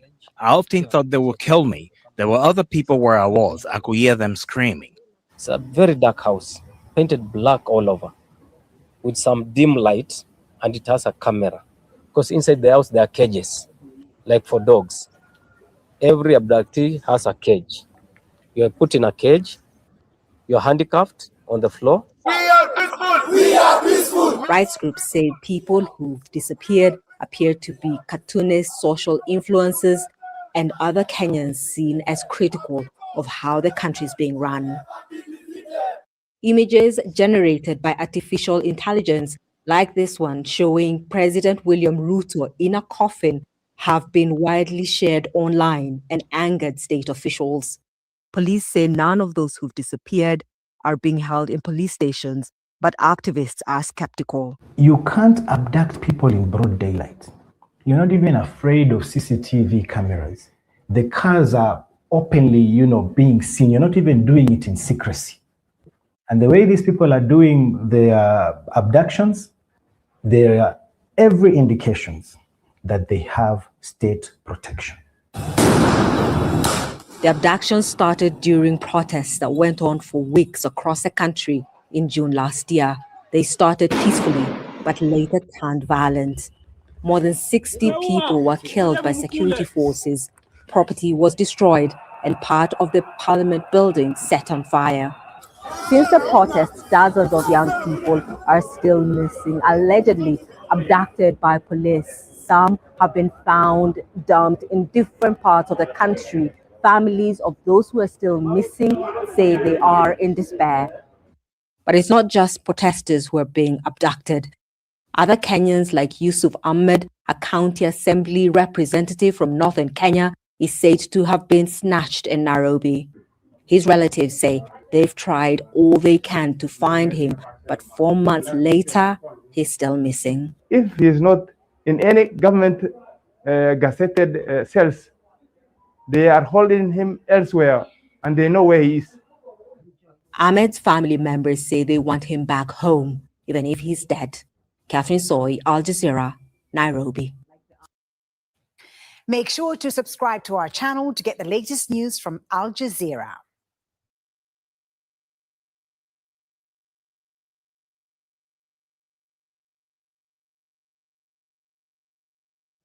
Hiyo ni AI. Bwana Kiptum, that is AI.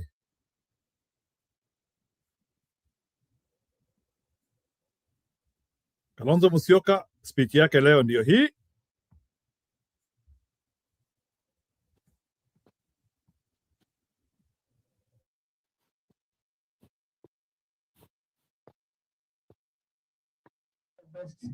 With the election legislation, there's going to be mass registration beginning in March. So please, I'm sure you can do something for your polling station at home because the young people want to go and register. We have 18 million of them are registered, and I'm sure if we can see them to register, the country will change.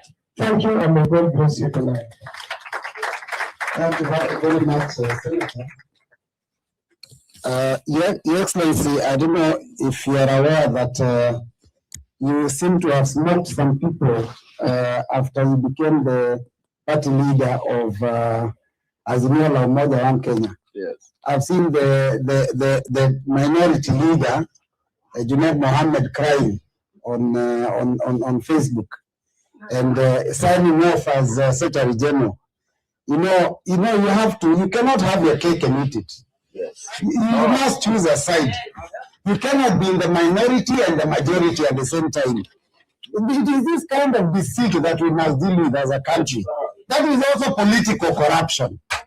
If you cannot choose a side and stick there, you are singing, Ruto songs, and at the same time you are saying that you're going to oversight him. When you're removed as Secretary General of Azimio, you're crying. Junaid Mohammed, can you just join the majority and relax? Yes, sir. And then the Sunnis people are looking for a better member of parliament. A person that will represent their interests, not a person who's only looking out for themselves. Now, I want to introduce to you and invite for you the person who's going to finish political corruption and even financial corruption in the Republic of Kenya. The 6th President of the Republic of Kenya, His Excellency Dr. Stephen Kalonzo Musyoka.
Thank you.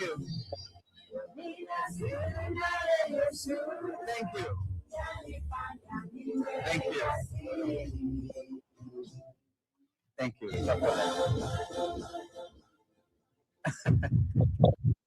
Thank you. Tafadhali tuketi. A very good evening to you, ladies and gentlemen, fellow Kenyans. Hamjambo. Hai, hapa ni Baltimore. Yes. Yani hapa ni Baltimore. Nyinyi ni watu aina gani? Nyinyi ni watu wa two term ama one term? Wale wa one term nataka nione one term. One term. One term. One term. Na tuna sababu half term. Half term. Wanataka half term. Half term, yes. Asanteni. Well, we are truly honored to be able to be so warmly received by you in this very interesting weather. I pride myself as one who has traveled to many parts of the world, particularly when I was a minister for foreign affairs of our beloved country twice. The only place I didn't get to is the Arctic place where President Donald Trump calls it as a piece of ice. We have seen a lot of that. I've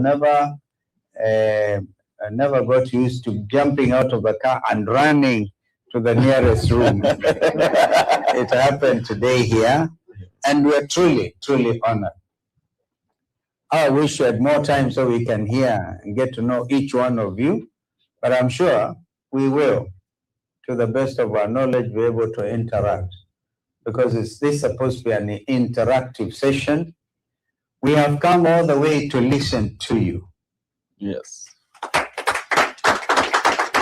So if you're expecting that I was going to give you a lecture, please forget it. I want to hear. I want to hear. But of course, you bring your greetings from home. Na taraji kwamba wanaelewa vile nchi yetu ilivyo wakati huu, mambo yako ni magumu sana. Magumu sana. Lakini Mungu ni Mungu. And today we came through a beautiful place, an SDA church, and I want to thank our brother, Professor Choti, and his family, and the pastor who so warmly welcomed us today. And now we are here again, Team SKM and your friends and collaborators and fellow Kenyans. And even if you are here and you do not really subscribe, right? Yes. To this thing they're calling SKM something. Also feel you belong because it's your right. And we must have to convince you, Mr. Chairman, Wutua and your team, you have worked to convince Kenyans that we have to move in this direction. Allow me to bring you greetings from our colleagues in the one-term movement. It has been said by President William Ruto that we have no agenda. And sometimes he calls us stupid, foolish, or something, wapumbavu. When he's in Nyeri, he says that sitaki kwenda niwache wale watu walinipigia kura, alafu niingiliane na wapumbavu. When he goes to Kisumu, he changes the tone. Sema nyinyi ni werefu sana, wajinga ni wawili tu, ni Kalonzo na Rigiji. That is the country we are coming from today. Led by deception, deceptive politics. I remember one time the foreign minister of Nigeria was an army general, ended up writing a book which he called Diplomatic Soldiering, but he had a whole chapter on politics of deceit, siasa ya udanganyifu. Because one time he went, and remember those days in the region, Zimbabwe was that time, remember it was what? Northern Rhodesia? Yes. And people like the late President Robert Mugabe and Joshua Nkomo were seen to be at loggerheads. So this Nigerian foreign minister went to visit Mwalimu Nyerere, and Mugabe had the support of the Chinese, and Robert and Joshua Nkomo, on the other hand, I think had support from Russia. Those were the times of the Cold War, remember? Yes. And Cold War could be colder than Baltimore today, but very hot inside. Eventually, remember President Yeltsin and President Reagan from this country. President Reagan went all over the place and ended up, I think he went to Berlin. And that was the end of the Cold War.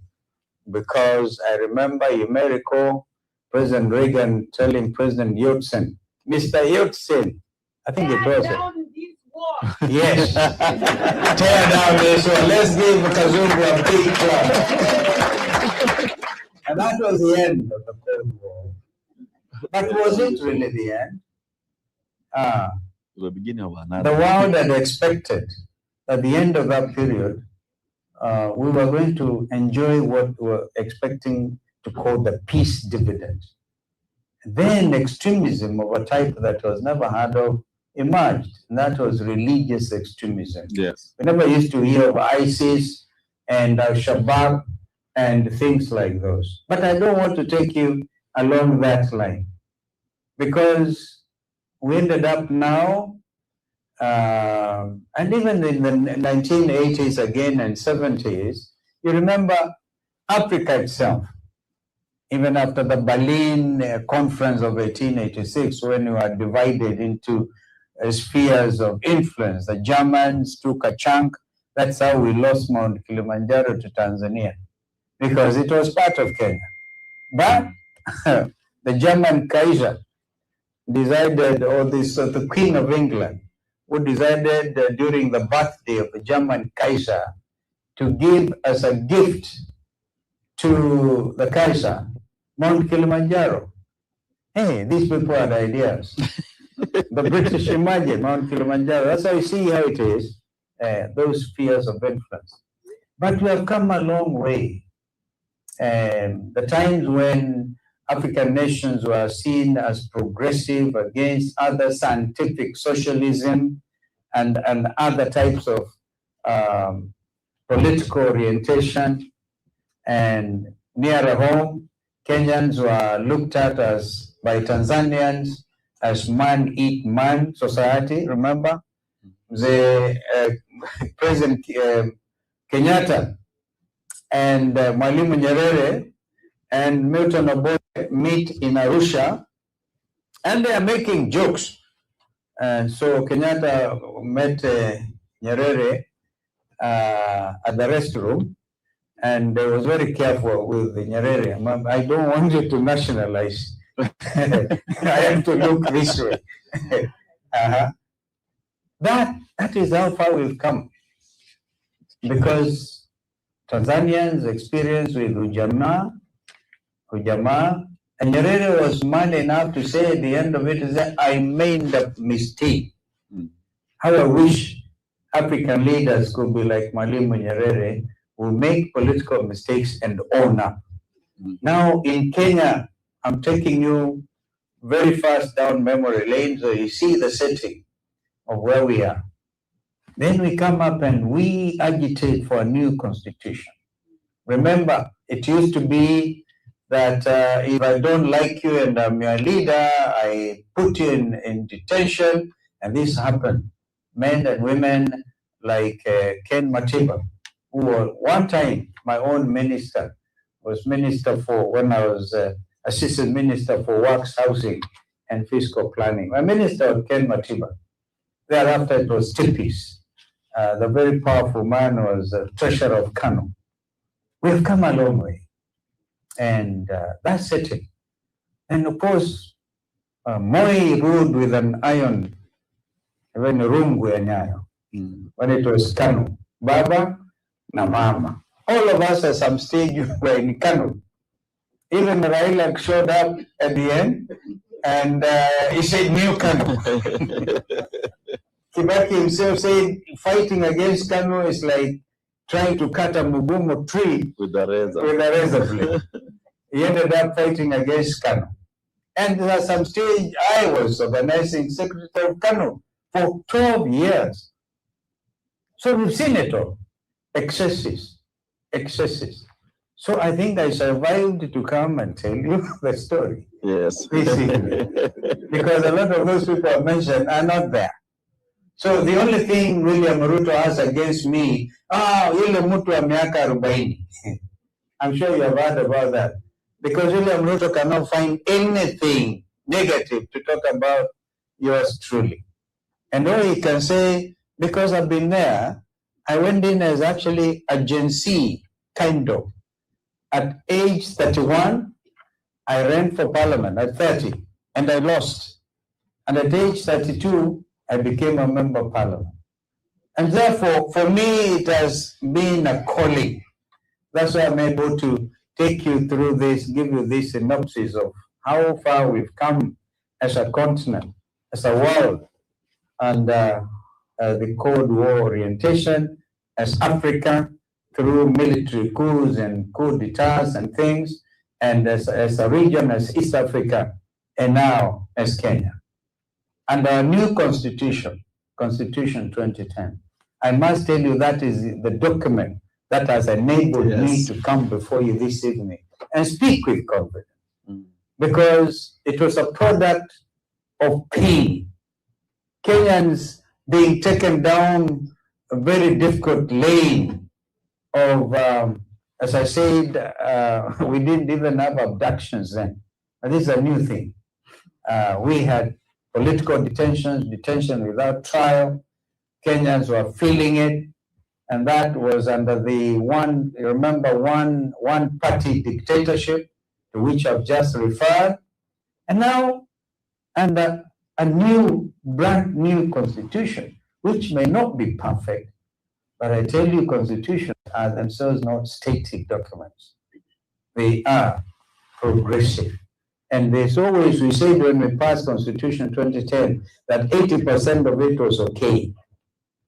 But the 80% is now under aggression by the William Ruto administration.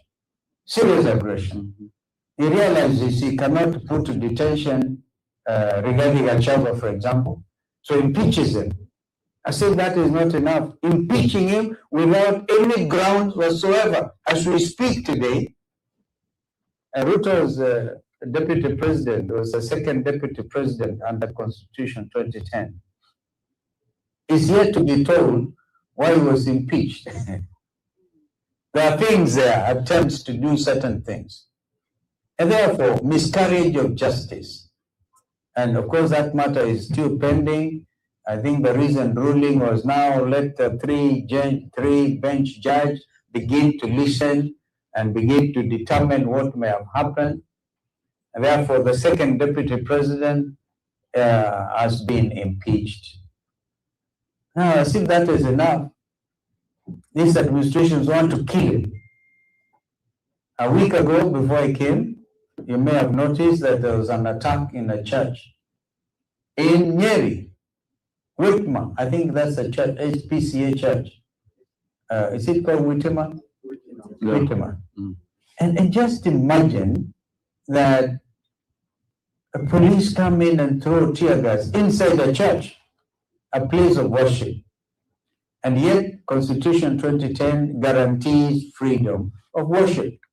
Imagine that picture of a man clad in a clergyman jumping over to escape from police brutality. And even if you think that's okay, how about those children who are so traumatized? How are they going to grow in their country? We should be independent. Therefore, I want to encourage you, I want to tell you that our country needs redemption right now. Yes. This is why the most important agenda which we have for Kenya is to have a national reset. A country that is going to now believe that we have a constitution. We are not going just to use constitution as a document. It was the late Professor Okoth-Ogendo, famous lecturer in constitutionalism, constitutional law. He actually taught me the same. We say the country called Kenya is a country with a constitution, but no constitutionalism. We was talking about William Ruto's administration. So that's the most important agenda, to put our country back to the rule of law, orientation, because right now we're derailed. And so the matter of human rights, universal human rights, the rights under Article 43, if you read your constitution, and the importance of Chapter 6, for example, on leadership. On leadership, we should be in leadership which reflects values, national values of integration and integrity. Our country itself is under aggression, serious aggression by this administration. Therefore, you have people who have sworn to uphold the constitution and they're acting against the letter and the spirit of the same constitution. I can't think of a more important agenda than William Ruto is saying we have no agenda. That's the number one agenda, to help the country uphold the rule of law and get back to good governance. Leave alone the corruption and all of that, because Kenyans will not believe you. You come up again and say, I'm going to fight corruption. Say, listen to them. This is why young people came out and said, we can't believe you. Yes. Hey, and they came under this banner of a taxation. You know what happened? On the 25th of June, 2024, they breached Parliament. And I agree with Senator Manzo that the current Parliament, this is the 13th Parliament, which is so confused. You hear now, Mheshimiwa Robert Ndui is the deputy minority leader. His leader is Mheshimiwa Junaid Mohammed. And they are talking at cross purposes. I wonder how many of you would like to watch movies like I do once in a while. Right? I watched a movie called Commando. Go and look at that 1985 movie called The Commando. The actor is a man who became governor of California in this country. Schwarzenegger. Right? It's action. It's an action movie. There's a character there because this is a retired army colonel who sent to go and overturn a government, I think, in the Caribbean. And so Schwarzenegger is given that responsibility. One of the characters is a villain. The villain, a little fellow, and because the general, this retired colonel must get to know who. There's so many killings in there. One little fellow kind of pleased Schwarzenegger, and they told him, "I seem to like you. I'll kill you last."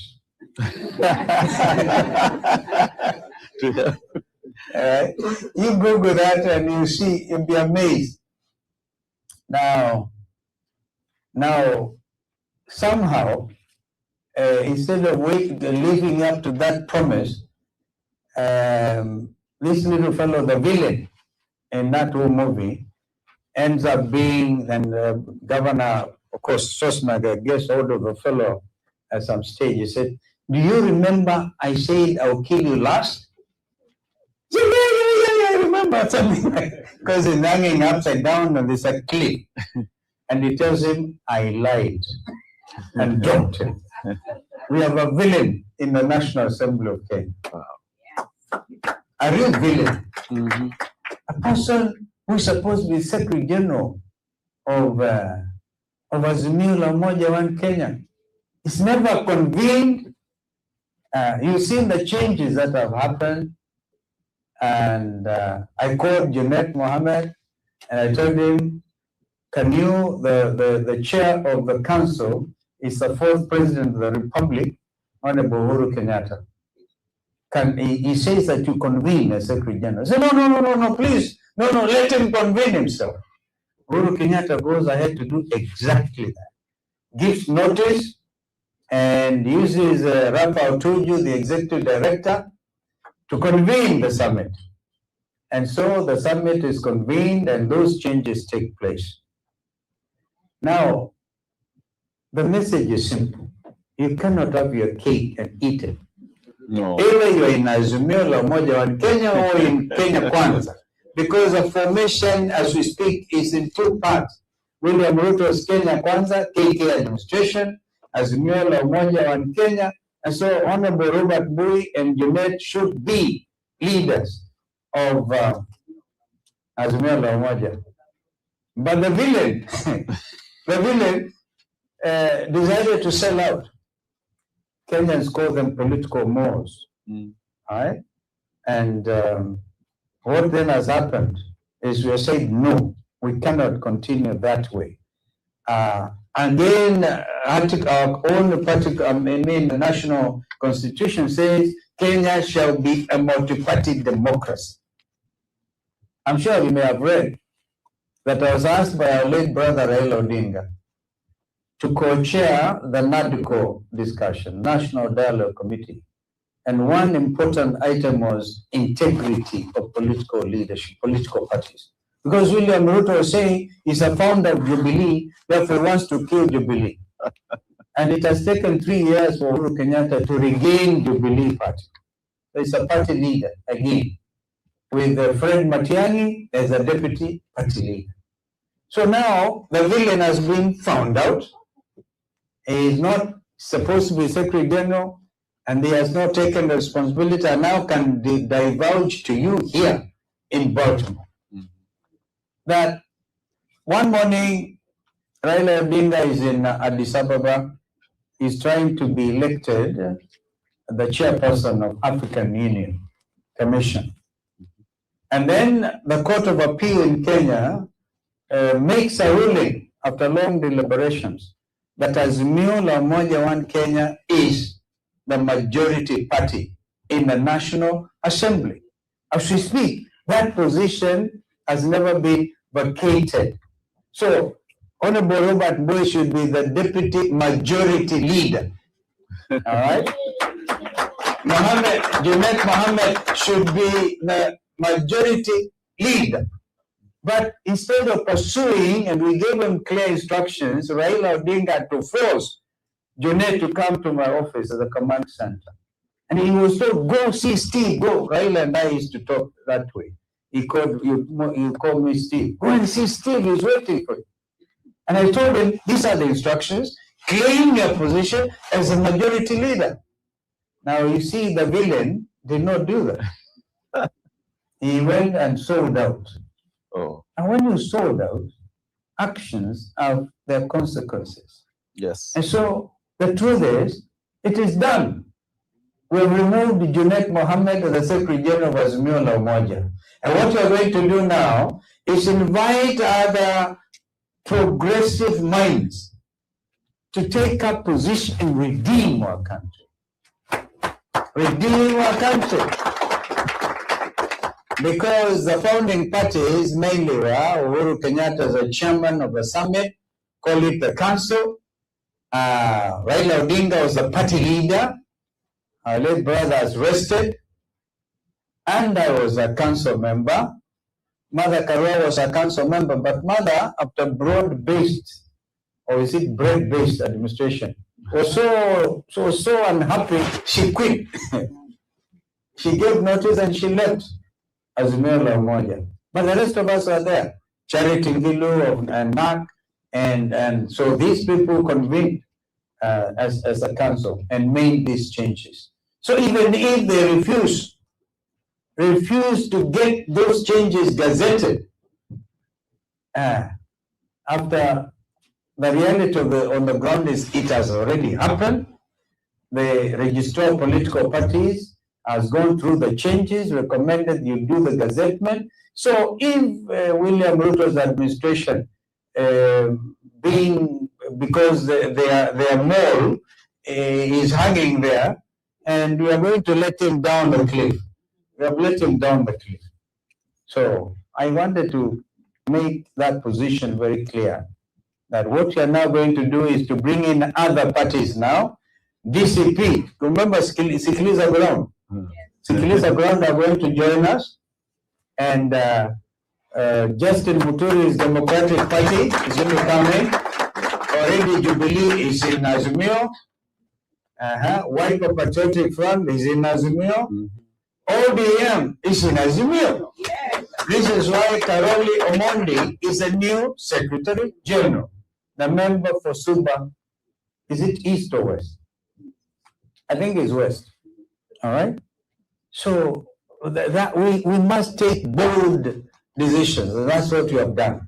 And if you look at it now, if elections were held in Kenya tomorrow, yes, William Ruto cannot garner more than 18% of the votes.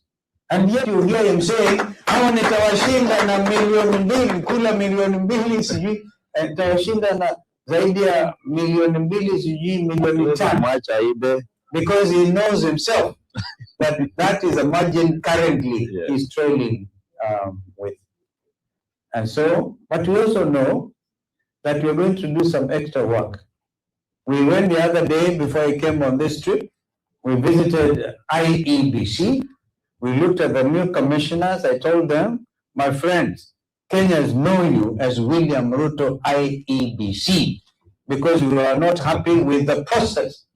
And Mother Karua was able to tell them very clearly. But please surprise us.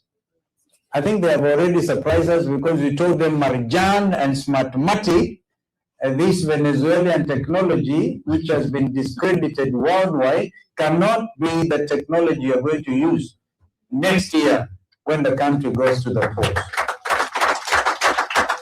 They made those changes. I put in there Mr. Sunkuli acting, There's a lady called Ruth Kulundu, who is most qualified.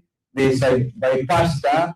We still have some battling to do, because we're not going to allow, Kenyans are not going to allow another stolen election. No, it will not happen. And I hope that you can agree with us. Yes, no way. These are the reasons we say William Ruto is going to be one term. I remember that tall gentleman there called Moema last night said, we are sick and tired. Yes. We are sick and tired. And you see, if they are tired, I can also tell you, when Ruto started feeling he's losing, he starts again the usual game in the Rift Valley of threatening the communities that have been living together, trying to say, if you don't vote for William Ruto, there will be instability in the Rift Valley. I know my friend David Day is already doing a petition to the ICC. We have to be very, very smart, very strategic. We have the most, in my view, one of the most important countries in the African continent is Kenya. Yeah. And if Kenya goes wrong, we lose a lot as a continent. And the world knows that, including your host country here, the United States. Everybody is looking to stability of Kenya. And we're going to work for it. If it's the last thing we'll do to set it right again. So I thought I could deal with that matter and bring you up to speed on the political arrangements and what is happening. And then you now should take your position. Senator Manza has challenged that all of you have visited our relatives at home. From 29th of March, we heard from the IEBC, they are going to do mass registration of voters. Yes. We urge them to ensure that, because their target, by the way, Senator Manzo, was 6.3 million votes. But the ones ambao wameregister the normal, because the voter registration is a continuous exercise, the ones who have already registered are below, I think, 300,000. Now, they are short by far. And yet, William Ruto famously said, after the Gen Z revolt, mkiwaona hawa wapigwe risasi kwa miguu, alafu wakitoka hapo wapeleke hospitali. Now, you know, you shoot young people. Even Hitler in his madness would never have ordered people to be shot on the legs. All right? But you have a modern day president who claims he's a Democrat with an agenda. Shooting. Well, the rest of us have no agenda. And his agenda is to shoot Kenyans on the legs. Wow. Well, surely, what kind of agenda is that? Devil. So we have said the young people should take out their voters' cards and shoot William Ruto at the ballot. Yes. Shoot him at the ballot. So, ladies and gentlemen, back to you. You are the most important, one of the most important group of Kenyans. Through your hard working, and I know some of you work even twice. People work during the day, one job, and at night some others, you do that, and then you send money home. Your relatives, and those relatives are crying out because of the high cost of living, thanks to Mr. Ruto's overtaxation and bringing in very strange pieces of legislation. Like now, as we speak, he wants now to sell off 65 parastatals. Wow. He believes after selling them off, ataweka hiyo pesa through what he calls sovereign wealth something, and also what he calls infrastructure fund. But what we know is those monies will not even get into those intended purposes. Because first of all, the legislative framework has not been properly canvassed. I remember Honorable Mbui here decided to act strongly. He actually went and took the mace. Yes. Succeeded in getting a mace. To say you can't sell parastatals just like this. You are selling everything and putting it in your pockets. And by the way, I can confidently tell you, these monies are getting exported to the Gulf. Yes. Wanaweka hizo pesa huko. So the urgency of the situation, I'm telling you here, you have to be urgent and begin to work with progressive forces and believe the next election is not a normal election. No. It's a revolutionary election. Oh, yes. Hii ni ya kukomboa Kenya. This is why in Wiper tukisema Wiper tunasema komboa Kenya. Wiper, komboa Kenya. Na tukisema komboa Kenya, unasema one term. Komboa Kenya, one term. Yeah, because we can't afford another one term. And I agree with those who even this half term is very painful. Very, very painful. So, ladies and gentlemen, we want to assure you, as I said, I'm here to listen to you, but now because of your very, very wonderful weather, I was actually half asleep. Kumbe unaweza unapigwa na baridi unalala.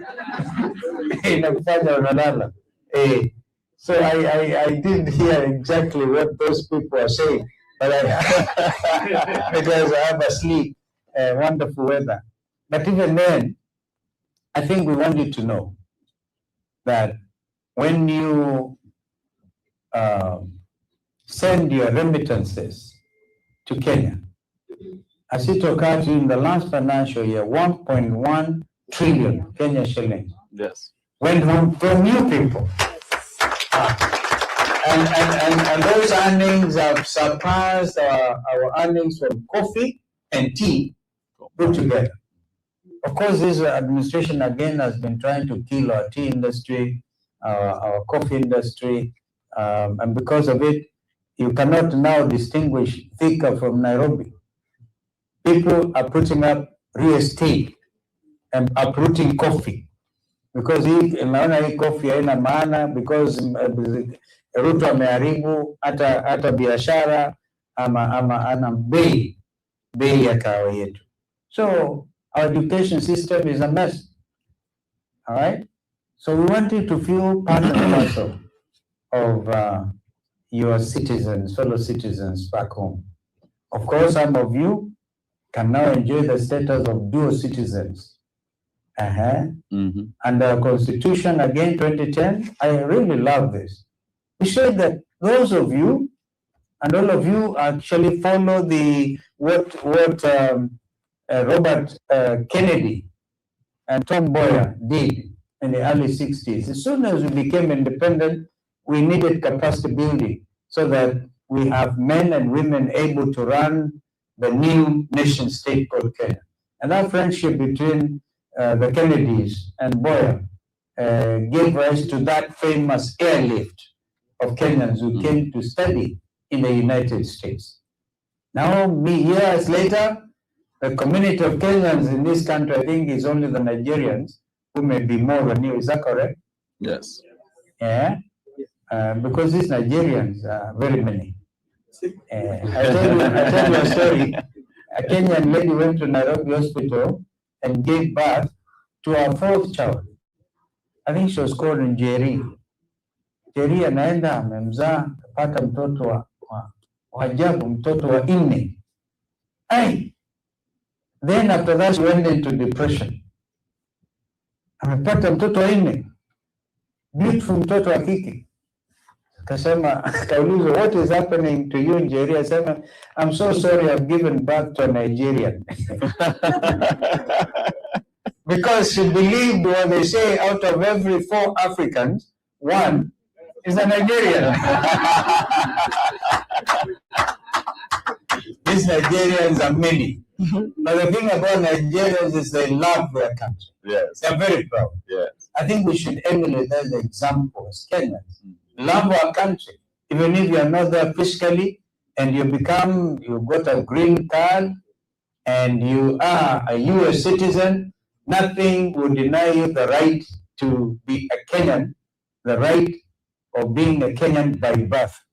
So enjoy that and do the best you can.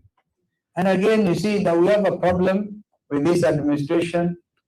right? The labor laws, we discussed some of this with your colleagues last night, where it has now been clearly elaborated that the Minister of Labor, right, has been dealing with slave labor again to the Gulf countries, without proper arrangement, so that you have properly negotiated agreements on how Kenyans are going to work abroad. Like I'm sure you know that the Filipinos,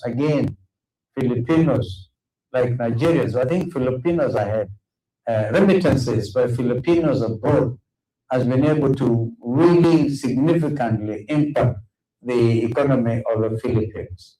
So, but our people, again, are forming cartels, family-owned cartels, to export our single mothers to Saudi Arabia and other places without any agreement whatsoever. And they get their passports confiscated.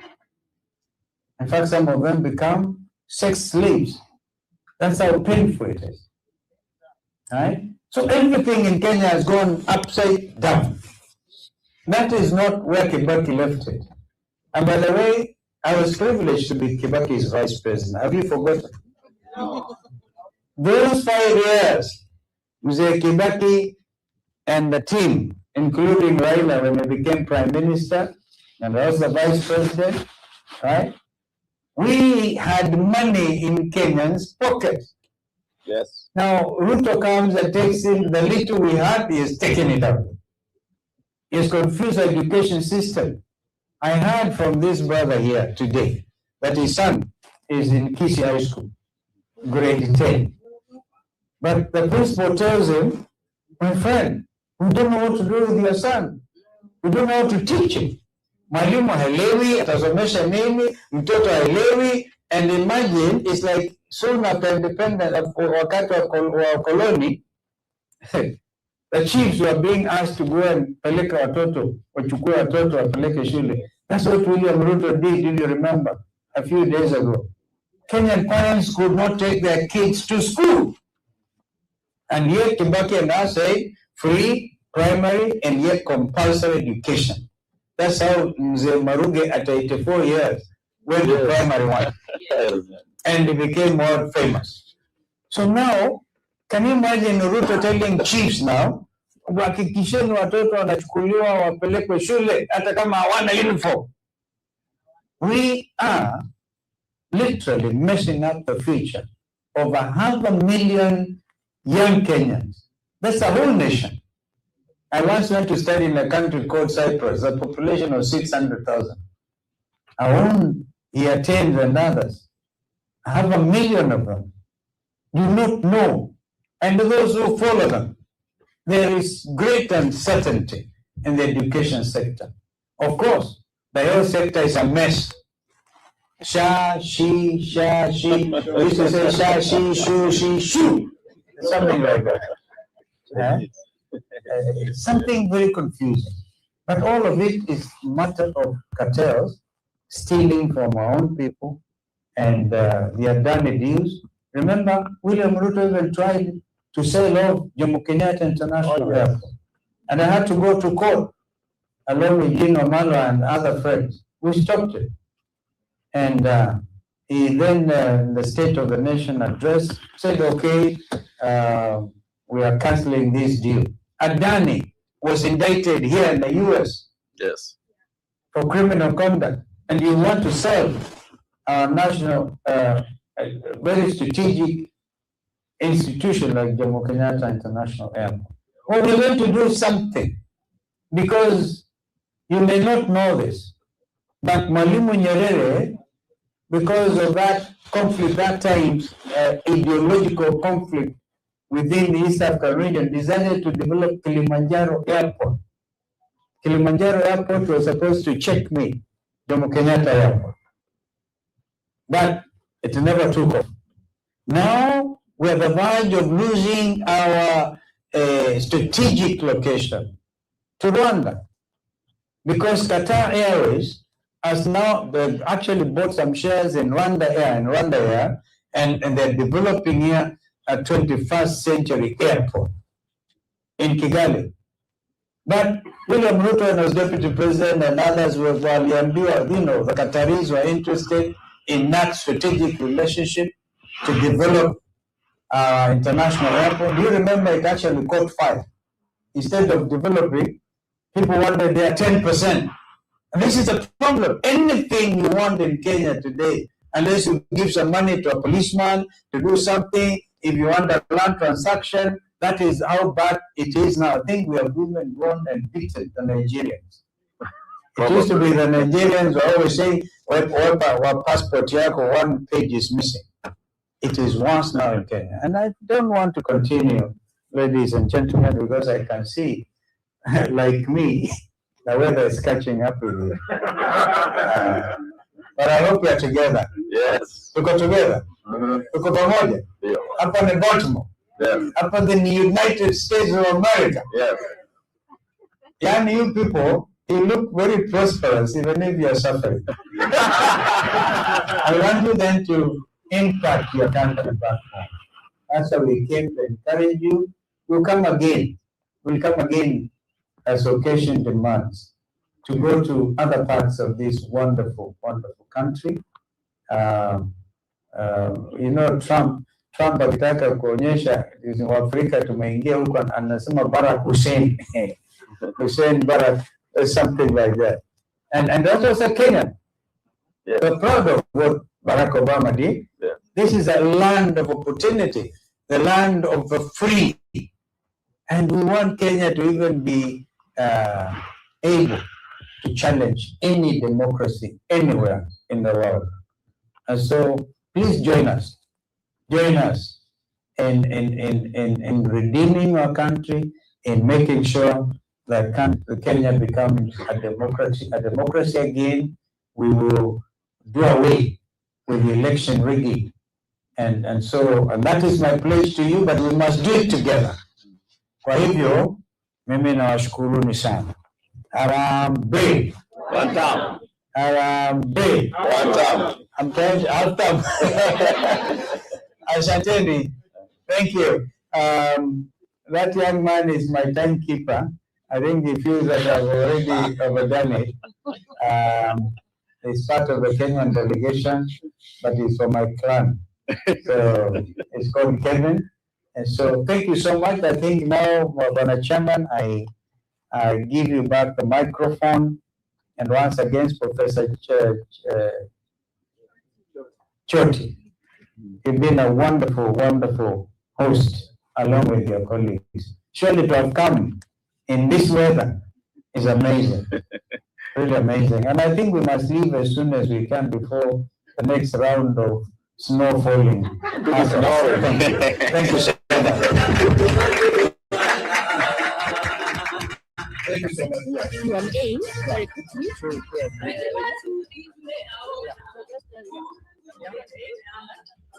I have to do it. Thank you.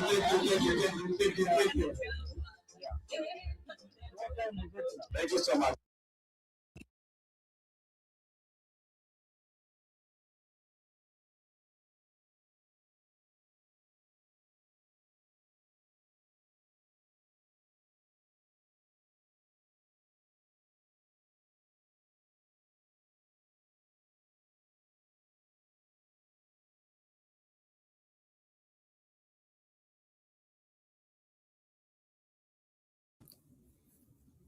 Stone PK, you can react to your president.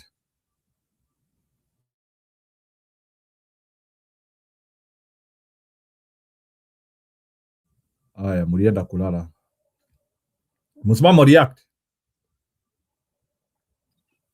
Unajua sikumpata vizuri, nikiingia hapa alikuwa ndo ya maliza sio, alifanya speech ndefu ama ni fupi, maana ni muda tu, hata sijampata vizuri hiyo point. Nisikia tu akizungumzia one time na kiomba kwamba tuweze kubaka na kuweza kuona kwamba he has become a storyteller. I think kuna character mingi sana ya Raila Odinga inherit from what I have heard. He is able to connect the Kenyan story using story.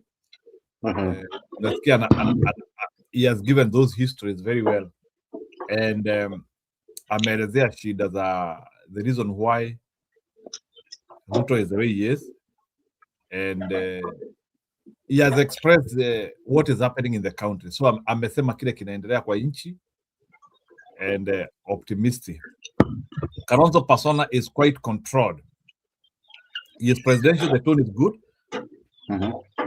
Yeah, and that is why nilicheza hiyo video watu wasikilize. So please, mnaweza toa maoni yenu msikie.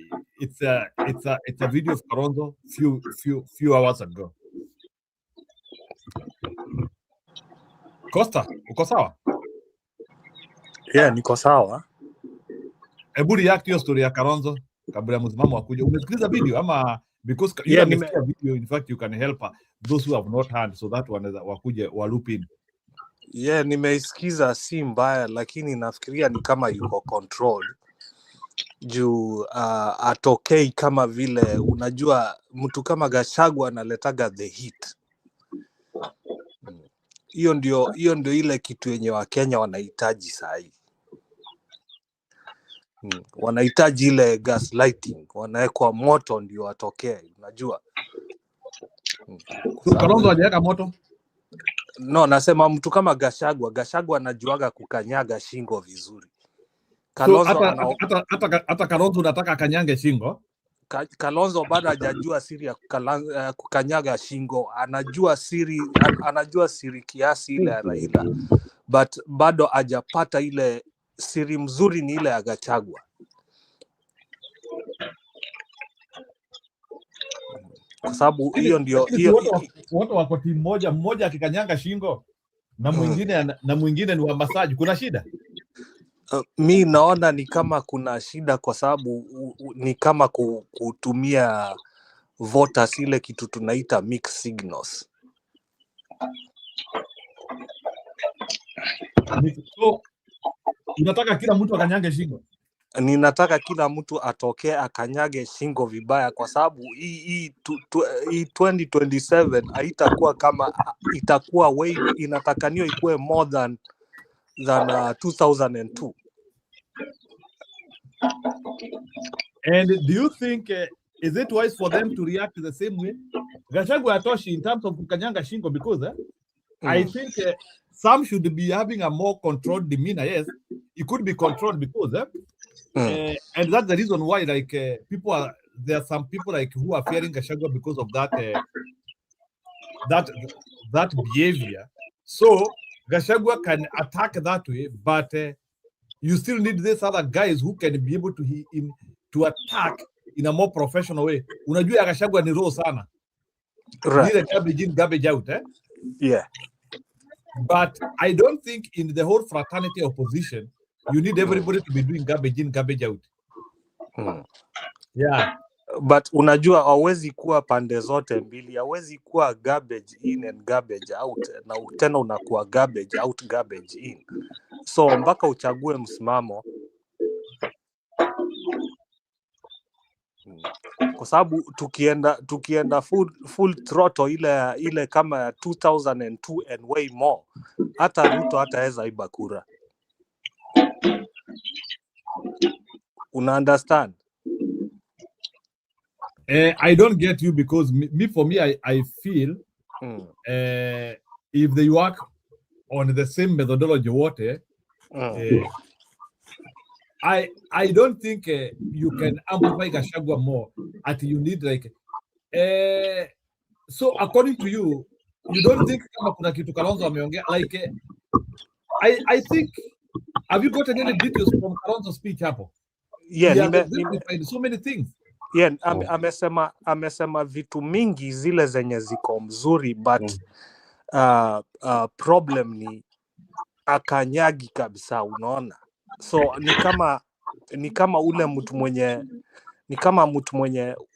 unajua mtu kama Kasongo anataka mtu yule mwenye anakanyaga kweli kweli, but akipata mtu soft hiyo atapita nayo.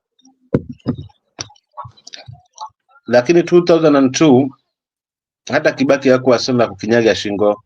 Raila ndio alikuwa anakinyaga shingo. So ndio alikuwa amebeba haswa, ndio alikuwa jicho haswa. Ndio alikuwa kila kitu hapo, kuhakikisha kwamba utawala wa Moi umeenda na Kibaki akaweza kushinda. So hatuoni kwamba labda pengine kwa hali hii labda ni vile vile kwamba hatuwezi kuwa wote tuna amplify, lazima pia kuwe na ile dokram kwamba wengine wanazungumza kama vile uzungumzaji wa Matiang'i kama tunavyouangalia, anakinyaga shingo kwa staili yake ya taratibu, si ya kupayuka sana. Alafu pia kukumbuke kwamba pia naye Kalonzo siasa yake si ya kupayuka vile, siasa yake ni ya ukomavu, ni ya kuonyesha vile ambavyo amekomaa haswa kisiasa, kiasi kwamba hawezi kuwa tu yeye ana kurupukwa tu kwa sababu ya kutaka kuonyesha kule, but Wakenya waone jinsi kwamba jinsi gani ukomavu alionao. Pili na mwisho kwamba hao wote ni kitu kimoja, Gachagua, Kalonzo ni kitu kimoja. So huyu akikanyaga shingo, huyu akishika mkono, huyu akishika mguu, mwingine akishika hapa kwa kiuno, uongo mzigo ni rahisi kuweza kubeba. Ama sijui kama kwa mtazamo unalionaje kaka hili? Yeah, hapo ni sawa, lakini mimi ile shida niko nayo ni hauwezi puliza maji moto na unapuliza maji baridi at the same time. Hapo ndio shida iko. So ninakuelewa, but kumbuka ule mtu mwenye tunajaribu kutoa sahi hapo kwa hiyo kiti si mtu wa kawaida,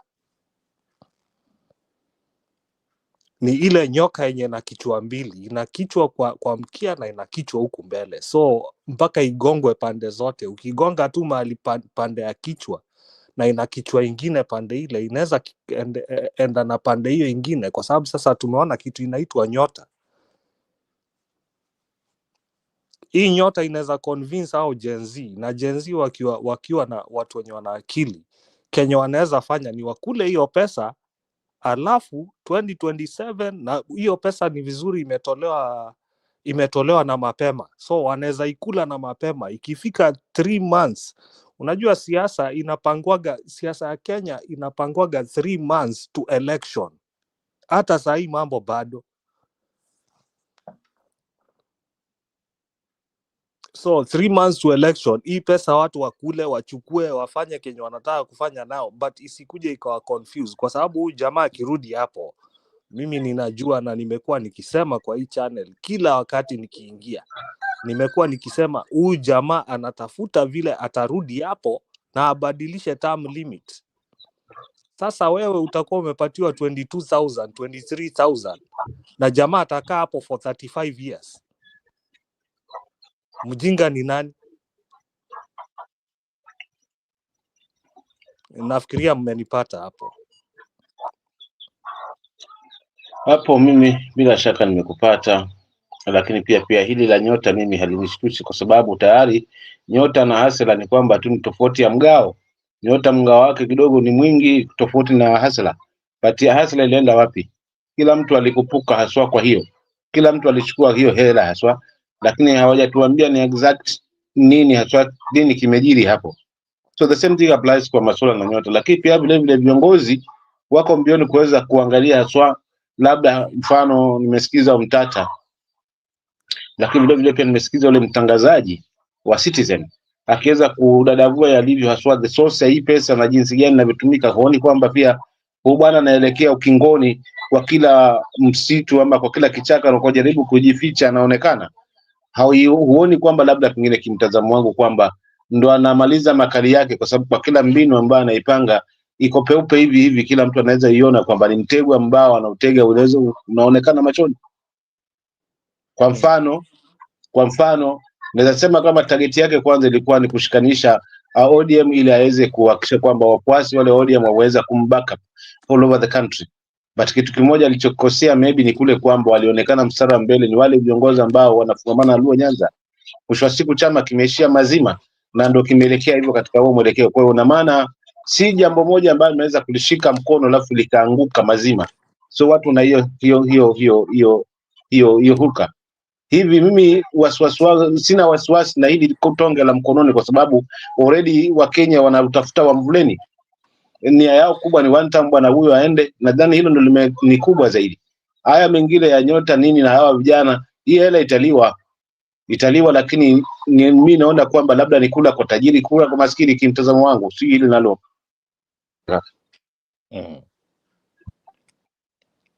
Yeah, lakini sasa wacha nikuulize swali, wewe msimamo. Wewe unaona kweli Kasongo anaweza tolewa hapo. Ya Kasongo anaweza kutolewa. Mimi sioni kitu kwamba labda tujikuze sana na tumuogope. Najua ile hofu kwamba unaenda kwenye vita, lakini unaenda na mara mbili kwamba sijui kama nitashinda ama sitashinda. Definitely wewe umeenda kwa kushindwa. Kila mtu anaenda kwa vita, anaenda kushinda, anajiandaa kwenda kushinda. Ashindwe ile basi tu kwamba imebidi, kwa sababu already numbers zimemkataa. Already numbers za wabunge zinazidi kushuka kila uchao, zile ambao wameweza kumbackup, na ni mwanzo tu, hatujafika mwezi wa 6. So to me numbers zimemkataa. Kilichobaki labda pengine haswa labda ni hii tume ambayo ipo ya uchaguzi, labda pengine kuja kumtangaza by all speaker huwa, kwa sababu pengine imewekwa pale under his mandate na kuhakikisha kwamba anafanya kwa ajili yake.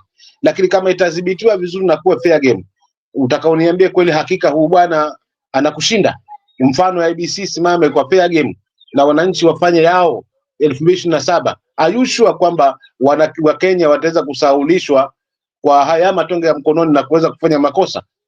Jambo ambalo rekodi ya Wakenya hawajafanya makosa hata siku moja, kwa sababu tunaamini kwamba chaguzi zilikuwa zinafanyika zinatoka na dosari, mwingine anashinda mwingine anatangazwa, ndio tulikuwa tulipo, of which mwananchi hapa hajafanya makosa, na sidhani kama atafanya makosa 207 kuweza kuchagua magugu badala ya mbegu. Kwa hiyo kimtazamo wangu kwamba huyu namba zimemkataa. The only place sasa hivi ni kuhakikisha kwamba anatengeneza hata huu muonekano wa kuonekana yuko na vijana kila mahali. Hii yote mimi ni kwamba anajaribu kuchukua akili zile, kuogofya aonekane na watu, lakini ukitazama katika mifumo ambayo haswa inaleta mjazo ule ambao tunaushuhudia, pia nao ni waatiati. Ukichungulia pembeni unaweza ukakuta kuna mabasi ambayo hayana tija, na pia wadadisi na wengi wanalichambua hilo kwamba ni uchafuzi wa mali ya umma.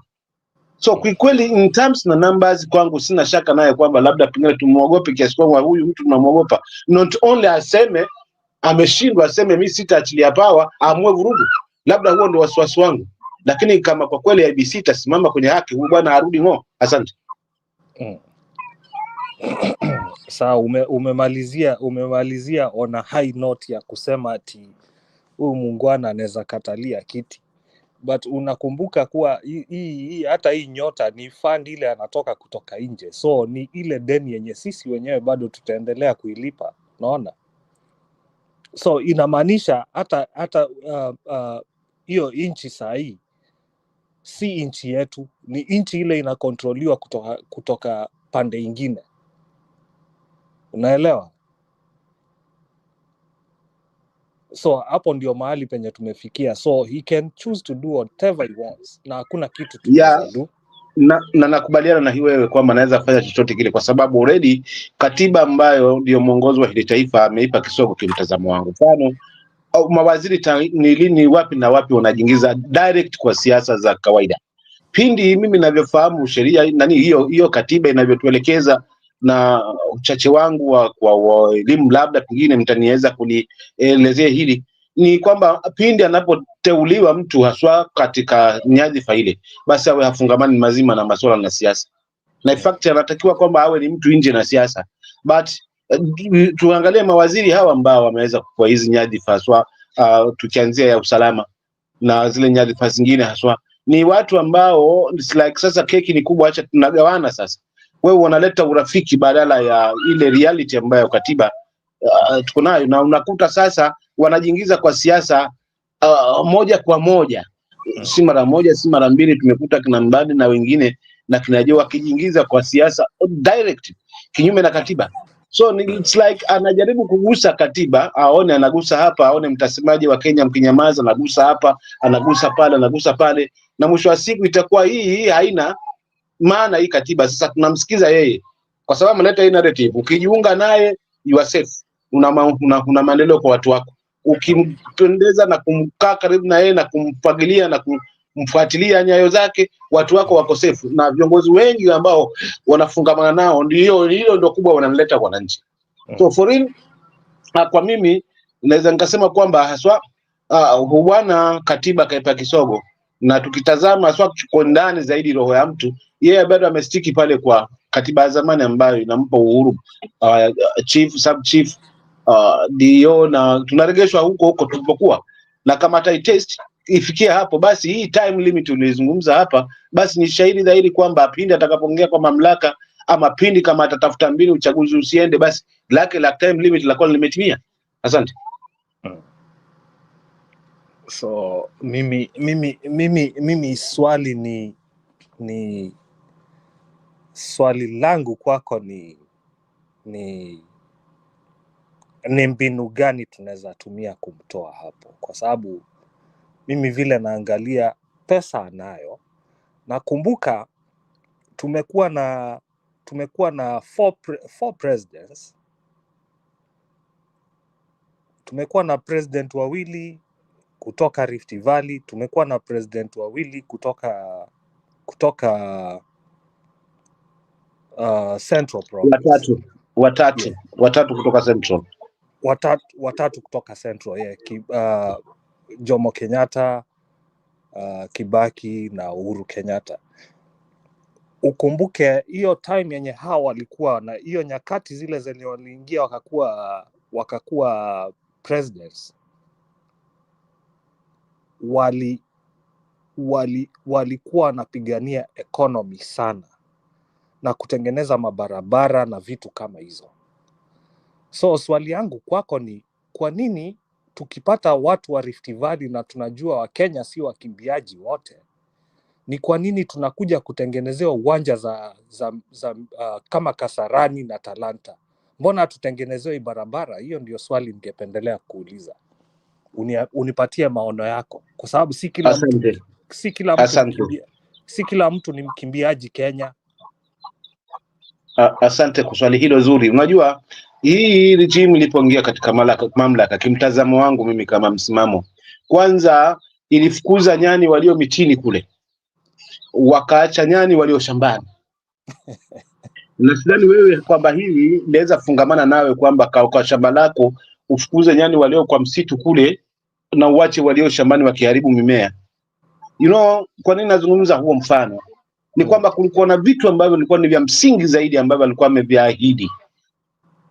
Pindi atakapochukua mamlaka ndivyo ambavyo atavikimbilia. Lakini sasa cha ajabu, alipotandika sipo alipolala. Unaona? So akaacha masuala ambayo ni ya tija zaidi. Mfano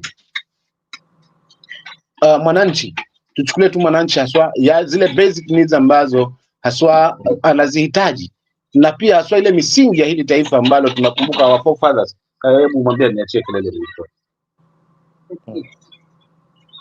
Naondoke kidogo, haswa cheze mbali kabisa. Unaona forefathers kwamba lazima masuala mengine yatiliwe pondo zaidi. 6 years down the line, bado wazazi wa taifa letu ambao limejaa rasilimali, limejaa wasomi, wazazi wanalipa school fees. Kwa hivyo suala la elimu limechezewa karata na kuchezwa siasa ndani. Swala kama vile la afya limechezewa siasa ndani. Swala kama vile la corruption bado kwa nzima halijaguswa kabisa. So haya ndo mambo alikuwa kwanza kama regime ikimbilie kutengeneza ile trust kwa wananchi. But nini walikimbia hapo? Walikimbia na hustler fund ili kuweza kushika maoni ya wetu na kuweza kujaribu kuridhisha, waonekane kwamba yes wako pamoja na watu kinyume na matarajio yao na mipango yao, na haijaenda bali wamekimbilia kutengeneza housing ndio of which ni itafaidi akina nani? Ni si nyumba ambayo utapewa itakuwa unakaa hapo bure, ni lazima utalipia. Hata kama utalipia 2,000 lakini uwe na kazi. Kama huna kazi utalipia nyumba hiyo. So wakakimbilia kutengeneza manyumba, na sasa hivi wamekimbilia kutengeneza mabuanja. Sasa uniambia haswa kwa Mkenya wa kawaida yule ambaye ana hustle kuhangaika, watoto wake wamefukuzwa shule, huo uwanja una thamani gani? But light kama angetengeza haya kwanza ya msingi, akaimarisha kwamba uchumi umeimarika kisawasawa, corruption imepata mianya ya kuzibwa, elimu watu watoto wanaenda shule kuanzia nursery school mpaka secondary school na mpaka tertiary, kwa sababu uwezekano upo. Light sasa hivi tungekuwa tunafurahikia viwanja, kwa sababu sasa ndo tunarekebisha part 2 sasa ile ambayo inaongeza kwenye infrastructure.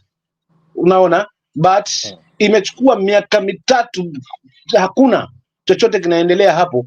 mpaka 2026 ndo kumezuka haya ya viwanja, haya ya Nyota Fund, haya ya kihivi, haya hivi. Je, tutasemaje? Ni sababu kwa sababu mtu anatafuta kura, ama ni kwa sababu ya reality kwamba anasimama na hii kumaanisha kwamba anawafanyia Wakenya kazi? So kwa kweli mimi naweza nikasema kaka, hawa hii regime ilifukuza kwanza ya mitini na wakasahau ya shambani, ambayo sasa hivi ndio wameweza kumaliza haswa mazao, ndio wanarudi sasa kufukuza too late, of which watoto tulishuhudia walivyotoka Gen Z kulilia mambo yao ambayo ilikuwa yanatija haswa katika hili taifa, waliopelekea hata kufika haswa mpaka parliament wakati ule. Sasa hivi wanaangaliwa ni mbinu gani ya kuweza kutulizwa jazba na joto lile lisije likapanda likaleta tena kero kama awali. So it's like yani hii imepoteza dira kabisa automatically, kwa sababu hawakufuata kila ambacho kilikuwa kinategemewa haswa na Mkenya haswa katika awali. Asante.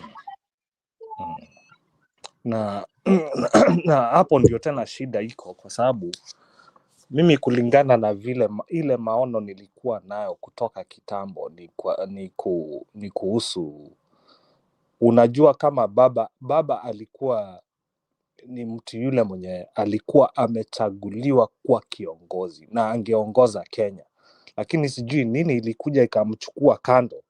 Hata sasa hivi vile alienda akatuacha, angetuacha kama ni president, that is for sure,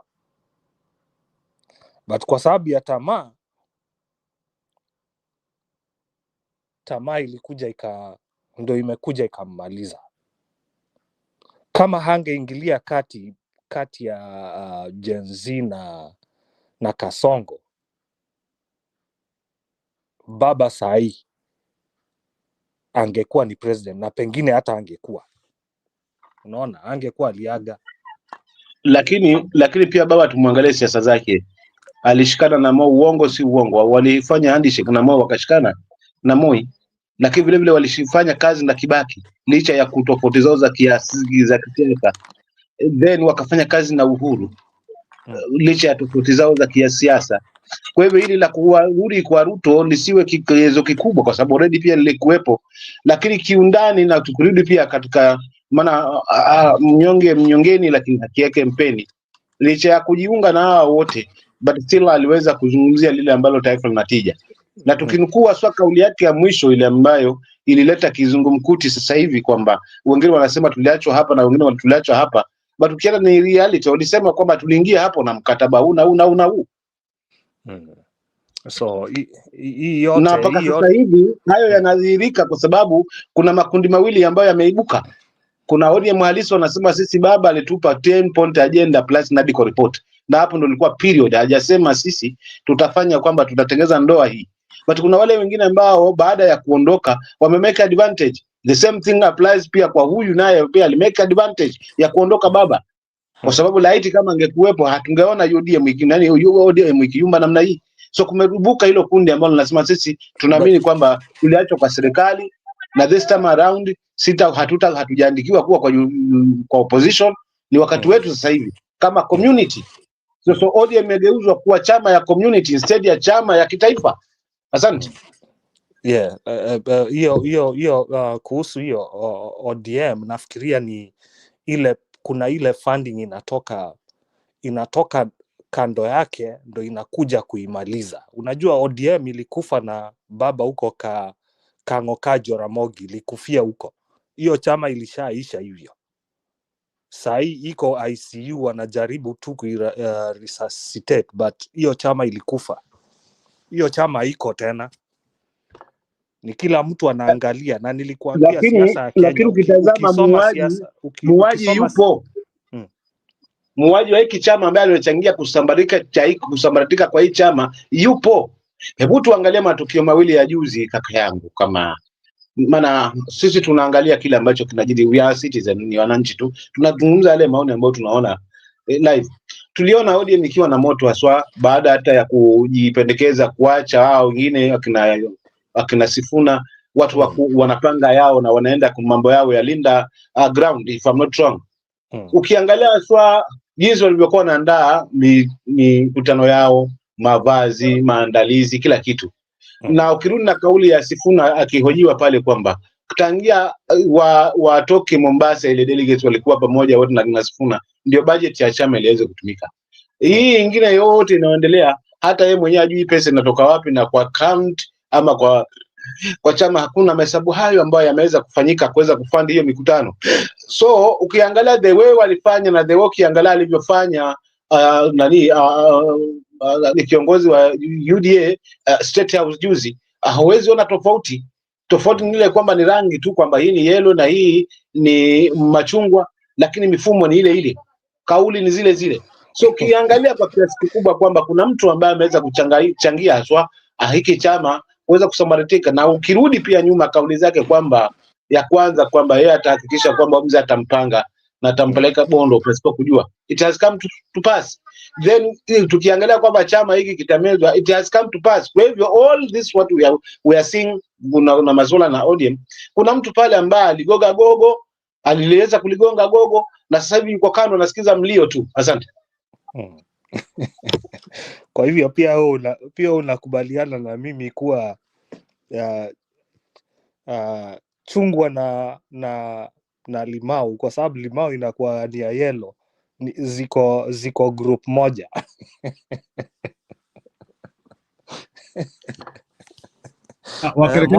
Nataka kuwapeleka kidogo, relaxini kidogo. Leo nimewambia I have a long night here. So hata kesho nikikataa kutokezea musiniulize swali. Leo nataka kuwapeleka pole pole. We also strengthening this show. We want to make it more reliable, and the only way in which this show can become more reliable is if we are able to do very long shows. Yeah, Mungu akinipea neema, I want to be doing like shows of 10-11 hours because I feel that inclination that we need to get Ruto out. The only ile kitu tu munaniangusha tu nayo ni kitoroka tu kidogo, hata dakika 20 munanyamaza. So I'm not very proud of that. Yeah, being here 9 or 10 or 11 hours is a lot of time. So at times I have to change location from one point to the other one. Saa zingine niko kwa ofisi, saa zingine niko kwa site somewhere. Tafuta msaidizi. Kaka, yeah, tafuta msaidizi ambaye unamwamini kwamba haswa mambo hayatakwenda nili usibanwe mbavu sana, na wengine wako na uwezo wa kuweza kuendeleza ile gurudumu kwa njia nyingine ambayo ni safi. Kuna jirani hapa amelala. Kuna jirani hapo amelala, ongea naye at least kama anaweza kubali hiyo offer ya usaidizi. Asante. Naongeanga na nyinyi all the time, nawaachia show na yeah, but I mean, if you want to go ahead, that's fine. Shida ni kwamba Njiru unatupa huu mkoba, lakini mwisho wa siku tunguri zingine unazitia mfukoni unaenda nazo. Kwa mfano najua nimekumbuka mkoba wa baba huku, wa babu huku wa tunguri. Sasa zile za maana unaenda nazo, unaacha hizi za mapenzi. Unajua wengi watakokuja ni kwa wachanja tu kwa sababu mambo na mapenzi. So unakuta tumekaa hapa, kuna wengine wanasema jamani tunataka kuingia show. Sasa inakuwa ngumu ni ile kwamba tunaanza kutafutana, huyu bwana huyu ameenda wapi? Sasa hayo kirekebisha hapa, huyu mkimpa mkoba mazima na ukijua kwamba huyu ni mwanamaji huyu, basi hii mambo atakuta sawa sawa. Kimtazamo wangu na maoni kaka yangu, lazima niwaingililie kidogo. Kuna wengine tu wakiniona tu nimeruka tu outside the show kidogo, nao wanaruka wanaenda like msimamo. It has occurred severally. So hiyo ni kawaida kwa sababu wewe ndio kama referee. Sasa watu wengine wakianza kucheza handball even within 5 minutes msharuka. No, you are not supposed to do that. Watu wakishika handball na kuna referee ndio kutafuta information. Sasa sisi na Kiptum we are reading. Yes, that's why hata Kiptum vile alitokea alikuwa anashika handball na wewe ulikuwa unamwacha anaendelea kushika. Ule mtu amekuja kwa show hapa anatuambia vile nyota inafanya kazi, na kumbe yeye ndiye anaishi. We have to allow Dariushon to play. Nyota yeye ndiye anaishi Amerika na nyota. Watu Kenya wapati nyota, yeye ako Amerika anapata nyota pamoja na welfare. Unaona watu wenye wamejirubisha hapa. Bwana Costa, umeingia kwa nini tena? Yeah, nimeingia before. Nimekuwa nikiingia tangu zile siku za Mtembei. No, so sio Mtembei. Sasa ni siku zetu, wachana na Mtembei. Mtembei ilikufa. Yeah, Mtembei ilikufa, nikaingia kwa Bernard kidogo nikakimbia kwa sababu niliona pia yeye anajaribu kutukunja tuende ile direction yenye yeye anataka. So nimekuwa tu Mbona hutaki kukunjwa bwana? No, yeah, nimekuwa kwa hii channel yako for a very long time, but mi ukaaga tu kwa chini ya maji. Saa zingine naingia. Of course, I always see you here. Yeah, saa zingine naingia. Saa zingine na kutumia message kwa WhatsApp, unakuaga unaicheki, unaipata na unafanya vile nimekuambia. So it is not new. It's something that tuko hapa hivi kusurvive, kujaribu kufanya. We have to get, and that's why I really want us to do a lot of time here. Yeah, we need a change. Yeah, so I don't want. I was thinking like to be doing 1-2 hours, but I don't think that one is enough for us. I want us to really go deep, and the reason why I'm going that way it is because watu wa Ruto wanaingililia hii show yangu sana, na ndio nimesema sasa ndio itabobea kabisa. Yeah, kama Kiptum. Not even Kiptum. Some guys have been calling me wakiniambia bana, wewe hebu bwana msimamo sababu wewe ni mkoso. Wananiambia bana, wewe unafinya maji na inaitwa ile mota and pesto. Ati wananiambia wewe unafinya maji na mota na pesto ile ndere. Mota na pesto. Bwana msimamo. Ni maji nafinya hapa kweli? Na mwiko. Ati nafinya maji na mwiko, ati nataka ati toe uji na iwezi. That is what you guys are telling me. Allow them to come so that I can hear their delusion. Msimamo amemute. Nipo nawasikiza, unajua hata nilijisahau kwamba pia nimesija mute. Yeah. So, what were you they have been telling me bana, wewe utafunga bana. Wewe utakuwa kuwa peke yako hapo. Wewe unafunga wewe. So mtu yote yule mwenye ana support UDA sahi au ni watu wako brainwash, ni watu wako kwa cult. So watu wa UDA wamesema tutafunga. Ati tutaisha material. Kuna material inatokea every day kwa sababu hao ndio wenye wanatuprovide na material. Affordable house. Everybody wafurahisha. Ati can you imagine ati watu wa UDA wakisikia tisho yetu wanashtuka. Ati hebu sikiza majamaa wako out of reality, out of touch. Can you imagine that watu wanasema ati bwana Kusami Costa kuna wanasema we are out of touch. No, hakuna kitu kama hiyo kwa sababu sisi ndio tunaona pesa ikipimwa kwa ratili na watu wako na mabank vault ndani ya nyumba. Na ilhali kuna watoto hawaendi shule. How can that be? They cannot hear that. Anyway, there is something I wanted to add. That one's by the way. Sasa kuna huyu mkereketo anaitwa Sonko. Na Sonko alitengeneza chama. Mkwawea sasa nataka sasa tuingie now. That is the next thing for the next 30 minutes alafu tufunge. I want us to discuss Sonko. And for us to discuss Sonko, nataka muone Ruto optics in Ukambani. Na Ruto kuingililia Kalonzo, iniu Kalonzo ameanzia kubobea. Sijui kama unakumbuka kuna wakati hata Ruto alianzia kuingililia Kalonzo sana 40 years. So I think he saw like Kalonzo has formed like a candidate. That's why he attacked him. Hao wengine wote I have never heard Ruto attacking all the others. Maybe ni kama they did their own research na wakaona ni kama Kalonzo is like forming into a position. So Sonko alituambia alitengeneza chama. Leo ameshinda na Ruto. Nataka niwaoneshe alafu you react. So hiyo kazi yenu ni kureact, niwaletea na so kazi yangu ni kusoma kuwaletea uhondo, ni kazi yenu ni kureact. Hawa jamaa wameshinda pamoja bana. Na mjue ni TP.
Nataka tu react hapo. Huyo besti alituambia ametengeneza chama na chama yao itatoa rais.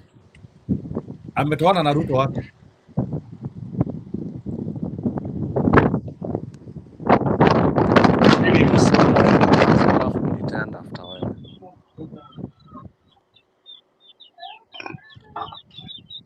Unajua safari ya mamba siku zote kenge wapo na tutawaona tu,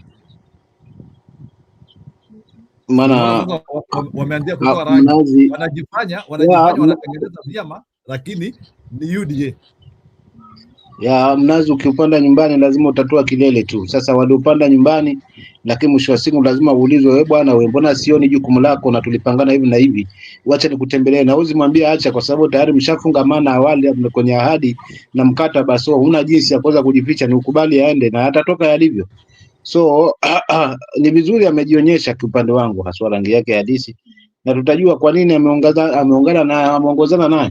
Lakini pia ni vyema haswa kwa hawa watu kujionyesha na rangi zao halisi, kama wale ambao walikuwa nyuma ya mgongo wa baba, lakini kwa manufaa yao, na pindi baba alipoondoka wakaanza kujionyesha rangi zao. So hili pia lazima ni vizuri likijitokeza mapema, ili tusije tukahadaika na kufikiria kwamba ndio tupo kwenye sehemu salama, kumbe tuliowaamini sio.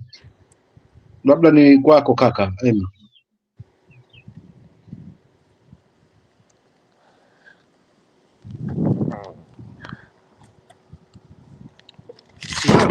Unataka kureact kama uko kwa chama ya Sonko, nimeingilia baba yako?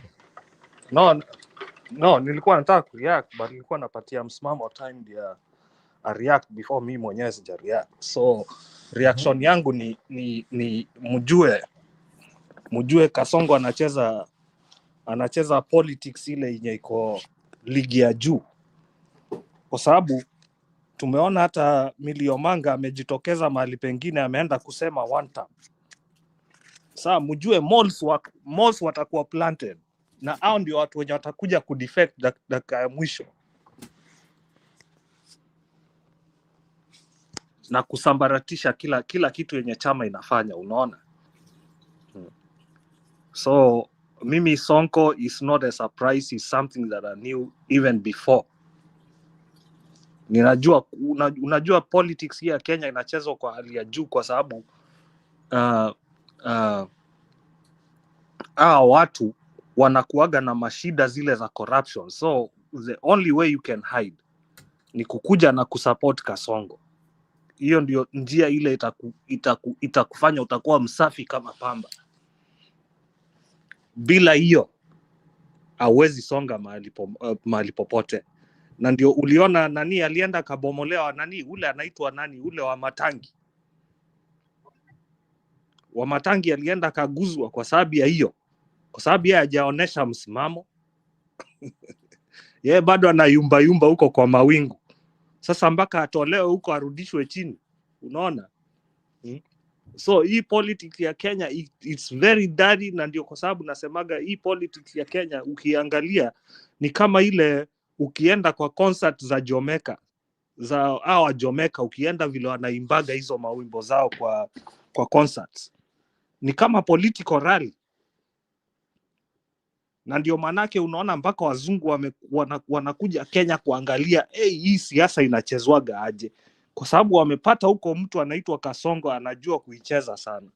So dawa yake ya kummaliza na kumweka chini ni Gen Z wa kule 22,000, alafu siku ile ya kupiga kura waende wakapige kura, kisha Kasongo wamemtuma nyumbani. Wasipomtuma nyumbani watabakia na Kasongo for the next 35 years. That is a guarantee, nasema leo.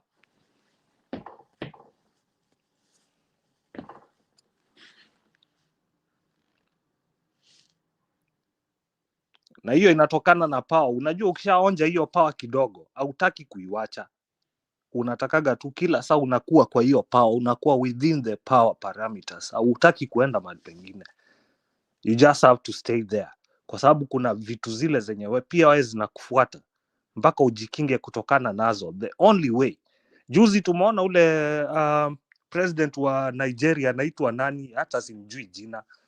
Huyo jamaa alikuwa anaenda kwa parade huko Turkey. Alienda kwa parade akatembea dakika 2 akaanguka chini. Huyo sasa ndiye amefikia ile mahali penye tunasema huyo ni puppet mkubwa sana mwenye anatumika tu kufanya deals zingine, alafu anajua he don't have anything to lose. Kenya anafanya ni kuamass wealth for his own family and relatives and close friends. But si nchi. Hao watu wajali nchi. Mtu yule mwenye anajali nchi, kitu ya kwanza anaangalia hata si kuenda kutengeneza kitu kama Talanta Stadium. Unaenda unatengeneza mabarabara, unahakikisha food is available for everyone to afford na vitu kama hizo.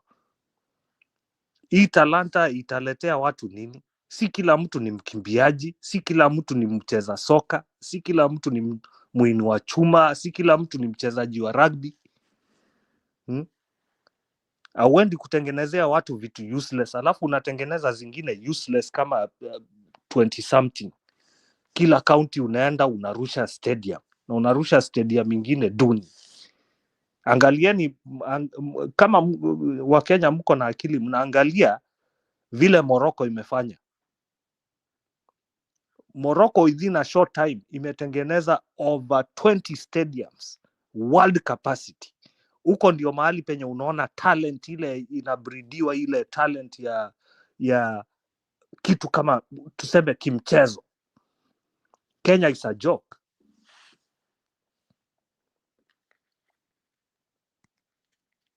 I yield.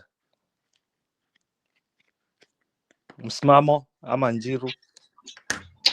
Hapo menena nipo ndugu yangu, hapo sina usemi kabisa, na ndio maana kilichobaki ni kuhamasishana.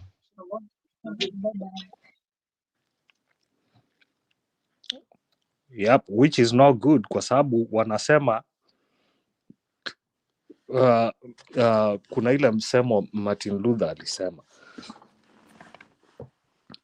alisema kukaa silent is not an option, si kitu mzuri, unaona? So mpaka tukue tunaongea. The moment tutakuwa silent, that is the end of our democracy. So we really have to talk. These are issues, si issues zenye zinatu affect watu kama sisi. Si tushapita ile stage ya Gen Z. Sisi sasa ndio tuna struggle kuinua wale watu wa mafamilia na watu kama hao, wale wenye tunasaidia, but the future is in Gen Z. Wakuje waone, wajue na wajitambue, waanze na mapema kuenda kutafuta kura, alafu tutajua tutafanya nini hiyo siku ikifika. Lakini kuenda kura na IEBC, mimi siwezi hata kubali. Personally, I cannot, siwezi enda na hii kura yenye nimeona mbele, nikaona ingine Malava. Hizo vitu zilikuwa ni vitu zile hazikubaliki kisheria. Kabisa kaka, kabisa. Mimi langu ni moja, nasema Wakenya, hatima ya hili taifa, huwa ni baadhi ya kauli zangu haswa, huwa napenda kuzungumza hivyo sana. Hatima ya hili taifa liko mikononi mwetu. Viongozi wakiamua kufanya yanayofaa, hakuna mtu atazungumza. Hata hii wakizungumza akifanya yanayofaa, wakiwa walio kwenye mamlaka wakifanya yanayofaa, hakuna mtu atazungumza, kwa sababu mwisho wa siku ni taifa kusonga mbele na wote ni wa hili taifa. Na kama mambo ni haya ambayo tunashuhudia, basi pia tuna jukumu haswa kama wananchi, kwa sababu sisi ndio kusema. Katiba ilitupa hii nguvu ambayo baadhi ya wanasiasa wanatukandamiza nayo, lakini sisi ndio kusema. Maana ishara hizi zote tunaletewa manyota maviwanja mahadi yote ile, kwamba hawawezi bila sisi. Unaona, hawawezi bila sisi. Sasa letu ni kuhakikisha kwamba wale wachache mtu tunatangamana nao, basi tunawaeleza haswa umuhimu haswa wa kujipanga haswa. So civic education inahitajika ya kutosha sana, yani kwa kila watu wako pale nyumbani ambao unajua unaweza kuaccess, basi kama kuna mtu kuna baadhi unaweza wawezesha waingie mtaani kidogo, kuhakikisha kwamba hii hamasa inaingia. Let's do that, kwa sababu mwisho wa siku kuna wale ambao hata hawajui kwamba nini, bado wanakumbuka tu, wanajua tu kwamba nchi yaenda nini nipo nchi yaenda tu, yani washakinai haswa, hawana habari zozote zile, kwamba wanangojea hao ndio ambao wataweza kutumika wakati ule sana, kuweza kubebwa kwa makundi, kwa malori, kuweza kwenda kufanya yasio na tija kwa sababu ya njaa na kila kitu. So ni jukumu letu sisi wenyewe wa Kenya haswa, ama wale wana platform tuko hapa, tuhakikishe kwamba kule tutokako basi kuna watu wawili watatu ambao tunawaangalia kama jicho, kuhakikisha kwamba hii civic education inakodea haswa kwa watu wetu, ili ikifika 2027 basi tukafanya ile natija kwamba tuende haswa na unanimous decision na tumpeleke huyu mtu mazima, yani hata hiyo IEBC isipate mbavu haswa ya kuweza kutupeleka mahakamani, ili tukashuhudia yale ambayo yanafanyika mahakamani nayo yenye kinyaa pia sometimes. So mimi kumalizia, ningependelea kumalizia na kusema that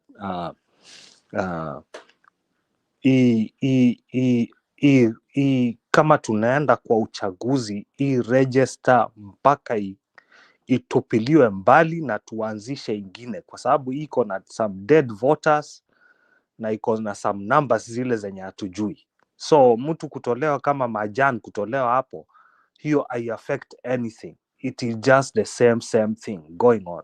Hakuna difference.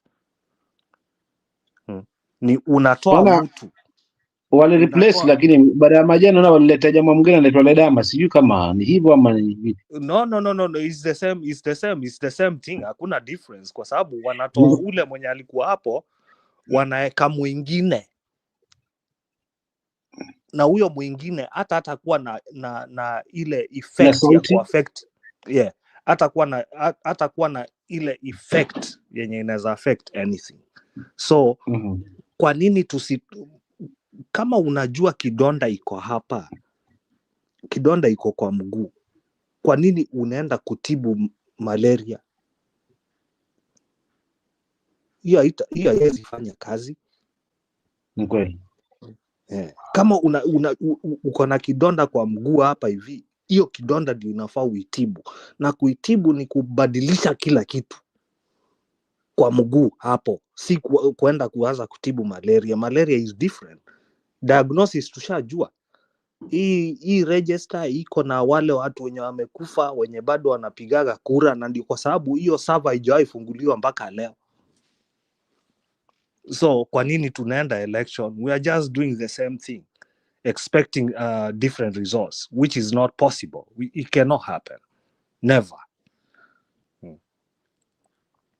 So kuna ule jamaa anaitwa Joseph Stalin alisema, he who counts the votes, he who votes decide nothing, but he who counts the vote decide everything. Hiyo stick. Kama hatutaenda above and over what happened in 2002, we are really being set up for a very big root shock. Watu watashikwa na pressure, watu watashikwa na ugonjwa wa sukari, watashikwa na kila kitu, kila aina ya ugonjwa, kwa sababu you will not believe it. Kuna ile msemo inasema, ile anaitwa Angela Maya alisema that believe them when they show you who they are. Unaona? So already Kenya tunajua hakuna election ile imewahi fanywa ati free and fair since 2002. Hiyo ndio ilikuwa ya kwanza na ya mwisho, hakuna ingine. Hizi zote imekuwa ni wizi, right left, right center, kila kitu, na pesa inatumika, alafu tunaambiwa ati tungoje tusikize vitu kutoka Bomas. Hiyo ni ukora. Hata koti inajipronounce, inasema ati elections, all elections zinafaa kuwa pronouncewa kwa what we call the constituency level, but unapata vitu zingine, sijui form 34A inafaa ikuwe 34A, unasikia kuna 34B, kuna 34C. Hiyo ni wizi. Hiyo ni daylight robbery, hakuna kitu ingine inaendelea huko. Na ndio manake wanasemaga saa zingine hata ukikaa chini uangalie, kwa dunia kupata demokrasia sio rahisi, kwa sababu hizi ni sheria zile zimetengenezwa na mwanadamu, si sheria zimetengenezwa na Mungu.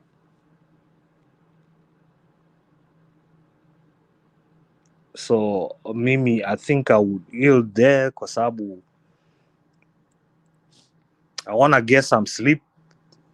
Tomorrow is Sunday, niko na vitu zingine, nataka kuona Super Bowl na vitu kama hizo, pengine niende ni kwa stadium na vitu kama hizo, lakini all in all is I wish you all the best. But medicine ya Kasongo ni Gen Z. Mkule hiyo 22,000, kwa sababu mimi siwezi sema ati msiende mkakule. Kuleni hiyo pesa na inatolewa na haraka. So mutajipanga. The last 3 months to election, that is when everything is gonna fall in place. Sawa, asanti kaka, nafikiria tutaongea tena baadaye. Njiru, msimamo.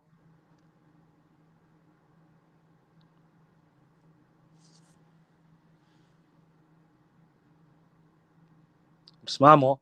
Haya, sawa kaka, wacha niwaekee wa Muthende. Moses Kuria amefika kwa Muthende saa hii. Moses Kuria? Wacha niwaekee musikie vile amesema. Haya, sawa.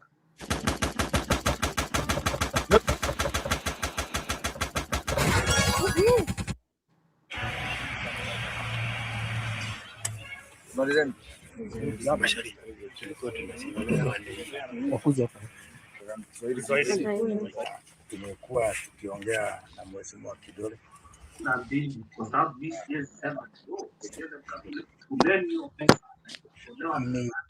ya kuangalia na watu wa Ivorore, kawambia ni afadhali tutembee safari pamoja.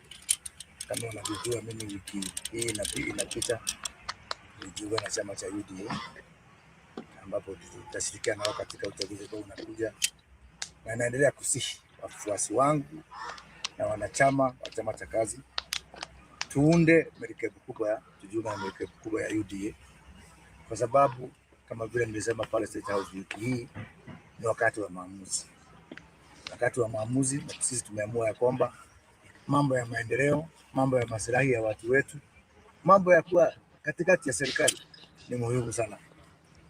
Vile mnajua hapa mbeleni kidogo rais ataanza mazungumzo na wanachama wa ODM, na tunachukua hii fursa kuwa na nguvu katika hiyo mazungumzo, sana sana kama wanachama wa UDA na pia kama wakazi wa Mlima Kenya. Mlima Kenya haitaachwa nyuma katika hiyo meza. Hiyo meza tutakuwepo, na tumeamua njia ya kuingia kwa hiyo meza ni kupitia chama cha UDA. Najua ni watu wanajiuliza kwa nini kuna hii pilika. Hiyo mazungumzo ikifanyika bila sisi kuwa na nguvu na usemi katika chama ya UDA, maslahi yetu tunaona itakuwa hatarini, na kwa hivyo tunaendelea kusihi sisi sote tuende pale. UDA wakikaa chini na ODM, sisi tuko hapo. Wakiongelea mambo ya Nyanza, tuko hapo. Wakiongelea maneno ya Pwani, tuko hapo. Wakiongea maneno ya Rift Valley, hata sisi Mount Kenya tuko hapo. Hala itakuwa hatari kubwa wakati Kenya mzima inarudi kuongea, kushirikiana, kuangalia safari ya mbele bila sisi watu wa hii mlima kuwa na sauti ya nguvu. Upinzani sio pahali mtu anaenda kujitakia. Mtu anajikuta kwa bahati mbaya kwa upinzani. Kwa hivyo sisi hatuwezi kujipeleka kwa upinzani kwa kuona. Kwa hivyo vile Mheshimiwa Leo alituonyesha na chama cha UDA wakati wa tarehe 27 mwezi wa 11 mwaka uliopita, hiyo msingi ambao waliweka tukaona ni vizuri tumsaidie, tuongeze na MCA kutoka Ivorori. Mwenye pia tunafanya jitihada ya kushinda hiyo kiti, ndio tukiingia pale katika mazungumzo, katika negotiation, tukuwe na nguvu na tuweze kumweka rais nguvu katika hiyo mazungumzo. Asante sana. Nataka nishukuru sana Mheshimiwa Moses Kuria na chama cha CCK kutuunga mkono, na nimshukuru tena Kidole Junior ambaye pale Ivorori Ward alikuwa anawania kiti cha MCA na alikuwa anaendelea vizuri sana, lakini akaonelea afuate nyayo ya kiongozi wake wa chama, aungane na serikali kwa sababu serikali inataka kukua na watu wote. Sisi wiki ijayo tunaleta candidate wengine ambao wako kwa upinzani. Sitaki kutangaza saa hii sana, but mimi nataka tu niambie watu wa upinzani wajitayarishe kuanguka vizuri. Mimi kwa neema ya Mungu niko hapa, tuliwashinda hata ile mambo mlikuja kutufanyia. Siku ya leo nimeungana na pacha Linda wangu wa chama cha CCK, chama cha kazi, ili tuweze kukomboa nchi yetu na kukomboa Mount Kenya, ili tuweze kukuza huku kwetu. Maana tumeona ni vizuri ili niwe mlinda lango kuliko kukaa upande ule mwingine, nikiwa ndani kabisa na lakini sijui napata nini baadaye. Kwa hivyo nikaona ni vizuri. Kule kwetu kuna mambo mengi sana, kule kwetu ni kama jangwani, upande wa mbele kule chini. Nikaona yuko ile kuna hitaji maji, na hiyo maji lazima iletwe na serikali.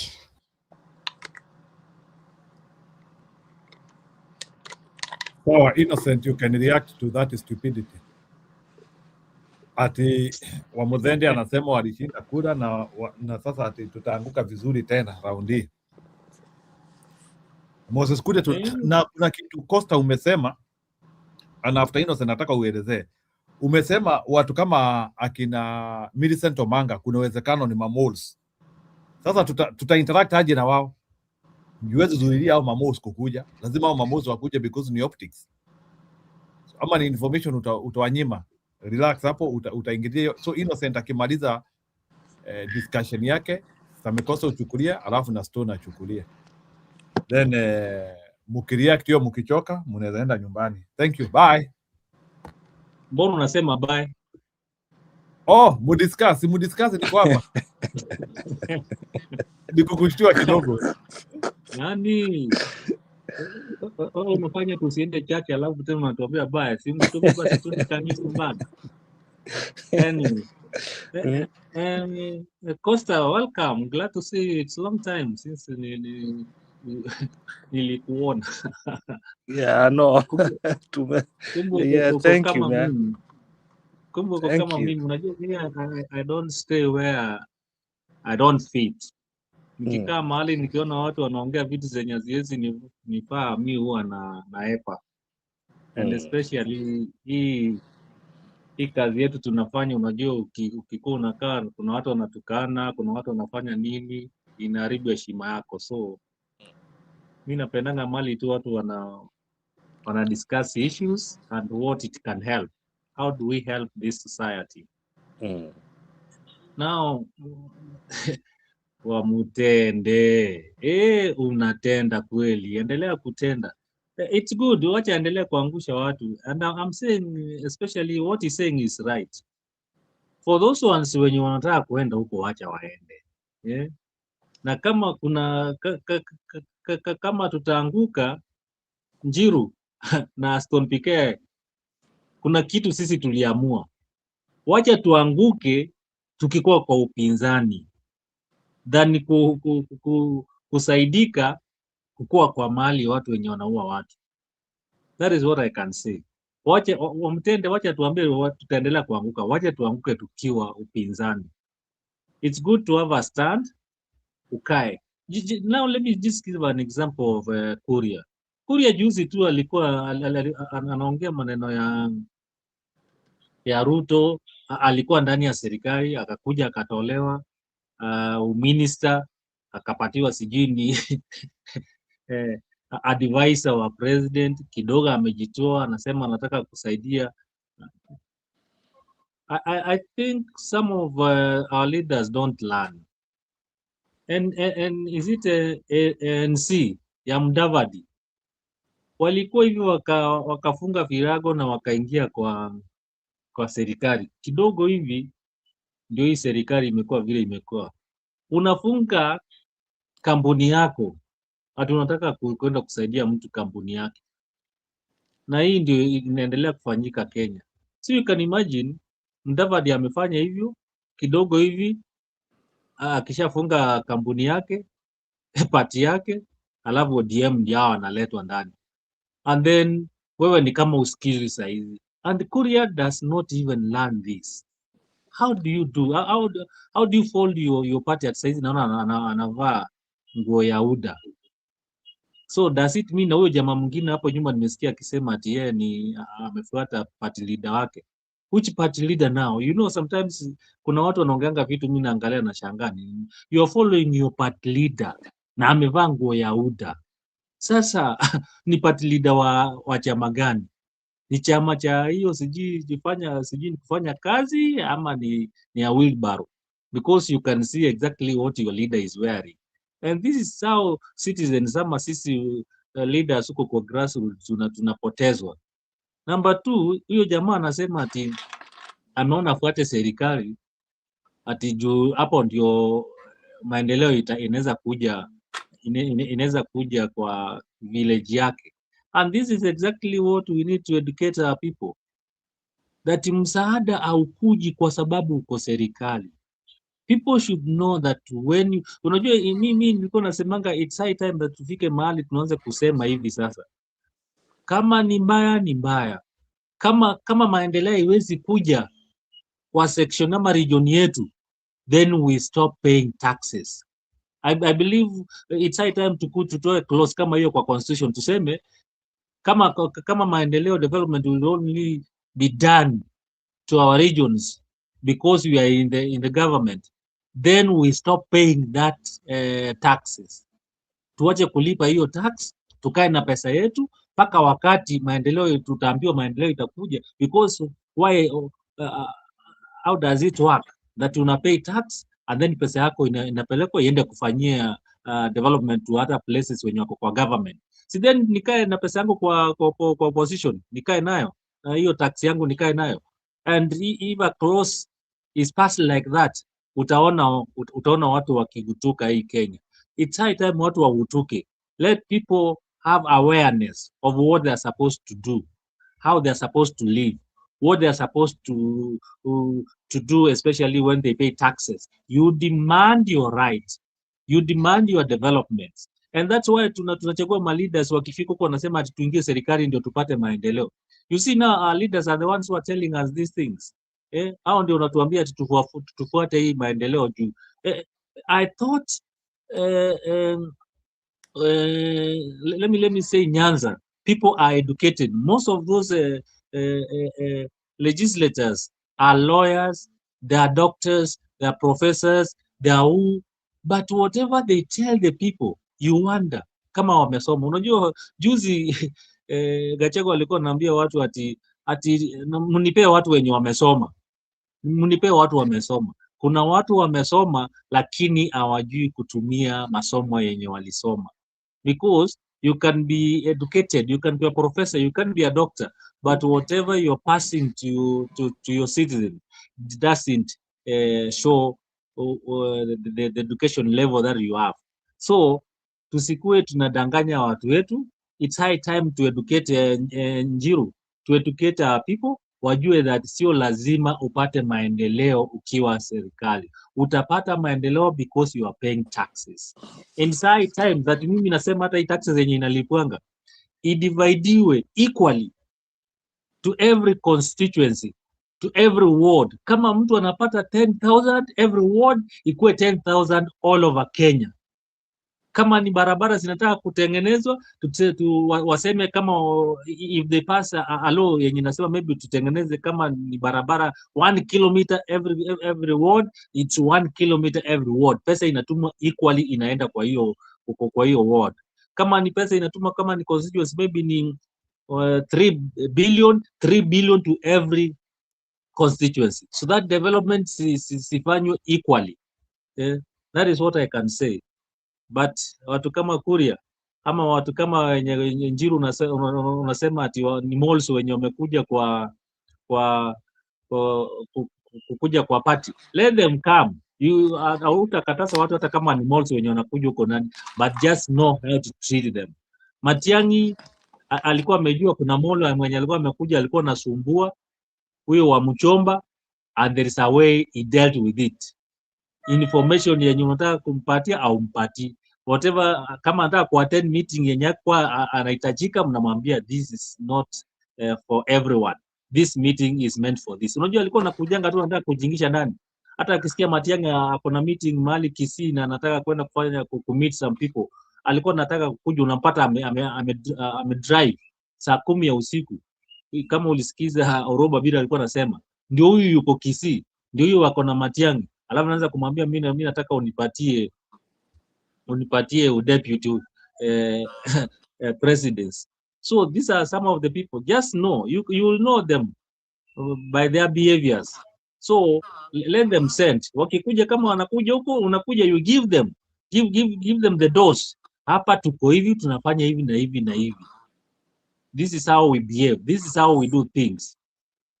Na kama umekuja hapa kukua mall, we will know what you've come to do. Tell them the truth.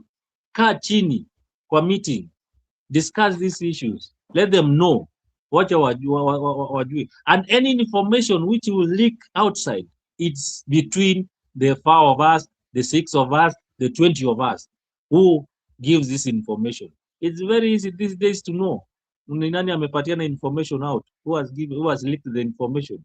Very easy, you'll just know. Thank you.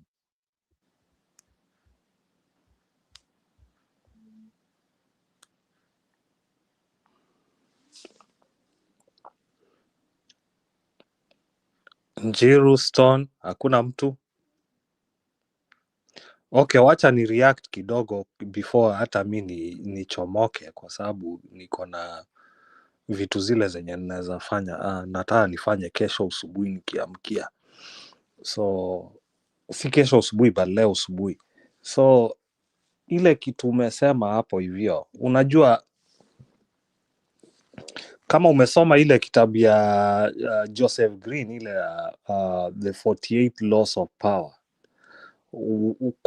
kuna ile kipengele ya the what we call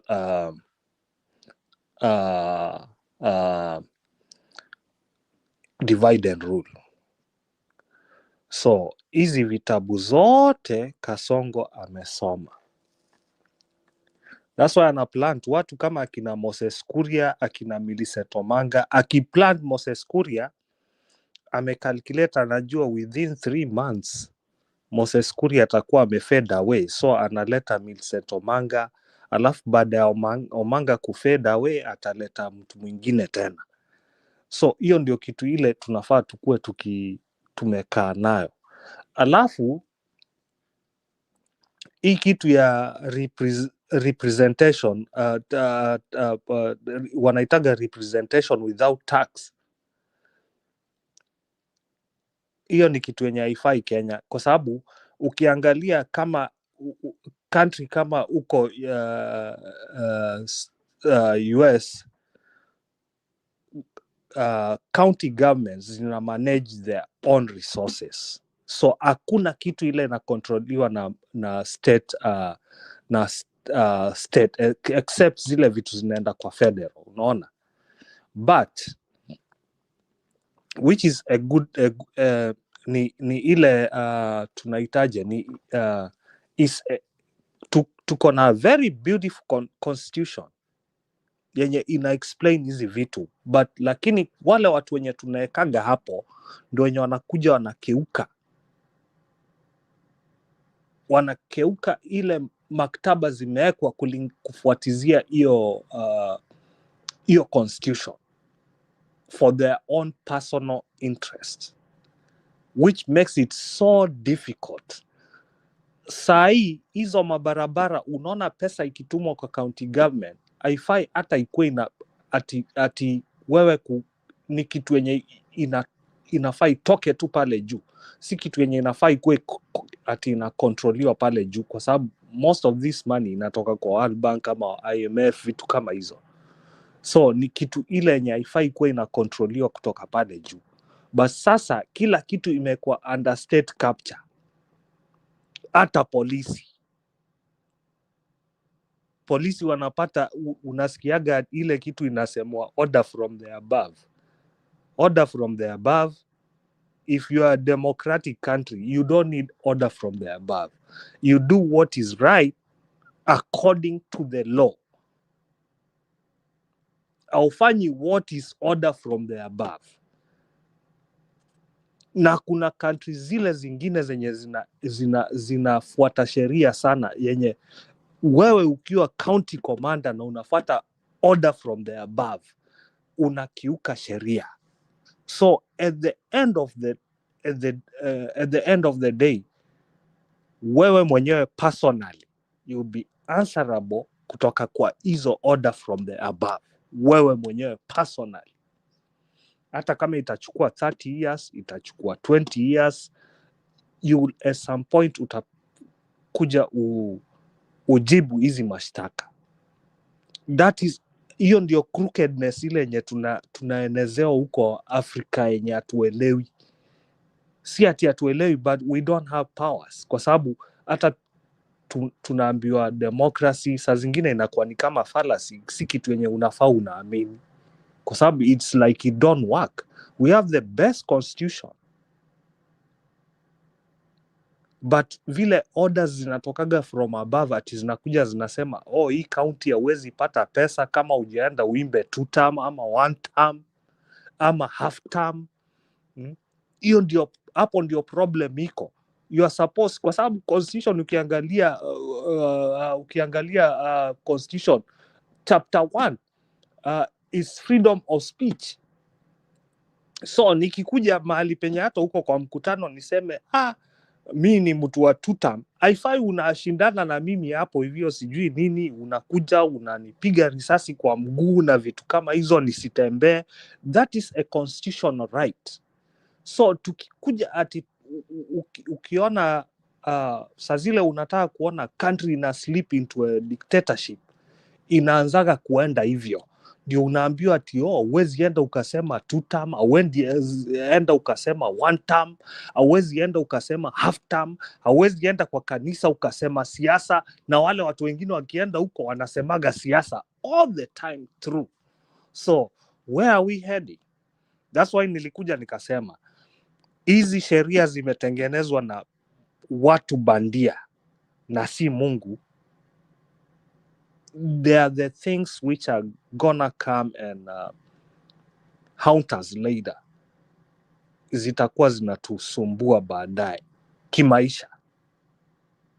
Hizo si vitu inafaa tukuwe tunafuatizia, ni vitu zile zenye zimetengenezwa. Hii sheria zenye ziko hapa duniani ni sheria zimetengenezwa na binadamu. That's why kuzifuata inakuwa ni ngumu, kwa sababu tunakuwa, it's like a controlled system yenye you cannot escape, kwa sababu you are a product to someone else that you don't know. Wewe ni product. So if you don't sell, inamaanisha wale billionaires, wale watu wenye wanapata hizi pesa zako mingi, wale watu wa mabiashara wenye wako behind wana run the show behind, kwa sababu kumbuka hata president akiwa hapo, yeye huwa run the show. Kuna ile influence inatoka kutoka kando yake yenye ina run the show, na hiyo ndio wale tunaitaga ma business moguls, wale watu wenye wanajua vile biashara inatembea, pesa inatembea, kila kitu. So kila kitu iko control. If it's not of their benefits, then you gonna lose, kwa sababu unajua nini, ile kila mahali tunaambiwa kuna demokrasia, of which are really adapted. Ninashuku kwa sababu hiyo demokrasia, unajua once wanasemaga who feeds you controls you. Na ndio manake unaona unaniambia unasema sijui ati barabara ijatengenezwa hapa ni kwa sababu kuna state capture. So mpaka uende ukaimbe 1 term, 2 term, 3 term, 4 term, half term, ndio hiyo fund ikuwe released kwa your county. So kuna vitu mingi sana zinaendelea kwa hii dunia yenye ukiendelea kuzifuata, saa zingine hata wewe mwenyewe unapotea ukifuata kitu ile yenye haujui inaenda wapi. But kumbuka, it's a controlled system. Mpaka na tena ukienda kwa hiyo kitabu ya kusome kitabu ya Joseph Green, utapata kuna mahali penye inasema penye mpaka you have to impoverish people. That is hizo ndio steps zile zenye zinafanyika Kenya. Unaangalia wanauza parastatos, zinakuwa privatized. So if kama una privatize institutions, let's say institutions ama companies, unazi privatize, what is the other solution?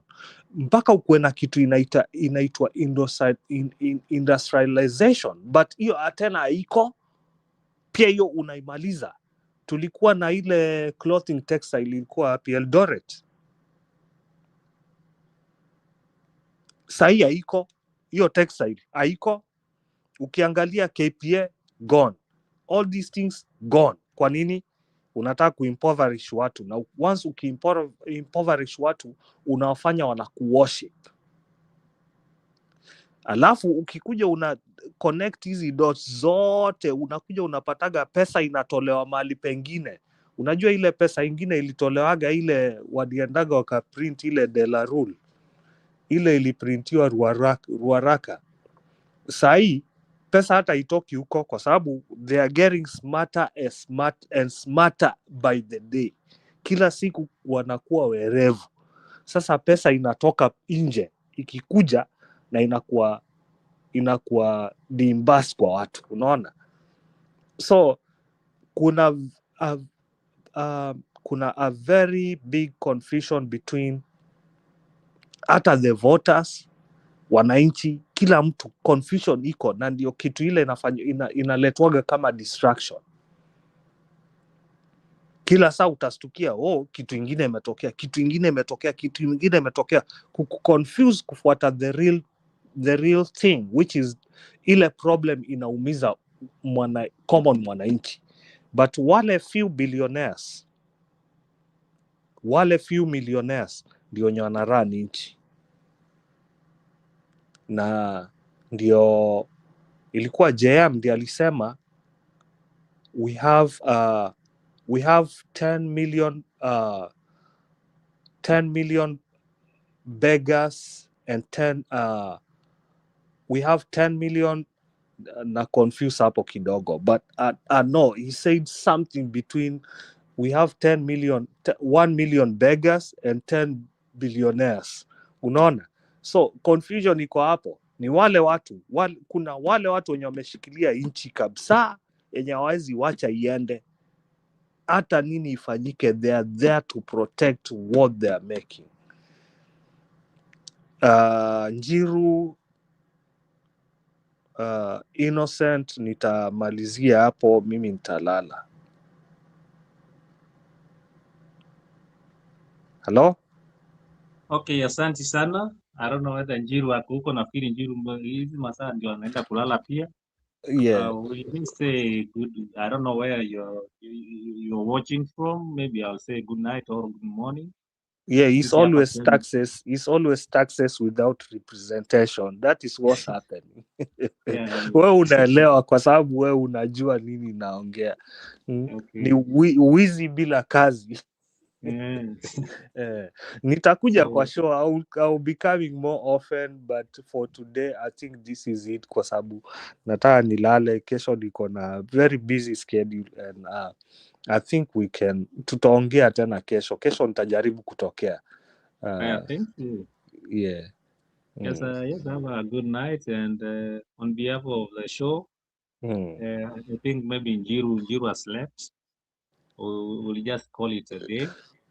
Ndio watu kila mtu aende afanye kazi anataka kufanya. Hata mimi nataka kuingia kanisa sasa. Hey, wewe umeamkia mapema. Sahii huku tuko karibu saa 9 huko.